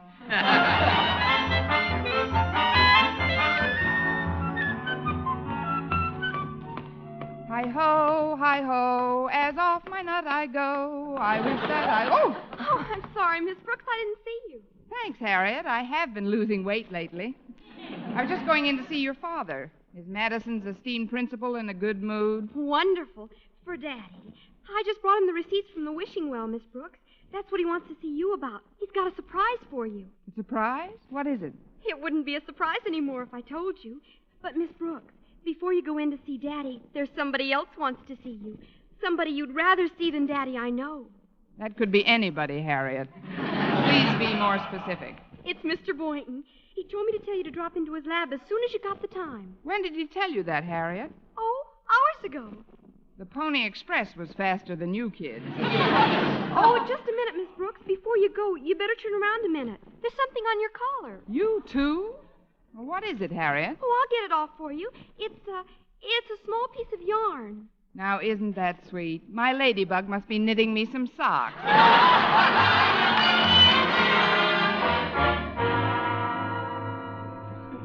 Oh, thanks very much, Mr. Jensen. These scissors will certainly come in handy. I beg your pardon, Mr. Boynton, but these scissors won't come in at all. They may be brought in, but they most certainly will not come in. What? You said these scissors will certainly come in handy. And I said they may be brought in, but they most certainly will not come in. And I meant just that. You see, ever since I've been custodian here at Madison, I've tried to get people to eliminate meaningless phrases from their conversations. I know you have, Mr. When Jensen, you but... say the scissors will come in, you are attributing a mobility to an object which has none. Now, tell the truth, Mr. Boynton. Have you ever seen scissors coming into a place under their own power? I haven't, Mr. Jensen. If you don't mind, I'm expecting somebody. Even if I did mind, you'd still be expecting them, wouldn't you? Well... Of course you would. But if you'll pardon my curiosity, Mr. Boynton, why did you want these scissors? Well, it's rather a personal reason, Mr. Jensen, but I don't mind telling you.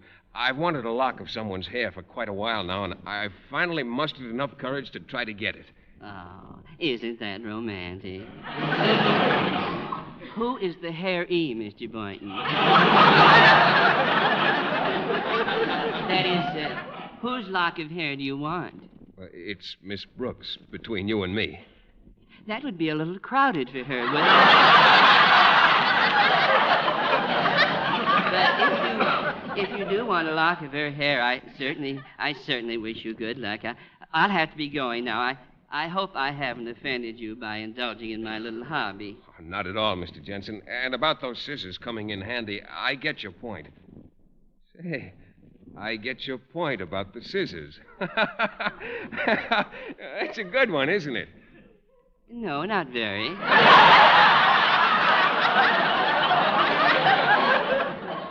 Goodbye, Mr. Boynton. Oh, hello, Mr. Jensen. How are things? What things? I don't know, everything. You've got a new baby at home, haven't you? Yes, Miss Brooks. 1 new one and 5 used ones. 6 children. Just think of it. It's hard not to. How's the latest? Is he big? Reasonably large, yes. Have you named him yet? Yes, we've named him. What did you call him, Mr. Jensen?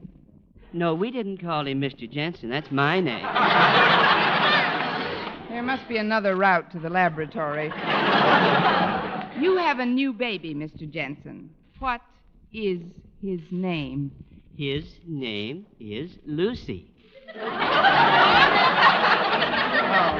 Well, if you'll excuse me, Miss Brooks, I'll be running along. Oh, now I've caught you, Mr. Jensen. You won't actually be running along at all. Oh, yes, I will. Goodbye, Miss Brooks.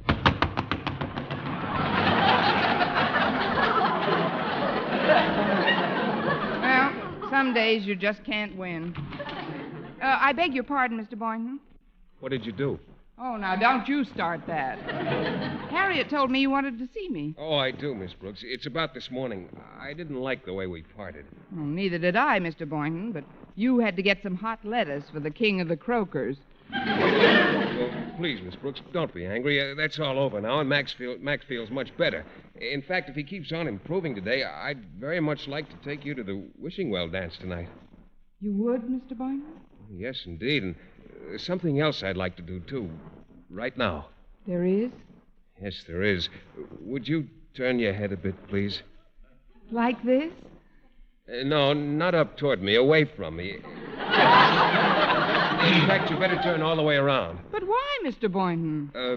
There's something on the collar of your suit. It's probably just a loose thread. Here, I'll snip it off for you. There. Is that all, Mr. Boynton? Yes, Miss Brooks, that's all. Then I guess I'll be running over to Mr. Conklin's office for some warmth and affection. Oh, just a minute, Miss Brooks. You won't actually be running. Oh, yes, I will. Goodbye, Mr. Boynton.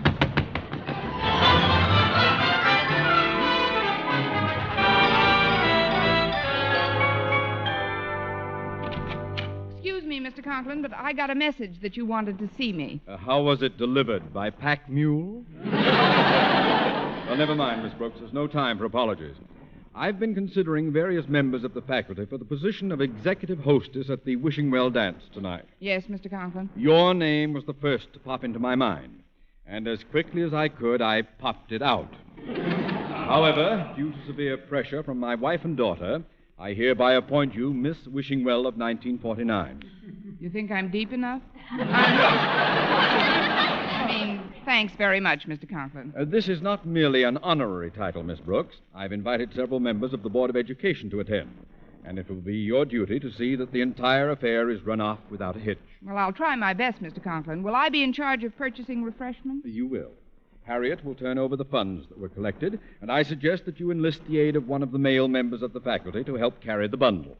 I have a biology teacher in the balcony, Doctor. That is, I'm sure Mr. Boynton will be glad to help. Yes. That's it all now. Yes, sir. Goodbye, Mr. Conklin. Goodbye, Miss... Oh, just a moment, Miss Brooks. Come back to my desk, please. What is it, Mr. Conklin? I'd like to take a look at the back of your head. Just as I thought. Miss Brooks, you are hereby relieved of all duties at the dance tonight. But I don't understand, Mr. Conklin. Furthermore, I forbid you even to put in an appearance. But why? I told you the Board of Education would be there, Miss Brooks, and I flatly refuse to have them see one of my teachers wearing a butch haircut.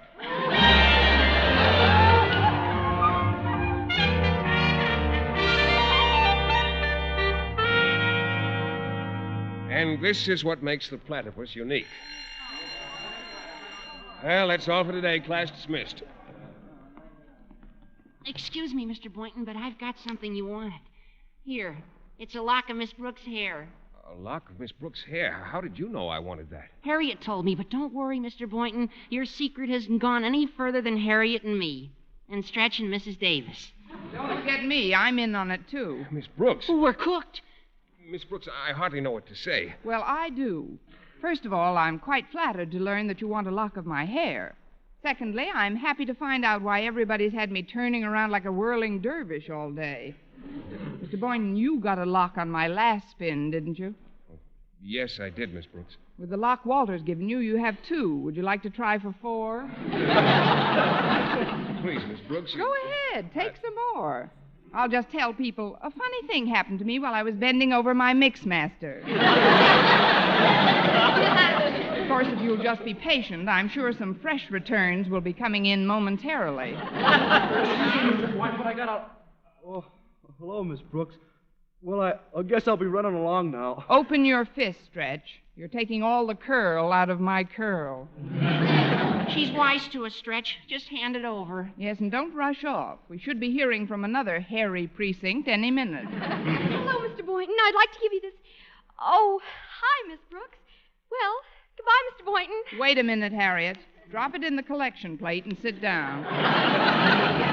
She knows all about it, Harriet. But how did you find out, Miss Brooks? A little ladybug told me.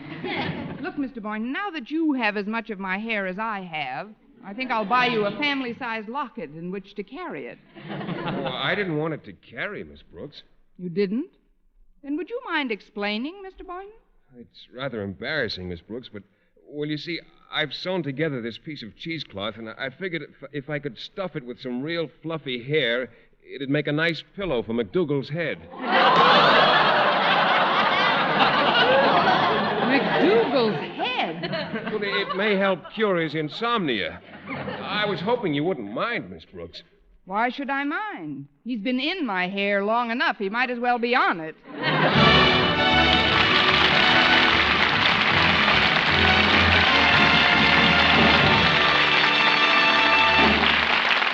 Eve Arden as our Miss Brooks returns in just a moment, but first... Dream girl, beautiful luster cream girl. Tonight, show him how much lovelier your hair can look after a Luster Cream shampoo. Only Luster Cream brings you Kay Duman's magic formula blend of secret ingredients plus gentle lanolin. Gives loveliness lather even in hardest water. Glamorizes your hair as you wash it. Luster Cream, not a soap, not a liquid, but a dainty cream shampoo. Leaves hair fragrantly clean, free of loose dandruff, glistening with sheen, soft, manageable. Gives new beauty to all hairdos or permanents. 4-ounce jar, $1. Smaller sizes, either tubes or jars. Tonight, try Luster Cream Shampoo and be a... Dream girl, beautiful luster cream girl. You owe your crowning glory to a luster cream shampoo. And now, once again, here is our Miss Brooks. Well, Mr. Conklin relented and gave me permission to attend the dance, but not until I had repossessed my missing curls and stuck them back on with some Scotch tape. At any rate, Mr. Boynton seemed satisfied with my appearance. You look lovely, Miss Brooks. Something tells me we're going to have a wonderful time this evening. I hope so, Mr. Boynton. And I must admit that I'm very pleasantly surprised to find that you're not worrying about that frog of yours. Well, why should I worry about him, Miss Brooks? McDougal's fine. Now, how about this dance? I think they're going to play a waltz. Oh, I'd love it, Mr. Boynton. On second thought, you two go ahead. I'll cut in later.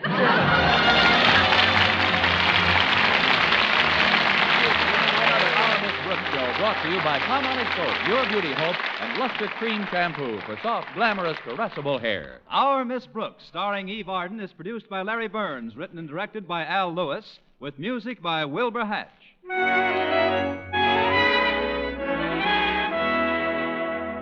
Here's good shaving news. 3 men out of every 4 can get more comfortable, actually smoother shaves with Palmolive Brushless Shaving Cream. This is not just a claim. Here's the proof. 1,297 men tried the Palmolive brushless way to shave described on the tube. And no matter how they had shaved before, 3 men out of every 4 got more comfortable, actually smoother shaves. Try Palmolive brushless yourself. See if you don't get more comfortable, actually smoother shaves the proved Palmolive brushless way. This week in Chicago, there's a meeting of great interest to American housewives, the Golden Jubilee Convention of the National Association of Retail Grocers. It's especially interesting because of the service and convenience rendered to women shoppers by these independent retail grocers in maintaining abundantly stocked shelves of carefully selected quality products so important to our homes. It's through the efforts of these grocers that you get what you want when you want it. The Colgate-Palmolive Peat Company is proud to send greetings to these 10,000 independent retail grocers, your good neighbors and ours. For mystery liberally sprinkled with laughs, listen to Mr. and Mrs. North Tuesday evening over most of these stations. Be with us next week at the same time for another comedy episode of Our Miss Brooks. Bob Lamont speaking.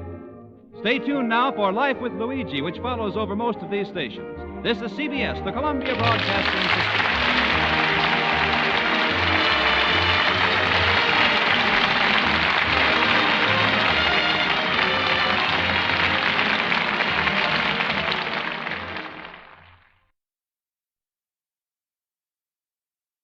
Palmolive soap, your beauty hope, and Luster Cream shampoo for soft, glamorous, caressable hair bring you Our Miss Brooks, starring Eve Arden.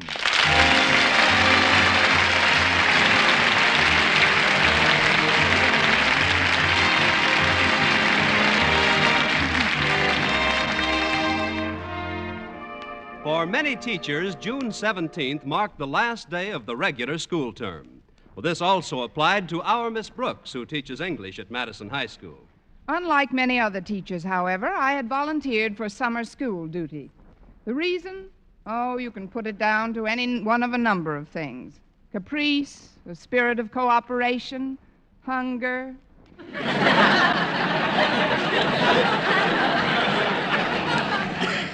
Anyway, I did look forward to a week's vacation before summer school started. So last Friday morning, I sat down at the table in Mrs. Davis's dinette and started to count the money I had saved during the past semester. Let's see now. 5, 10, 12, 16, 26. Oh, here's a 50. That's about it. Well, how much money have you got for your vacation, Connie? 76 cents, Mrs. Davis. Really? Where are you going? Oh, I haven't decided. They say Monte Carlo is lovely this time of year. I wish I could let you have some assistance, Connie, but I'm very short myself. Oh, I know. I could let you have the rent money I charged you for the last 2 weeks. Would you really, Mrs. Davis? Of course I would, Connie. Then I'm sorry I didn't pay it to you. Maybe there's some way you can earn some extra money in your spare time, Connie. I remember my brother Victor used to earn quite a bit of vacation money when he was only a boy. How, Mrs. Davis? Shoveling snow. Shoveling snow in June? No, in Juneau. He spent most of his vacations in Alaska. Oh. Or you might get some ideas out of these magazines here. They're just full of ads telling about spare time jobs. Now, let's see. Herman Zuko made $6 the first day. At what? Popping corn on his own home popper. They send you all the equipment plus 50 pounds of corn absolutely free of charge. All you have to do is mail them a deposit. How much? $245. I guess that one won't do. No. Oh, here's one. Future Unlimited. Learn to fly in your own home. That's no good either. My room isn't big enough. Oh, look at this one, Connie. Let's see. Be the life of the party and earn good money besides. Whose picture is that, Connie? It says, Bride of the Month, Gretchen Cleek, earned $15 playing the banjo at her own wedding.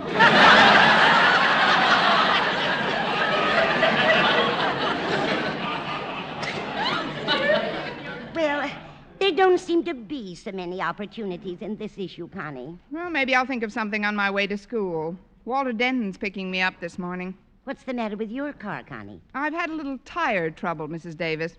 Well, isn't your spare in good condition? My spare's in perfect condition. It's the other 4 that are shot. How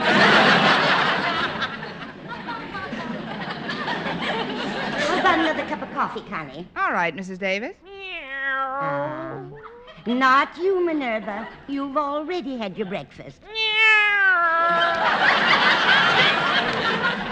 The way this cat eats is a caution. She's getting fat as a horse. Good. Maybe I can ride her to school one of these days. Now you go on into the kitchen, Minerva. Go ahead, Minerva. Yesterday's paper is under the sink with a big fat Mickey Mouse cartoon.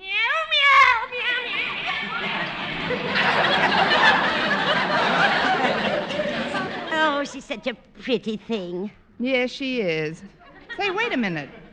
No, I don't suppose her fur would bring much. I'll get it. No, I'll get it. I have long arms. Good morning, Walter. Come in. Wait. This is not a moment to be passed over lightly. This is an exquisite moment, a delicious moment, a moment to be savored and sipped like a rare old wine. Sorry, Bud, we don't serve minors at this bar.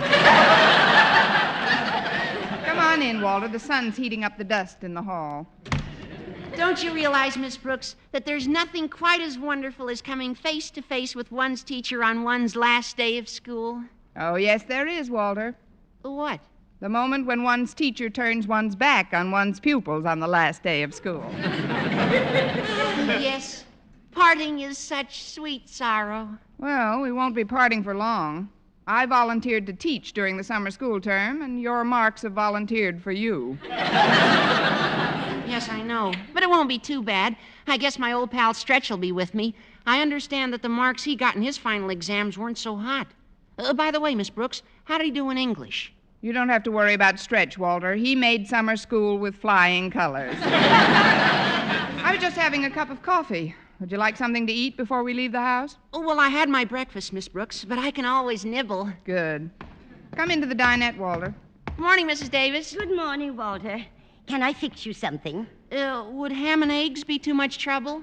That ought to make a nice nibble. I'll fix them for you in a jiffy, Walter. What kind of bread do you want? Oh, what have you got? White, rye, and whole wheat. That'll be fine. This kid eats like a cat. Well, Miss Brooks, how are you going to spend all of next week? No, I may not spend all of it, Walter. I'll probably save some. That is, I couldn't think of going away anywhere until I recuperate. Recuperate? From what, Miss Brooks? From an ancient malady, Walter. It's called teacher's blight. Gosh, how long have you had that? It's just setting in. The symptoms are always the same. First, a hollow feeling in the pit of the pocketbook, followed by a general tightening of the purse strings. In a word, you're broke? In 3 words, yes, darn it. Well, that isn't anything to be too desperate about, Miss Brooks. Being broke isn't so bad if you've got friends. I know, Walter, but it's just as nice to be rich and have friends. Yeah, that's true, too. But let's pursue this matter further. In order to effect a cure, we must first find the cause of the ailment. Go ahead, Doctor. At present, you are without funds, correct? Correct. Hence, you must have spent what funds you possessed on something other than that which you'd like to have said funds available for now, mustn't you? It'll take more than summer school to straighten out that sentence, but go ahead, Walter. What I mean, Miss Brooks, is that you haven't enough money for a vacation now because of the way you let it slip through your fingers earlier in the season. You're right, Walter. I could have afforded a wonderful week in the country if I hadn't frittered away all my earnings on food and rent. Here you are, Walter. Here's some nice scrambled ham and baked eggs.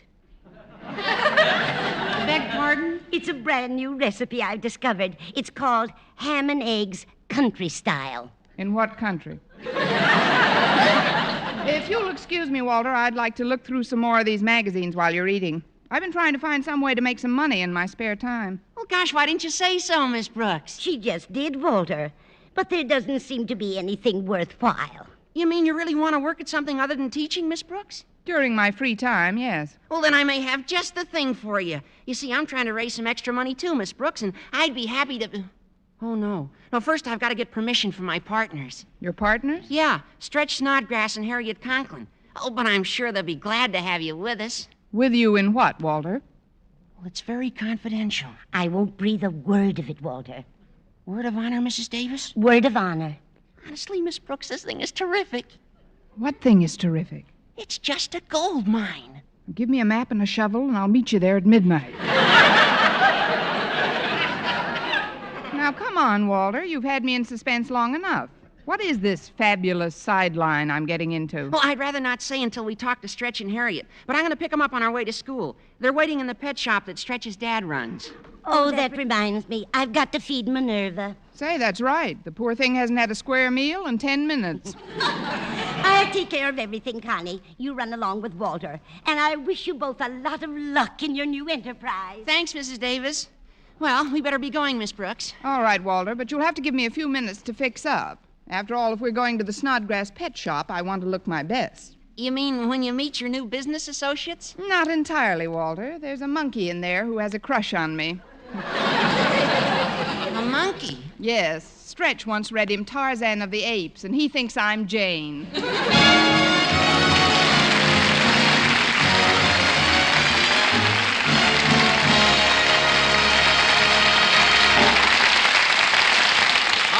Brooks, starring Eve Arden, will continue in just a moment. But first, here is Vern Smith. Here's wonderful news, ladies. Wonderful, wonderful news. Now there's something thrillingly new in Palmolive Soap's famous Beauty Lather. Yes, something thrillingly new. Palmolive's famous Beauty Lather now brings you new fragrance, new charm, new allure. Millions of women will prefer Beauty Lather Palmolive over all other leading toilet soaps the minute they try it. For Palmolive Soap's famous Beauty Lather now has a new, clean, flower-fresh fragrance for new allure, new charm. So, ladies, forget all other beauty care and use Palmolive soap the way doctors advised for a lovelier complexion. Just stop improper cleansing and instead wash your face with Palmolive soap 3 times a day, massaging Palmolive's wonderful Beauty Lather onto your skin for 60 seconds each time to get its full beautifying effect. Then rinse. That's all. All types of skin, young, older, oily, respond to it quickly. Don't wait another day to try Palmolive's Beauty Lather. You'll be thrilled by its new fragrance, new charm, new allure. Thrilled again by the fresher, brighter complexion doctors prove may soon be yours. For new loveliness all over, use big bath-size Palmolive in tub or shower.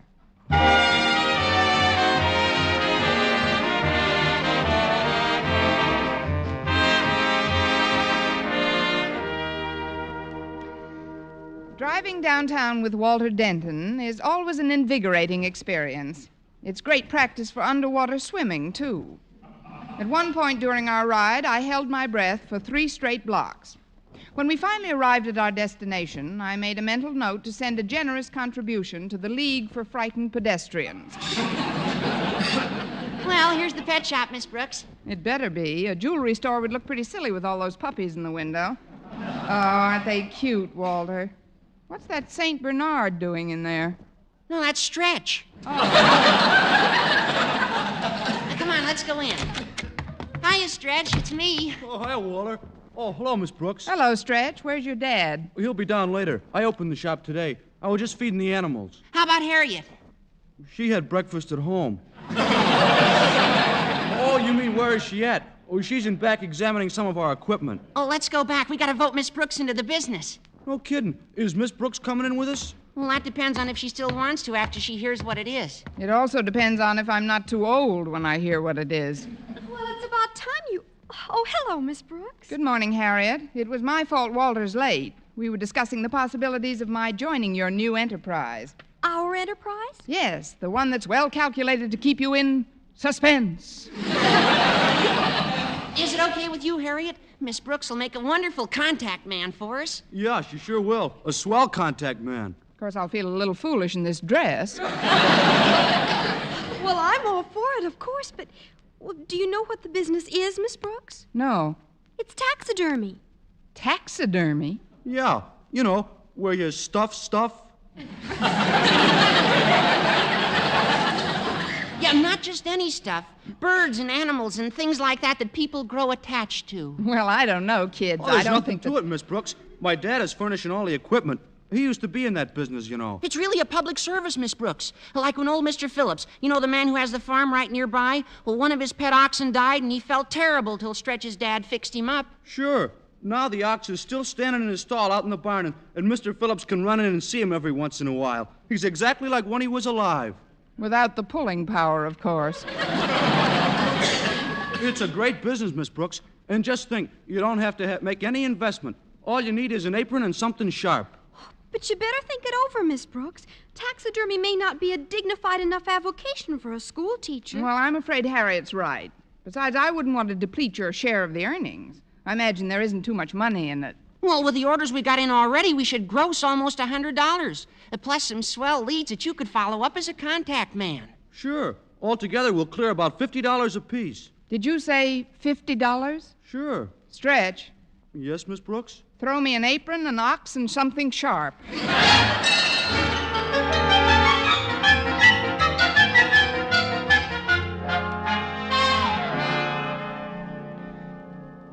Although a little dubious about my new extracurricular activity, Stuffing Stuff Incorporated, I was determined to raise some extra money.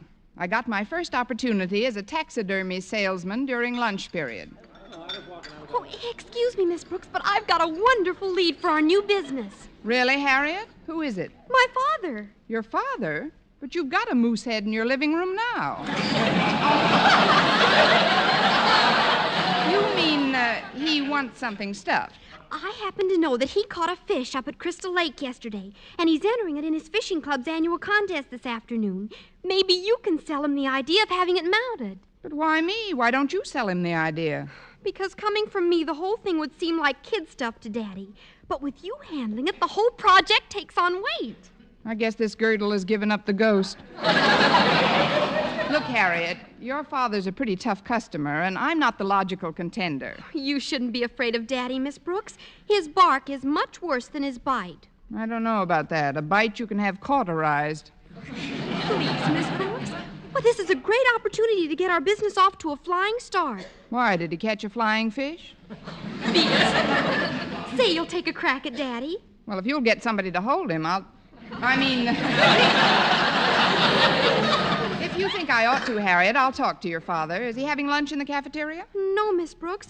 Since he went fishing yesterday, he can't stand the sight of food, so he's taken a baked apple to his office. Now, go ahead, Miss Brooks. Beard the lion in his den. All right, Harriet, I'll try to beard the lion, but I'd feel a lot better if I'd once removed a thorn from his paw.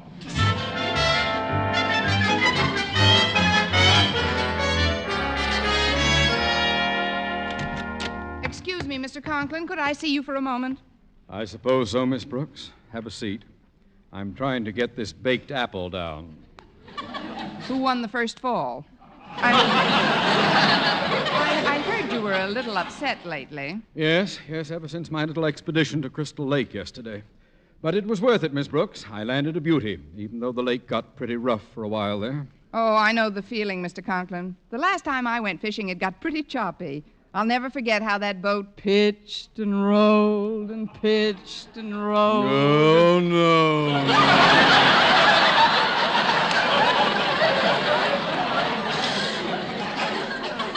If you don't mind, Miss Brooks, I wish you'd postpone the recital of your experience at sea until I've had another go at this baked apple. Oh, of course, Mr. Conklin. What I wanted to talk to you about was that beauty you hauled in yesterday.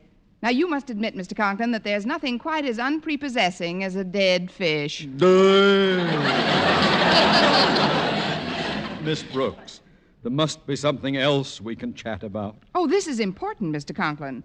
Do you realize that I can transform into a vibrant, beautiful object what is now nothing but a cold, gray, sodden mass?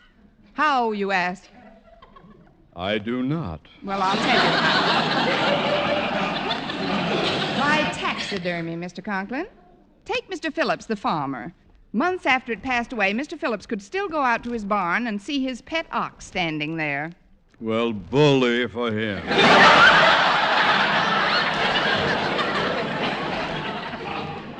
Now for another try at this baked apple. Mr. Conklin, I'm afraid you underestimate the importance of taxidermy. Have you any idea of what it takes to stuff an ox? Miss Brooks, would you like this baked apple? No, thanks, Mr. Conklin. I just had some stuffed peppers for lunch. Naturally. Now, what is all this nonsense about taxidermy? Well, frankly, Mr. Conklin, I'm trying to earn a little extra money in my spare time. But, Miss Brooks, taxidermy. Your fish will make a wonderful trophy, especially if it wins the contest this afternoon. But I'm not at all sure it will win the contest. It's only a 29-inch bass. Last year, it took a 32-incher to win. Well, then you should turn the fish over to us before the contest. Taxidermy will make it even larger. I'm surprised at you, Miss Brooks. Stuffing fish.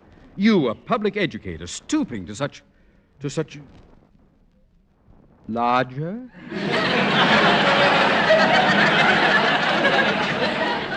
inches larger. You'll find the speckled beauty in the cafeteria refrigerator. It's roomier than the one we have at home. Oh, thank you, Mr. Conklin. You won't be sorry. The club is meeting at my home at 5 sharp. You're sure you can have it there by then? Positive, Mr. Conklin. Very well. Oh, one more thing, Miss Brooks. What is it going to cost me to stuff my fish? Shall we say a fin, Mr. Conklin?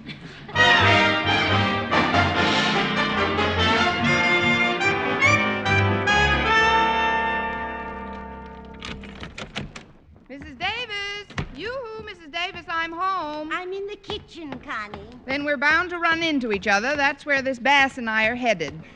Well, here we are, Mrs. Davis. Oh, hello, Connie. I was just... Who's that with you?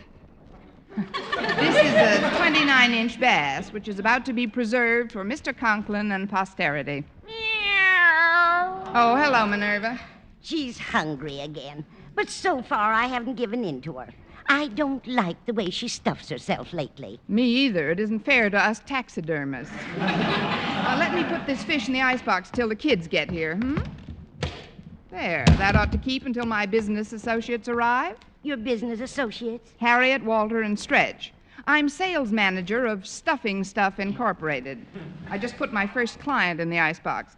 Mr. Conklin's commissioned us to have his fish mounted. What a charming notion.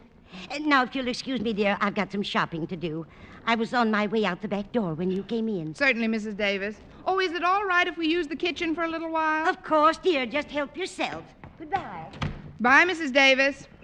We're stuffing Mr. Conklin's bass. Hooray, hooray. Coming! Well, here we are, Miss Brooks. Yep, here we are. Come in, boys. Where's Harriet? Well, she didn't come, Miss Brooks. She says she'd rather sit this part of the business out. It gets kind of gooky. I think I'll sit with her. I got all the equipment here, Miss Brooks. Where's the subject? Back in the kitchen. Just follow me. It's a pretty good-sized fish, boys. I hope it doesn't take too long to do the job. Oh, it'll just be a few minutes, Miss Brooks. Oh, nothing to it. Old Stretch just takes out his pointy knife and then... And never mind the details, He sticks Walter. it in- The fish is in the icebox here. Oh, now that's funny. I put it right on the bottom shelf. Well, isn't there now? Look at Minerva. She looks like the cat that swallowed the canary. She looks like the cat that swallowed the canary that swallowed the bass. Look, Miss Brooks. Look at this skeleton over here in the corner. What's it doing out of my closet? It's all that's left of the fish. Gosh, I can't stuff a skeleton. Oh, this is simply terrible, boys. Mr. Conklin's fishing club's meeting at his home in a couple of hours. Oh, Minerva, how could you do this to me? The way you eat, you should oink instead of meowing.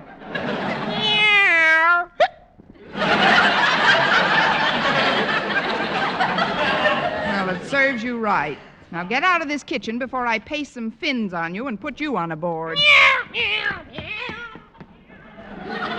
do we do, Miss Brooks? Well, there's only one thing we can do. You kids will have to run down to Hirsch's Market and buy the closest thing to a 29-inch bass that they've got. Oh, great, Miss Brooks. And Mr. Conklin will never know the difference. I hope not. Now hurry. Come on, Stretch. Okay, Walter. Oh, just one thing, Miss Brooks. What color fish should we ask for? Color? Ask for, I don't know, bass color, I guess.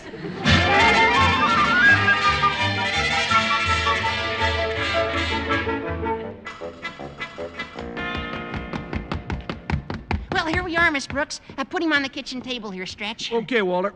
There. I think the first thing to do is spray him with a bottle of sweet air. Wait a minute, he doesn't look as big as the one Mr. Conklin caught. Oh, don't worry about that, Miss Brooks. We bought a football bladder and a tire pump, too. It was Walter's idea. That's what it sounds like. Sure. We just stick the bladder in him and pump him up till he's the right size. But isn't that dangerous? Not if we're careful. Come on, Stretch. Let's get started. Okay, Walter. Flashlight, Flashlight, hammer, hammer. ice pick. Smelling salts? Don't look at this part, Miss Brooks. Don't worry, I won't. There. The rubber bladder's in. Now start pumping. There. Think that's enough air, Miss Brooks? Enough. If his eyes pop out any further, we'll be sued by Eddie Cantor.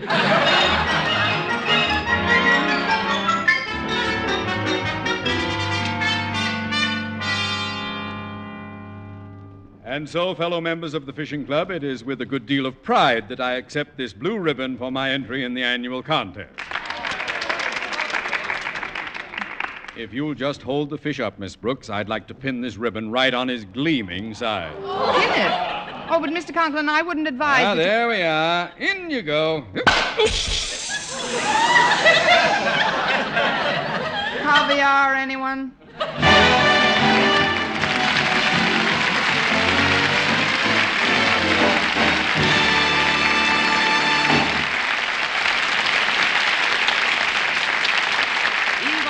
As our Miss Brooks returns in just a moment, but first...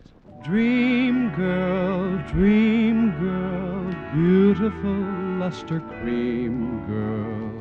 Tonight, show him how much lovelier your hair can look after a Luster Cream shampoo.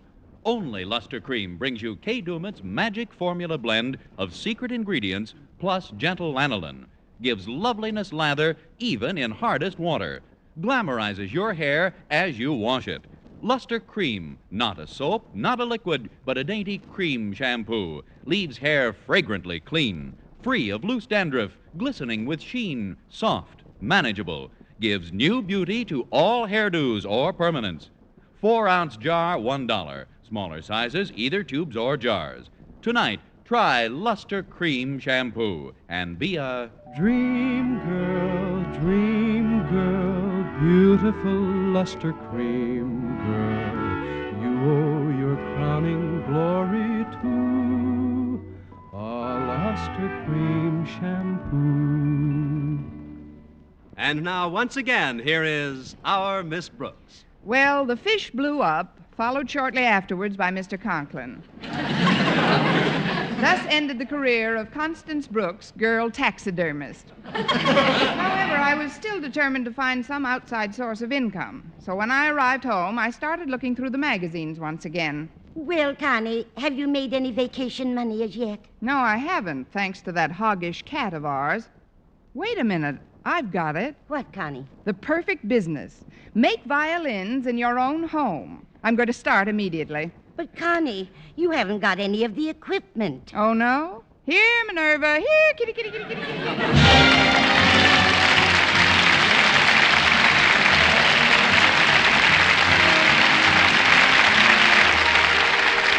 Tune into another Our Miss Brooks show brought to you by Palmolive Soap, your beauty hope, and Luster Cream Shampoo for soft, glamorous, caressable hair. Our Miss Brooks, starring Eve Arden, is produced by Larry Burns, written and directed by Al Lewis, with music by Wilbur Hatch. Mr. Conklin was played by Gail Gordon. Others in tonight's cast were Jane Morgan, Dick Crenna, Gloria McMillan, and Leonard Smith.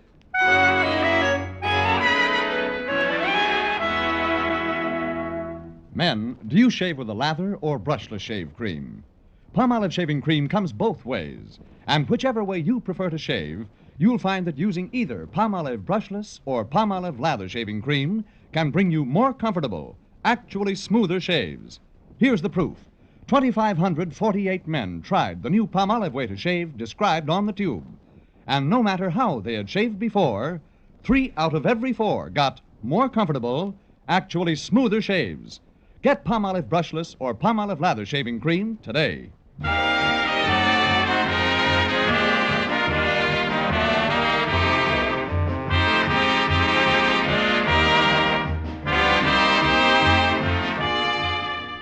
For mystery liberally sprinkled with laughs, listen to Mr. and Mrs. North, the exciting, fun-packed adventures of an amateur detective and his beautiful wife. Tune in Tuesday evening over most of these same stations. And be with us again next week at this same time for another comedy episode of Our Miss Brooks. Bob Lamont speaking. Stay tuned now for Life with Luigi, which follows over most of these stations. This is CBS, the Columbia Broadcasting System.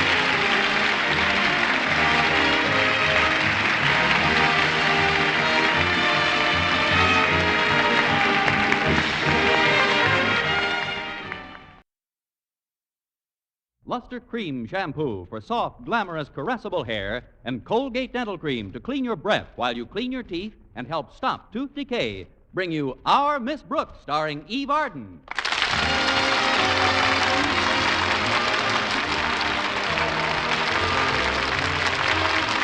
And now another comedy episode of Our Miss Brooks, written and directed by Al Lewis. Many teachers returning from their vacations, well tanned and rested, are looking forward to resuming their duties tomorrow morning. But our Miss Brooks, who spent most of her vacation time teaching English at Madison High Summer School, doesn't share their enthusiasm for getting back into harness. No, I've been wearing the thing so long, I'm saddle sore. Of course, when summer school ended in August, I did make up my mind to get a complete change of scenery. So I took the money I received, added it to my savings from the regular school term, and by careful budgeting, was able to spend 3 glorious weeks in the furnished room I rent all year round. But last Thursday morning at breakfast, my landlady, Mrs. Davis, and I were discussing my plans for a Friday picnic. But why must the picnic be tomorrow, Connie? Why not Saturday or Sunday? Because, Mrs. Davis, tomorrow is the last weekday I'll have off until Thanksgiving. And if our beloved principal could get away with it, he'd change that to a Sunday. Oh, Mr. Conklin isn't that bad, Connie. He likes a good time as well as the next fellow. He likes a good time better than the next fellow. But if the next fellow happens to be a teacher, Mr. Conklin will stop having a good time to give the teacher who's having a good time a bad time. From a song by Rudy Valley.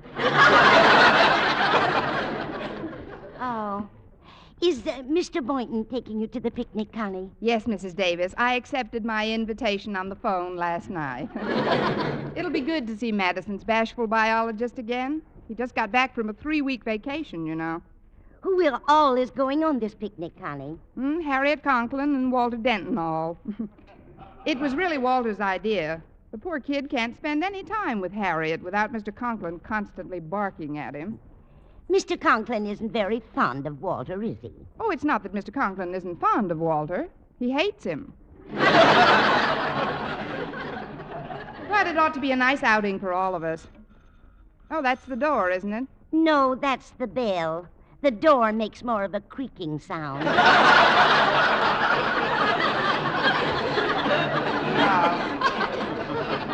I'll answer it. I need the exercise.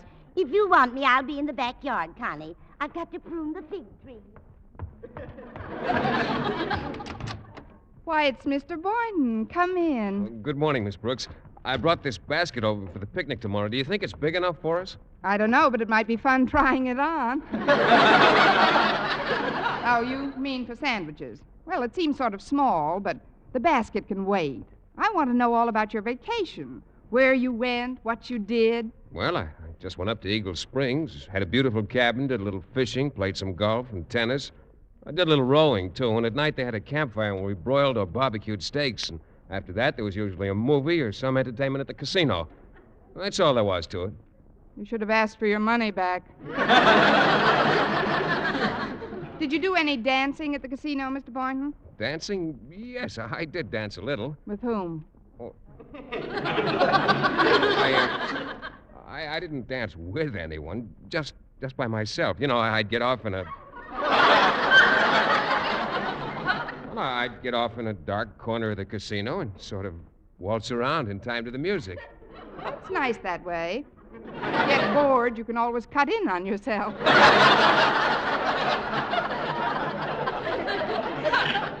Tell me, how was your trip back to town? Oh, very pleasant, although the train was quite crowded. Guess who came into town on the same train with me? Who? I'll take a guess. Edgar Bergen and Charlie McCarthy. No. Charlie McCarthy alone. No, Miss Brooks. No, it was Wallace T. Hewitt. It was? Yes, ma'am. Wallace T. Hewitt himself? That's right. Gosh. Who's Wallace T. Hewitt? I'm surprised at you, Miss Brooks. I thought every teacher knew the chairman of the State Board of Education. Oh, it was that Wallace T. Hewitt. Did you ask him for a raise, Mr. Boynton? Oh, I know you're joking, Miss Brooks. I didn't speak to Mr. Hewitt at all. As soon as we landed in the depot, he was surrounded by reporters. Well, he's a power in educational circles in this state. It was all I could do to get a glimpse of him. What does he look like? Oh, he's quite short, almost completely bald, with a little wispy mustache and small beady eyes behind thick glasses. Good-looking boy. And although he's very stout, he moves along rather briskly, like a penguin. I wonder what he's doing in town. Maybe he's shopping around for a new tuxedo. But let's not talk about the Board of Education, Mr. Boynton. Time enough for that when school opens next Monday. You're right, Miss Brooks. You haven't had a real vacation this summer. This picnic tomorrow ought to be... Oh, it's the phone. Excuse me, Mr. Boynton. Hello? Hello, Miss Brooks. This is Mr. Conklin. Oh, how are you, Mr. We'll have Conklin? to dispense with the amenities, Miss Brooks.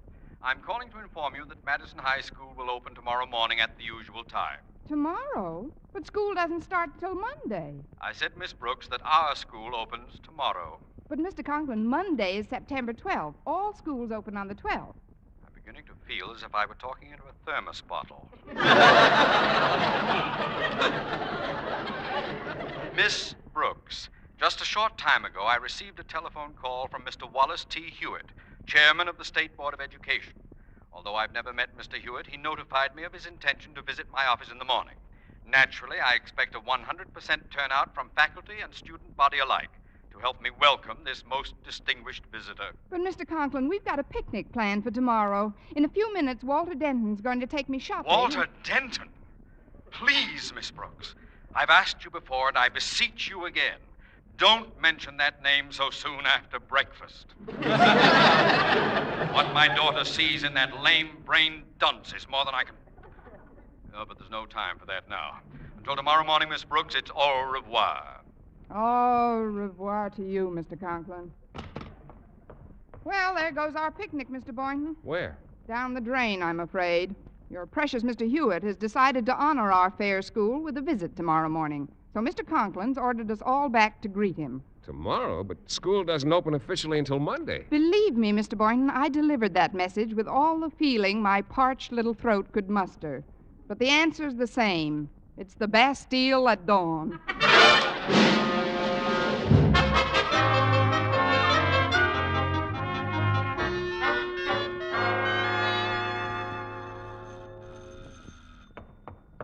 Coming. Well, it can't be Walter Denton. Why not? Hiya, Miss Brooks. I just saw Mr. Boynton on the corner. I know. He just left. Walter, I've got some sterling news for you. Your news will have to wait, Miss Brooks. I've got the bulletin of all time. Oh, you have? Sure. Listen to this. You know how Mr. Conklin hates me.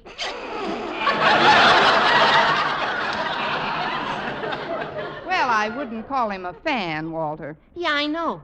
But even so, when he hears about anybody having a good time, even me, he sometimes tries to muscle in. So, I thought up a way to keep him from ruining our picnic tomorrow if he decides to horn in at the last minute. But, Walter, about tomorrow... Please, Miss Brooks, let me finish. About an hour ago, I called old Marblehead on the phone... Mr. Conklin. And I put a handkerchief over the mouthpiece and disguised my voice. Oh, you should have been there, Miss Brooks. It was a riot. Well, what did you say, Walter? I said, get a load of this, Miss Brooks. I said, hello, Conklin? And he said, yes, this is Osgood Conklin. Who is this? And then I said, oops, this will kill you, Miss Brooks. Well, let's not make it such a slow death. Who did you say it was? I said, Conklin, this is Wallace T. Hewitt. Wallace T. Oh, no. Yeah. And then I said, I'm inspecting some of the schools in this area, and I'll expect to see you in your office at 9 o'clock tomorrow morning. And then while he was falling all over himself to be nice to me, I hung up. Well, is that a rib or is that a rib? That, Walter, is the greatest rib that's been pulled since Adam was a bachelor.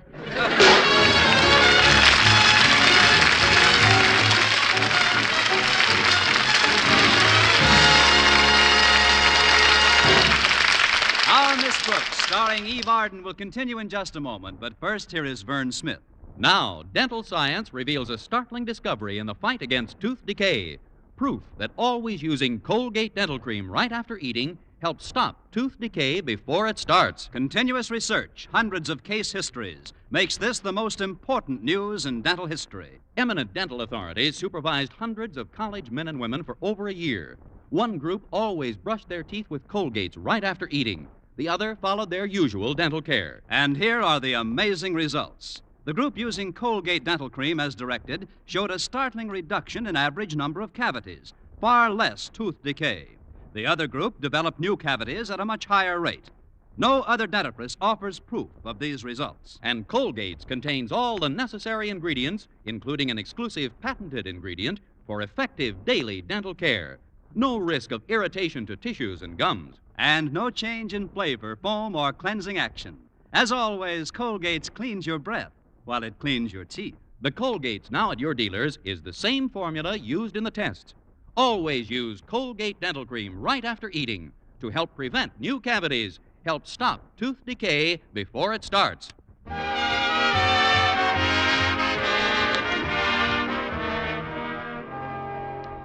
Well, I spent most of Thursday night trying to figure how to keep Walter Denton from being expelled and still go on our picnic Friday, instead of waiting around school for a Mr. Hewitt who would never arrive. About 4 a.m, an idea was born, and a thoroughbred infant it was, out of desperation by panic. A half hour before school was due to convene, found me heading for Marty's Malt Shop, a student hangout across the street from Madison. As I entered, I noticed Stretch Snodgrass, known to his chums as Athlete's Foot of the Brain, seated at a table by himself. Good morning, Stretch. Am I intruding? Well, no, Miss Brooks. You don't look no different to me than you always do. Thank you, I think.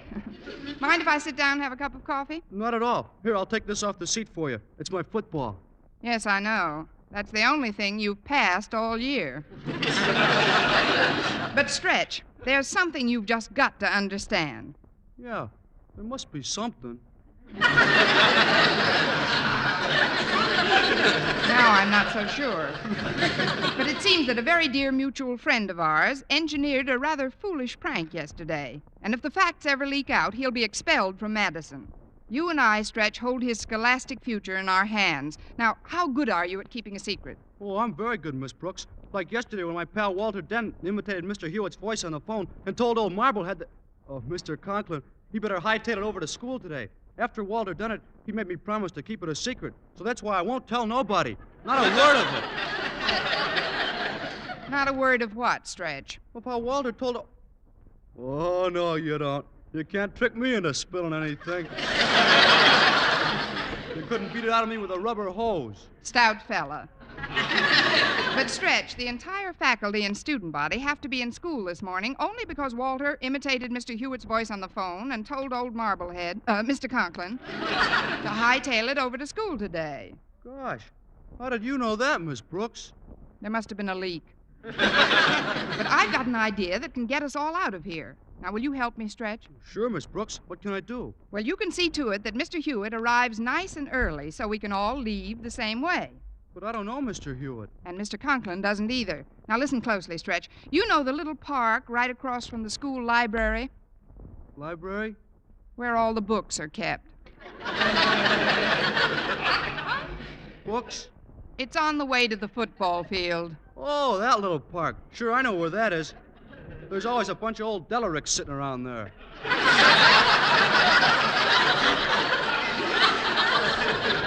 Old what? Delaricks, you know, bums, sorta. Oh, now we're getting somewhere. Stretch, I want you to get one of those men and bring him to me. But be sure you get a fat one with glasses who has a little mustache. Mr. Conklin might have seen a picture of Mr. Hewitt somewhere. Well, that shouldn't be too tough. A lot of them look like that. But, Miss Brooks, supposing he don't want to come? He's got to come. Tell him he'll be helping a human being in distress. Tell him anything, but bring him directly to me. Well, I don't get him, Miss Brooks. Why should Quiet, Stretch. Harriet Conklin's coming over. Now, whatever you do, don't mention a word of this. Good morning, Miss Brooks. Well, shut Stretch's mouth if it isn't Harriet Conklin. How are you, Harriet? Oh, I feel wonderful, Miss Brooks. Hiya, Stretch. What do you know? You couldn't beat it out of me with a rubber hose. What's wrong with Stretch, Miss Brooks? He ain't talking. Now, Stretch, you'd better go over to the park and do what I told you. I'll explain to Harriet and get her oath of allegiance on our way over to school. All right, Miss Brooks. Remember now, get a small, chubby one with glasses. I'll remember. See you later, Harriet. What's this all about, Miss Brooks? What did you send Stretch after? A penguin, Harriet. With glasses? Why not? A penguin's entitled to see where he's going, isn't he?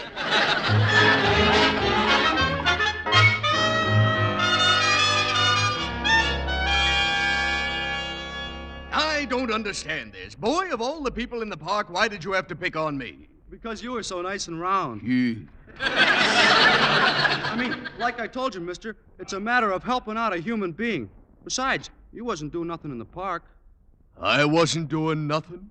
Who teaches you English, boy? Miss Brooks. Well, there she is waiting on the steps. I'll introduce her to you in a minute. Well, what's your name? My name is Hewitt. Wallace T. Hewitt, chairman of the State Board of Education. Chairman of the... excuse me a minute. Where are you going? I better go back to the park and get another one.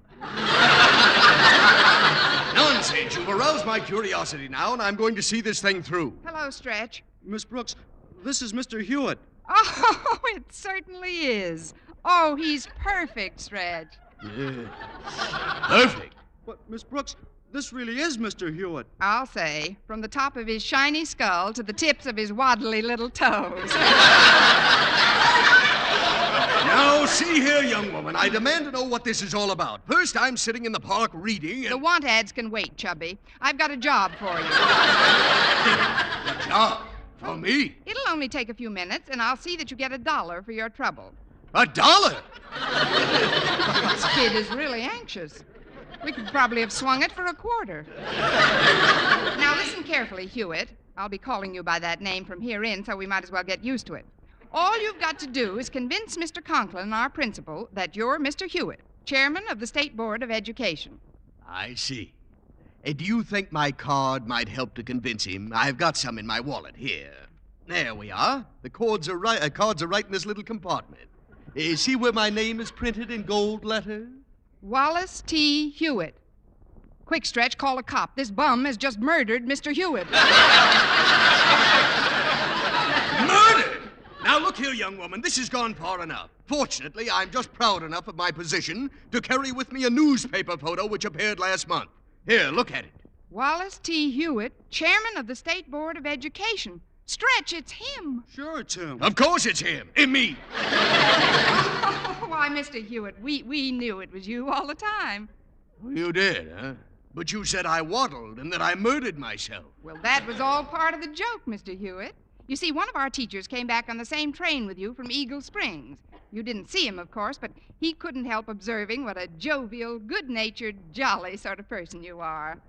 Well, I do have quite a good sense of humor about some things.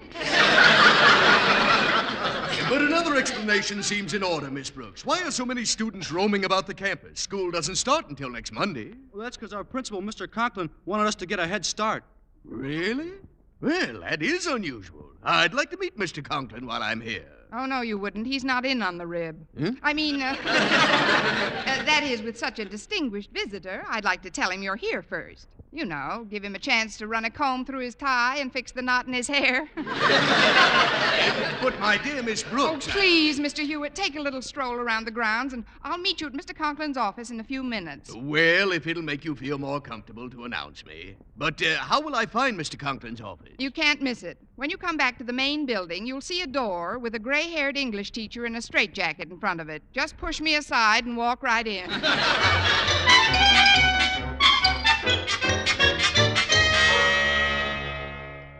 Daddy told me he'd be right over here giving the athletic field a last-minute check. Have you seen him, Walter? No, Harriet, but he might be in the gym. Gosh, I'm nervous as a kitten. If your dad finds out we're hiring a hobo to impersonate Mr. Hewitt, we'll be boiled in oil. Oh, he won't find out. We'll just have to be real cagey about it. I wonder where Daddy could be. I'm right here behind the handball court, my dear. Mr. Conklin! So I'm to be duped, am I? By an impersonator, eh? A hobo, eh? Well...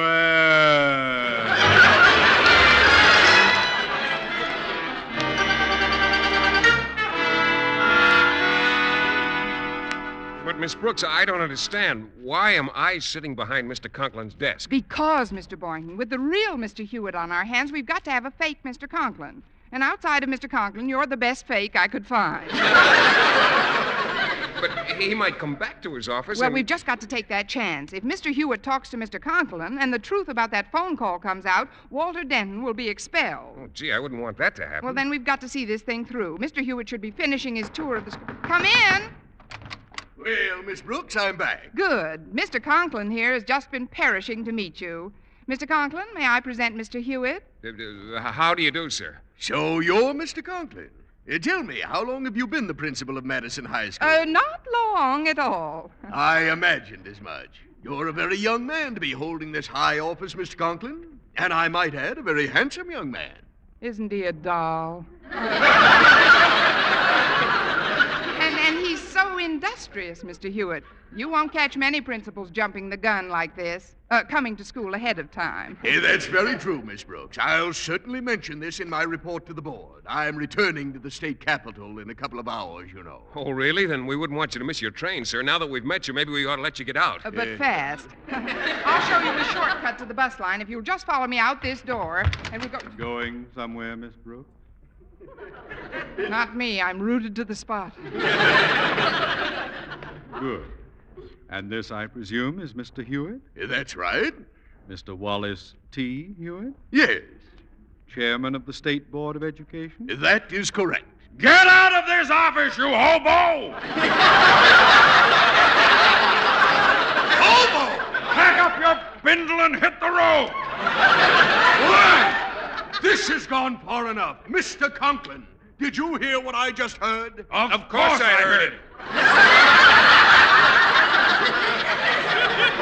Miss Brooks, what's the meaning of this? Something wrong, Mr. Hewitt? Wrong? This hobo just called me a hobo. Do I have to show everyone in town my picture in the paper to prove I'm not a vagrant? Here, take a look at this, you oaf. Wallace T. Hewitt, chairman of the state. Gad, it's you. Yes, it's me. And I'm going to see that the board hears of this outrageous affair. Now, what's your name? My name? Yes, your name. My name is Denton, Walter Denton.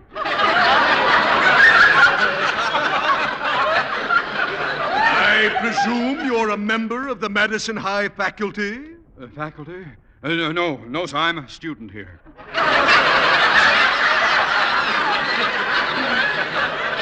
A student? You? GI Bill of Rights.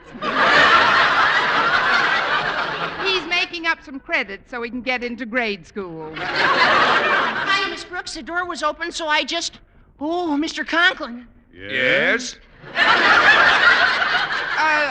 This is Mr. Hewitt, Mr. Wallace T. Hewitt. It's no use. The jig's up, Miss Brooks. Mr. Conklin knows he's just a hobo. Again, hobo. What is your name, young man? Me? That's my pal, Mr. Hewitt, one of my dearest buddies here at school. Stretch Snodgrass.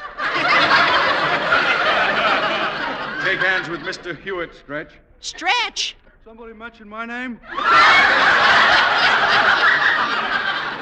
Not yet, but we will in a minute. Mr. Hewitt, this is the boy who asked you to join us while you were sitting in the park. Meet Philip Boynton. Yeah, I don't think I'm quite following the goings-on here today, but I've just got to make that train. Let me tell you one thing, though, Mr. Conklin. Yes?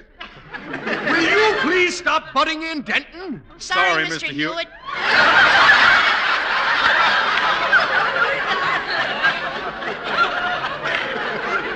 They've been with the Glee Club too long.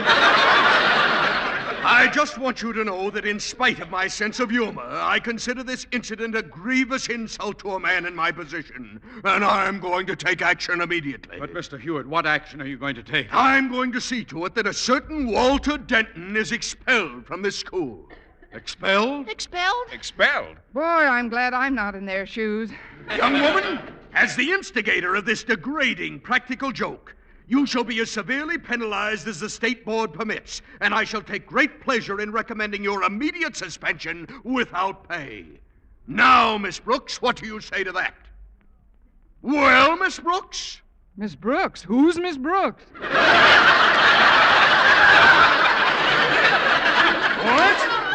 Well, if you're not Miss Brooks, then who are you? Mr. Hewitt, shake hands with Sam, the janitor.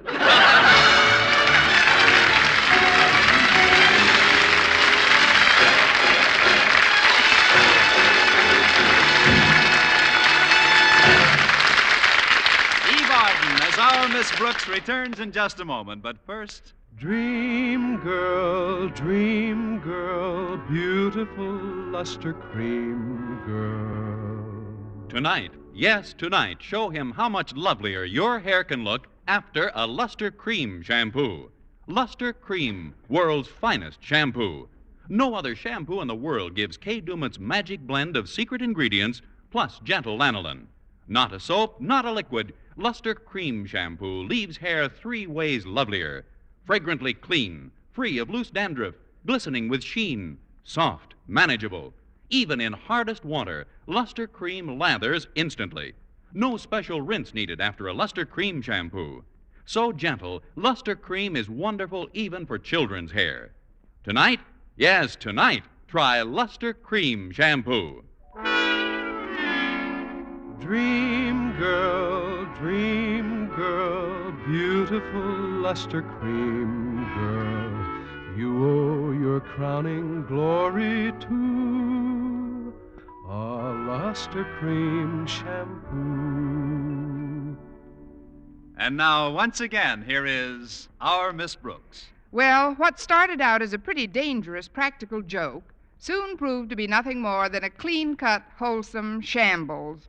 But by mass pleading and a pint of quickly generated tears, we finally prevailed upon Mr. Hewitt to suspend sentence. And at long last, we were off on our picnic.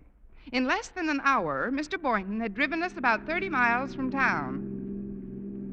Well, it took us a little while, but we can still have some fun. Sure we can. It's a beautiful day and the ride's just swell. Don't you think so, Miss Brooks? I certainly do, Walter. Your car drives beautifully, Mr. Boynton. So much smoother than mine. Oh, thanks, Miss Brooks. But you know something? I can't help wishing we had taken my car instead. Why, Miss Brooks? Because that's where I left the picnic basket.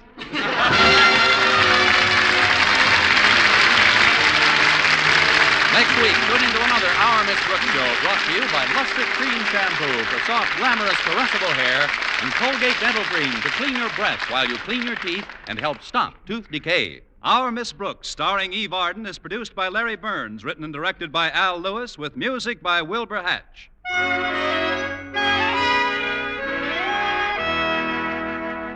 Doctors prove you too may have a lovelier complexion in 14 days.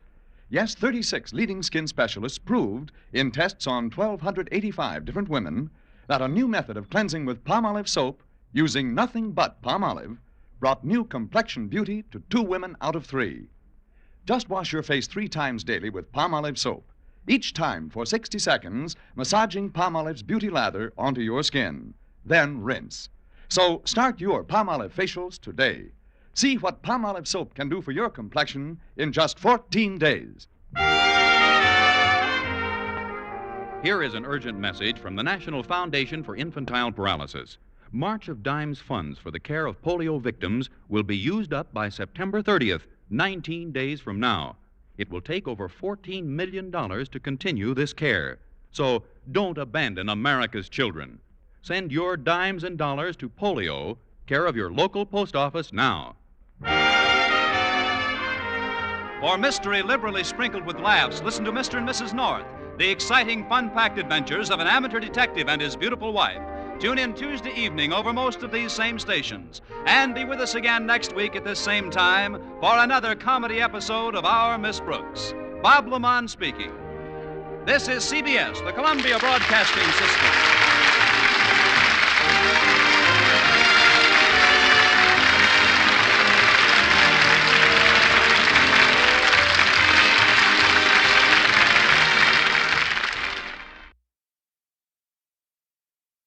Luster Cream Shampoo for soft, glamorous, caressable hair and Colgate Dental Cream to clean your breath while you clean your teeth and help stop tooth decay bring you Our Miss Brooks, starring Eve Arden.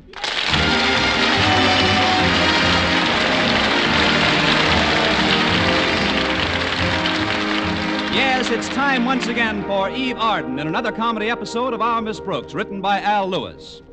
Well, for most of us, it's considerably harder to get up early on winter mornings than it is during the summer.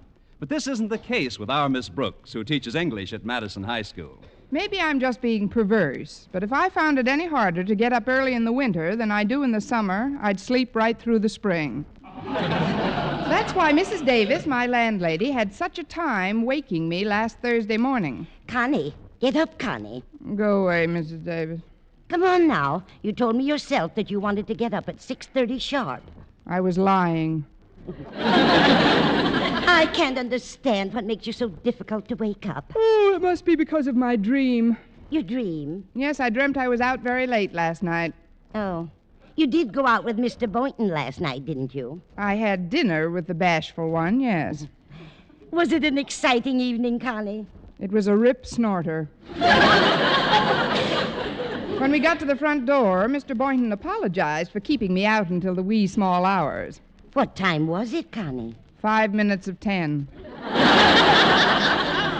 Of course, by the time he got finished saying goodnight, the way he says it, it was considerably later.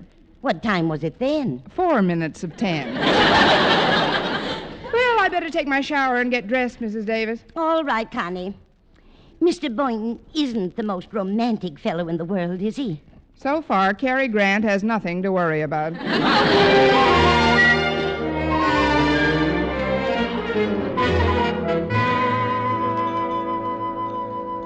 Oh, this coffee was very good, Mrs. Davis. Oh, I'm glad you like it, Connie.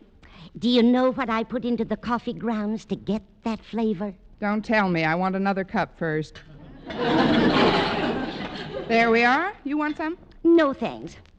I've been thinking about Mr. Boynton all morning. Why, Mrs. Davis, don't tell me I've got competition. Oh, competition? Oh, of course not, Connie. Why, I'm old enough to be both your mothers. Oh, now, please, Mrs. Davis, you mustn't split up over us. Oh, that must be Walter Denton. I can tell because there's still some food on the breakfast table. I'll get it. All right, Connie. I'm going out in the yard for a few minutes. I've got to try to fix that incinerator. The incinerator? What's the matter with it? It caught on fire the other day. I'll tell you about it when I come back. Should be interesting. Be right there. Good morning, Walter. Correction, Miss Brooks. It's a wonderful morning. A delicious morning. A morning dripping with ecstasy. Well, trickle in, happy boy. What are you celebrating, Walter? Was Madison High swept out to sea by a tidal wave? Of course not, Miss Brooks. It's me that's being carried along by a tidal wave. A tidal wave of emotion unprecedented in one of my tender years. It's as if I'd discovered a hidden wellspring in the core of my being. You'll find a blotter in the hall closet. Now, come on into the dinette. I was just finishing a cup of coffee. Oh, I'd be happy to join you in a bit of breakfast, Miss Brooks. Sit down, Walter. How about a glass of milk? A glass of milk and a few pieces of coffee cake will be fine, thanks. I'm glad you brought your beaming face over so early today. Maybe you can loan me a pint or two of ecstasy. What's it all about? Well, it's Harriet, Miss Brooks. I'm really in solid with her, and all because of a fortunate accident that happened yesterday afternoon. What kind of an accident? Well, yesterday after school, she was in the garage looking for a tennis racket, and her father's car was in the way. Now, you know how finicky old Marblehead is about the... Mr. Conklin is about his car. I know he doesn't let anyone drive it. Drive it? He doesn't let anybody come within 6 feet of it if he can help it. He even parks it himself in parking lots. Why, I've heard him boast that since the day he bought it, his car has been untouched by human hands. How does he get it lubricated? And if you say by grease monkeys, I'll take away that cake. Oh, no, he does it himself, Miss Brooks. So you can imagine how nervous Harriet got when she tried to back it up a few feet in the garage, and the wheels were turned too sharply, and bang! She put a neat dent in the fender. That's when I got the inspiration that will forever endear me to Harriet Conklin. What did you do, smuggle her out of the country? No, Miss Brooks. I decided to take the rap for what she'd done. Instead of obeying my normal, natural impulse to run like a crook, I decided to face Mr. Conklin and take the blame. But, Walter, Mr. Conklin isn't too fond of you as it is. I'll say he isn't. He can't stand the sight of me. Yeah, but as I say, Miss Brooks, I was inspired. So I went around to the front of the house, I strode boldly up the porch steps, and faced Mr. Conklin's face to face. From the picture, let's face it. Sir, I said, you're not going to like this, but the fender of your car has just been dented, and it was I, Walter Denton, who did the dentin'.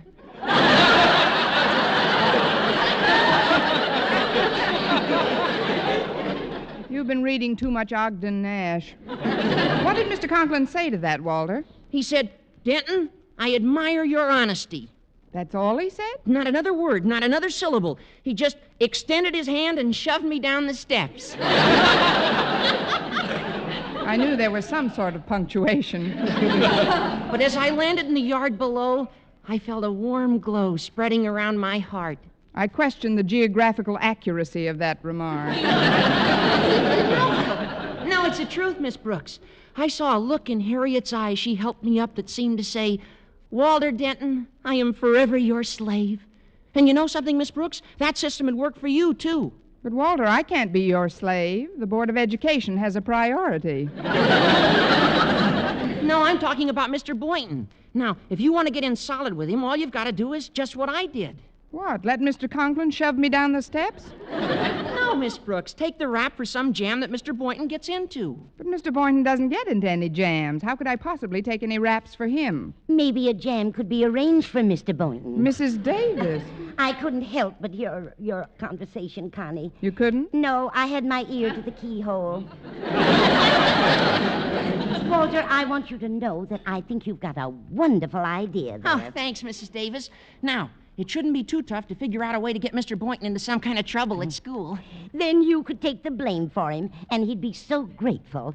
He wouldn't know what to do for you first. But I bet you could tell him.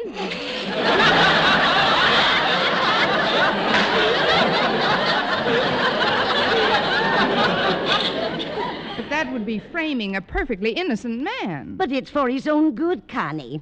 He's just too shy to realize that you two were meant for each other. Now, it's quite early yet, so before you start out for school, let's all sit quietly and try to figure out the best possible scheme. Swell. We'll all concentrate. I've got it. What is it? I'll borrow Mr. Boynton's cigarette lighter and leave it in the principal's office as evidence. His cigarette lighter? What good would that do? Oh, I forgot to tell you. First, I'd set fire to Mr. Conklin.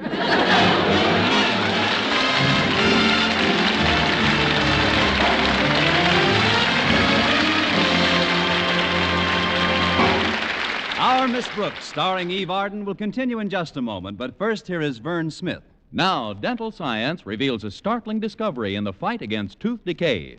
Proof that always using Colgate dental cream right after eating helps stop tooth decay before it starts. Continuous research, hundreds of case histories, makes this the most important news in dental history. Eminent dental authorities supervised hundreds of college men and women for over a year. One group always brushed their teeth with Colgates right after eating. The other followed their usual dental care. And here are the amazing results. The group using Colgate dental cream as directed showed a startling reduction in average number of cavities, far less tooth decay. The other group developed new cavities at a much higher rate. No other dentifrice offers proof of these results. And Colgate's contains all the necessary ingredients, including an exclusive patented ingredient for effective daily dental care. No risk of irritation to tissues and gums. And no change in flavor, foam, or cleansing action. As always, Colgate's cleans your breath while it cleans your teeth. The Colgate's now at your dealers is the same formula used in the tests. Always use Colgate dental cream right after eating to help prevent new cavities, help stop tooth decay before it starts.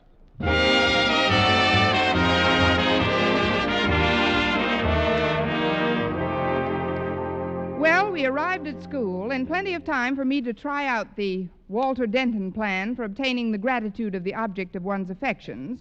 Or as Walter so romantically put it, get 'em in a jam, take the rap, and you got 'em in your pocket. Anyway, I headed directly for Mr. Boynton's biology lab. And knowing that Mr. Conklin's disposition wouldn't be improved any by the dent in his fender, I glided very carefully past his office. But I guess I wasn't careful enough. Miss Brooks. Oops. Morning, Mr. Conklin. On our toes this morning, aren't we? Yes, we are. Especially you. It's just that I didn't want to disturb you, sir. Very considerate of you. Now, if you don't mind, Miss Brooks, you can put your shoes on and step into my office. There we are. Have a seat. Thank you, sir. As you know, Miss Brooks, I have high blood pressure. Yes, sir, I know. Sometimes when you get excited, your face gets so red it looks like a little... Never mind. Never mind the little word pictures, Miss Brooks. I know how I look when I get excited. What I wanted to tell you is that I saw you stepping out of Walter Denton's car this morning. Oh? I see you stepping out of Denton's car almost every morning when you come to school, and it rather fascinates me. What does? Well, you see, sometimes I park my car right in front of school, sometimes a few yards to the right of it, and sometimes halfway down the block. But do you know something, Miss Brooks? No matter where I park it, Denton always manages to pull up alongside of it so that when you get out of his car, you have to slide your body the entire length of my car, making nick after nick in the paint job. I'm terribly sorry, Mr. Conklin. I had no idea I was so abrasive. Well, it's not deliberate, I'm sure. But every third Sunday when I simonize my car, I find a little nick here, a little nick there, here a scratch, there a scrape. Everywhere a scrape. I mean, I can understand your being annoyed, Mr. Conklin, but... I'm glad. You see, Miss Brooks, to me a man's car is a most personal possession. As personal, you might say, as his toothbrush. Well, in the future, Mr. Conklin, you can rest assured that I'll make every effort not to bump into your car. Thanks, Miss Brooks. Oh, before you go, there's one more thing. Yes? Make a little effort to avoid bumping into Mr. Boynton so often, too. You know how I stand on fraternization between faculty members. Mr. Boynton? And me? Why, just put it out of your mind, Mr. Conklin. That's a thing of the past. Oh, really? Of course. Why, if I were the only woman in the world and Mr. Boynton was the last man on earth... Yes, Miss Brooks? I'd like to leave a call for Tuesday.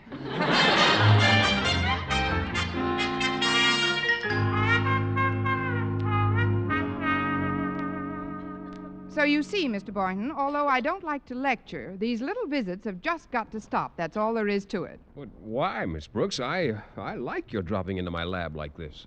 Well, that's the end of that lecture. Any questions? Oh, honestly, I don't see why Mr. Conklin's so strict about teachers passing the time of day once in a while. What harm does it do? Well, it does slow up our work some, I suppose. Although I haven't anything urgent to do at the moment. In fact, I was just doodling on this scratch pad. You see, it's a sketch of one of my white mice. Say, that's very cute. How is everything with you, Mr. Boynton? Fine, Miss Brooks. No trouble on the horizon at all? That is, everything sailing along smoothly for you? Smooth as silk. Oh. Let me have that mouse you just drew. And that pencil. Thanks. Now, when I put this little mustache on him, who does it remind you of? Well, gee, I don't know. Here, I'll give you a hint. There. Well, when you put his name on it, it does look quite a bit like Mr. Conklin. Say, that reminds me. I've got some reports to turn into him this morning. Oh, I'll do it for you. I'm going right by his office. Are you sure it's no trouble? Trouble? It's my opportunity. I mean, I'll be glad to leave these reports for you. See you later, Mr. Boynton. All right, Miss Brooks, and thanks. Now I better tear up that drawing with Osgood Conklin's name on it, or he might... Well, now that's funny. It disappeared. Oh, Miss Brooks, just a minute. What is it? Did you happen to pick up that drawing Miss Brooks, what's that you're stuffing in the envelope with my reports? Please, Mr. Boynton, I never stuff. Let's see that a minute. But, Mr. Boynton, if you don't get reports in promptly to Mr. Conklin, he gets furious. Miss Brooks, look at this picture. Eek, a mouse. Yes, and with a mustache. Now, I wish you'd tell me what he's doing in there with my reports. Maybe there's some cheese in the envelope. Well, this is no laughing matter, Miss Brooks. I could have gotten into a fine jam with Mr. Conklin. Yes, it could have been a beauty. But there's no harm done, Mr. Boynton. I would have discovered it before I got to Mr. Conklin's office, and well, you don't think I intentionally... Mr. Boynton, how dare you accuse me of what I just did?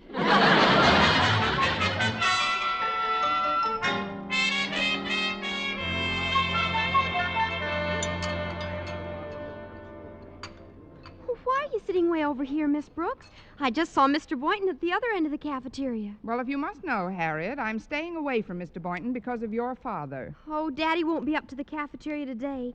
He's been terribly upset since I dented his fender yesterday. Walter Denton took the blame for it, though. He's just an angel, Miss Brooks. Yes, I heard he flew down the steps beautifully. But ever since it happened, Daddy's been on a rampage. He's positive he's got an ulcer. Really? Can he afford one? I mean, I'm sorry to hear it. Daddy called the cafeteria a little while ago and had them prepare a special lunch for him to eat in his office. Plain broth and a whole boiled chicken. Walter's bringing the tray over from the steam table now. I promised Daddy I'd bring it right down to his office. Well, here we are, Harriet. This ought to stop the old lion from growling for his victuals. Oh, hiya, Miss Brooks. Hello, Walter. Thanks, Walter. I'll rush it right down to him. Oh, just a minute, Harriet. I was just thinking. I've got to go back to my room for a minute. Why don't you stay here and eat your own lunch and let me take the tray for you? Well, that's very nice of you, Miss Brooks. Oh, it's nothing at all, Harriet. Here, give me the tray, Walter. Well, you sure you'll drop it right in Daddy's office? Nothing would give me greater pleasure. Walter, will you walk out of the cafeteria with me for a moment? Oh, sure, Miss Brooks. Excuse me, Harriet. Certainly, Walter, dear. See how nice she is to me? How are you doing, Miss Brooks? Think of any way to get Mr. Boynton into a jam? I think I've got an idea, Walter, but you've got to help me. Yeah? Now, while he's out, I want you to take this tray into Mr. Boynton's laboratory. Just put a little note on it saying compliments of the cafeteria. And whatever you do, don't mention this to Harriet. Yeah, but, Miss Brooks, this lunch belongs to Mr. Quiet, Walter. His office is just a few doors down the hall. You started me on this thing. Now, the least you can do is cooperate. Well, okay, Miss Brooks. I'll put it in the lab right away. But I sure hope you know what you're doing. I sure hope you get your hope. Well, what is it? May I see you for a moment, Mr. Conklin? Oh, come in. There's something I'd like to tell you, sir. Very well, but be brief. Oh, I will. I know this is your feeding time. Lunchtime.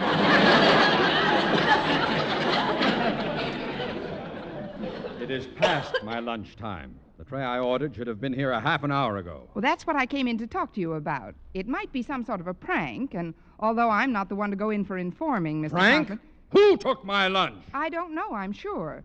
But I thought if you wanted me to, I could inspect some of the laboratories, classrooms, and see who the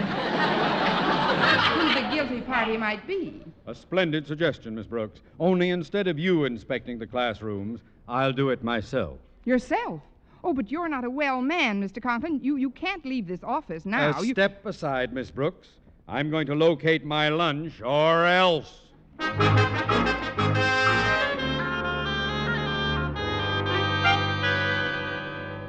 I'm glad you got to class before any of the others, Walter. I'm in the spot. Yeah, but Miss Brooks... When I had you put that lunch tray in Mr. Boynton's lab, I wanted him to see it before I transferred it to my room and told Mr. Conklin that somebody had played a prank on me. Yeah, I know, Miss Brooks, But Mr. Conklin insisted on making the rounds himself, and now... Walter, isn't that the lunch tray on my desk? Yeah, that's what I've been trying to explain, Miss Brooks. Mr. Boynton already had lunch, so when he found it in the lab, he brought it down here to your room. He said he wanted to treat you. Oh, fine. Well, there's no time for any more schemes now. I'd better sneak his lunch into Mr. Conklin's office while he's out looking. Oh, there's something else I've got to explain, Miss Brooks. Although Mr. Boynton had his lunch and I knew you'd had yours, I didn't have mine. So rather than take a chance of getting caught in the hall with it, I ate it. Let's see it. Oh, there's nothing left but a skeleton. I've got to get rid of this tray immediately. Quick, Walter, open the window. I'll take these dishes and lower them out. Just a moment, Miss Brooks. What's that you're holding in your hand? For all practical purposes, my death warrant. You see, Mr. Conklin... Silence! I... Put it down on your desk, please. Thank you. So you wanted to hunt through the classrooms yourself, eh? A very clever red herring, Miss Brooks, but it just didn't work. I'll deal with you later, of course. But for now, I'll just take my lunch and... My lunch? What happened to it? This chicken is nothing but skin and bones. He's been working very hard lately. Please, Mr. Conklin, I'll explain it all later. I'll think of something. Just go to your office and relax. Why, I'll bring you a tray that'll make you feel like $1 million. There's only one thing I want you to bring me on a tray, Miss Brooks, and that's your head.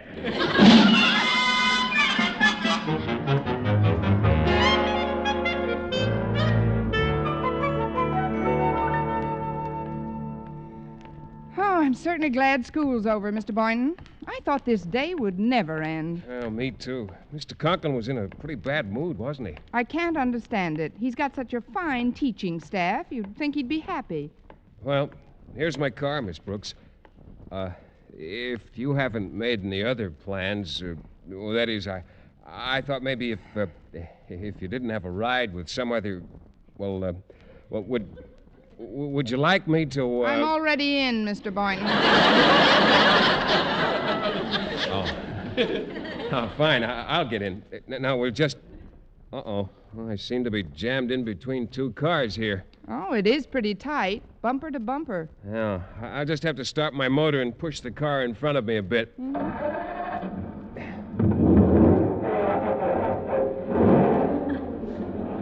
Why do people persist in leaving their cars in gear? You've got enough room now, Mr. Boynton. You can stop pushing the car in front of you. I have stopped. That car's rolling by itself. Miss Brooks, what'll I do? Well, there's nothing you can do. Maybe it'll stop by itself.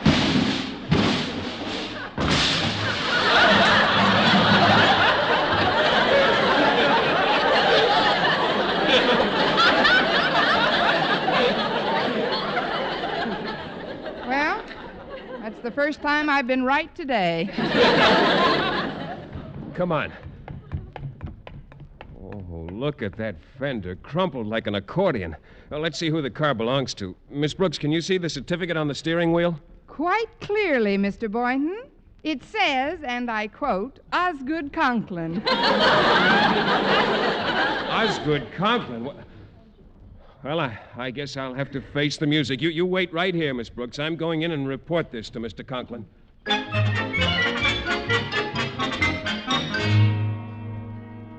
Well, that's a fine insurance company you're with, Gibbons. I'm sorry, Mr. Conklin, but our inspector looked at the fender this morning, and he says the dent can be hammered out for about $40. But I don't want it hammered out. I want a new fender. What am I paying insurance premiums for? Sorry, Mr. Conklin, a new fender would cost over $150, and the dent you have doesn't justify it. Since your policy is a $50 deductible, you'll have to stand the expense yourself. Bye. But Mr. Gibbons, Goodbye. Mr. Gibbons, he hung up on me. Well, of all the colossal nerve. Oh, pardon me, sir. What do you want, Boynton? I wish to report an accident, sir, an automobile accident. Automobile accident? Anybody hurt? Not yet. You see, sir, it was your car. My car? Yes, sir. You had me locked in at the curb, and I had to give it a little push, and the brake wasn't on, and, well, it didn't stop till it hit a tree. A tree? What happened to it? Oh, nothing happened to the tree, Mr. Conklin. But your fender, it's just... Smashed up pretty good, Boynton? Mangled. Really wrecked, eh? Oh, Boynton, that's wonderful. Wonderful. You mean you're happy about it? Well, of course. I'll show that insurance company they... Oh, wait a minute. That fender couldn't be hammered out, could it? Oh, definitely not. Attaboy, Boynton! Oh, I won't forget this, my boy. You've done me a real turn. Don't you see? I had a little dent in the fender, but the insurance company wouldn't replace it. But now they'll have to. Do you hear me? They'll have to. Wait! Mr. Conklin, you're barking at the wrong tree. I mean, I alone am responsible for what just happened to your car. You? But Mr. Boynton said Never mind what Mr. Boynton said. Now, see here, Miss Brooks, there's no necessity for you to go... Ixnay, Mr. Boynton, I'll handle this. No, Mr. Conklin, I know you're angry at me as it is, but I cannot let an innocent person try to shield me. You can go now, Mr. Boynton. Leave here a free man. But, Miss Brooks, you can thank me some other time. Tonight, say. But I don't understand. Why are you trying to take credit for this, Boynton? Credit? Credit? Look, Mr. Conklin, I don't understand a lot of things that have happened here today, so if you'll excuse me, I'll take Miss Brooks' suggestion and leave here a free man. But, Mr. Boynton, I don't... Now, what's the matter with him? What difference does it make who did what as long as I'm pleased? Miss Brooks, you have no idea what you've just done for me. You're so right. And you, Mr. Conklin, have no idea what I have just done to me. But I told you I'm not angry. Why are you still up a tree? If an English teacher may correct a principle, Mr. Conklin, it isn't a tree that I'm up. What I'm up and without a paddle is a creek. Eve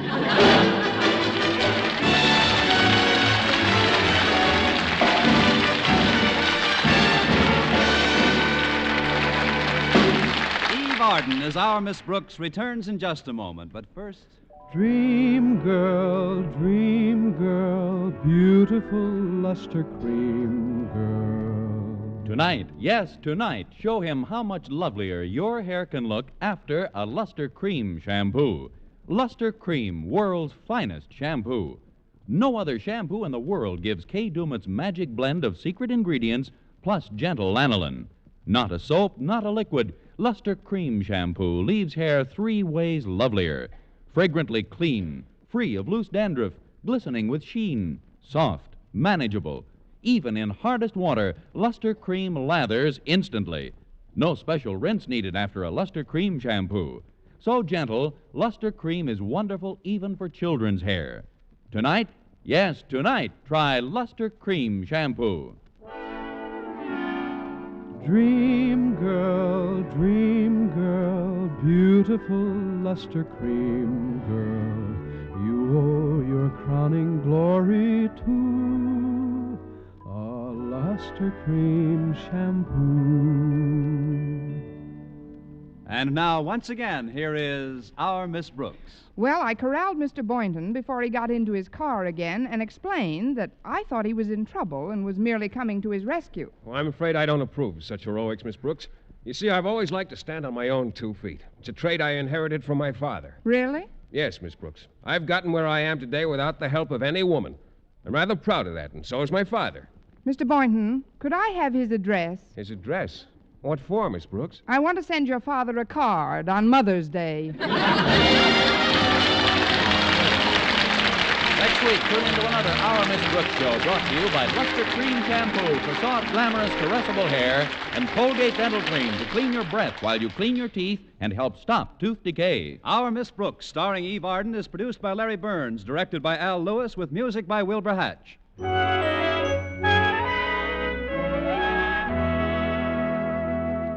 Doctors prove you too may have a lovelier complexion in 14 days. Yes, 36 leading skin specialists proved in tests on 1,285 different women that a new method of cleansing with Palmolive soap using nothing but Palmolive brought new complexion beauty to 2 women out of 3. Just wash your face 3 times daily with Palmolive soap, each time for 60 seconds, massaging Palmolive's beauty lather onto your skin, then rinse. So start your Palmolive facials today. See what Palmolive soap can do for your complexion in just 14 days. The people in war-torn countries will be increasingly hungry, cold, and ill with the coming of winter. You can help them by sending care packages. Care packages include vital food, clothing, blankets. Care guarantees delivery. Just send $10 to CARE, New York. For mystery liberally sprinkled with laughs, listen to Mr. and Mrs. North, Tuesday evening over most of these same stations. And be with us again next week at the same time for another comedy episode of Our Miss Brooks. Bob Lamont speaking. This is CBS, the Columbia Broadcasting System.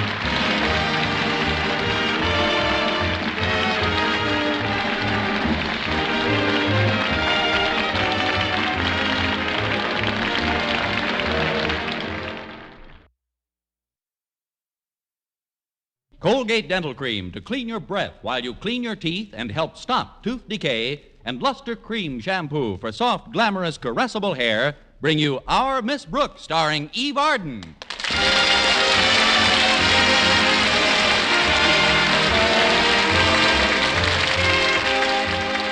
Yes, it's time once again for Eve Arden in another comedy episode of Our Miss Brooks, written by Al Lewis. Well, the football fever is sweeping through our schools once more, and Madison High School, where our Miss Brooks teaches English, is no exception. No, indeed. Most of the kids at Madison eat, sleep, and talk nothing but football. Of course, it doesn't affect me one way or another. When I start my class in the morning, I simply bark the signal for order, call my monitors into a huddle, and with a single wing to the right, do a reverse line buck through the second act of Macbeth. Last Wednesday, when Walter Denton, one of my pupils, joined my landlady, Mrs. Davis, and me at breakfast, I chided him about not doing his homework properly. His reaction was instantaneous. I don't see how you can say that, Miss Brooks. Why, ever since the fall term started, I've been doing my football religiously. The state rests. Now are you quite sure, Walter, that those little coffee cakes and some milk will be enough for you? No, ma'am. But that's all I've got in the house. Oh, then it'll be enough. This boy's a realist. I wish I had something else to offer you. A growing boy should eat a big breakfast, especially an athlete like Walter. Athlete? Yeah, I told Mrs. Davis about it before you came into breakfast, Miss Brooks. I'm going out for the team this year. I've just got to get my letter. You? But, Walter, you don't seem to have too much aptitude for athletics. Who hasn't? Well, the only reason I didn't make the football team last year was because I hurt my arm trying out for the baseball team. Did you make the baseball team, dear? Well, no, Mrs. Davis, but only because I hurt my foot trying to get my M in track. And I'd have made that, too, if my ribs weren't so sore from water polo. Well, that's one thing about Walter. If he doesn't get his M from Madison, he'll get it from the Mayo Brothers Clinic. And maybe you'll be luckier this season, Walter. Now, as soon as you finish moistening your fingers and picking cake crumbs off the tablecloth, we can get started for school. Okay, Miss Brooks. Gee, if I do make the team, I'll be playing alongside my pal Stretch Snodgrass.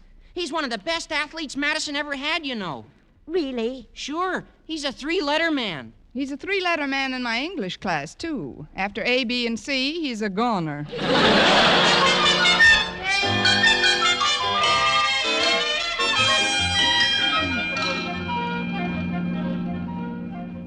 Well, we're almost there, Miss Brooks. We'll park down by the athletic field if you don't mind. Stretch might be working out early this morning. All right, Walter. You're certainly fond of the kid, aren't you? Yeah, he's my buddy, Miss Brooks. And I want you to know that we're sure grateful to you for keeping him eligible this year. Gosh, if you didn't help him with his studies after school, I don't know what would happen. I do. Well, here's the football field. I'll just roll up these windows and lock the door. Well, you've got the ball. Why aren't you running with it? Gee, it came right through the window. Are you all right, Miss Brooks? If I am, I owe it all to my shatterproof skin. Gee, I'm sorry, folks. I don't usually kick them that crooked. Oh, that's okay, Stretch. Gosh, look at all that glass. Lucky the laces weren't cut. That football is school property. Well, I'm school property, too. Let's take a look at my laces. Well, I'm sure glad you're okay, Miss Brooks. The reason I'm working out this early is because they're remodeling my room at home, and I had to sleep on our drafty back porch, and I got a bad king in my leg. You got a king in your leg? Yeah, you know, like when you pull a ligament. Yeah, those ligaments can sure cause a lot of trouble. Why are they remodeling your room, Stretch? Well, you know, our living quarters are behind my father's pet shop. Yeah? And Dad got a big shipment of marmosets in the other day, and he needs more space. But it's only temporary. It'll take a few weeks to switch the bedrooms around, then I'll be back indoors again. Yeah, but meantime, you can get a bad draft and pull another ligament. Or even bruise a tendon.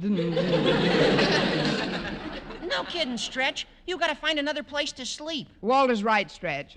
Wait a minute. Haven't you got an aunt who lives alone? You mean the one you met at the movies the other night? Yes. She seemed inordinately fond of you. Oh, that's just the way she acts. She really likes me.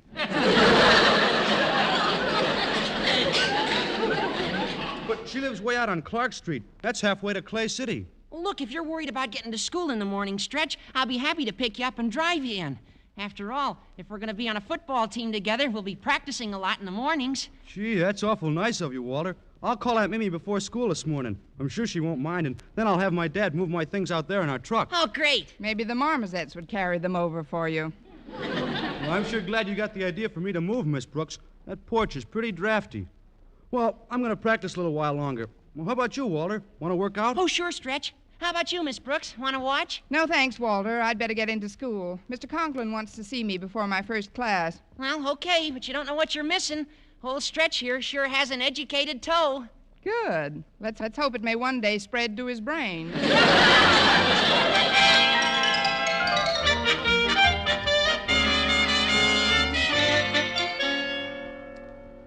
Miss Brooks, I've summoned you here to my office to commend you for the splendid work you're doing with Stretch Snodgrass. Well, thank you, Mr. Conklin. But you've got to keep that boy eligible for football. If Madison's team doesn't make a presentable showing this season, I'll never hear the end of it from Jason Brill. Clay City's principal? The same. He's the bane of my existence, Miss Brooks. We've been rivals a good many years. Oh, even before you were principals of rival schools? Before we were teachers. Even in state normal, I found him abnormal. He'll go to any lengths to defeat and embarrass me. Now, Brill phoned me last night and said he'd be dropping in to see me this morning. He said he'd have a juicy bit of news for me. Well, if he thinks he's got juicy news for me, I've got still juicier news for him. Do you know what it is, Miss Brooks? You're opening an orangeade stand.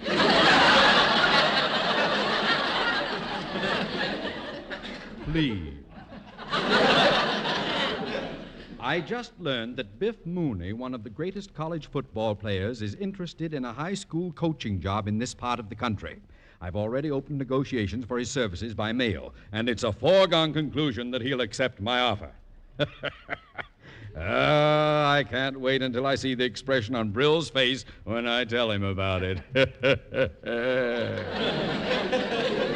In some states, that laugh would be banned. Come in. Well, good morning, Osgood. Good morning to you, Jason. I have a juicy bit of news for you this morning. Well, I have a juicy bit of news for you, too, Osgood. Oh, pardon me. How are you, Miss Brooks? Juicy, thanks. Yeah, Osgood, I've just signed Biff Mooney to coach the Clay City football team this season. Well, isn't that nice? Now I'll just tell you what I've got up my... Biff Mooney! Conklin, remember that expression you were waiting to see on Mr. Brill's face? Yes? You're wearing it. Now, see here, Brill. In the first place, I don't believe a man like Mooney would be knucklehead enough to sign with your outfit. But even if he has, a good coach can't make a team without material. Material? Why, last season our backs went through your line like it was damp cheesecloth. Well, it's not going to be that way this season, Mr. Brill. Go ahead, Miss Brooks. Tell him. This season, it's going to be dry cheesecloth. We've got some great players on the squad. Players like Stretch Snodgrass. Stretch Snodgrass? Who's he? That's him. What was that? Pardon me, Osgood. Is that a football in your lap, or have you gone off your diet? I've told those kids 1,000 times, come in. Well, I'm awful sorry, Mr. Conklin, but I'm afraid I kicked my football in here. I'm afraid you did, Stretch. But I don't understand why. I thought I told you to confine your practicing to the other end of the field. But I did, Mr. Conklin. That's where I kicked it from. Well, there's absolutely no excuse in the world for... Nice kick, boy!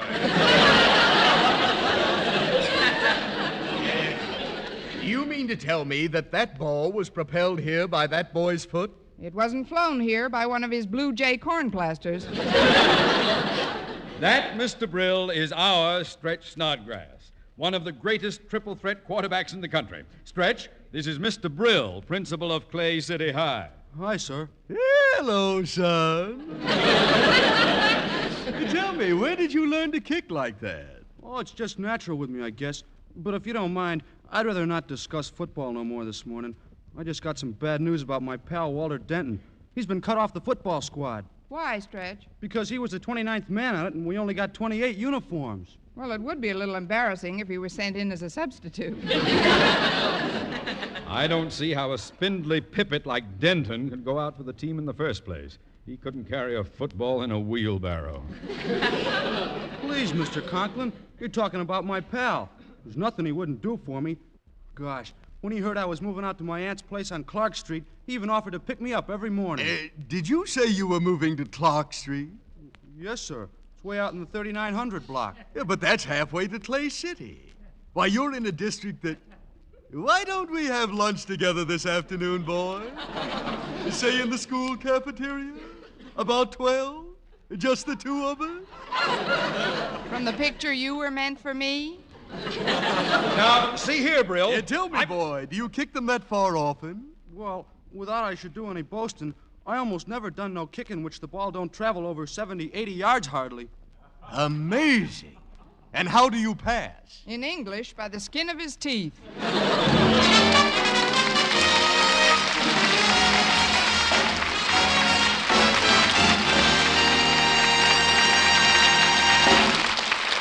Our Miss Brooks, starring Eve Arden, will continue in just a moment, but first, here is Vern Smith. Now, proof that brushing teeth right after eating with Colgate Dental Cream helps stop tooth decay before it starts. Continuous research, hundreds of case histories, makes this the most conclusive proof in all dentifrice research on tooth decay. Eminent dental authorities supervised hundreds of college men and women for over 2 years. One group always brushed their teeth with Colgates right after eating. The other followed their usual dental care. The group using Colgate Dental Cream as directed, using Colgates exclusively, showed a startling reduction in average number of cavities, far less tooth decay. The other group developed new cavities at a much higher rate. No other dentifrice offers proof of these results. Modern research indicates decay is caused by mouth acids, which are at their worst after meals or snacks. When you brush your teeth with Colgates right after eating, you help remove acids before they can harm enamel. Yes, Colgates contains all the necessary ingredients, including an exclusive patented ingredient for effective daily dental care. And remember, Colgates cleans your breath while it cleans your teeth. Always use Colgate Dental Cream right after eating to help prevent new cavities, help stop tooth decay before it starts.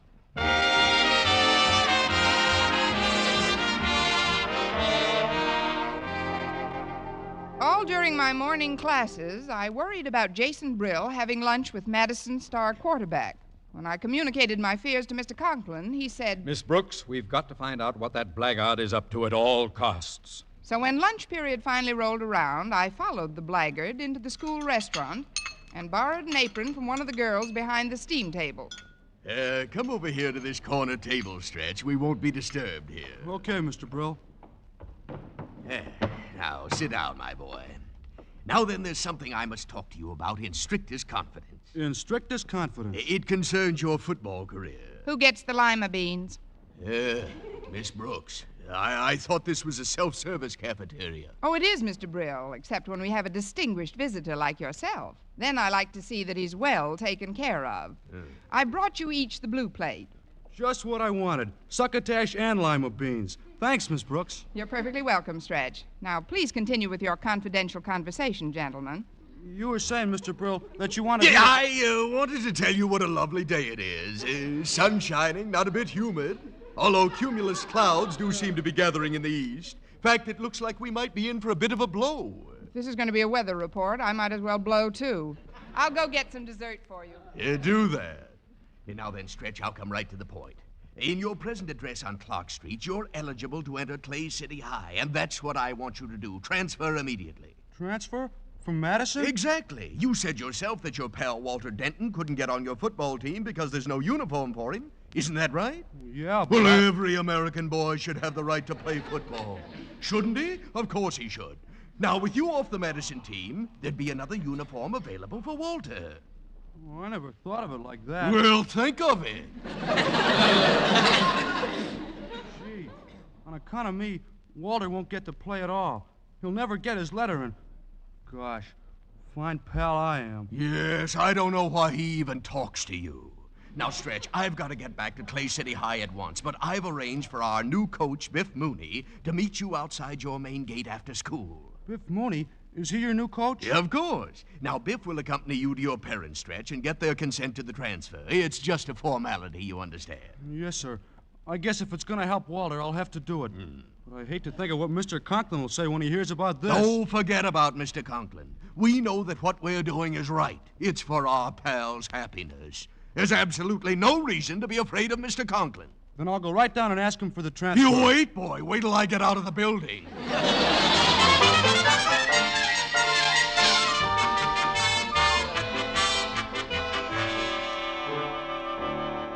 So you see, Mr. Conklin, every time I got near the table, they were talking about the weather. Well, perhaps our fears were exaggerated, Miss Brooks.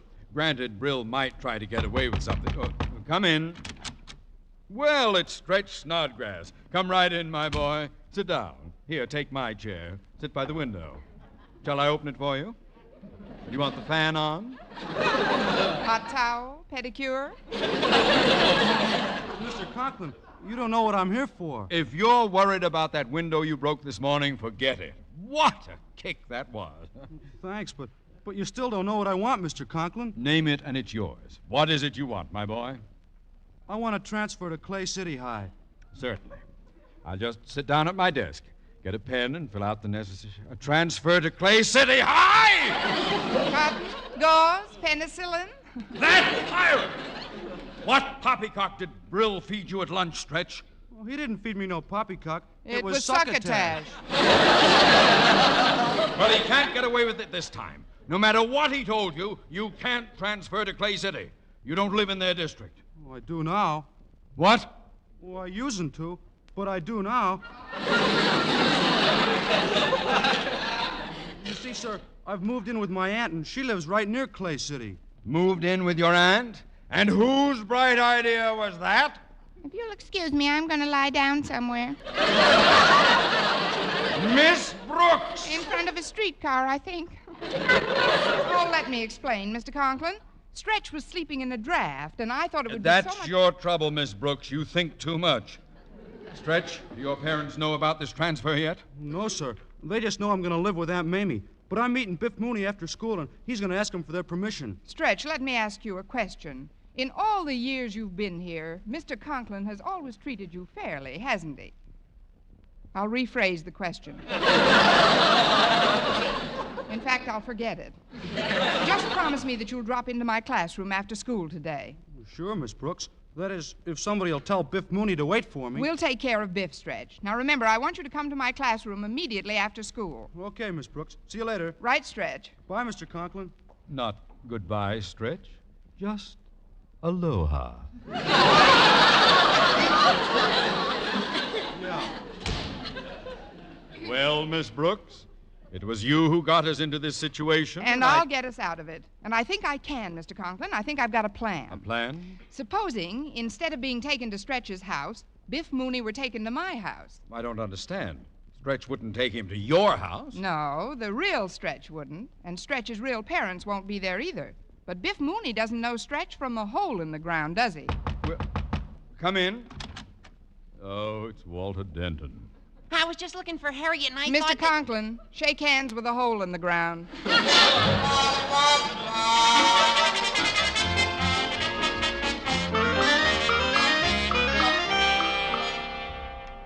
I just can't believe that you're Stretch Snodgrass. Oh, sure I am, Mr. Mooney. Who did you think was? Well, you just don't sound like Mr. Brill said you would. The way he described it, you talked, well, differently. What's the way I talk got anything to do with? Gee, I ain't never said nothing to get insulted for it by nobody, hardly. I take it all back. Well, this is the house, Mr. Mooney. Come on in. My old lady always leaves the door open for me. All right, Stretch. Oh, there's my dear old Mom in the rocker. Mom, I want you should meet Biff Mooney. I'm very pleased to make your acquaintance, Mrs. Snodgrass. Likewise, I'm sure, Mr. Mooney. If you'll pardon my saying so, ma'am, you seem hardly old enough to be the mother of such a big boy. Ain't it the truth? Now, what can we do for you, Coach? Coach? Well, how did you know I was a football coach? Well, it's a cinch you don't crochet no doilies for a living.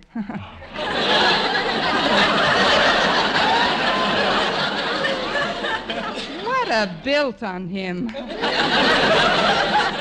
He wants me to transfer from Madison to Clay City High, Ma. Oh, now that's a serious step. I know it is, Mrs. Snodgrass. You see, it's for the boy's own good, and that's why I'm here today, to get you to acquiesce. Stretch, this guy's getting fresh. Trun him out. Don't you see, ma'am, we just want your sanction. My what? You're okay. You're okay, too, but what do you want? We want Stretch to transfer to Clay City High. Well, I don't know. This here Madison learns him pretty good. I think we'll keep him where he's at. Oh, please, Mrs. Snodgrass, now don't be hasty. Maybe we should discuss this with Mr. Snodgrass as well. Oh, sure. Pop's right in the next room. I'll call him. Come on in here, Pop! Meet the little man, Mr. Mooney. Oh, I'm delighted to know you, Mr. Snodgrass. Yous are too kind. We'd like to get your permission for Stretch to transfer to Clay City High, Mr. Snodgrass. Oh, it's a wonderful school. Nothing doing. Transfers is for streetcars.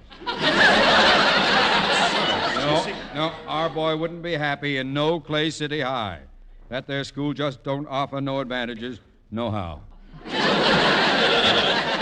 don't offer nothing, nohow. Well, I don't see how you folks can talk like this. Believe me, it ain't easy.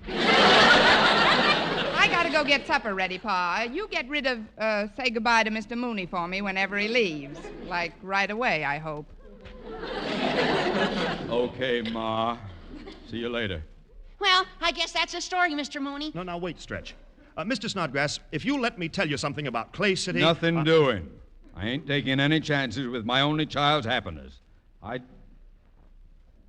love this boy.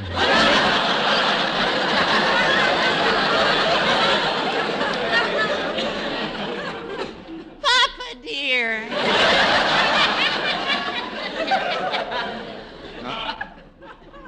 Get out of here and help your ma in the kitchen.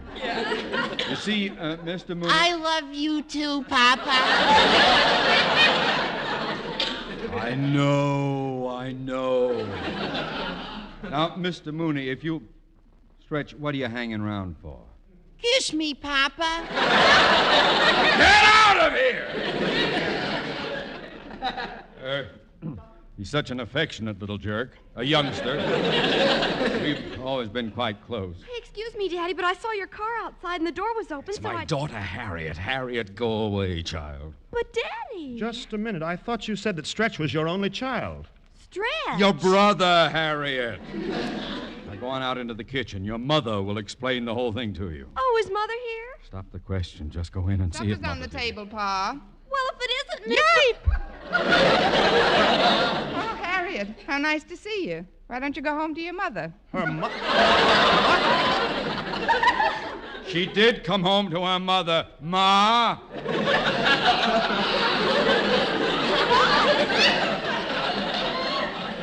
I don't understand. I guess it's time we told you, Harriet. I am your mother.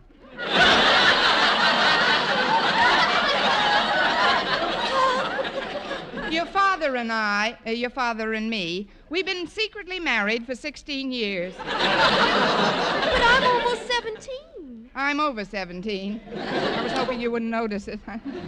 What is this all about? Mrs. Snodgrass, I demand to know the truth. Mrs. Snodgrass? You might as well know the whole story, Harriet. As a poor but honest immigrant, I entered this country illegally. Your mother and I started out from the old country together. But I, your mother, couldn't make it. They shot me at the border. Of course, years later, I was smuggled into the country. With a group of Oriental laborers. Oriental laborers? Don't look down your nose at me, girl. I helped build Boulder Dam. Here, Mrs. Snodgrass. Mrs. Snodgrass? Miss Brooks ain't Mrs. Snodgrass. My mother's Mrs. Snodgrass. Go away, boy. We're busy. But, Mr. Conklin, I waited in Miss Brooks' classroom like she said. And... Mr. Conklin? Miss Brooks? Say, what is all this, and who are you? Well, I'm Stretch Snodgrass. Stretch Snodgrass? Oh, did you call me Biff? Biff.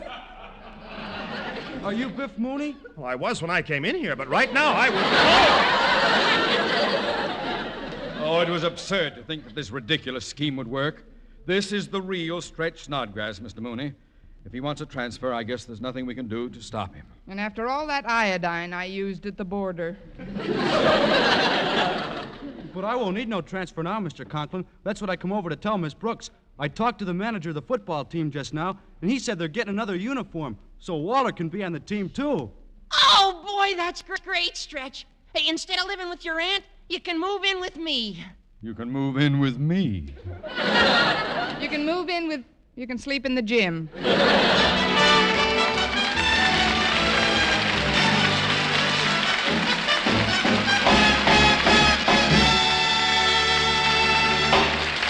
Arden as our Miss Brooks returns in just a moment, but first... Dream girl, beautiful luster cream girl. Tonight, yes, tonight, show him how much lovelier your hair can look after a luster cream shampoo.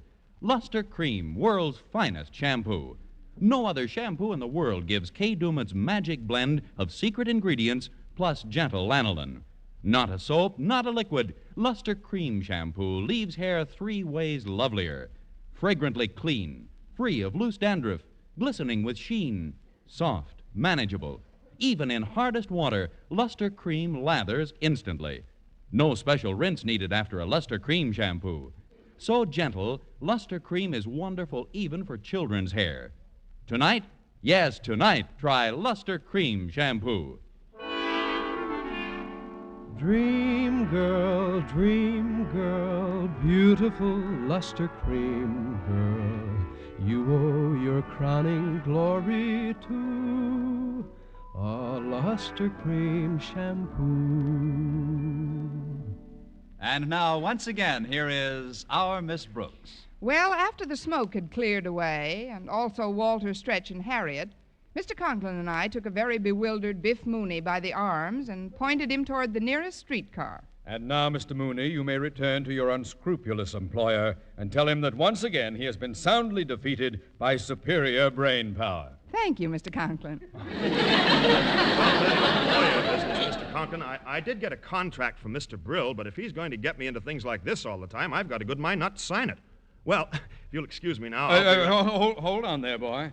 You say you haven't signed your coaching contract with Clay City? That's right, sir. Well.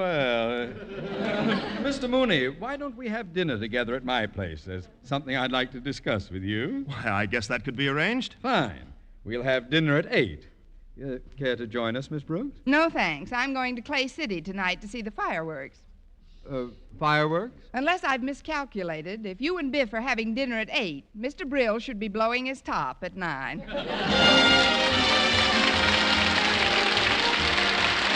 Next week, tune into another Our Miss Brooks show brought to you by Luster Cream Shampoo for soft, glamorous, caressable hair and Colgate Dental Cream to clean your breath while you clean your teeth and help stop tooth decay. Our Miss Brooks, starring Eve Arden, is produced by Larry Burns, directed by Al Lewis, with music by Wilbur Hatch. Mr. Conklin was played by Gail Gordon. Others in tonight's cast were Jane Morgan, Dick Crenna, Gloria McMillan, Leonard Smith, Frank Nelson, and Leif Erikson.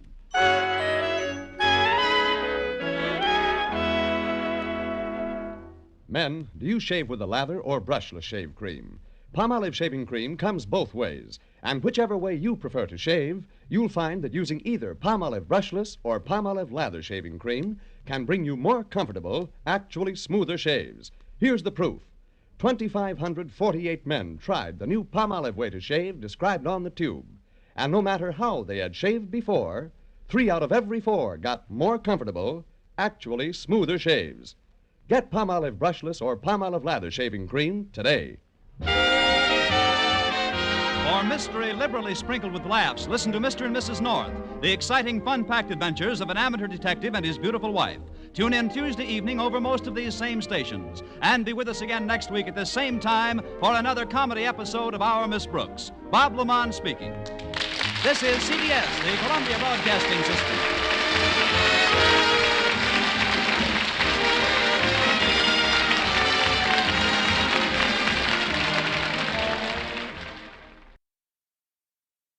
Colgate Dental Cream to clean your breath while you clean your teeth and help stop tooth decay, and Luster Cream Shampoo for soft, glamorous, caressable hair bring you Our Miss Brooks, starring Eve Arden.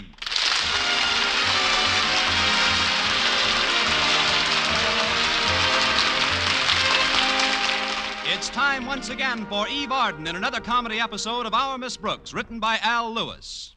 Well, they say that absence makes the heart grow fonder. And if that's the case, Connie Brooks, who teaches English at Madison High School, should feel a bit more hopeful about her bashful biologist, Philip Boynton. Yes, Mr. Boynton left town last Monday for a biologist convention upstate. And by Friday, I was confident that absence did make the heart grow fonder. The only trouble was it was this little English teacher's heart which was doing the growing fonder of. Mrs. Davis, my landlady, was discussing the absent one with me at breakfast Friday morning. Have you heard from Mr. Boynton at all since he's left, Connie? Oh, of course, Mrs. Davis. I heard from him yesterday. He just poured his heart out to me. Really, dear? What did he say? Lift up the sugar bowl, his postcard's underneath it. A postcard? Let's see that. Having wonderful time. Glad I am here. Then he says, no more for now. Writer's cramp must have set in. That's just his subtle way of informing me that he's too busy to write me a letter. But he won't be gone too much longer. Well, I think you're foolish to sit around and twiddle your thumbs while he is gone. After all, there are other fish in the sea. Yes, but on my salary, it's a little tough to make the bait as attractive as it should be. Although Mr. LeBlanche did ask me for a date last Monday evening. Mr. LeBlanche, the French teacher? That's right. Why, he's charming, Connie, and so handsome. Did you accept? Of course not, Mrs. Davis. I'd just seen Mr. Boynton off on the train. Well, the next time Mr. LeBlanche asked you to go out with him, I think you should go. Why, when I was your age, if a man with his looks asked me out, I jumped at the chance. When I was your age, I'll jump too. But I'll get another chance to go out with Mr. LeBlanche. He's been very attentive all week. In fact, he asked me to get to school early this morning so he could talk to me for a few minutes before class. Oh, he did? Yes, I told Walter Denton about it yesterday, and he said he'd pick me up in plenty of time this morning. That's what I like, a kid who keeps his promises. Come in, Walter. I left the latch off for him. Hiya, Miss Brooks, Mrs. Davis. Well, breakfast isn't finished yet, I see. Not like it's going to be when you sit down. Pull up a chair, dear. Any news from Mr. Boynton since yesterday's postcard? No, Walter. He wasn't kidding when he said no more for now. Oh, well, you won't be lonesome. Not with Mr. LeBlanche around. Mr. LeBlanche? That's the second time his name has popped up in the last 5 minutes. Did you say popped up, Connie? Yes, why? I knew there was something I'd forgotten. I put 2 slices of bread in the Toastmaster over an hour ago. I'll be back as soon as I make a few extra slices. We'll be leaving soon, Mrs. Davis. Don't make too many. Or too few. Now then, Walter, what's all this about Mr. LeBlanche and me? Well, if you ask me, there's something pretty continental going on inside that handsome head of his. Well, he has been rather attentive since Mr. Boynton left, but that could be common courtesy. Courtesy nothing. That's continental. I can tell by the way he talks to you, Miss Brooks, the way he uses his native language. What do you mean, Walter? Mr. LeBlanche talks to me only in English. He may talk to you in English, but he looks at you in French. Well, if he does, I don't understand it.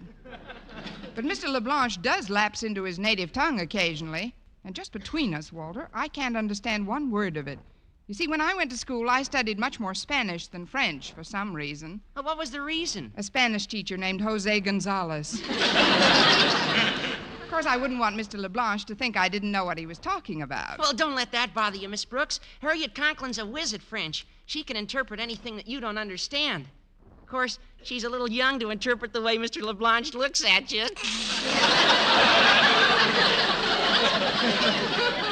I wish you'd stop auditioning your sinuses, Walter. Well, look, Miss Brooks, I'm not trying to be fresh. You know that. But both Harriet and myself feel that it's about time Mr. Boynton was made to feel that he shouldn't feel so sure of you. How does that go again? Don't you see, when he comes back, if there's a lot of buzz about how you went out with Mr. LeBlanche while he was gone, maybe Mr. Boynton will leave the ranks of the Walking Dead and make his move. Well, it has been tried before. The plotting to capture one's mate is an age-old story, Miss Brooks. Why, if they were truthful about it, 95% of all the men ever born would have to say to their women, "You made me love you. I didn't want to do it." From the picture Jolson sings again. Of course, Mr. LeBlanche is an extremely attractive person. Sure he is. And there's nothing to it, Miss Brooks. All you gotta remember when you see Mr. LeBlanche at school is the 3 little letters O-U-I. O-U-I. Fine. The next time Mr. LeBlanche asks me for a date, this little piggy'll go wee, wee, wee all the way home.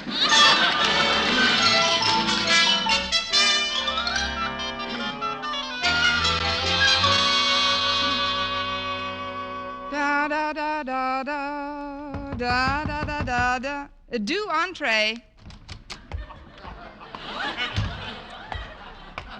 Good morning, Miss Brooks. I hope I do not interrupt something. Oh, not at all, Mr. LeBlanche. I was just combing my cactus. Pardon? This little plant on my desk here. Oh. One of my pupils gave it to me. It was quite a surprise the way he gave it to me, too. He hid it on my chair. Won't you sit down? Oh, merci, mademoiselle. What did you want to talk to me about, Mr. LeBlanche? Well, Miss Brooks, beautiful Miss Brooks. For some time now, I felt that you are... as I look on you, Miss Brooks, I feel that you're not only a lovely to look at person, but one who... Miss Brooks, are you listening to me? You lost me after beautiful.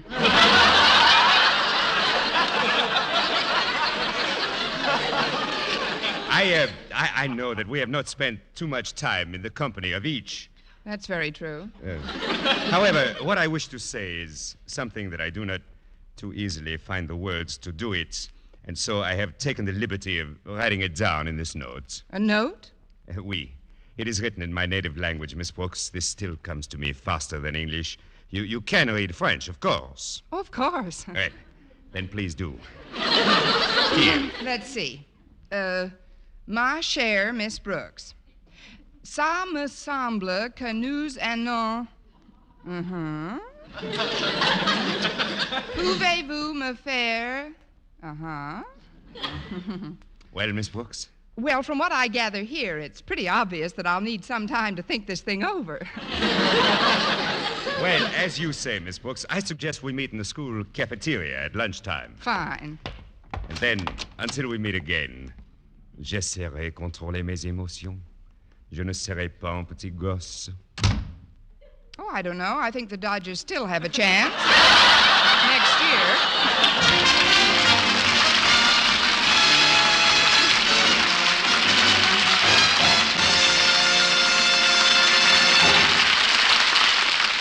Our Miss Brooks, starring Eve Arden, will continue in just a moment. But first, here is Vern Smith. Now, proof that brushing teeth right after eating with Colgate Dental Cream helps stop tooth decay before it starts. Continuous research, hundreds of case histories, makes this the most conclusive proof in all dentifrice research on tooth decay. Eminent dental authorities supervised hundreds of college men and women for over 2 years. One group always brushed their teeth with Colgates right after eating. The other followed their usual dental care. The group using Colgate Dental Cream as directed, using Colgates exclusively, showed a startling reduction in average number of cavities, far less tooth decay. The other group developed new cavities at a much higher rate.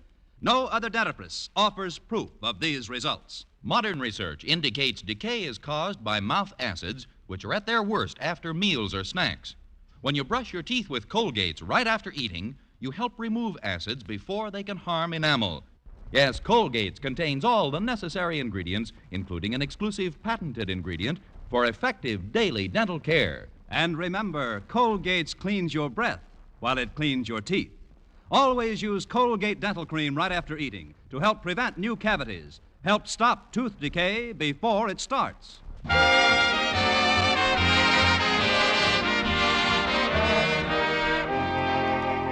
Well, when lunch period rolled around, I hastened toward the cafeteria, hoping to find Harriet Conklin so I could get a translation of Mr. LeBlanche's note. As I passed the office of our beloved principal, however, Mr. Conklin stopped me with one of his typically warm and cordial greetings. Halt, Miss Brooks. Trapped. I was just hurrying to lunch, Mr. Conklin. You usually are. I just want a moment of your time. I noticed this morning that Mr. LeBlanche stepped into your room for a few moments. And although I've never been a hearty advocate of faculty fraternization, in this instance I think it's splendid that LeBlanche is making friends with someone. He's rather an aloof chap. No aloofer than some others I know. He's quite a nice person, though. I'm sure he is. But to get to the point, Miss Brooks, I have a used car in my garage that Mr. LeBlanche said he wanted to buy a few days ago. However, since that time, he's been rather evasive. Although I hate to part with the car, it seems a shame not to consummate this deal once I've become adjusted to the idea. The more so since I was convinced that I had Mr. LeBlanche on the hook. Interested. What kind of a car is it, Mr. Conklin? It's sort of a composite, Miss Brooks. Stutz motor, I believe. Quite old, of course, but it'll make fine transportation. Runs like a charm. Then why do you want to sell it? I can't afford all the repair bills. That is to say, I bought a new used car about 6 months ago, and the price they offered me on a trade-in was so ridiculous, I decided to sell it privately. Oh. Frankly, I was amazed at the rapidly declining interest in the Stutz automobile. Hence, I'm willing to part with it for a measly $50. I'd feel selfish about holding on to it. I see what you mean, Mr. Conklin. Why should you let that beautiful car rot in your garage when some lucky fellow could be pushing it all over town? Miss Brooks, I am not a man to shilly-shally. I'd take it as a personal favor if you encouraged Mr. LeBlanche to go through with this deal. Oh, but Mr. Conklin, And thanks for whatever efforts you put forth in this matter. Good day. Good day, and thank you, honest Osgood. Hiya, Miss Brooks. Are you going to have lunch with the fabulous Frenchman? Eventually, Walter, but first I'd like Harriet Conklin to translate this note he gave me. He says he writes better in his native language. Note, huh? Oh, we're making progress, all right. Let's see it. I've had 3 terms of French. You've had 3 terms of first-term French. I'd better wait for Harriet. Please, Miss Brooks, Harriet might be late. You don't want to let Mr. LeBlanche cool his heels in the cafeteria, do you? Why not? Eating lunch with hot heels is very uncomfortable. Now, give me the note, Miss Brooks. If it's not too tough, maybe I can translate it. Ça me semble que nous avons un bien amitié. Oh, sure. This is simple, Miss Brooks. It merely says that he thinks you're wonderful and that he has long worshipped you from afar. What? And that now he cannot stay away another moment, but must have a date with you at once. Well. I knew it, Miss Brooks. He's stuck on you. Now, go on into that cafeteria and give him a quick wee. I'll go as quick-wee as I possibly can. See you later, Walter. Now we're getting someplace. Wait till Mr. Boynton comes back. Pardon me, Walter, but how long have you been standing here alone, cackling? Oh, hi, Harriet. I just translated a French note that Mr. LeBlanche gave Miss Brooks, and oh, gosh, I forgot to give her back the note. No? But, Walter, you can hardly understand a word of French, even after 3 terms. Oh, that's all right. Neither can Miss Brooks. She was in love with a Spanish teacher named Gonzales when she was a kid, and that's why it was so easy for me to translate for her. All I had to do was make a guess at it. A guess? Sure. Oh, what would a Frenchman put in a note to a woman? It's got to be about l'amour toujours. Mr. LeBlanche is a romantic figure, all right. I'll bet he writes a beautiful love letter. Here, let me read it, Walter. Okay. Now, what does it say? It says, Dear Miss Brooks, as there is no other member of the faculty who can help me at this time, I must ask a favor. It doesn't sound very romantic so far. Well, quiet, Walter. Listen to this. I have promised to buy our principal's car, but due to a most mortifying shortage of finances, I must borrow $50 immediately if I am to keep my word. Can you lend it to me? Anxiously, Paul LeBlanche. How do you like that guy? He's not wooing her. He's biting her.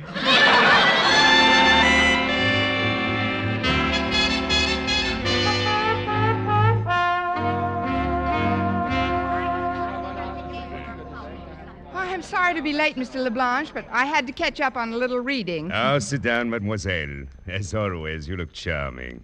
And now then, about my notes. What is your answer? The answer? Oh, by all means, oui. You mean it? Of course. Oh, how marvelous. You are an angel, a dream girl, a dream girl. I'm also a luster cream girl. But I don't see why you should get so excited about it. After all, under similar circumstances, I've said yes before, you know. You have? Oh, dozens of times. You must be a teacher a long time to be able to act so generously. Well, don't forget, I am also a woman. Well...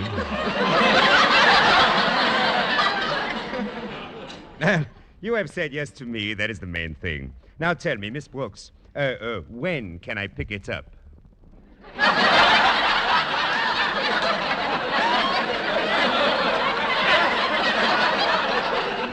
Pick it up?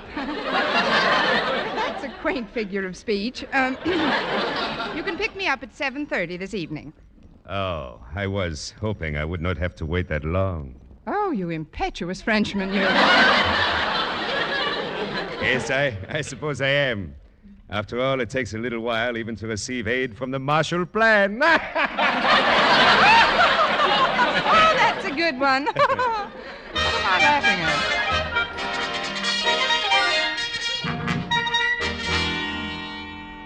You better think of something mighty fast, Walter. It was your meddling that got Miss Brooks into this mess. I know it, Harriet. And I know how embarrassed she'll be when she finds out that all Mr. LeBlanc wants is to borrow $50 from her. Oh, I wish we could think of some way to get her out of it. But Daddy's been trying to unload that heap of his for 6 months, and he's never had a better offer. Gee, it's after 7 Oh, wait a minute, Harriet. Say that again. It's after 7 o'clock. Oh, not that. The part about the better offer. Oh, never mind. Skip it. Harriet, if you'll excuse me now, I gotta get to a phone.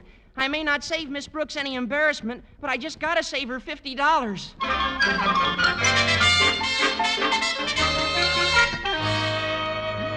You look absolutely lovely, Connie. I'm sure Mr. LeBlanc will be enchanted with you from the moment he arrives. Oh, it's nice of you to say so, Mrs. Davis. And now, if you don't mind, I'll stay here in my room for the rest of the evening. Oh, I don't mind. In fact, I'll close the door for you. Thanks, dear. Have a nice time. Dia-da-da-da-da, dia-da-da-da-da. I'll be right there, Mr. LeBlanc. Don't break your neck. It's not Mr. LeBlanc. Well, Mr. Conklin, this is an unexpected intrusion. A pleasure. Come in. Thank you. Well, you are a super salesman, Miss Brooks.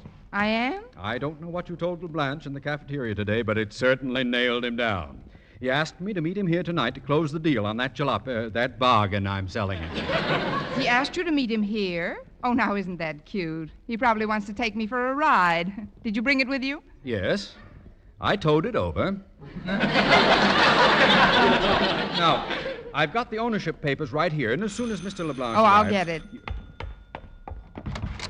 Welcome, Mr. LeBlanc. Come on in. Oh, good evening, Miss Brooks. Well, alone at last, eh? Yes, indeed. You'll be alone in no time. I'm a man that likes to do business fast. Here are the ownership papers, LeBlanc. Take them. Oh, thank you, sir. But first, You're getting a great buy tonight, LeBlanc, isn't he, Miss Brooks? Oh, a dilly. Think of it. Just $50 for a car that's only been driven 129,000 careful miles. By its original 12 owners. Please, Mr. Conklin, if you will wait one moment for me, I must speak with Miss Brooks alone. Will you come into the kitchen with me, Miss Brooks? The kitchen?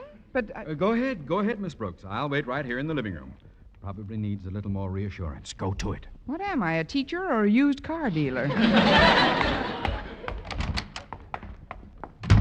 Well, Miss Brooks, the time has come. Now we can get together, eh? In the kitchen?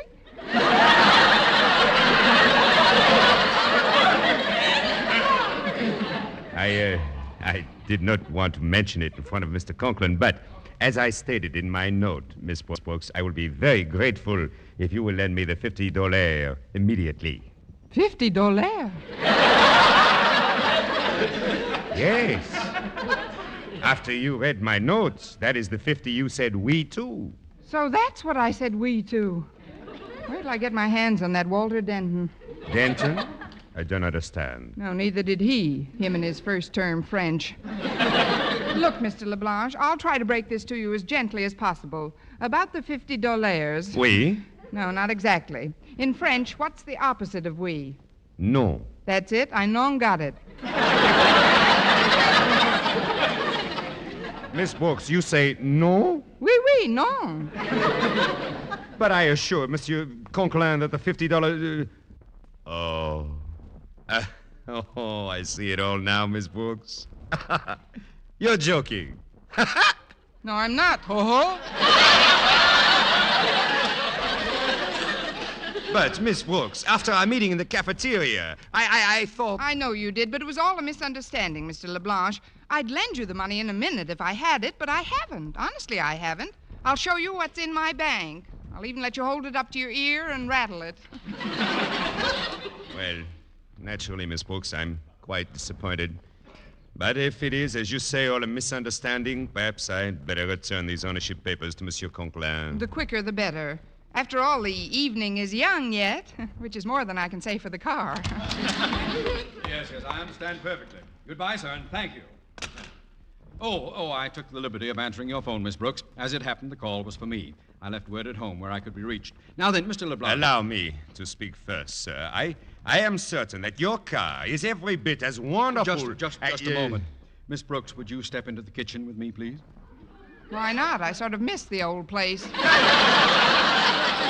Excuse us, Mr. LeBlanc. Miss Brooks, now that I've already given LeBlanc the ownership papers, the minute he hands me $50, the deal is official.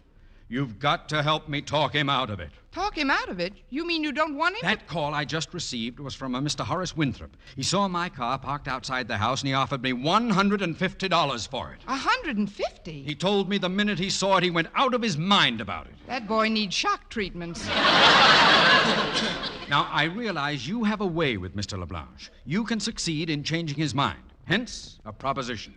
If you can coax him out of buying my car, I'll split the $100 profit with you. Oh, but Mr. Conklin, As evidence of my good faith, I'm willing to pay you in advance. I just happen to have the cash on me, Miss Brooks. 20, 40, 50. Miss Brooks, there's $50 on top of that stove. In cold cash. What do you want me to do? Heat it? Don't spar, Miss Brooks. I promised I'd meet Mr. Winthrop in 15 minutes. If you don't act quickly, it may be... Pardon the intrusion, Mr. Conklin, but I could return home if you would only let me Miss stay. Brooks wishes to have a little chat with you, my boy. But, sir... I'll wait for you in the living room. Why won't he let me tell him I can't buy his car? He is only delaying my embarrassment. Mr. LeBlanc, there's not going to be any embarrassment. Hey, you... I don't understand. Oh, now I do. You and that sense of humor. Huh? On the stove, my $50. Oh, now, just a minute. That isn't... Oh, Mr. Conklin! Mr. Conklin! Yes? Mr. Conklin, I have your $50. He certainly has. Congratulate me. I am now the proud owner of a Stutz. Vive la repair bills. Miss Brooks, you failed. Give me back my money. Patience, Mr. Conklin, patience. Mr. LeBlanc, I forbid this sale. Give him back the 50, Mr. Conklin. Give it to him. Oh, of course. Here you are, LeBlanc. But Miss Brooks... There's something you ought to know about that car, Mr. LeBlanc. You can't get it started no matter how hard you crank it. Its battery is dead, its spark plugs are dragging, and its rear end doesn't spark.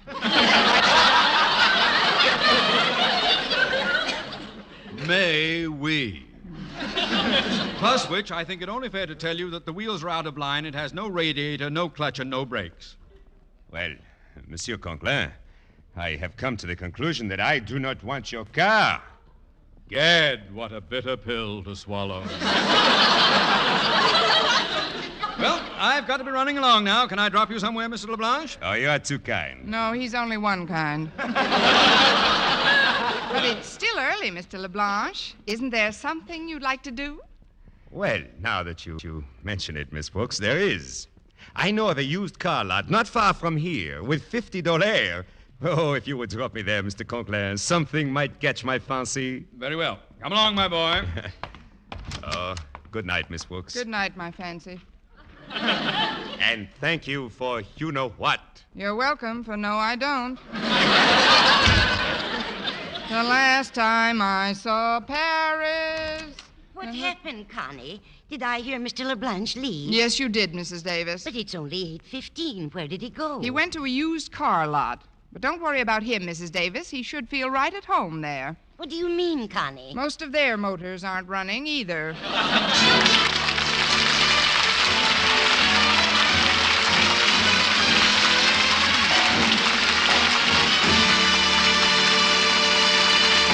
Eve Arden as our Miss Brooks returns in just a moment, but first... Dream girl, beautiful luster cream girl. Tonight? Yes, tonight. Show him how much lovelier your hair can look after a Luster Cream shampoo. Luster Cream, world's finest shampoo. No other shampoo in the world gives Kay Daumit's magic blend of secret ingredients plus gentle lanolin. Not a soap, not a liquid. Luster Cream shampoo leaves hair 3 ways lovelier.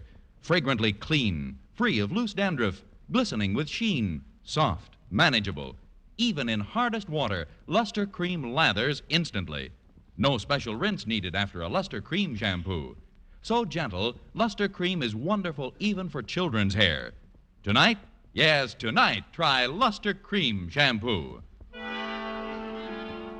Dream girl, beautiful luster cream girl, you owe your crowning glory to a luster cream shampoo. And now, once again, here is our Miss Brooks. Well, 5 minutes later, while I was looking in the French dictionary for the translation to why did I bother in the first place, the telephone rang. Hello? Hi, Miss Brooks. It's me, Walter Denton. Oh, it's you, Walter. Now, please, Miss Brooks, I know you got a right to be mad at me, but you got to give me a chance to explain.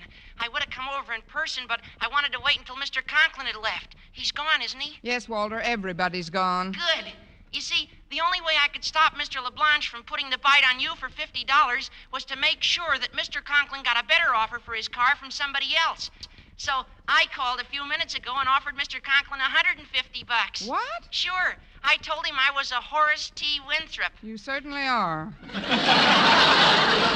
you were a little late, Walter. Mr. LeBlanche has already bitten me for $50. You mean you had $50, Miss Brooks? Well, Mr. Conklin gave it to me, Walter. It was my commission for talking Mr. LeBlanche out of buying his car so that Mr. Winthrop could... But now there is no Mr. Winthrop, and Mr. Conklin will certainly want his... Oh, what's the use? If I've said it once, I've said it 1,000 times. In hoc signo veritas disputantem. What does that mean, Miss Brooks? That's Latin for I should have stood in Nogales with Jose Gonzalez. Next week, tune into another Our Miss Brooks show brought to you by Luster Cream Shampoo for soft, glamorous, caressable hair and Colgate Dental Cream to clean your breath while you clean your teeth and help stop tooth decay. Our Miss Brooks, starring Eve Arden, is produced by Larry Burns, directed by Al Lewis, with music by Wilbur Hatch.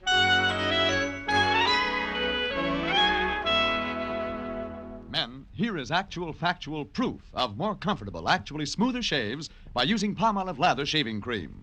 1,251 men tried the Palmolive lather way to shave described on the tube. And no matter how they had shaved before, 3 out of 4 got more comfortable, actually smoother shaves. Try Palmolive lather shaving cream. See if you don't get more comfortable, actually smoother shaves the Palmolive lather shaving cream way. For mystery liberally sprinkled with laughs, listen to Mr. and Mrs. North, Tuesday evening over most of these same stations. And be with us again next week at this same time for another comedy episode of Our Miss Brooks. Bob Lamont speaking. This is CBS, the Columbia Broadcasting System.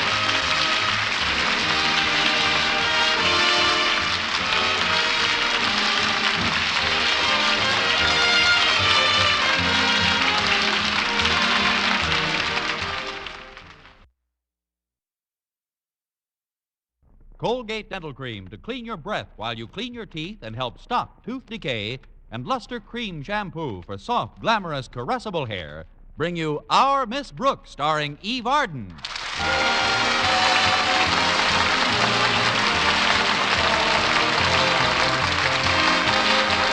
time once again for another comedy episode of Our Miss Brooks, written by Al Lewis. Well, it's always pleasant to welcome back a friend who's been away. That's why our Miss Brooks, who teaches English at Madison High School, was happy to be on her way to school a bit earlier than usual last Friday morning. Yes, last Friday, Mr. Boynton was due back from a biologist convention, which had lasted for 3 weeks. I had heard from him during his absence, of course. In fact, he sent me one passionate postcard after another. 2 altogether. But shy or not, a man is a man. Or as the French would say, c'est la vie, c'est l'amour, which means a man is a man. That's why I had Walter Denton pick me up so early last Friday. I hope we get to school before Mr. Boynton does, Walter. Oh, we will, Miss Brooks. This little old buggy will have you down to school in nothing flat. I'll settle for with nothing flat. It'll feel rather strange seeing Mr. Boynton again. I wonder how he'll seem to me after being away so long. Oh, he probably hasn't changed any. Just a big, tall, dark-haired, good-looking guy with a sparkling smile and a throbbing voice. Yeah, who needs him? He sure is attractive to girls. If it wasn't for the fact that she's so daffy in love with me, even Harriet Conklin would go for him. Harriet, but she's only a young girl. Is there an age limit? Out of the mouths of babes. And I took Harriet to the movies last night. We saw Humphrey Bogart and Tokyo Joe, and after the picture, we both got the same thought at the same time. How much Mr. Boynton reminded us of Bogey. Mr. Boynton reminded you of Bogey? Well, sure, Miss Brooks. You see, in the picture, Bogey goes back to Japan after the war and finds out that the wife whom he thought was dead isn't. And boy, what he goes through to get that wife back. And that's what made us think of Mr. Boynton. What? He goes through almost as much not to get a wife. Present company included. But I must admit I'm looking forward to seeing him again. Me too. In fact, I'm bringing him a little gift this morning. It was Harriet Conklin's idea. We were having lunch yesterday in the school cafeteria, and she suggested that we all show him how glad we are he's home in a concrete way. What are you getting him, a building? No, ma'am. No, we're all getting something different. Miss Enright happened to be at the table when Harriet mentioned it, and she got all excited about the idea. She would. Oh, I forgot. You're not overly fond of Miss Enright, are you? I've got nothing against her, Walter. She's a very good English teacher. She speaks very highly of you, Miss Brooks. In fact, just yesterday she paid you a very nice compliment. Miss Enright did? Sure. She said you put even more effort into teaching than the job needed. And then she said she thought it was a miracle, considering how monotonous your existence is, that you don't look even grimmer than you do. And to think she never used to like me. Of course, she does consider you quite a rival for Mr. Boynton's affections. That's why she'll probably get him some real expensive gift. Her parents are quite wealthy, you know. Yes, I know they are, but mine aren't. So as much as I'd like to get Mr. Boynton a little welcome home present, I'm afraid it's out of the question. Although I suppose I could cut off all my hair and sell it for enough money to buy him a nice watch chain. No, he's probably pawned his watch to get me a new comb. Say, that'd make a swell short story, Miss Brooks. Thanks. I'll submit it to O. Henry in the morning. Here's what I'm giving Mr. Boynton. It's right in this paper bag. Want to take a look at it? All right, Walter. Oh, it's a tie. Wow. Pretty loud, isn't it? It's a very original design, Miss Brooks. Tell me, what does it look like to you? Let's see. Well, to me, it looks like a big yellow tree on a cliff by the ocean with a purple owl on top of it playing a bugle. That's exactly right, Miss Brooks. Stretch Snodgrass gave it to me last Christmas. You see, I'm broke, too, and since I never had the courage to wear it... See, I figured I might as well give it to Mr. Boynton. Gosh, I hope he has the courage to wear it. Well, it is a fairly grotesque little number, Walter, but after all, it isn't the gift itself which matters. It's the spirit with which you foist it on someone.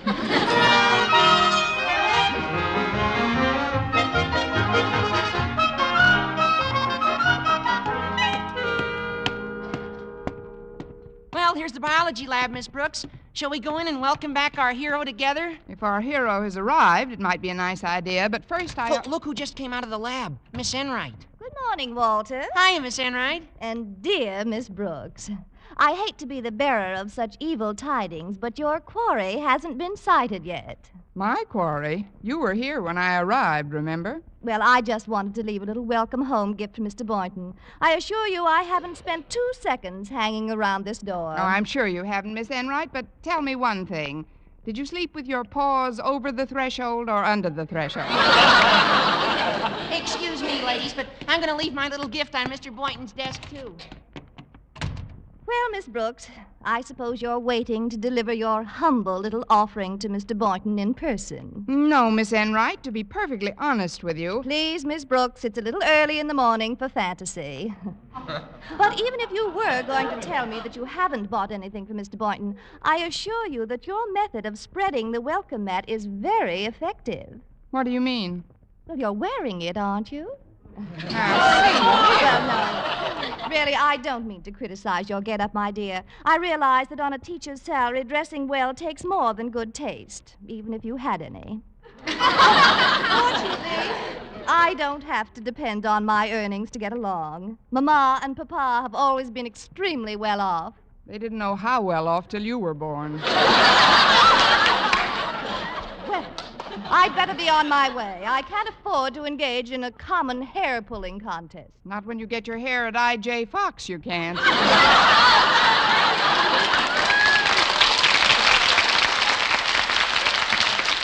Now, see here, Miss Enright, Well, I left my present on one of the lab tables so he doesn't miss it. Gee, that's a pretty big box you left on his desk, Miss Enright.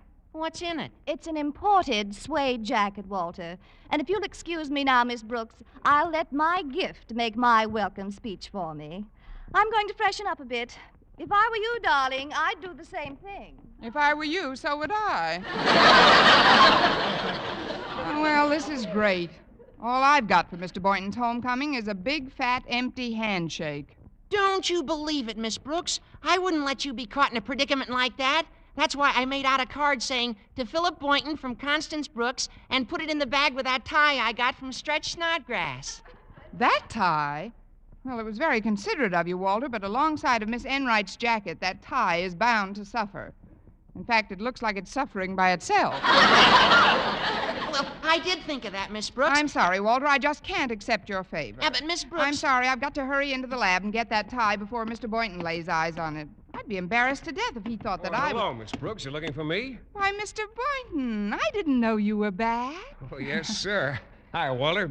Let's go into the lab, huh? Okay, Mr. Boynton. The lab? Not yet. Don't you think you ought to say hello to our principal, Mr. Conklin? Oh, I just left his office. I brought him a little souvenir from the biologist convention. Oh, it was quite a meeting, Miss Brooks. Come on in the lab for a minute. I want to talk to you.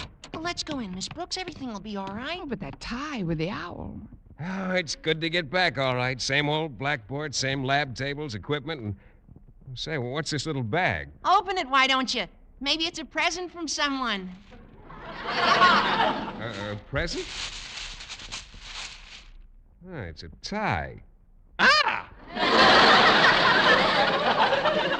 What happened? Did the tree fall off the cliff? Wait a minute. This is identical to the tie I gave Stretch Snodgrass last Christmas.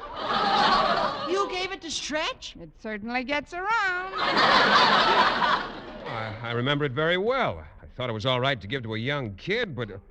Oh, here's a card that came with it. Don't read it. Oh, that's okay, Miss Brooks. Let him read it. It says, to Philip Boynton from Daisy Enright. Daisy Enright? But... Look at that big box on your desk, Mr. Boynton. Why don't you go over and open that? Another package? What is this, anyway? Let's take a look at this situation. That's what I tried to tell you in the hall, Miss Brooks. I figured the tie would look like nothing next to Miss Enright's gift, so I switched the cards. What? Well, this is a surprise. Oh, what a beautiful suede jacket. Miss Brooks, you shouldn't have done it. I didn't. Mr. Boynton, Walter here. I've got to go now. Still a little homework I can knock off if I hurry. So long. Glad you're back, Mr. Boynton. Well, Miss Brooks, this convinces me of something I've always felt to be true, that your sensibilities, your generous nature... Oh, look, Mr. Boynton, I just... Well, now, just comparing this exquisite jacket with that ridiculous tie of Miss Enright's, it's just overwhelming. You like the jacket, huh? Oh, it's the most wonderful gift I've ever received. I did plan to stay home tonight and catch up on some work, but this lovely gift changes all that. Miss Brooks, if I may, well, I'd like a date tonight. You would? How about dinner, Mr. Boynton? Well, it's a splendid idea, Miss Brooks. What are you having at your house? You now. Good. And let's have lunch together, too. Fine. The lunch will be on me. I wouldn't have it any other way. Me either. Well, there's the bell for class, Miss Brooks. Yes, I'd better get going, but Mr. Boynton, I'd appreciate it if you'd help me to the door. Help you? Yes. I want to be sure I don't trip over my conscience.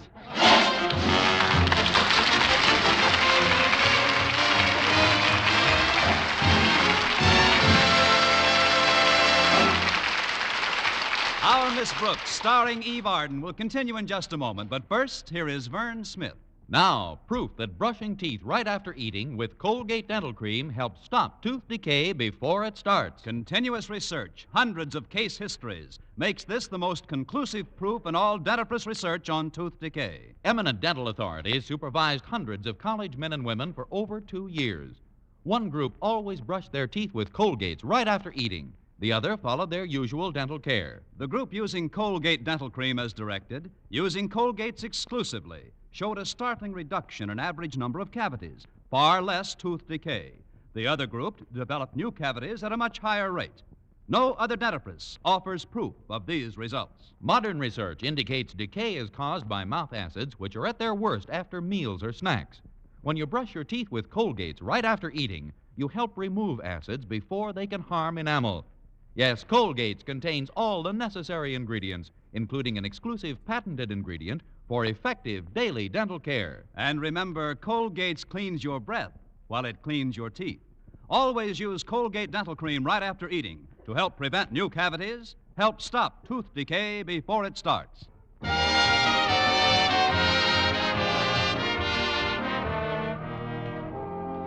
Well, when lunchtime arrived, I hurried toward the cafeteria to keep my date with Mr. Boynton. But as I passed the principal's office, Mr. Conklin's daughter, Harriet, bounded toward me from behind a potted plant. Hi, Miss Brooks. Daddy wants to see you before you go to lunch. Naturally. But before you go in, I've got some wonderful news for you. What do you think I just found? Miss Enright lying at the foot of a stairway. No. I've discovered the most devastating welcome home gift for Mr. Boynton. I got it in a store around the corner. Here, I'll open it for you. It's a hand-painted silk handkerchief, Miss Brooks. Look at it. Well, what does the pattern look like to you? To me, it looks like a big yellow tree on a cliff by the ocean with a purple owl on top of it playing a bugle. That's exactly right. Isn't it the end? I hope so. It was part of a set, but I couldn't afford the extra 65 cents for the tie that went with it. Don't let that worry you, Harriet. Maybe Mr. Boynton will just happen to have a tie with a yellow tree and an owl on it. And did you notice this, Miss Brooks? Right under the yellow tree on one of the green branches is the initial B. Get it? B for Boynton. Or Billius. It's really very pretty, Harriet, and I'm sure Mr. Boynton will love every twig of it, but I'd better get in to see your father. Okay, Miss Brooks. See you in the cafeteria when you're finished with Daddy, or vice versa.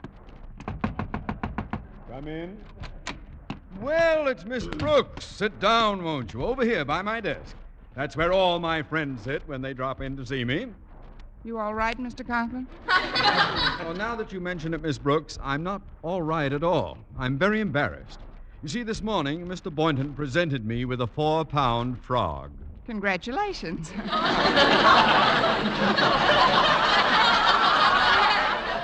are you going to call it?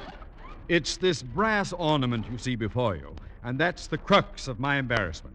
You see, I had refused to join in my daughter's plan to purchase a gift for Boynton, but when he gave me this brass object, I told him I had a gift for him at my home. Well, it's not too late to pick it up, Mr. Conklin. But I have nothing for him at my home. Well, how do you think I can help you, Mr. Conklin? I find this most difficult to put into words, but although I don't believe in borrowing, I simply must purchase a gift for Boynton. And, Miss Brooks, as I've heard the student body put it, I'm stony. Mr. Conklin. Yeah? You're still stony. Oh, then there's no sense in wasting each other's time. Is the good day, Miss Brooks? Good day, Mr. Conklin. Hiya, Miss Brooks. What's new in Inner Sanctum? Not very much, Walter. What have you got in those 2 paper bags? Well, in this one, I got the tie that Mr. Boynton thinks Miss Enright gave him. Owls on parade? Yeah. Mr. Boynton said he'd have no use for it, so he gave it to me. Of course, he warned me never to wear it when Miss Enright's around. If you're smart, you won't wear it when you're around. But gosh, Miss Brooks, now I'm stuck without a gift for Mr. Boynton. Can you think of anything I could give him? Sure, but I don't think I'd fit in that bag. And while we're on the subject, have you seen Miss Enright around anywhere? Oh, no, Miss Brooks. I'm just keeping my fingers crossed that she doesn't get to talk to Mr. Boynton. Me too. I'd better get him out of the cafeteria and over to Marty's malt shop for lunch. Are you going to eat now, Walter? Not just yet. I got to deliver this sandwich to Mr. Conklin. That's what's in this other bag. Oh. He's eating in his office today. He says there's something in the cafeteria that makes him very nervous. I know. You passed the cashier on the way out. Huh? Forget it. I'd better hurry now, Walter. See you later. Okay, Miss Brooks. Come in. Oh, it's you, Denton. Yes, sir. Here's your lunch. It came to 55 cents. Did it really? Yes, sir. I laid it out for you. That was very considerate, Denton, but I'm afraid you'll have to wait to be reimbursed. I don't want to break a big bill. How big? Get out, boy. No, wait. What have you got in that other bag? It's just a necktie, Mr. Conklin. A necktie? Yeah, would you like to see it? I'll open the bag for you. Just hand it over. I'll open it myself. Thank you.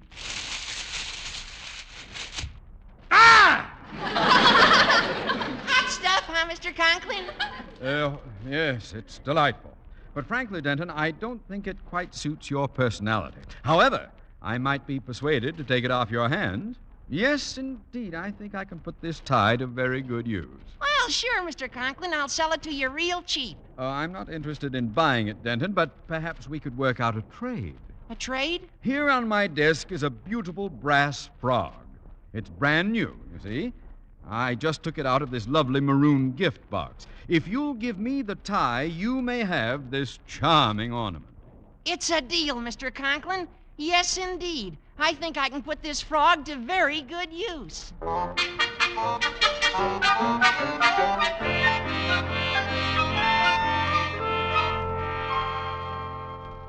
I'm glad I caught you before you went home, Mr. Boynton. This is the first chance I've had to give you this little homecoming present. Another present? My goodness. I certainly appreciate this, Harriet. Not only because of the spirit behind it, but because it serves as a reminder that I ought to pick up a little gift for Miss Brooks. You see, I'm having dinner with her tonight. Oh, I think that's stupendous, Mr. Boynton. What are you going to get her? Nothing very ornate, I'm afraid. I spent quite a bit of money on my trip, you know. Oh, by the way, what's in this package you've given me? It's a hanky with your initial on it. A big B. B for Brooks. I mean Boynton. I had it gift wrapped for you, Mr. Boynton, but if you'd like to open it Oh, now... no, leave it wrapped. And thanks again, Harriet. Yes, indeed, I think I can put this hanky to very good use.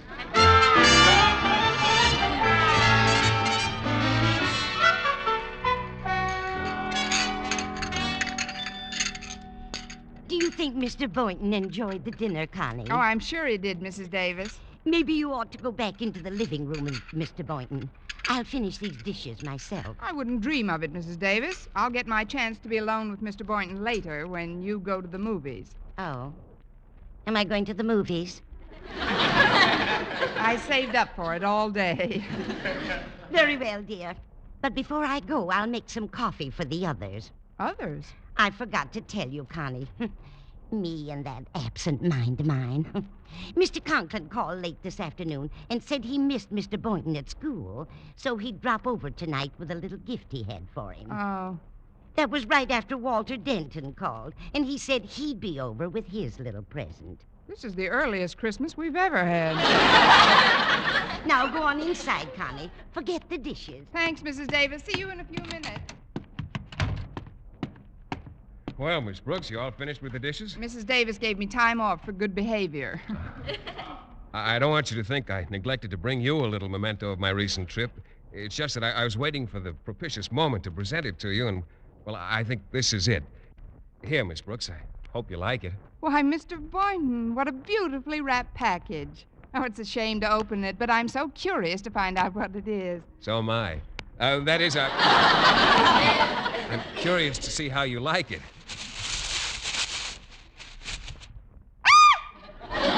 You don't like it? I love it. May I see it, please? Surely. Here. Oh, thanks. I'll just... You don't like it? Oh, I love it. You have no idea how difficult it was for me to get a handkerchief like this with a design to match the tie Miss Enright gave me this morning. Yeah, I don't know. I know I didn't seem too crazy about it at first, but it kind of grew on me. Look, it's initialed B for Brooks. Or bought by Harriet. Mr. Boynton, if that tie grew on you so swiftly today, why did you palm it off on Walter Denton? Walter who? Well, hadn't you better answer the front door, Miss Brooks? It's not locked. Come in.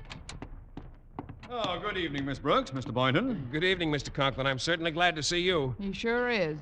My daughter Harriet told me you were having dinner here, Boynton, so I thought I'd drop over and present you with this little welcome home gift I promised this afternoon. Here. Oh, thank you, Mr. Conklin. Shall I unwrap it now? If you wish. One thing about Osgood Conklin, he never stints on gifts. I bought this original creation in the most exclusive haberdashery in town.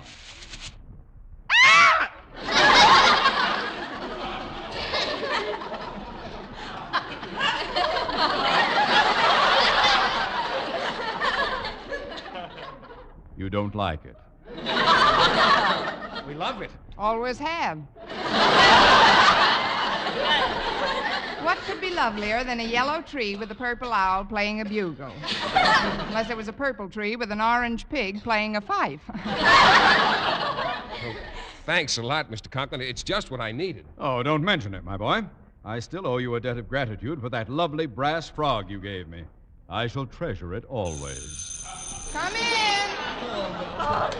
Evening, folks. Harriet Conklin told me you'd be here, so, Mr. Conklin, what are you doing here? He just came over to give Mr. Boynton this gorgeous tie. See, Walter, with the tree and the owl?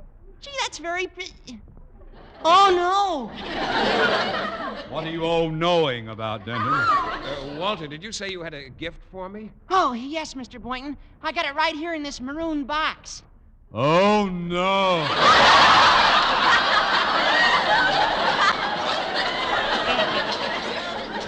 What are you all knowing about, Mr. Conklin?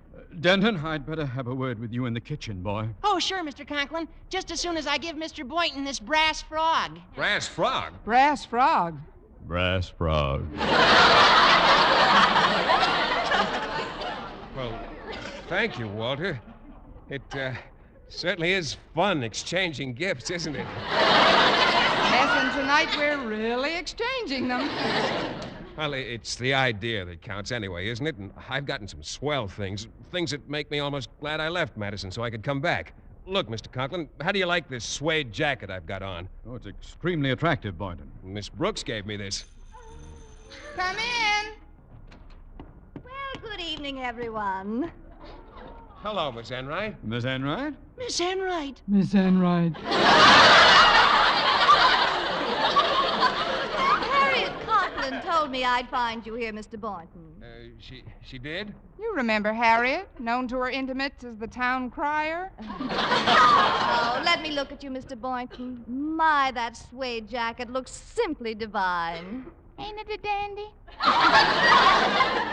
Miss Enright, why don't you and I go for a walk? It's pretty stuffy in here. Oh, but I just got here, darling. Let me admire my jacket for just a moment. Your jacket? Mr. Boynton, I better have a ticket with you, talk with you in the kitchen.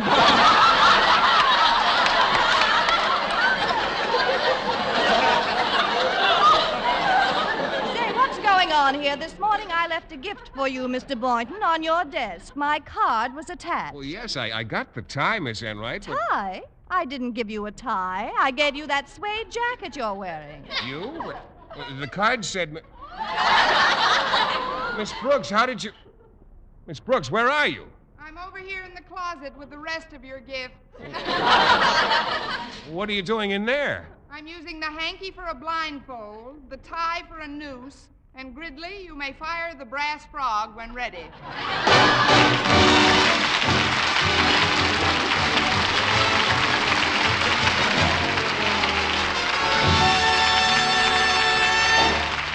Eve Arden as our Miss Brooks returns in just a moment, but first...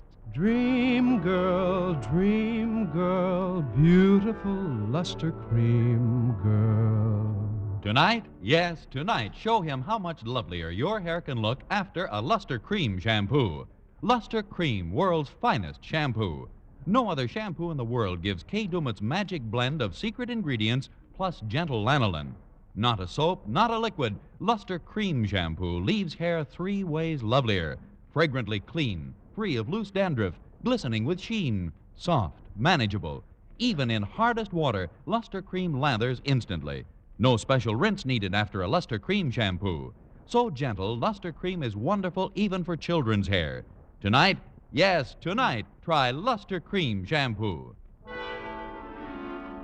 Dream girl, beautiful luster cream girl. You owe your crowning glory to a luster cream shampoo. And now, once again, here is our Miss Brooks. Well, I finally realized that there was nothing I could do but be completely honest and admit, in spite of what the consequences might be, that the entire affair was the fault of Walter Denton. Although the embarrassment was pretty evenly distributed, Mr. Boynton felt that the least he could do was see Miss Enright home. And Walter, of course, dropped Mr. Conklin like a hot potato. When they had all gone, Mrs. Davis came in with 6 cups of coffee. Where did everybody go, Connie? Out, Mrs. Davis. Thanks just the same for the coffee, but I'm going to bed now. Just a minute, Connie. I have a little favor to ask of you. You know, everyone gave Mr. Boynton a welcome home gift today except me. Unfortunately, I'm a little short of funds, so I can't buy him anything. But if you don't mind, I'd like to iron that muffler you gave me last Christmas and give it to him in the morning. Please, Mrs. Davis, I've just You know the one I mean, Connie. The one with the yellow tree on a cliff by the ocean with a purple owl. We're a little late, so good night, Mrs. Davis. Next week, tune into another Our Miss Brooks show brought to you by Luster Cream Shampoo for soft, glamorous, caressable hair and Colgate Dental Cream to clean your breath while you clean your teeth and help stop tooth decay. Our Miss Brooks, starring Eve Arden, is produced by Larry Burns, directed by Al Lewis, with music by Wilbur Hatch.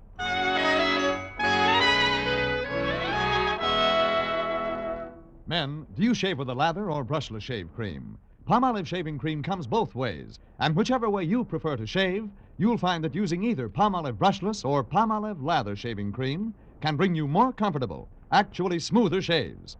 Here's the proof. 2,548 men tried the new Palmolive way to shave described on the tube. And no matter how they had shaved before, 3 out of every 4 got more comfortable, actually smoother shaves. Get Palmolive brushless or Palmolive lather shaving cream today. October 24th is the anniversary of the United Nations Charter and will be observed by almost the entire civilized world. International cooperation is dependent upon you, individual citizens everywhere. The UN must have your support, faith, and enthusiasm. For mystery liberally sprinkled with laughs, listen to Mr. and Mrs. North, the exciting, fun-packed adventures of an amateur detective and his beautiful wife. Tune in Tuesday evening over most of these same stations. And be with us again next week at the same time for another comedy episode of Our Miss Brooks. Bob Lamont speaking. This is CBS, the Columbia Broadcasting System.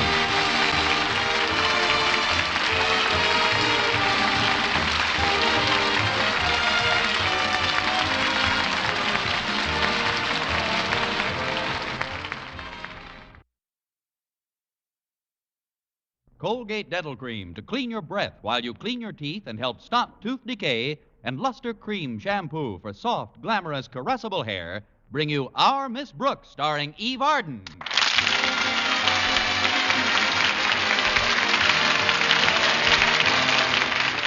It's time once again for another comedy episode of Our Miss Brooks, written by Al Lewis. Well, the football season is just about reaching its peak in most of the nation's high schools. But somehow the fever seems to have bypassed our Miss Brooks, who teaches English at Madison High School. Yes, I'm afraid I've always been one of football's more passive fanatics. But as faculty advisor to the cheerleading squad, an honor foisted upon me some months ago, I was invited to a special meeting held in our principal's office during lunch period last Thursday. In addition to Mr. Conklin, those present included his daughter Harriet, Mr. Philip Boynton, our bashful biology teacher, Walter Denton, the manager of the team, and Stretch Snodgrass, star quarterback and captain. Stretch has always been something of a paradox to me. I've never been able to understand how a brain which can retain so many clever football plays can have such difficulty in spelling a word like cat.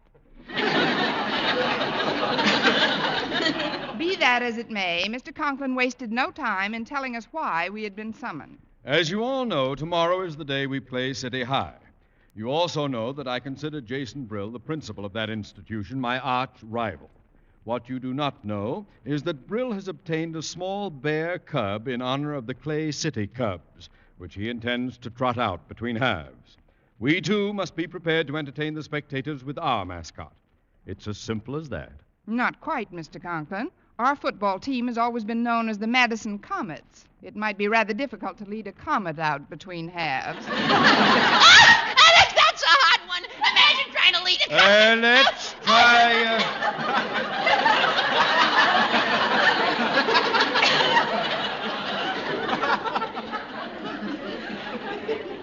Let's try to be constructive, shall we? I intend to change the name of the football team to fit the mascot we select.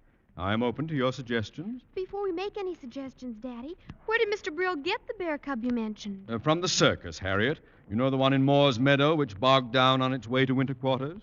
Then maybe we could get something from them. Maybe even a tiger. Boy, the Madison Tigers. I can just picture it. At halftime, we lead this ferocious tiger to the Clay City bench where Mr. Brill is sitting. Can't you just see the expression on Mr. Brill's face? I'm not going to look down a tiger's throat just for that. No, I'm afraid a tiger isn't quite original enough, Denton. Well, let's see. How about the Madison Monsters? Yes, we ought to be able to pick up a cheap monster somewhere. With you as the team's manager, Denton, that name is almost ideal. With that, you've given me an idea. It should be an alliterative name. Now, how about you, Snodgrass? Any ideas on the subject? Yes, sir. What does alliterative mean? Don't you know either?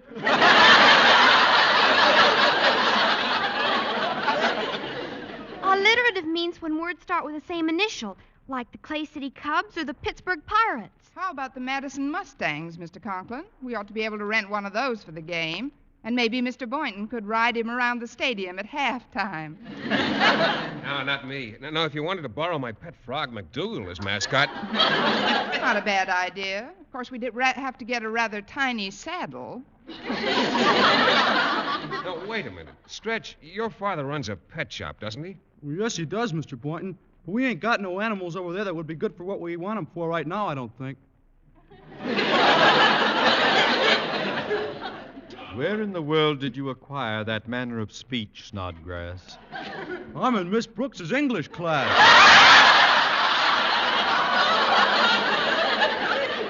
Stop boasting, Stretch, or we may both be back in grammar school soon. What sort of animals do you have in the shop at the present time? Mostly puppies and birds. Say, I got an idea.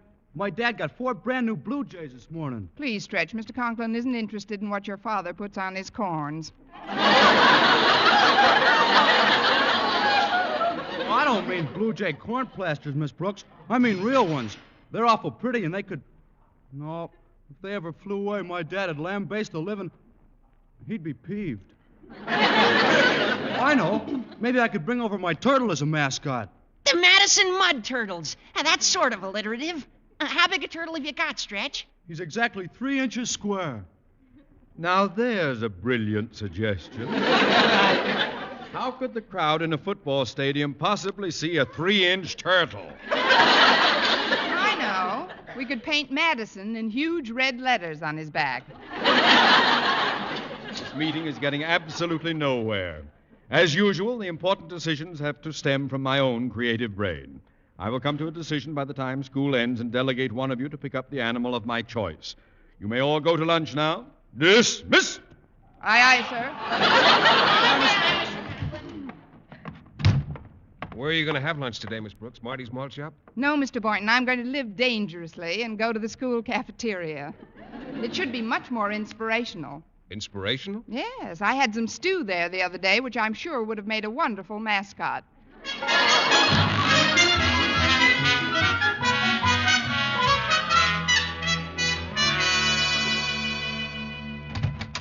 Well, school's over, Daddy. Did you think of anything yet? Yes, Harriet, I have. Taking into consideration the fact that the Board of Education makes no financial provision for team mascots, I've decided we must get something which won't cost too much money to feed. What did you hit on?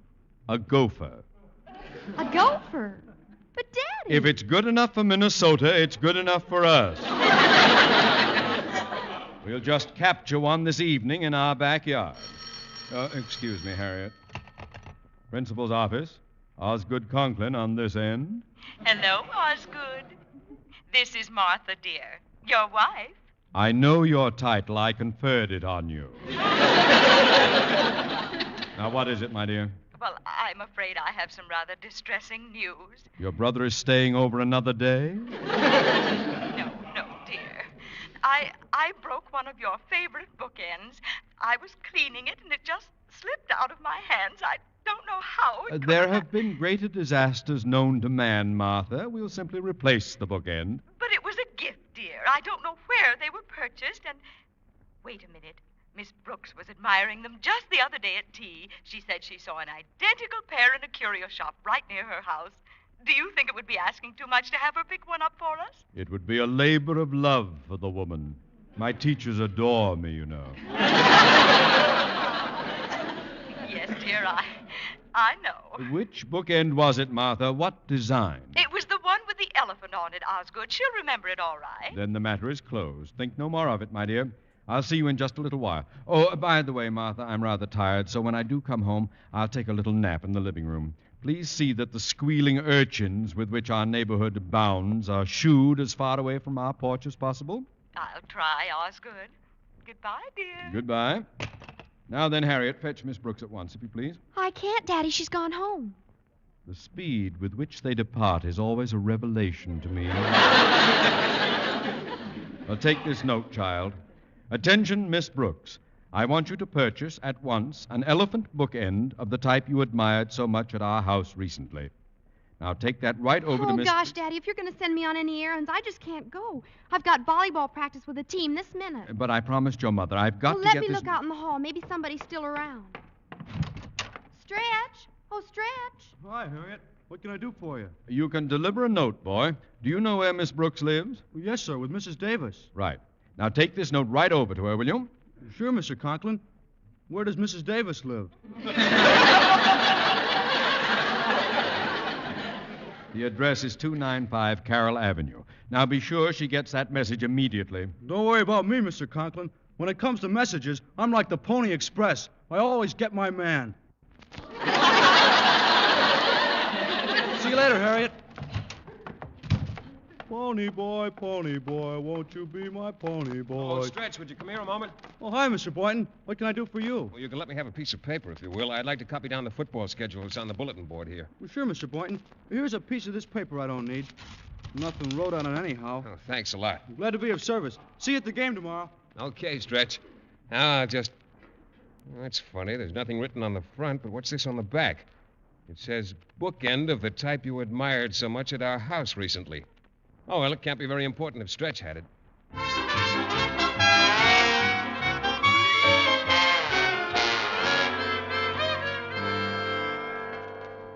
I don't like to bother you at home like this, Miss Brooks, but Mr. Conklin said it was important that you get this message right away. Let's see it, Stretch. Oh, I took the liberty of reading it on the way over. Looks like you've been degulated to get our mascot. I've been degulated, all right. Listen. Attention, Miss Brooks. I want you to purchase at once an elephant. Boy. What a mascot. Mr. Conklin sure went whole hog. You went whole elephant. This must be some kind of joke. I'd better call him up and find out what it's all about. Are you sure you got this note directly from Mr. Conklin? Sure. He handed it to me in his office as I was walking right... Quiet, Stretch. Hello? Be brief, please. Wasted words are wasted time. Osgood Conklin speaking. Mr. Conklin, this is Miss Brooks. Naturally. I was trying to take a nap.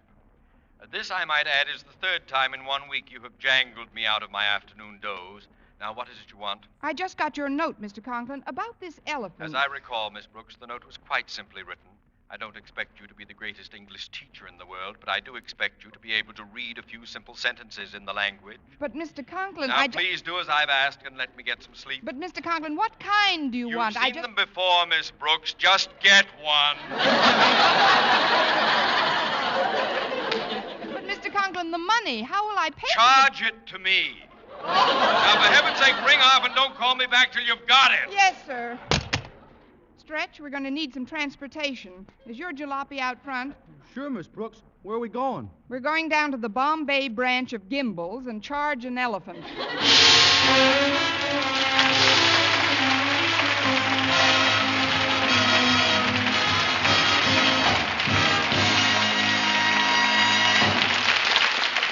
Our Miss Brooks, starring Eve Arden, will continue in just a moment. But first, here is Vern Smith.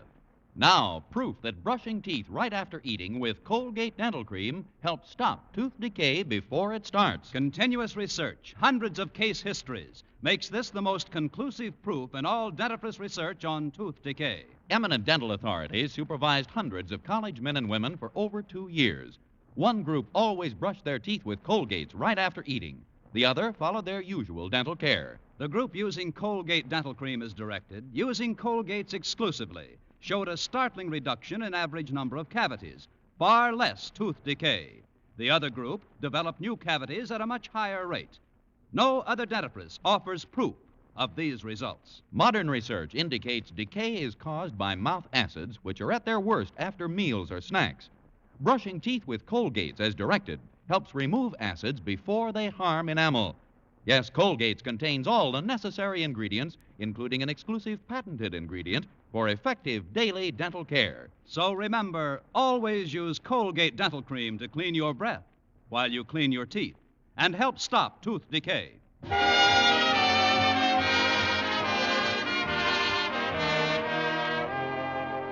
Well, Thursday afternoon, Stretch's jalopy wouldn't start until it was too late to go to the circus grounds. So I made arrangements with Mr. Boynton to pick me up the following morning.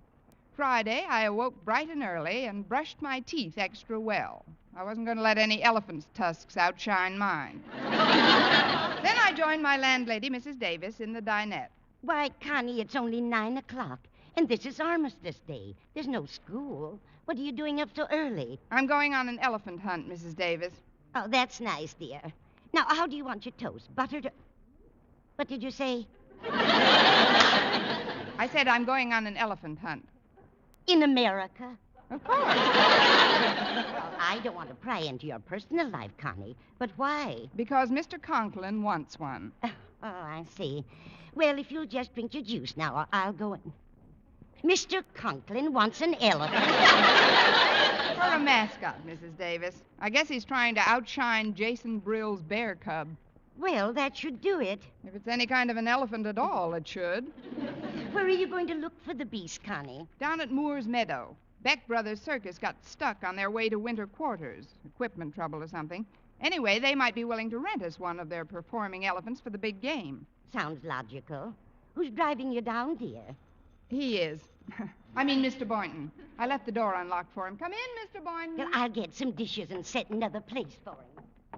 Hi, Miss Brooks. Walter, what are you doing here? Stretch told me all about the mascot last night, Miss Brooks. I think it's just about the most sensational idea ever, even if Mr. Conklin did get it. Here we are. Oh, hi, Mrs. Davis. Hello, Mr. Boynton.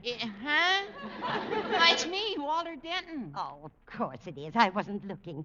Won't you have a snack with us, dear? Oh, sure I will. Thanks. Well, what do you think of the new setup, Mrs. Davis? The Madison Mammoths. That's what the team will be called, of course. Mammoths? Sure, because of the elephant mascot. You remember those prehistoric, hairy old elephants, don't you, Miss Brooks? Not personally. Oh, that must be Mr. Boynton now. Come in. I'll get another cup and saucer for him. Hello, Miss Brooks. Hi, Walter. Hello, Stretch. Hi, pal. Pull up a chair. Here we are. Morning, Mrs. Davis. Hello, Mr. Boynton. One more strike and you're out, Mrs. Davis.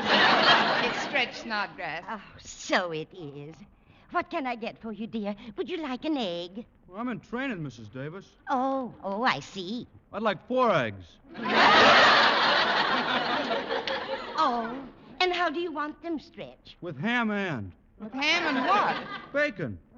And if I could have some milk, too, please, and bread. What's the sense in renting one? We're raising our own elephant right now. I'll get you boys what you want in a jiffy. Coffee's right on the buffet, Connie. Thanks, Mrs. Davis. Come in. Morning, Miss Brooks. Hello, boys. Hi, Mr. Boynton. Sit down, Mr. Boynton. Have a cup of coffee while I tell you where I want you to take me this morning. Oh, thanks, Miss Brooks. I was rather curious about our destination. Yes? Well, we're going to pick up an elephant together. Oh, then we better not spend too much time sitting around and... You say an elephant? Oh, that's right, Mr. B. Isn't it terrific? She's going to be our mascot. Can we go with you when you get him, Miss Brooks? Absolutely not, Stretch. The people that run the circus won't do any business with us at all if they think this is nothing but the childish scheme it is.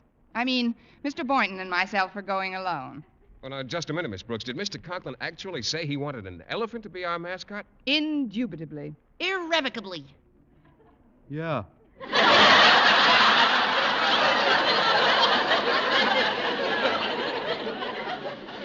Well, this beats everything. And I've heard of some pretty strange mascots in my time. In fact, when I was coaching at State Normal, we had a guinea pig. The little fella grew quite attached to me, too. He used to curl up in my lap all the time.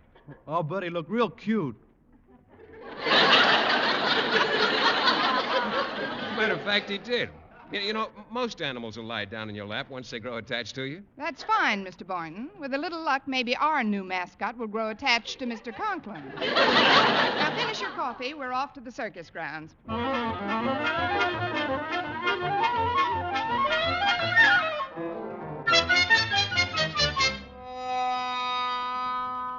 Nothing quite as deserted as an empty circus lot, is there, Miss Brooks? I've always thought any empty lot was pretty deserted. This one is rather grim, though. Nothing left but a few broken-down animal cages and some rusty equipment. Here's the administration car, Miss Brooks. Beck Brothers, private. Well, that must be the office. Well, as they used to say before television, let's go in. Come in. Good morning, gentlemen. My name's Boynton, and this is Miss Brooks. How do you do? Beck is the name. Mike Beck. Beck is the name. Dan Beck. You must be the Beck brothers. Give that man a box of bazooka bubble gum. We'll come right to the point, gentlemen. You see, we're teachers at Madison High School, and our principal wants us to procure a mascot for our football team. Sounds like a nice idea. Very nice idea. We furnished a mascot to Mr. Brill of Clay City High just the other day. Nice little bear it was. Very nice little bear. Thank you, little Sir Echo, but Of course, most of our animals, as well as the performers and circus personnel, have already entrained for winter quarters in Florida. But you do have some animals still on the grounds, don't you? Well, what kind did you want? We want an elephant. An elephant? But we just have one elephant left. To some people, that seems like a lot. Would you be willing to rent it out for a while? Rent it out? Well, frankly, we never thought about doing anything like that. No, we never thought of doing anything like that. We'd take very good care of the animal. Very good care of the animal. Now I'm doing it. Look, your season is over, and you don't need the elephant to perform today. Oh, Freddie couldn't perform today anyway. Freddie? Yes, that's why we kept him behind with us. He met with a little accident a few weeks ago. Yeah, we might as well tell him the truth, Dan. You see, folks, Freddie backed into the lion's cage, and, well, he sort of had his tail bitten off. Oh, that's a shame. Yes, now we can't make a circle with the other elephants.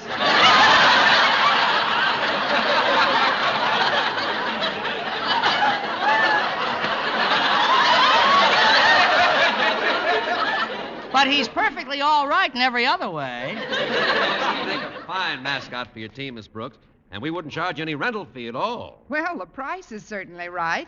But why are you doing this? Well, to save money on the elephant's feed bill. He's a good eater, Freddie is. I'll bet he eats like a horse. But, Mr. Beck, how do we get Freddie into town? And when do you want him back? Just walk him in behind your car. And we'd like him back next April. Next April? Provided, of course, that you promise to take good care of him. You see, we're leaving tonight. Well, but we just wanted a mascot for the Clay City game. Wait a minute, Mr. Boynton. Maybe Mr. Conklin would keep him for the rest of the season. Freddie could be mascot for other things besides football. But, Miss Brooks, an elephant. Could I use your phone, please? Certainly, right here. Thanks. We'll leave it up to Mr. Conklin. It was his idea in the first place, and Hello? he said... Miss Brooks, I presume. How did you know, Mr. Conklin? I was taking my afternoon nap. Oh, I'm sorry, Mr. Conklin, but about the elephant. Didn't you get that elephant yet? I'm about to get it right now, sir, but, well, you'll have to keep this one longer I than... promise you, Miss Brooks, my wife will be very careful of this one. Now, I'd like to get back to sleep if you don't mind. The kids in this neighborhood have kept me up half the day already. Yes, sir. Oh, Mr. Conklin, before you hang up, where shall I bring it? Bring it?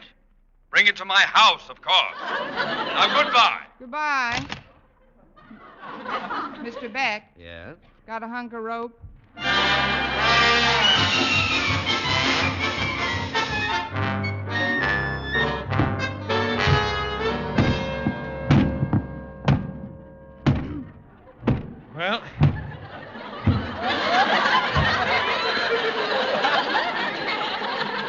Here's Mr. Conklin's house, Miss Brooks. Good. You'd better tie Freddie up to the front porch, and I'll go in and tell him we're here.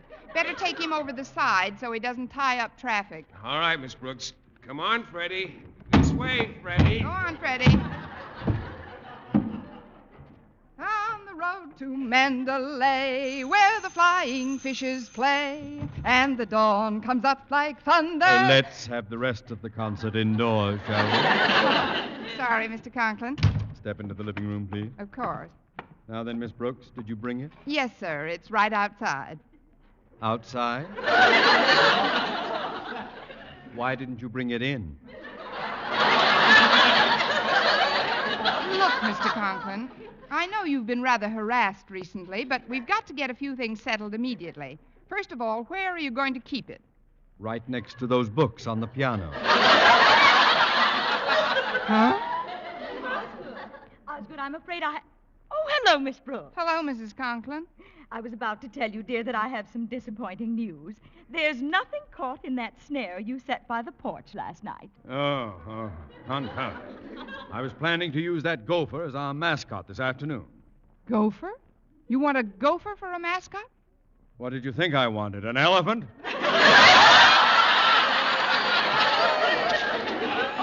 That reminds me, Miss Brooks. Did you pick up the elephant bookend that we wanted replaced? Elephant bookend? You received my note yesterday, didn't you? Some of it.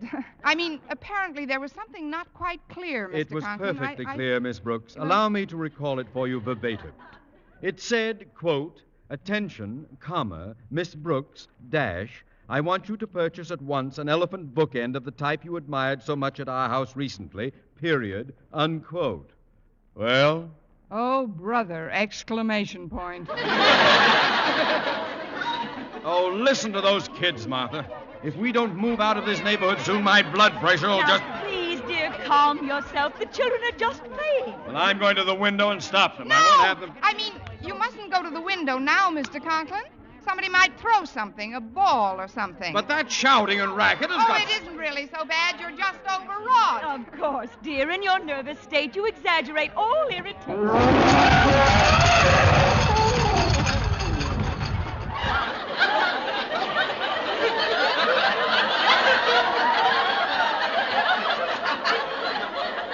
What was that?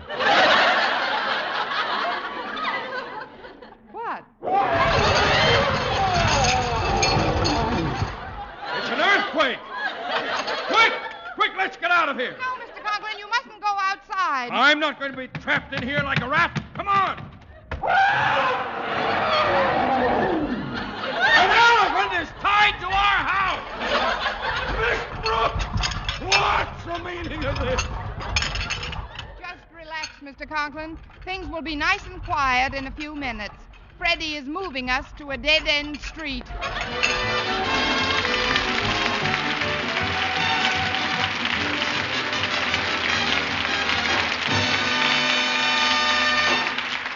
Eve Arden as our Miss Brooks returns in just a moment, but first... Dream girl, beautiful luster cream girl. Tonight, yes, tonight, show him how much lovelier your hair can look after a Luster Cream shampoo. Luster Cream, world's finest shampoo. No other shampoo in the world gives Kay Daumit's magic blend of secret ingredients plus gentle lanolin. Not a soap, not a liquid. Luster Cream shampoo leaves hair 3 ways lovelier. Fragrantly clean, free of loose dandruff, glistening with sheen, soft, manageable. Even in hardest water, Luster Cream lathers instantly. No special rinse needed after a Luster Cream shampoo. So gentle, Luster Cream is wonderful even for children's hair. Tonight, yes, tonight, try Luster Cream shampoo. Dream girl, beautiful luster cream girl. You owe your crowning glory to a luster cream shampoo. And now, once again, here is our Miss Brooks. Well, Mr. Conklin stormed off to the football game after warning us not to bring Freddie near the stadium. This left just a cozy little group consisting of Freddie, myself, and a rather haggard-looking Mr. Boynton. Well, this is terrible, Miss Brooks. With Mr. Conklin refusing to accept any responsibility in this matter, we're in something of a predicament. How do you mean, Mr. Boynton? We'll just take Freddie back to the Beck brothers. You forget, Miss Brooks. By now, they're on their way to their winter quarters in Florida. Where in the world is Freddie going to sleep tonight? Maybe we could get him a room at the Y. Please, Miss Brooks, be serious. All right. How big is your place? But this pachyderm has to be fed and sheltered. Calm down, Mr. Boynton. I think I have the solution. We'll simply return Freddie to his winter quarters. But, Miss Brooks, who can afford a train ticket for a creature this size? Train ticket, nothing. We'll just point him south and give him a shove. An elephant never forgets. Next week, tune into another Our Miss Brooks show brought to you by Luster Cream Shampoo for soft, glamorous, caressable hair and Colgate Dental Cream to clean your breath while you clean your teeth and help stop tooth decay. Our Miss Brooks, starring Eve Arden, is produced by Larry Burns, directed by Al Lewis, with music by Wilbur Hatch.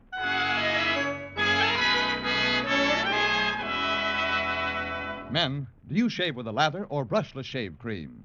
Palmolive shaving cream comes both ways, and whichever way you prefer to shave, you'll find that using either Palmolive brushless or Palmolive lather shaving cream can bring you more comfortable, actually smoother shaves. Here's the proof. 2,548 men tried the new Palmolive way to shave described on the tube. And no matter how they had shaved before, 3 out of every 4 got more comfortable, actually smoother shaves. Get Palmolive brushless or Palmolive lather shaving cream today.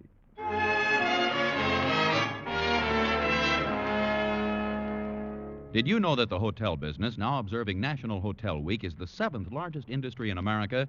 What's more, they're constantly working to further add to your convenience and comfort. In short, complete modernization of your home away from home. Remember, the hotels are America's hospitality industry.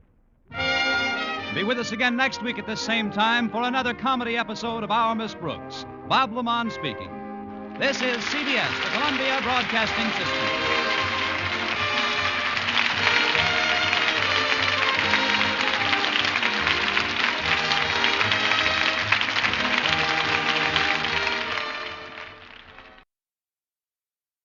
Colgate Dental Cream to clean your breath while you clean your teeth and help stop tooth decay, and Luster Cream Shampoo for soft, glamorous, caressable hair bring you Our Miss Brooks, starring Eve Arden.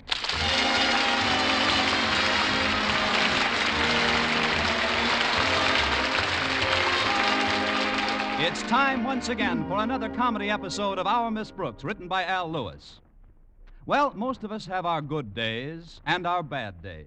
And our Miss Brooks, who teaches English at Madison High School, is no exception to this rule. They say there are days when it doesn't pay you to get out of bed. Well, last Friday, when my rent was due, was just such a day for my landlady, Mrs. Davis. I brought the subject up as soon as we had started to eat breakfast. I'm terribly sorry, Mrs. Davis, but I'm afraid I have some bad news for you. It's about the rent. You mean last month's rent? You haven't got it yet? I mean this month's rent. I haven't got it again. Well, don't worry about it, dear. How does that old joke go again? There's no sense in both of us worrying. What am I laughing about? I'm broker than you are. Maybe so, Mrs. Davis, but you don't owe you as much as I do. But all hope isn't lost, though. I found out this week that I still have a chance to become head of Madison's English department. Really? Yes. In fact, I'm supposed to have a meeting with Mr. Stone of the Board of Education this morning. Where, Connie? In the office of our beloved principal, Mr. Conklin. I see.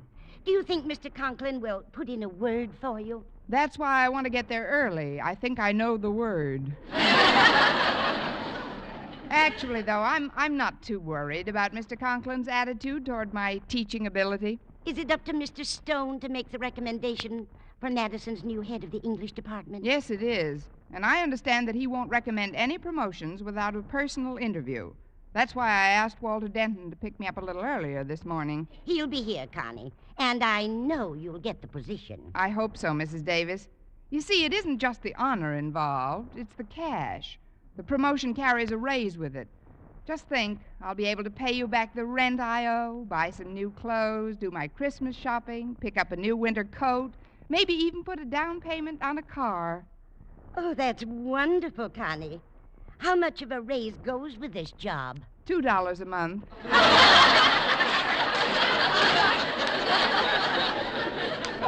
Or maybe it's $2 a week. Come to think of it, I might have to wait a while for the car. Well, I'm very excited for you, Connie. I only wish we could celebrate with a little more luxurious breakfast. Toast and marmalade isn't very gala. Oh, I don't know. And there's not much of that, I'm sorry to say. I tried to call the market this morning, but our party line was in use. In fact, it's almost always in use. Yes, I know. It's some woman named Grace, and she's always talking to a friend of hers named Bertha. It's so frustrating sometimes when you want to make a call, and every time you pick up the phone, someone's talking. I know. I And try it to get in isn't- there. The things they were talking about were of any importance. They just go on and on and on and on. Mrs. Davis, They I never really- give anybody a chance. You'd think they'd get the idea, though, after hearing my receiver click a few times. Mrs. Davis, But I would no, like to say... No, They just go on chattering about nothing. Yuckata, yuckata, yuckata. Honestly, sometimes I could Mrs. Davis. Yes, Connie? Deposit 5 cents for another 3 minutes, please. Oh, I'm sorry, dear. I guess I got carried away. Have some more coffee? Thanks, I will. Here's my cup.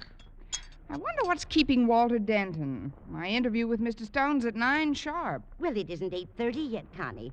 But if it'll make you feel any better, why don't you give Walter a ring? Good idea. Excuse me.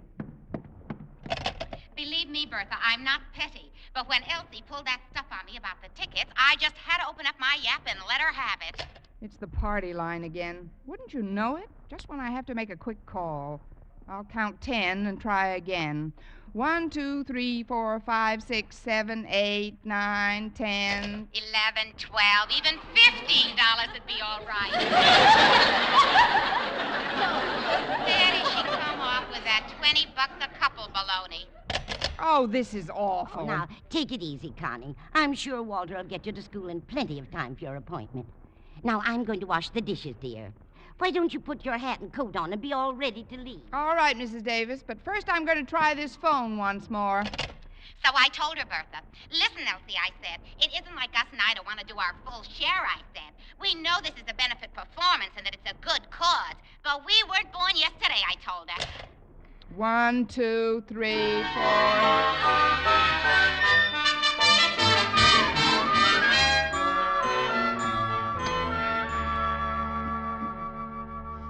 I can't understand why Walter Denton isn't here yet, Connie. It's almost 10 minutes to 9. Too late to take a bus. It was too late to take the bus half an hour ago. I'd take a cab if I had the money, or if you had the money. Have you, Mrs. Davis? Don't bother answering. I can tell by your face. Of course, it only takes 10 minutes to drive to school the way Walter drives, but if he doesn't show up within a minute or two, I'd better call Mr. Conklin and tell him I'll be a little late. Then when I'm all ready to forgive and forget, Bertha, what do you think Elsie has the nerve to say to me? Will you please stop talking for just a minute? Exactly, Bertha. Will you please please stop talking for just a minute, she says. Will you answer the front door, Connie? I'm stacking the dishes. All right, Mrs. Davis. Hang on a minute, will you, Bertha? I think I hear my doorbell ringing. It's not your doorbell that's ringing. It's... Oh, what's the use? Well, it's about time. Oh, it's Harriet Conklin. Come in, Harriet. Thanks, Miss Brooks. What are you doing at home, Miss Brooks? You should be on your way to school by now. So should you, Harriet. I know it, but Daddy left the house early this morning and asked me to be sure and see that you got to school on time. So I called Walter Denton, and he said he'd pick me up on his way over to school to pick you up. But then he called back and said his car had broken down and he had to walk to school, and when he tried to phone you, all he kept getting was a busy signal. So I took the bus over here to tell you, and now we're both going to be late, and Daddy'll have our scout because Mr. Stone is waiting to see you, too. If that sentence doesn't win this year's Nobel Prize for Literature, you've been cheated. Please, Miss Brooks, you've got to call Daddy right away. I've tried to, Harriet, but we've got a party line, and their phone's been in use all morning. That's why Walter got a busy signal when he called. But I'll give it another whirl. So we took the tickets, Bertha. After all, why be small for the sake of a few dollars? If Elsie wants to be that way, that's her business. Grace Gibble is different. Even if this weren't raffling off at you, Hudson, I'd rather be open and above board than do anything else. Except talk. Oh, hang on a few minutes, will you, Bertha? I have to put up my pot roast now. Gus likes it at least once a week. Tonight's the night. Hang on. Just a minute. Please don't go away. Who's going away? I'll just sit and drink a Coke till you get the meat on, Grace. Fine, honey. This way we'll keep the connection open between us. I'm on a party line, you know. And boy, can those people who share this phone with us shoot the breeze. I'll just be a jiff, dear. Okay, girl. Oh, say, before you go, I'll give you a little tip. Have you got any bay leaves home? Yeah. You got a lot of bay leaves home? Yeah. Well, stick them in your mouth and jump in the stove with the pot roast.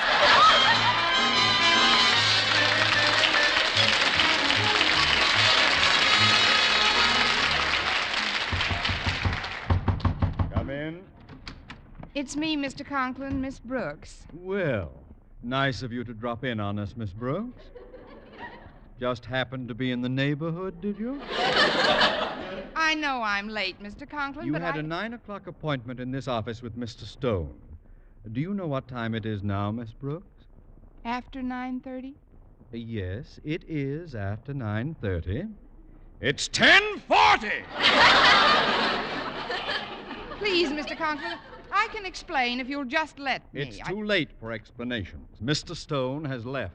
But he'll be back, won't he? He hasn't decided on anyone else. Fortunately for you, Miss Brooks, Mr. Stone happens to be an extremely fair-minded individual. He's leaving for the state capitol at 7 o'clock this evening, but has promised to call you on the phone between 6 and 6:30. On the phone? Yes. Confidentially, Miss Brooks, in spite of the steady stream of irritants with which you pepper my otherwise prosaic life, my integrity forced me to recommend you rather highly for this position. Oh, thank you, Mr. Conklin. Now, the important thing to Mr. Stone is the availability and cooperative spirit of the person he chooses. That is, if you're going to be head of a department, he'll probably want to know how accessible you can make yourself to the other teachers. He ought to talk to Mr. Boynton.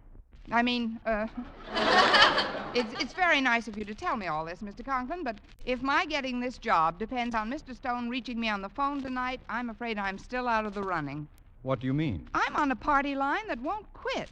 They're constantly using the phone. He'll never get through to me. Then have your party line changed. Call the telephone company and tell them you want a different party line. What a wonderful suggestion, Mr. Conklin. I'll do it right after my last morning class. I'll call the phone company and ask for a new party line and a long cord. A long cord? What for? That's so if they don't give me the new party line, I can hang Grace and Bertha.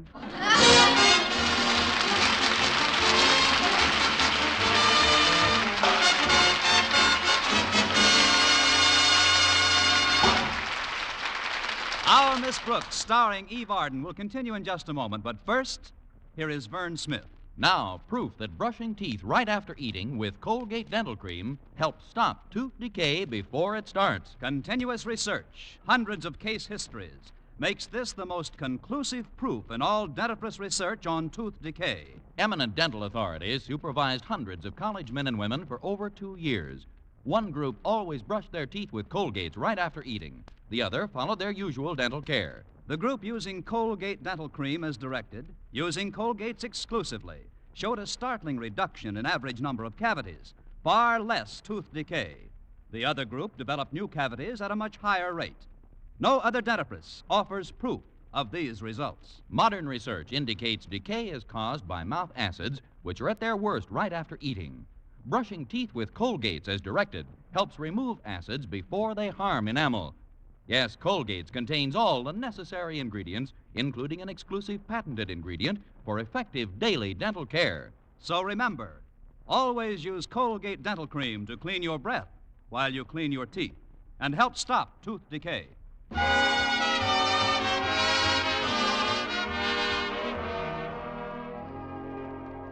Well, when lunchtime rolled around, I called the telephone company and was quite chagrined to learn that they couldn't possibly change my party line by the same evening. So I determined to put into effect Plan X, which decoded meant Operation I'll Face the People and Ask Them to Keep Off the Line from 6 to 6:30.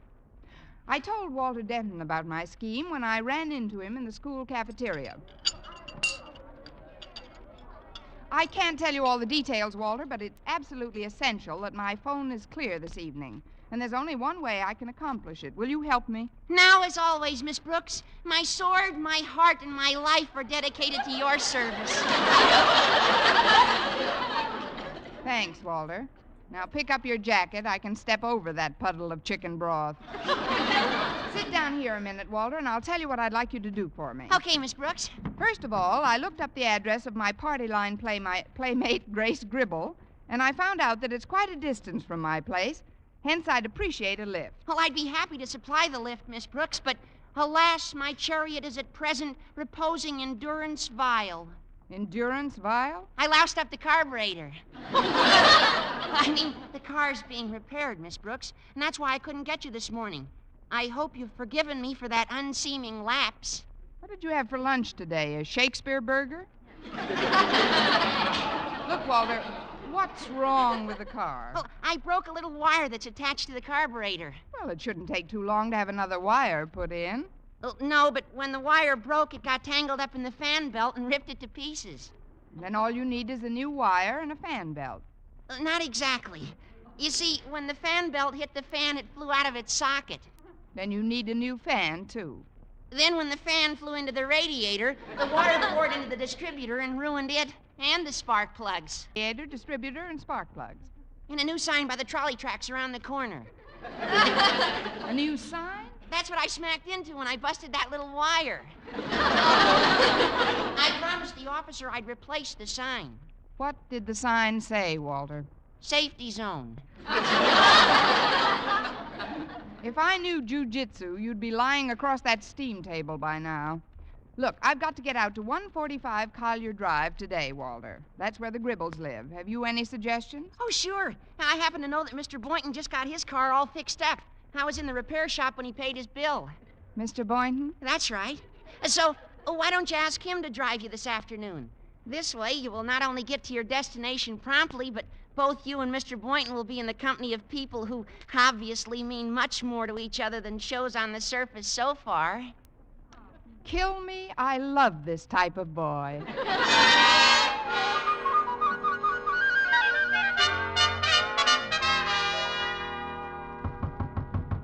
Come in. Well, it's Miss Brooks. Come in. Thanks, Mr. Boynton. I'm glad I caught you before you left for the day. Oh, I was just tidying up the lab a bit. I've had quite a job cleaning my Bunsen burner. Oh, dirty flame?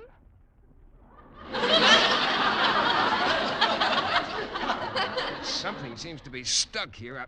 There, it's out. Now, what can I do for you, Miss Brooks? You can drive me out to Collier Avenue, Mr. Boynton, if you've got the time. You see, I'm expecting an important call from Mr. Stone around 6 this evening, and I've got to talk to the people who share the party line on my telephone. Oh, do you know them, Miss Brooks? Not personally, but they use the phone almost incessantly, and Mr. Stone wants to talk to me about my qualifications to head the English department. I just want to ask them to leave it free between 6 and 6:30. I see.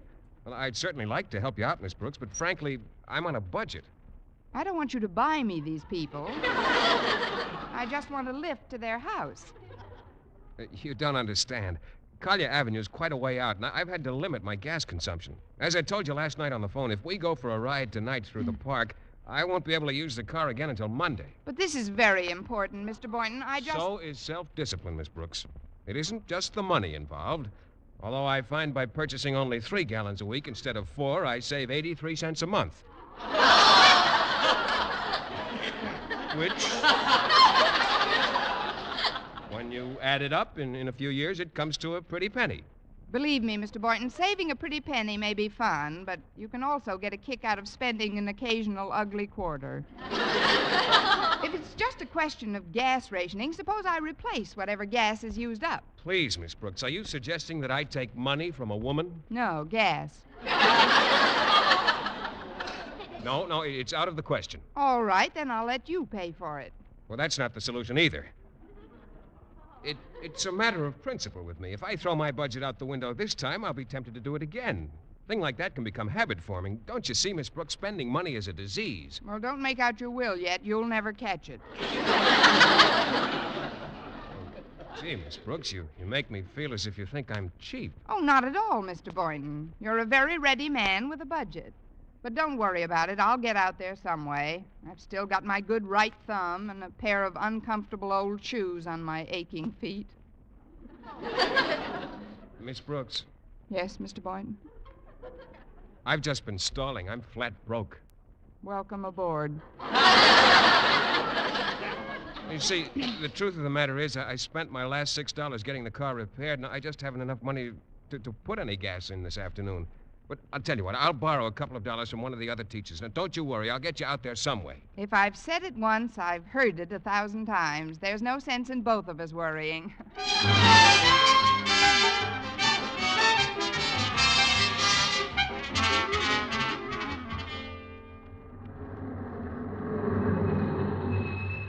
Well, here we are, Miss Brooks, 145 Collier Avenue. If you don't mind, I'll wait out here in the car while you talk to the Gribbles. All right, Mr. Boynton. I'll just be a few minutes.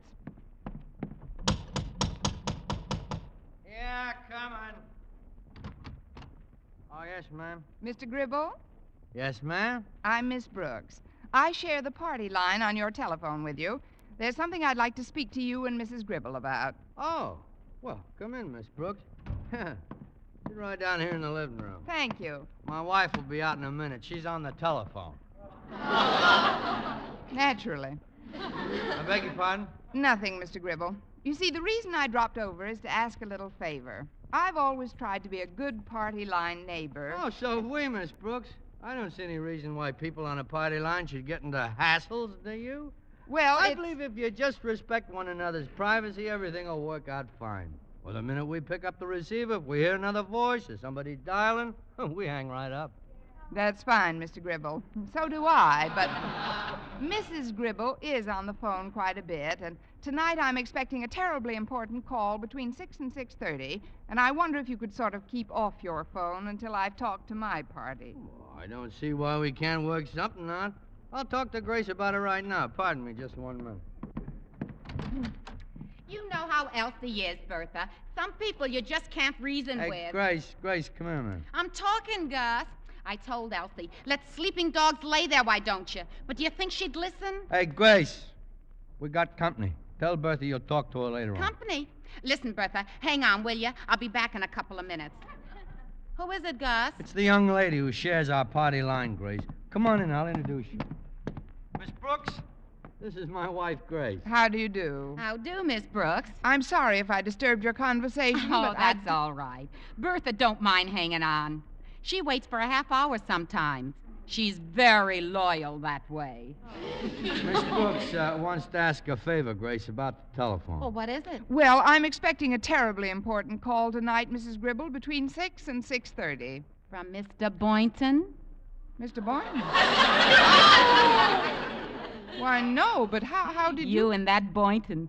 He ain't got much get up and go in him, has he? Well, please, Mrs. Gribble, You all set for your ride around the park tonight?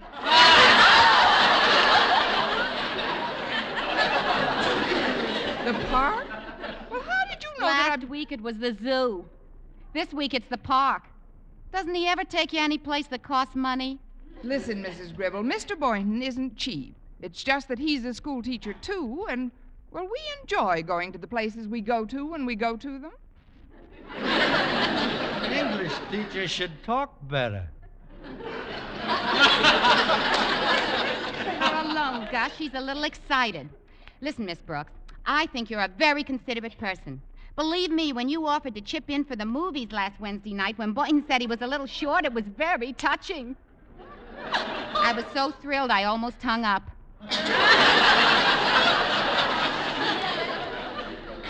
And I thought I was living alone. Hey, that reminds me, how's Mrs. Davis? Mrs. Davis? That's some doctor she has. When she called him up with that sore throat last Monday, it didn't take 20 minutes and he was phoning his exchange from your place. I haven't seen Mrs. Davis since this morning, Mrs. Gribble. Tell me, how is she feeling today? Oh, she's 100% better. Good. Now, about the phone, I would like to ask you... the phone. Oh, I better get back to Bertha. I want to tell her how good my pot roast turned out. She was kidding me about it this morning. Stick the bay leaves in my mouth, she says. Drop in again, Miss Brooks. But, Mrs. Gribble, about tonight... Mr. Gribble, I've just got to have a clear line on my phone this evening. Well, let's be honest, Miss Brooks. If you want a clear line on your phone ever, you better get another party to share it with.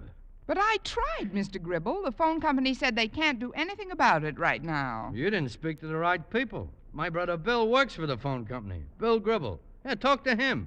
Tell him I sent you, and you'll get a new party line in a minute. Really, Mr. Gribble? Sure. Why, that's wonderful. But before I go, there's something else I'd like to ask you. Yes, ma'am? If you have a brother working at the telephone company, why can't you wangle yourself a private line? Well, confidentially, we like it better this way. Yeah, the party line's a great relaxation. You see, Miss Brooks, we haven't got a television set. But, Mr. Gribble, you said you believe in respecting people's privacy. I do. Did you ever hear me join one of your personal conversations?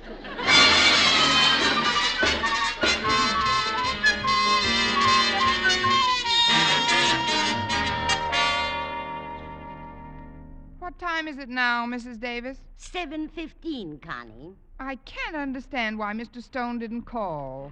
Did the phone company change your party line? Yes, from Madison 4587 to Madison 6319. Without Grace Gribble, it couldn't possibly have been busy from 6 to 6:30 inclusive. Maybe Mr. Conklin heard from Mr. Stone. I'll give him a ring. So I looked out the window, and there was this Mr. Boynton in the car. Bertha, he's a dream. Mrs. Gribble, what are you doing on this line? Oh, hello, Miss Brooks. The phone company told me I'd be sharing the line with a new number, Madison 6319. Madison 6319? Well, isn't that nice? That's Bertha's number. Oh, great. This is just dandy. What's dandy, Connie? Instead of having Grace, who's always talking to Bertha, I now have Bertha, who's always talking to Grace.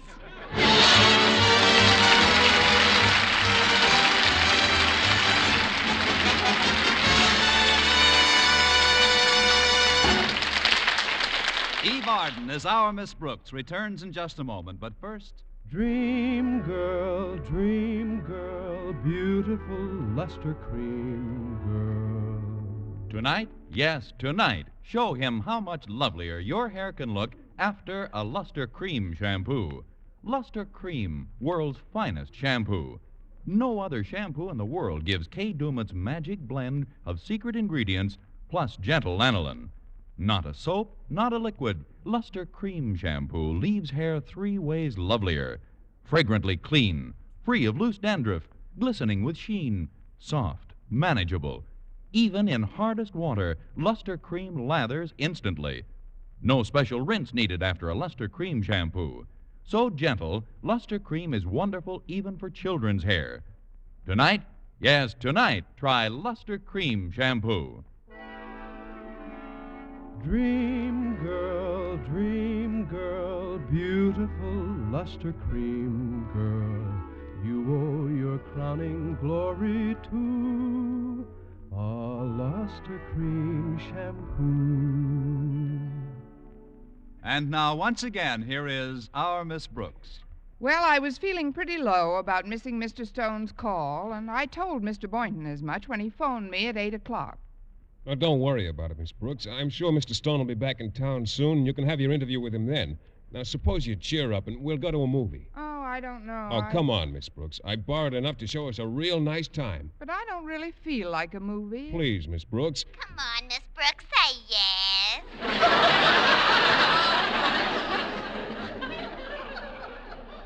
Who was that? That's my party line neighbor, Bertha. Bertha, Mr. Boynton. Mr. Boynton, Bertha. How do you do? Talk more, Mr. Boynton. I'm crazy about your voice. I don't understand. Who is this? This, Mr. Boynton, is Madison 6319. That's right, Mr. Boynton. What's your number? He's a restricted number. We don't give him out. Now, about that movie, Mr. Boynton, on second thought, I'll be happy to go with you. So will I. Please, Bertha, hang up.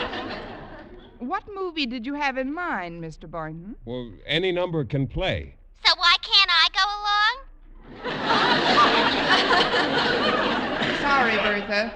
Any number can play is only on the screen. In the balcony, it's strictly 1 to a customer.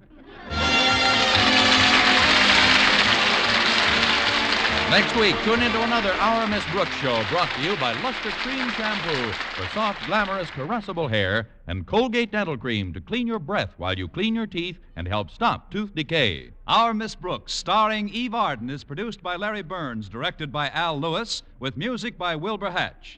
Mr. Boynton is played by Jeff Chandler, Mr. Conklin by Gail Gordon. Others in tonight's cast were Jane Morgan, Dick Crenna, Gloria McMillan, Joseph Kearns, Lucille Meredith, and Sandra Gould.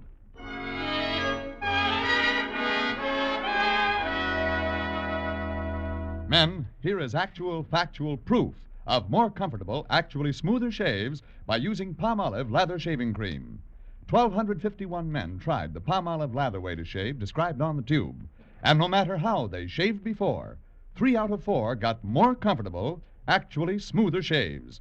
Try Palmolive lather shaving cream. See if you don't get more comfortable, actually smoother shaves the Palmolive lather shaving cream way.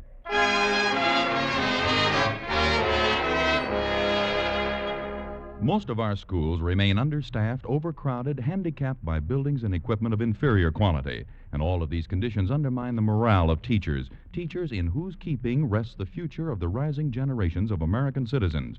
There's a continuing shortage of teachers themselves, reflecting the fact that educational crisis is still with us. You can help by taking an active part yourself in parent-teachers organizations and local educational groups. Remember, our teachers mold our nation's future, and in that future, you have a vital stake. For mystery liberally sprinkled with laughs, listen to Mr. and Mrs. North Tuesday evening over most of these same stations. And be with us again next week at the same time for another comedy episode of Our Miss Brooks. Bob Lamont speaking. This is CBS, the Columbia Broadcasting System.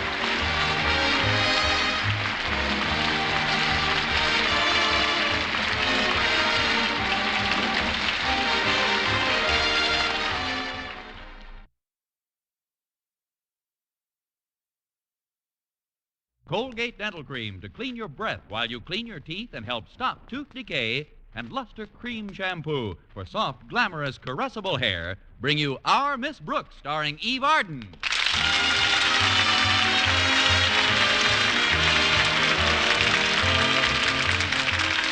It's time once again for another comedy episode of Our Miss Brooks, written by Al Lewis. Well, last Thursday was Thanksgiving Day, and most of us realized that we had quite a bit to be thankful for. Even our Miss Brooks, who teaches English at Madison High School. Yes, a holiday means a lot to me.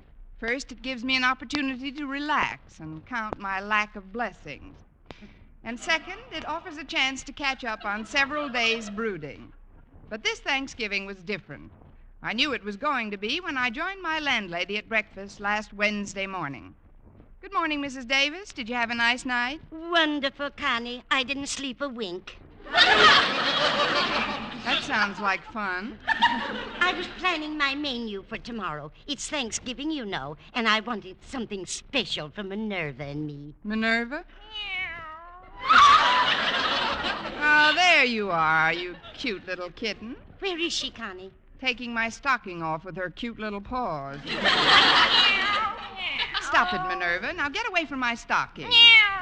Either get away from those or knit me a new pair with that ball of yarn you play with. Go out to the kitchen, Minerva. I do want you to hear about tomorrow's menu. What are you having, Mrs. Davis? Minerva's favorite dish, SQUAB.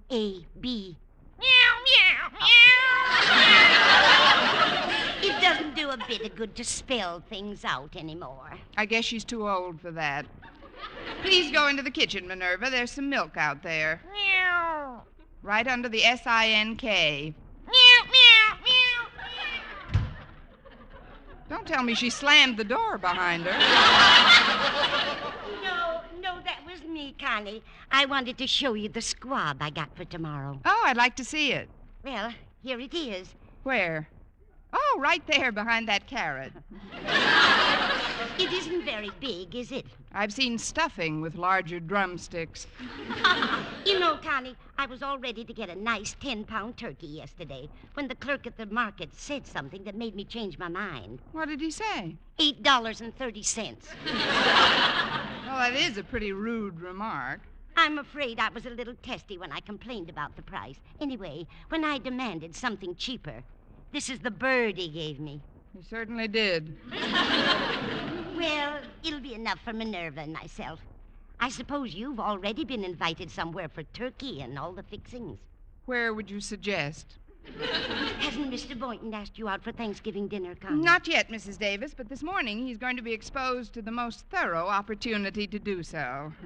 Good. Of course, Mr. Boynton's been on a very strict budget lately. He probably can't afford any turkey dinners. Then you bring him back here with you, Connie. Oh, that's very sweet of you, Mrs. Davis, but that squab... We'll make it do. Remember the old saying, there's always room for just one more. In this case, you must mean one more squab. Oh, but thanks anyway, Mrs. Davis. After all, we've still got our health, which is more than I can say for that squab. Of course, I'd rather see you eat a nice turkey dinner tomorrow. Maybe you could wangle yourself an invitation from one of your friends. Oh, please, Mrs. Davis. Oh, that must be Walter Denton. He's giving me a lift to school. Be right there, Walter. Why don't you find out what his folks are planning for tomorrow? Maybe you could get yourself invited there. I'm surprised at you, Mrs. Davis. Why, I've never forced myself on anyone in my life. Connie, take another look at that squab. Like I say, Walter's mother may not know it yet, but there's always room for just one more.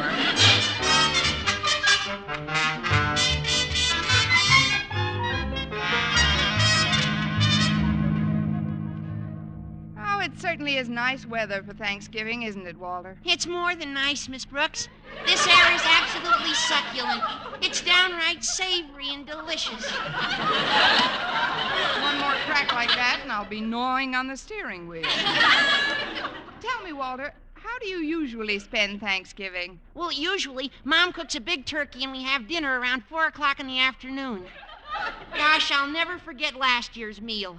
First, we had a fresh fruit cup, then some delicious vegetable soup, and then this big golden brown turkey was served with a special dressing made out of chestnuts and raisins and stuff, and...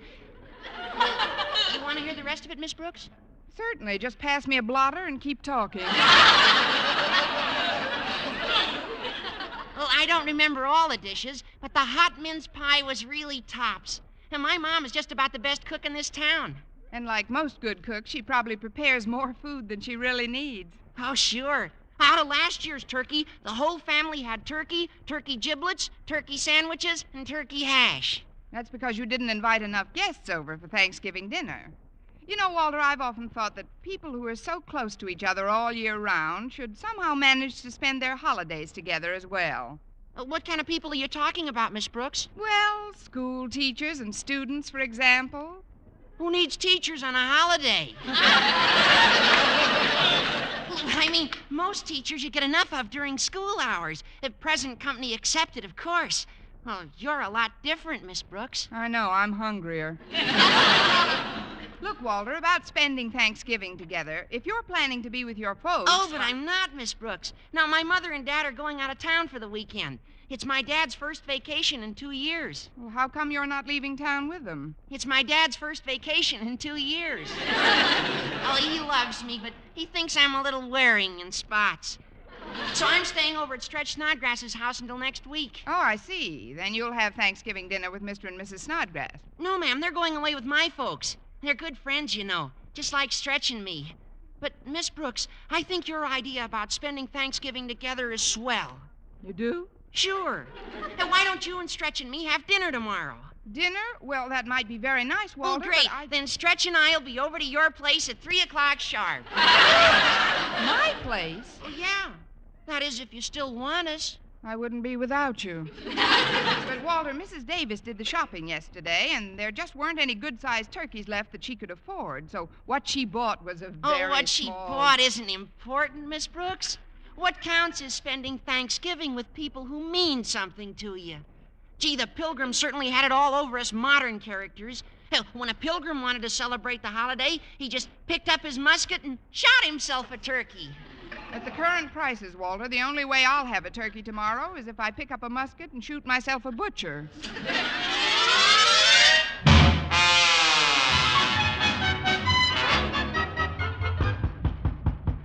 Come in.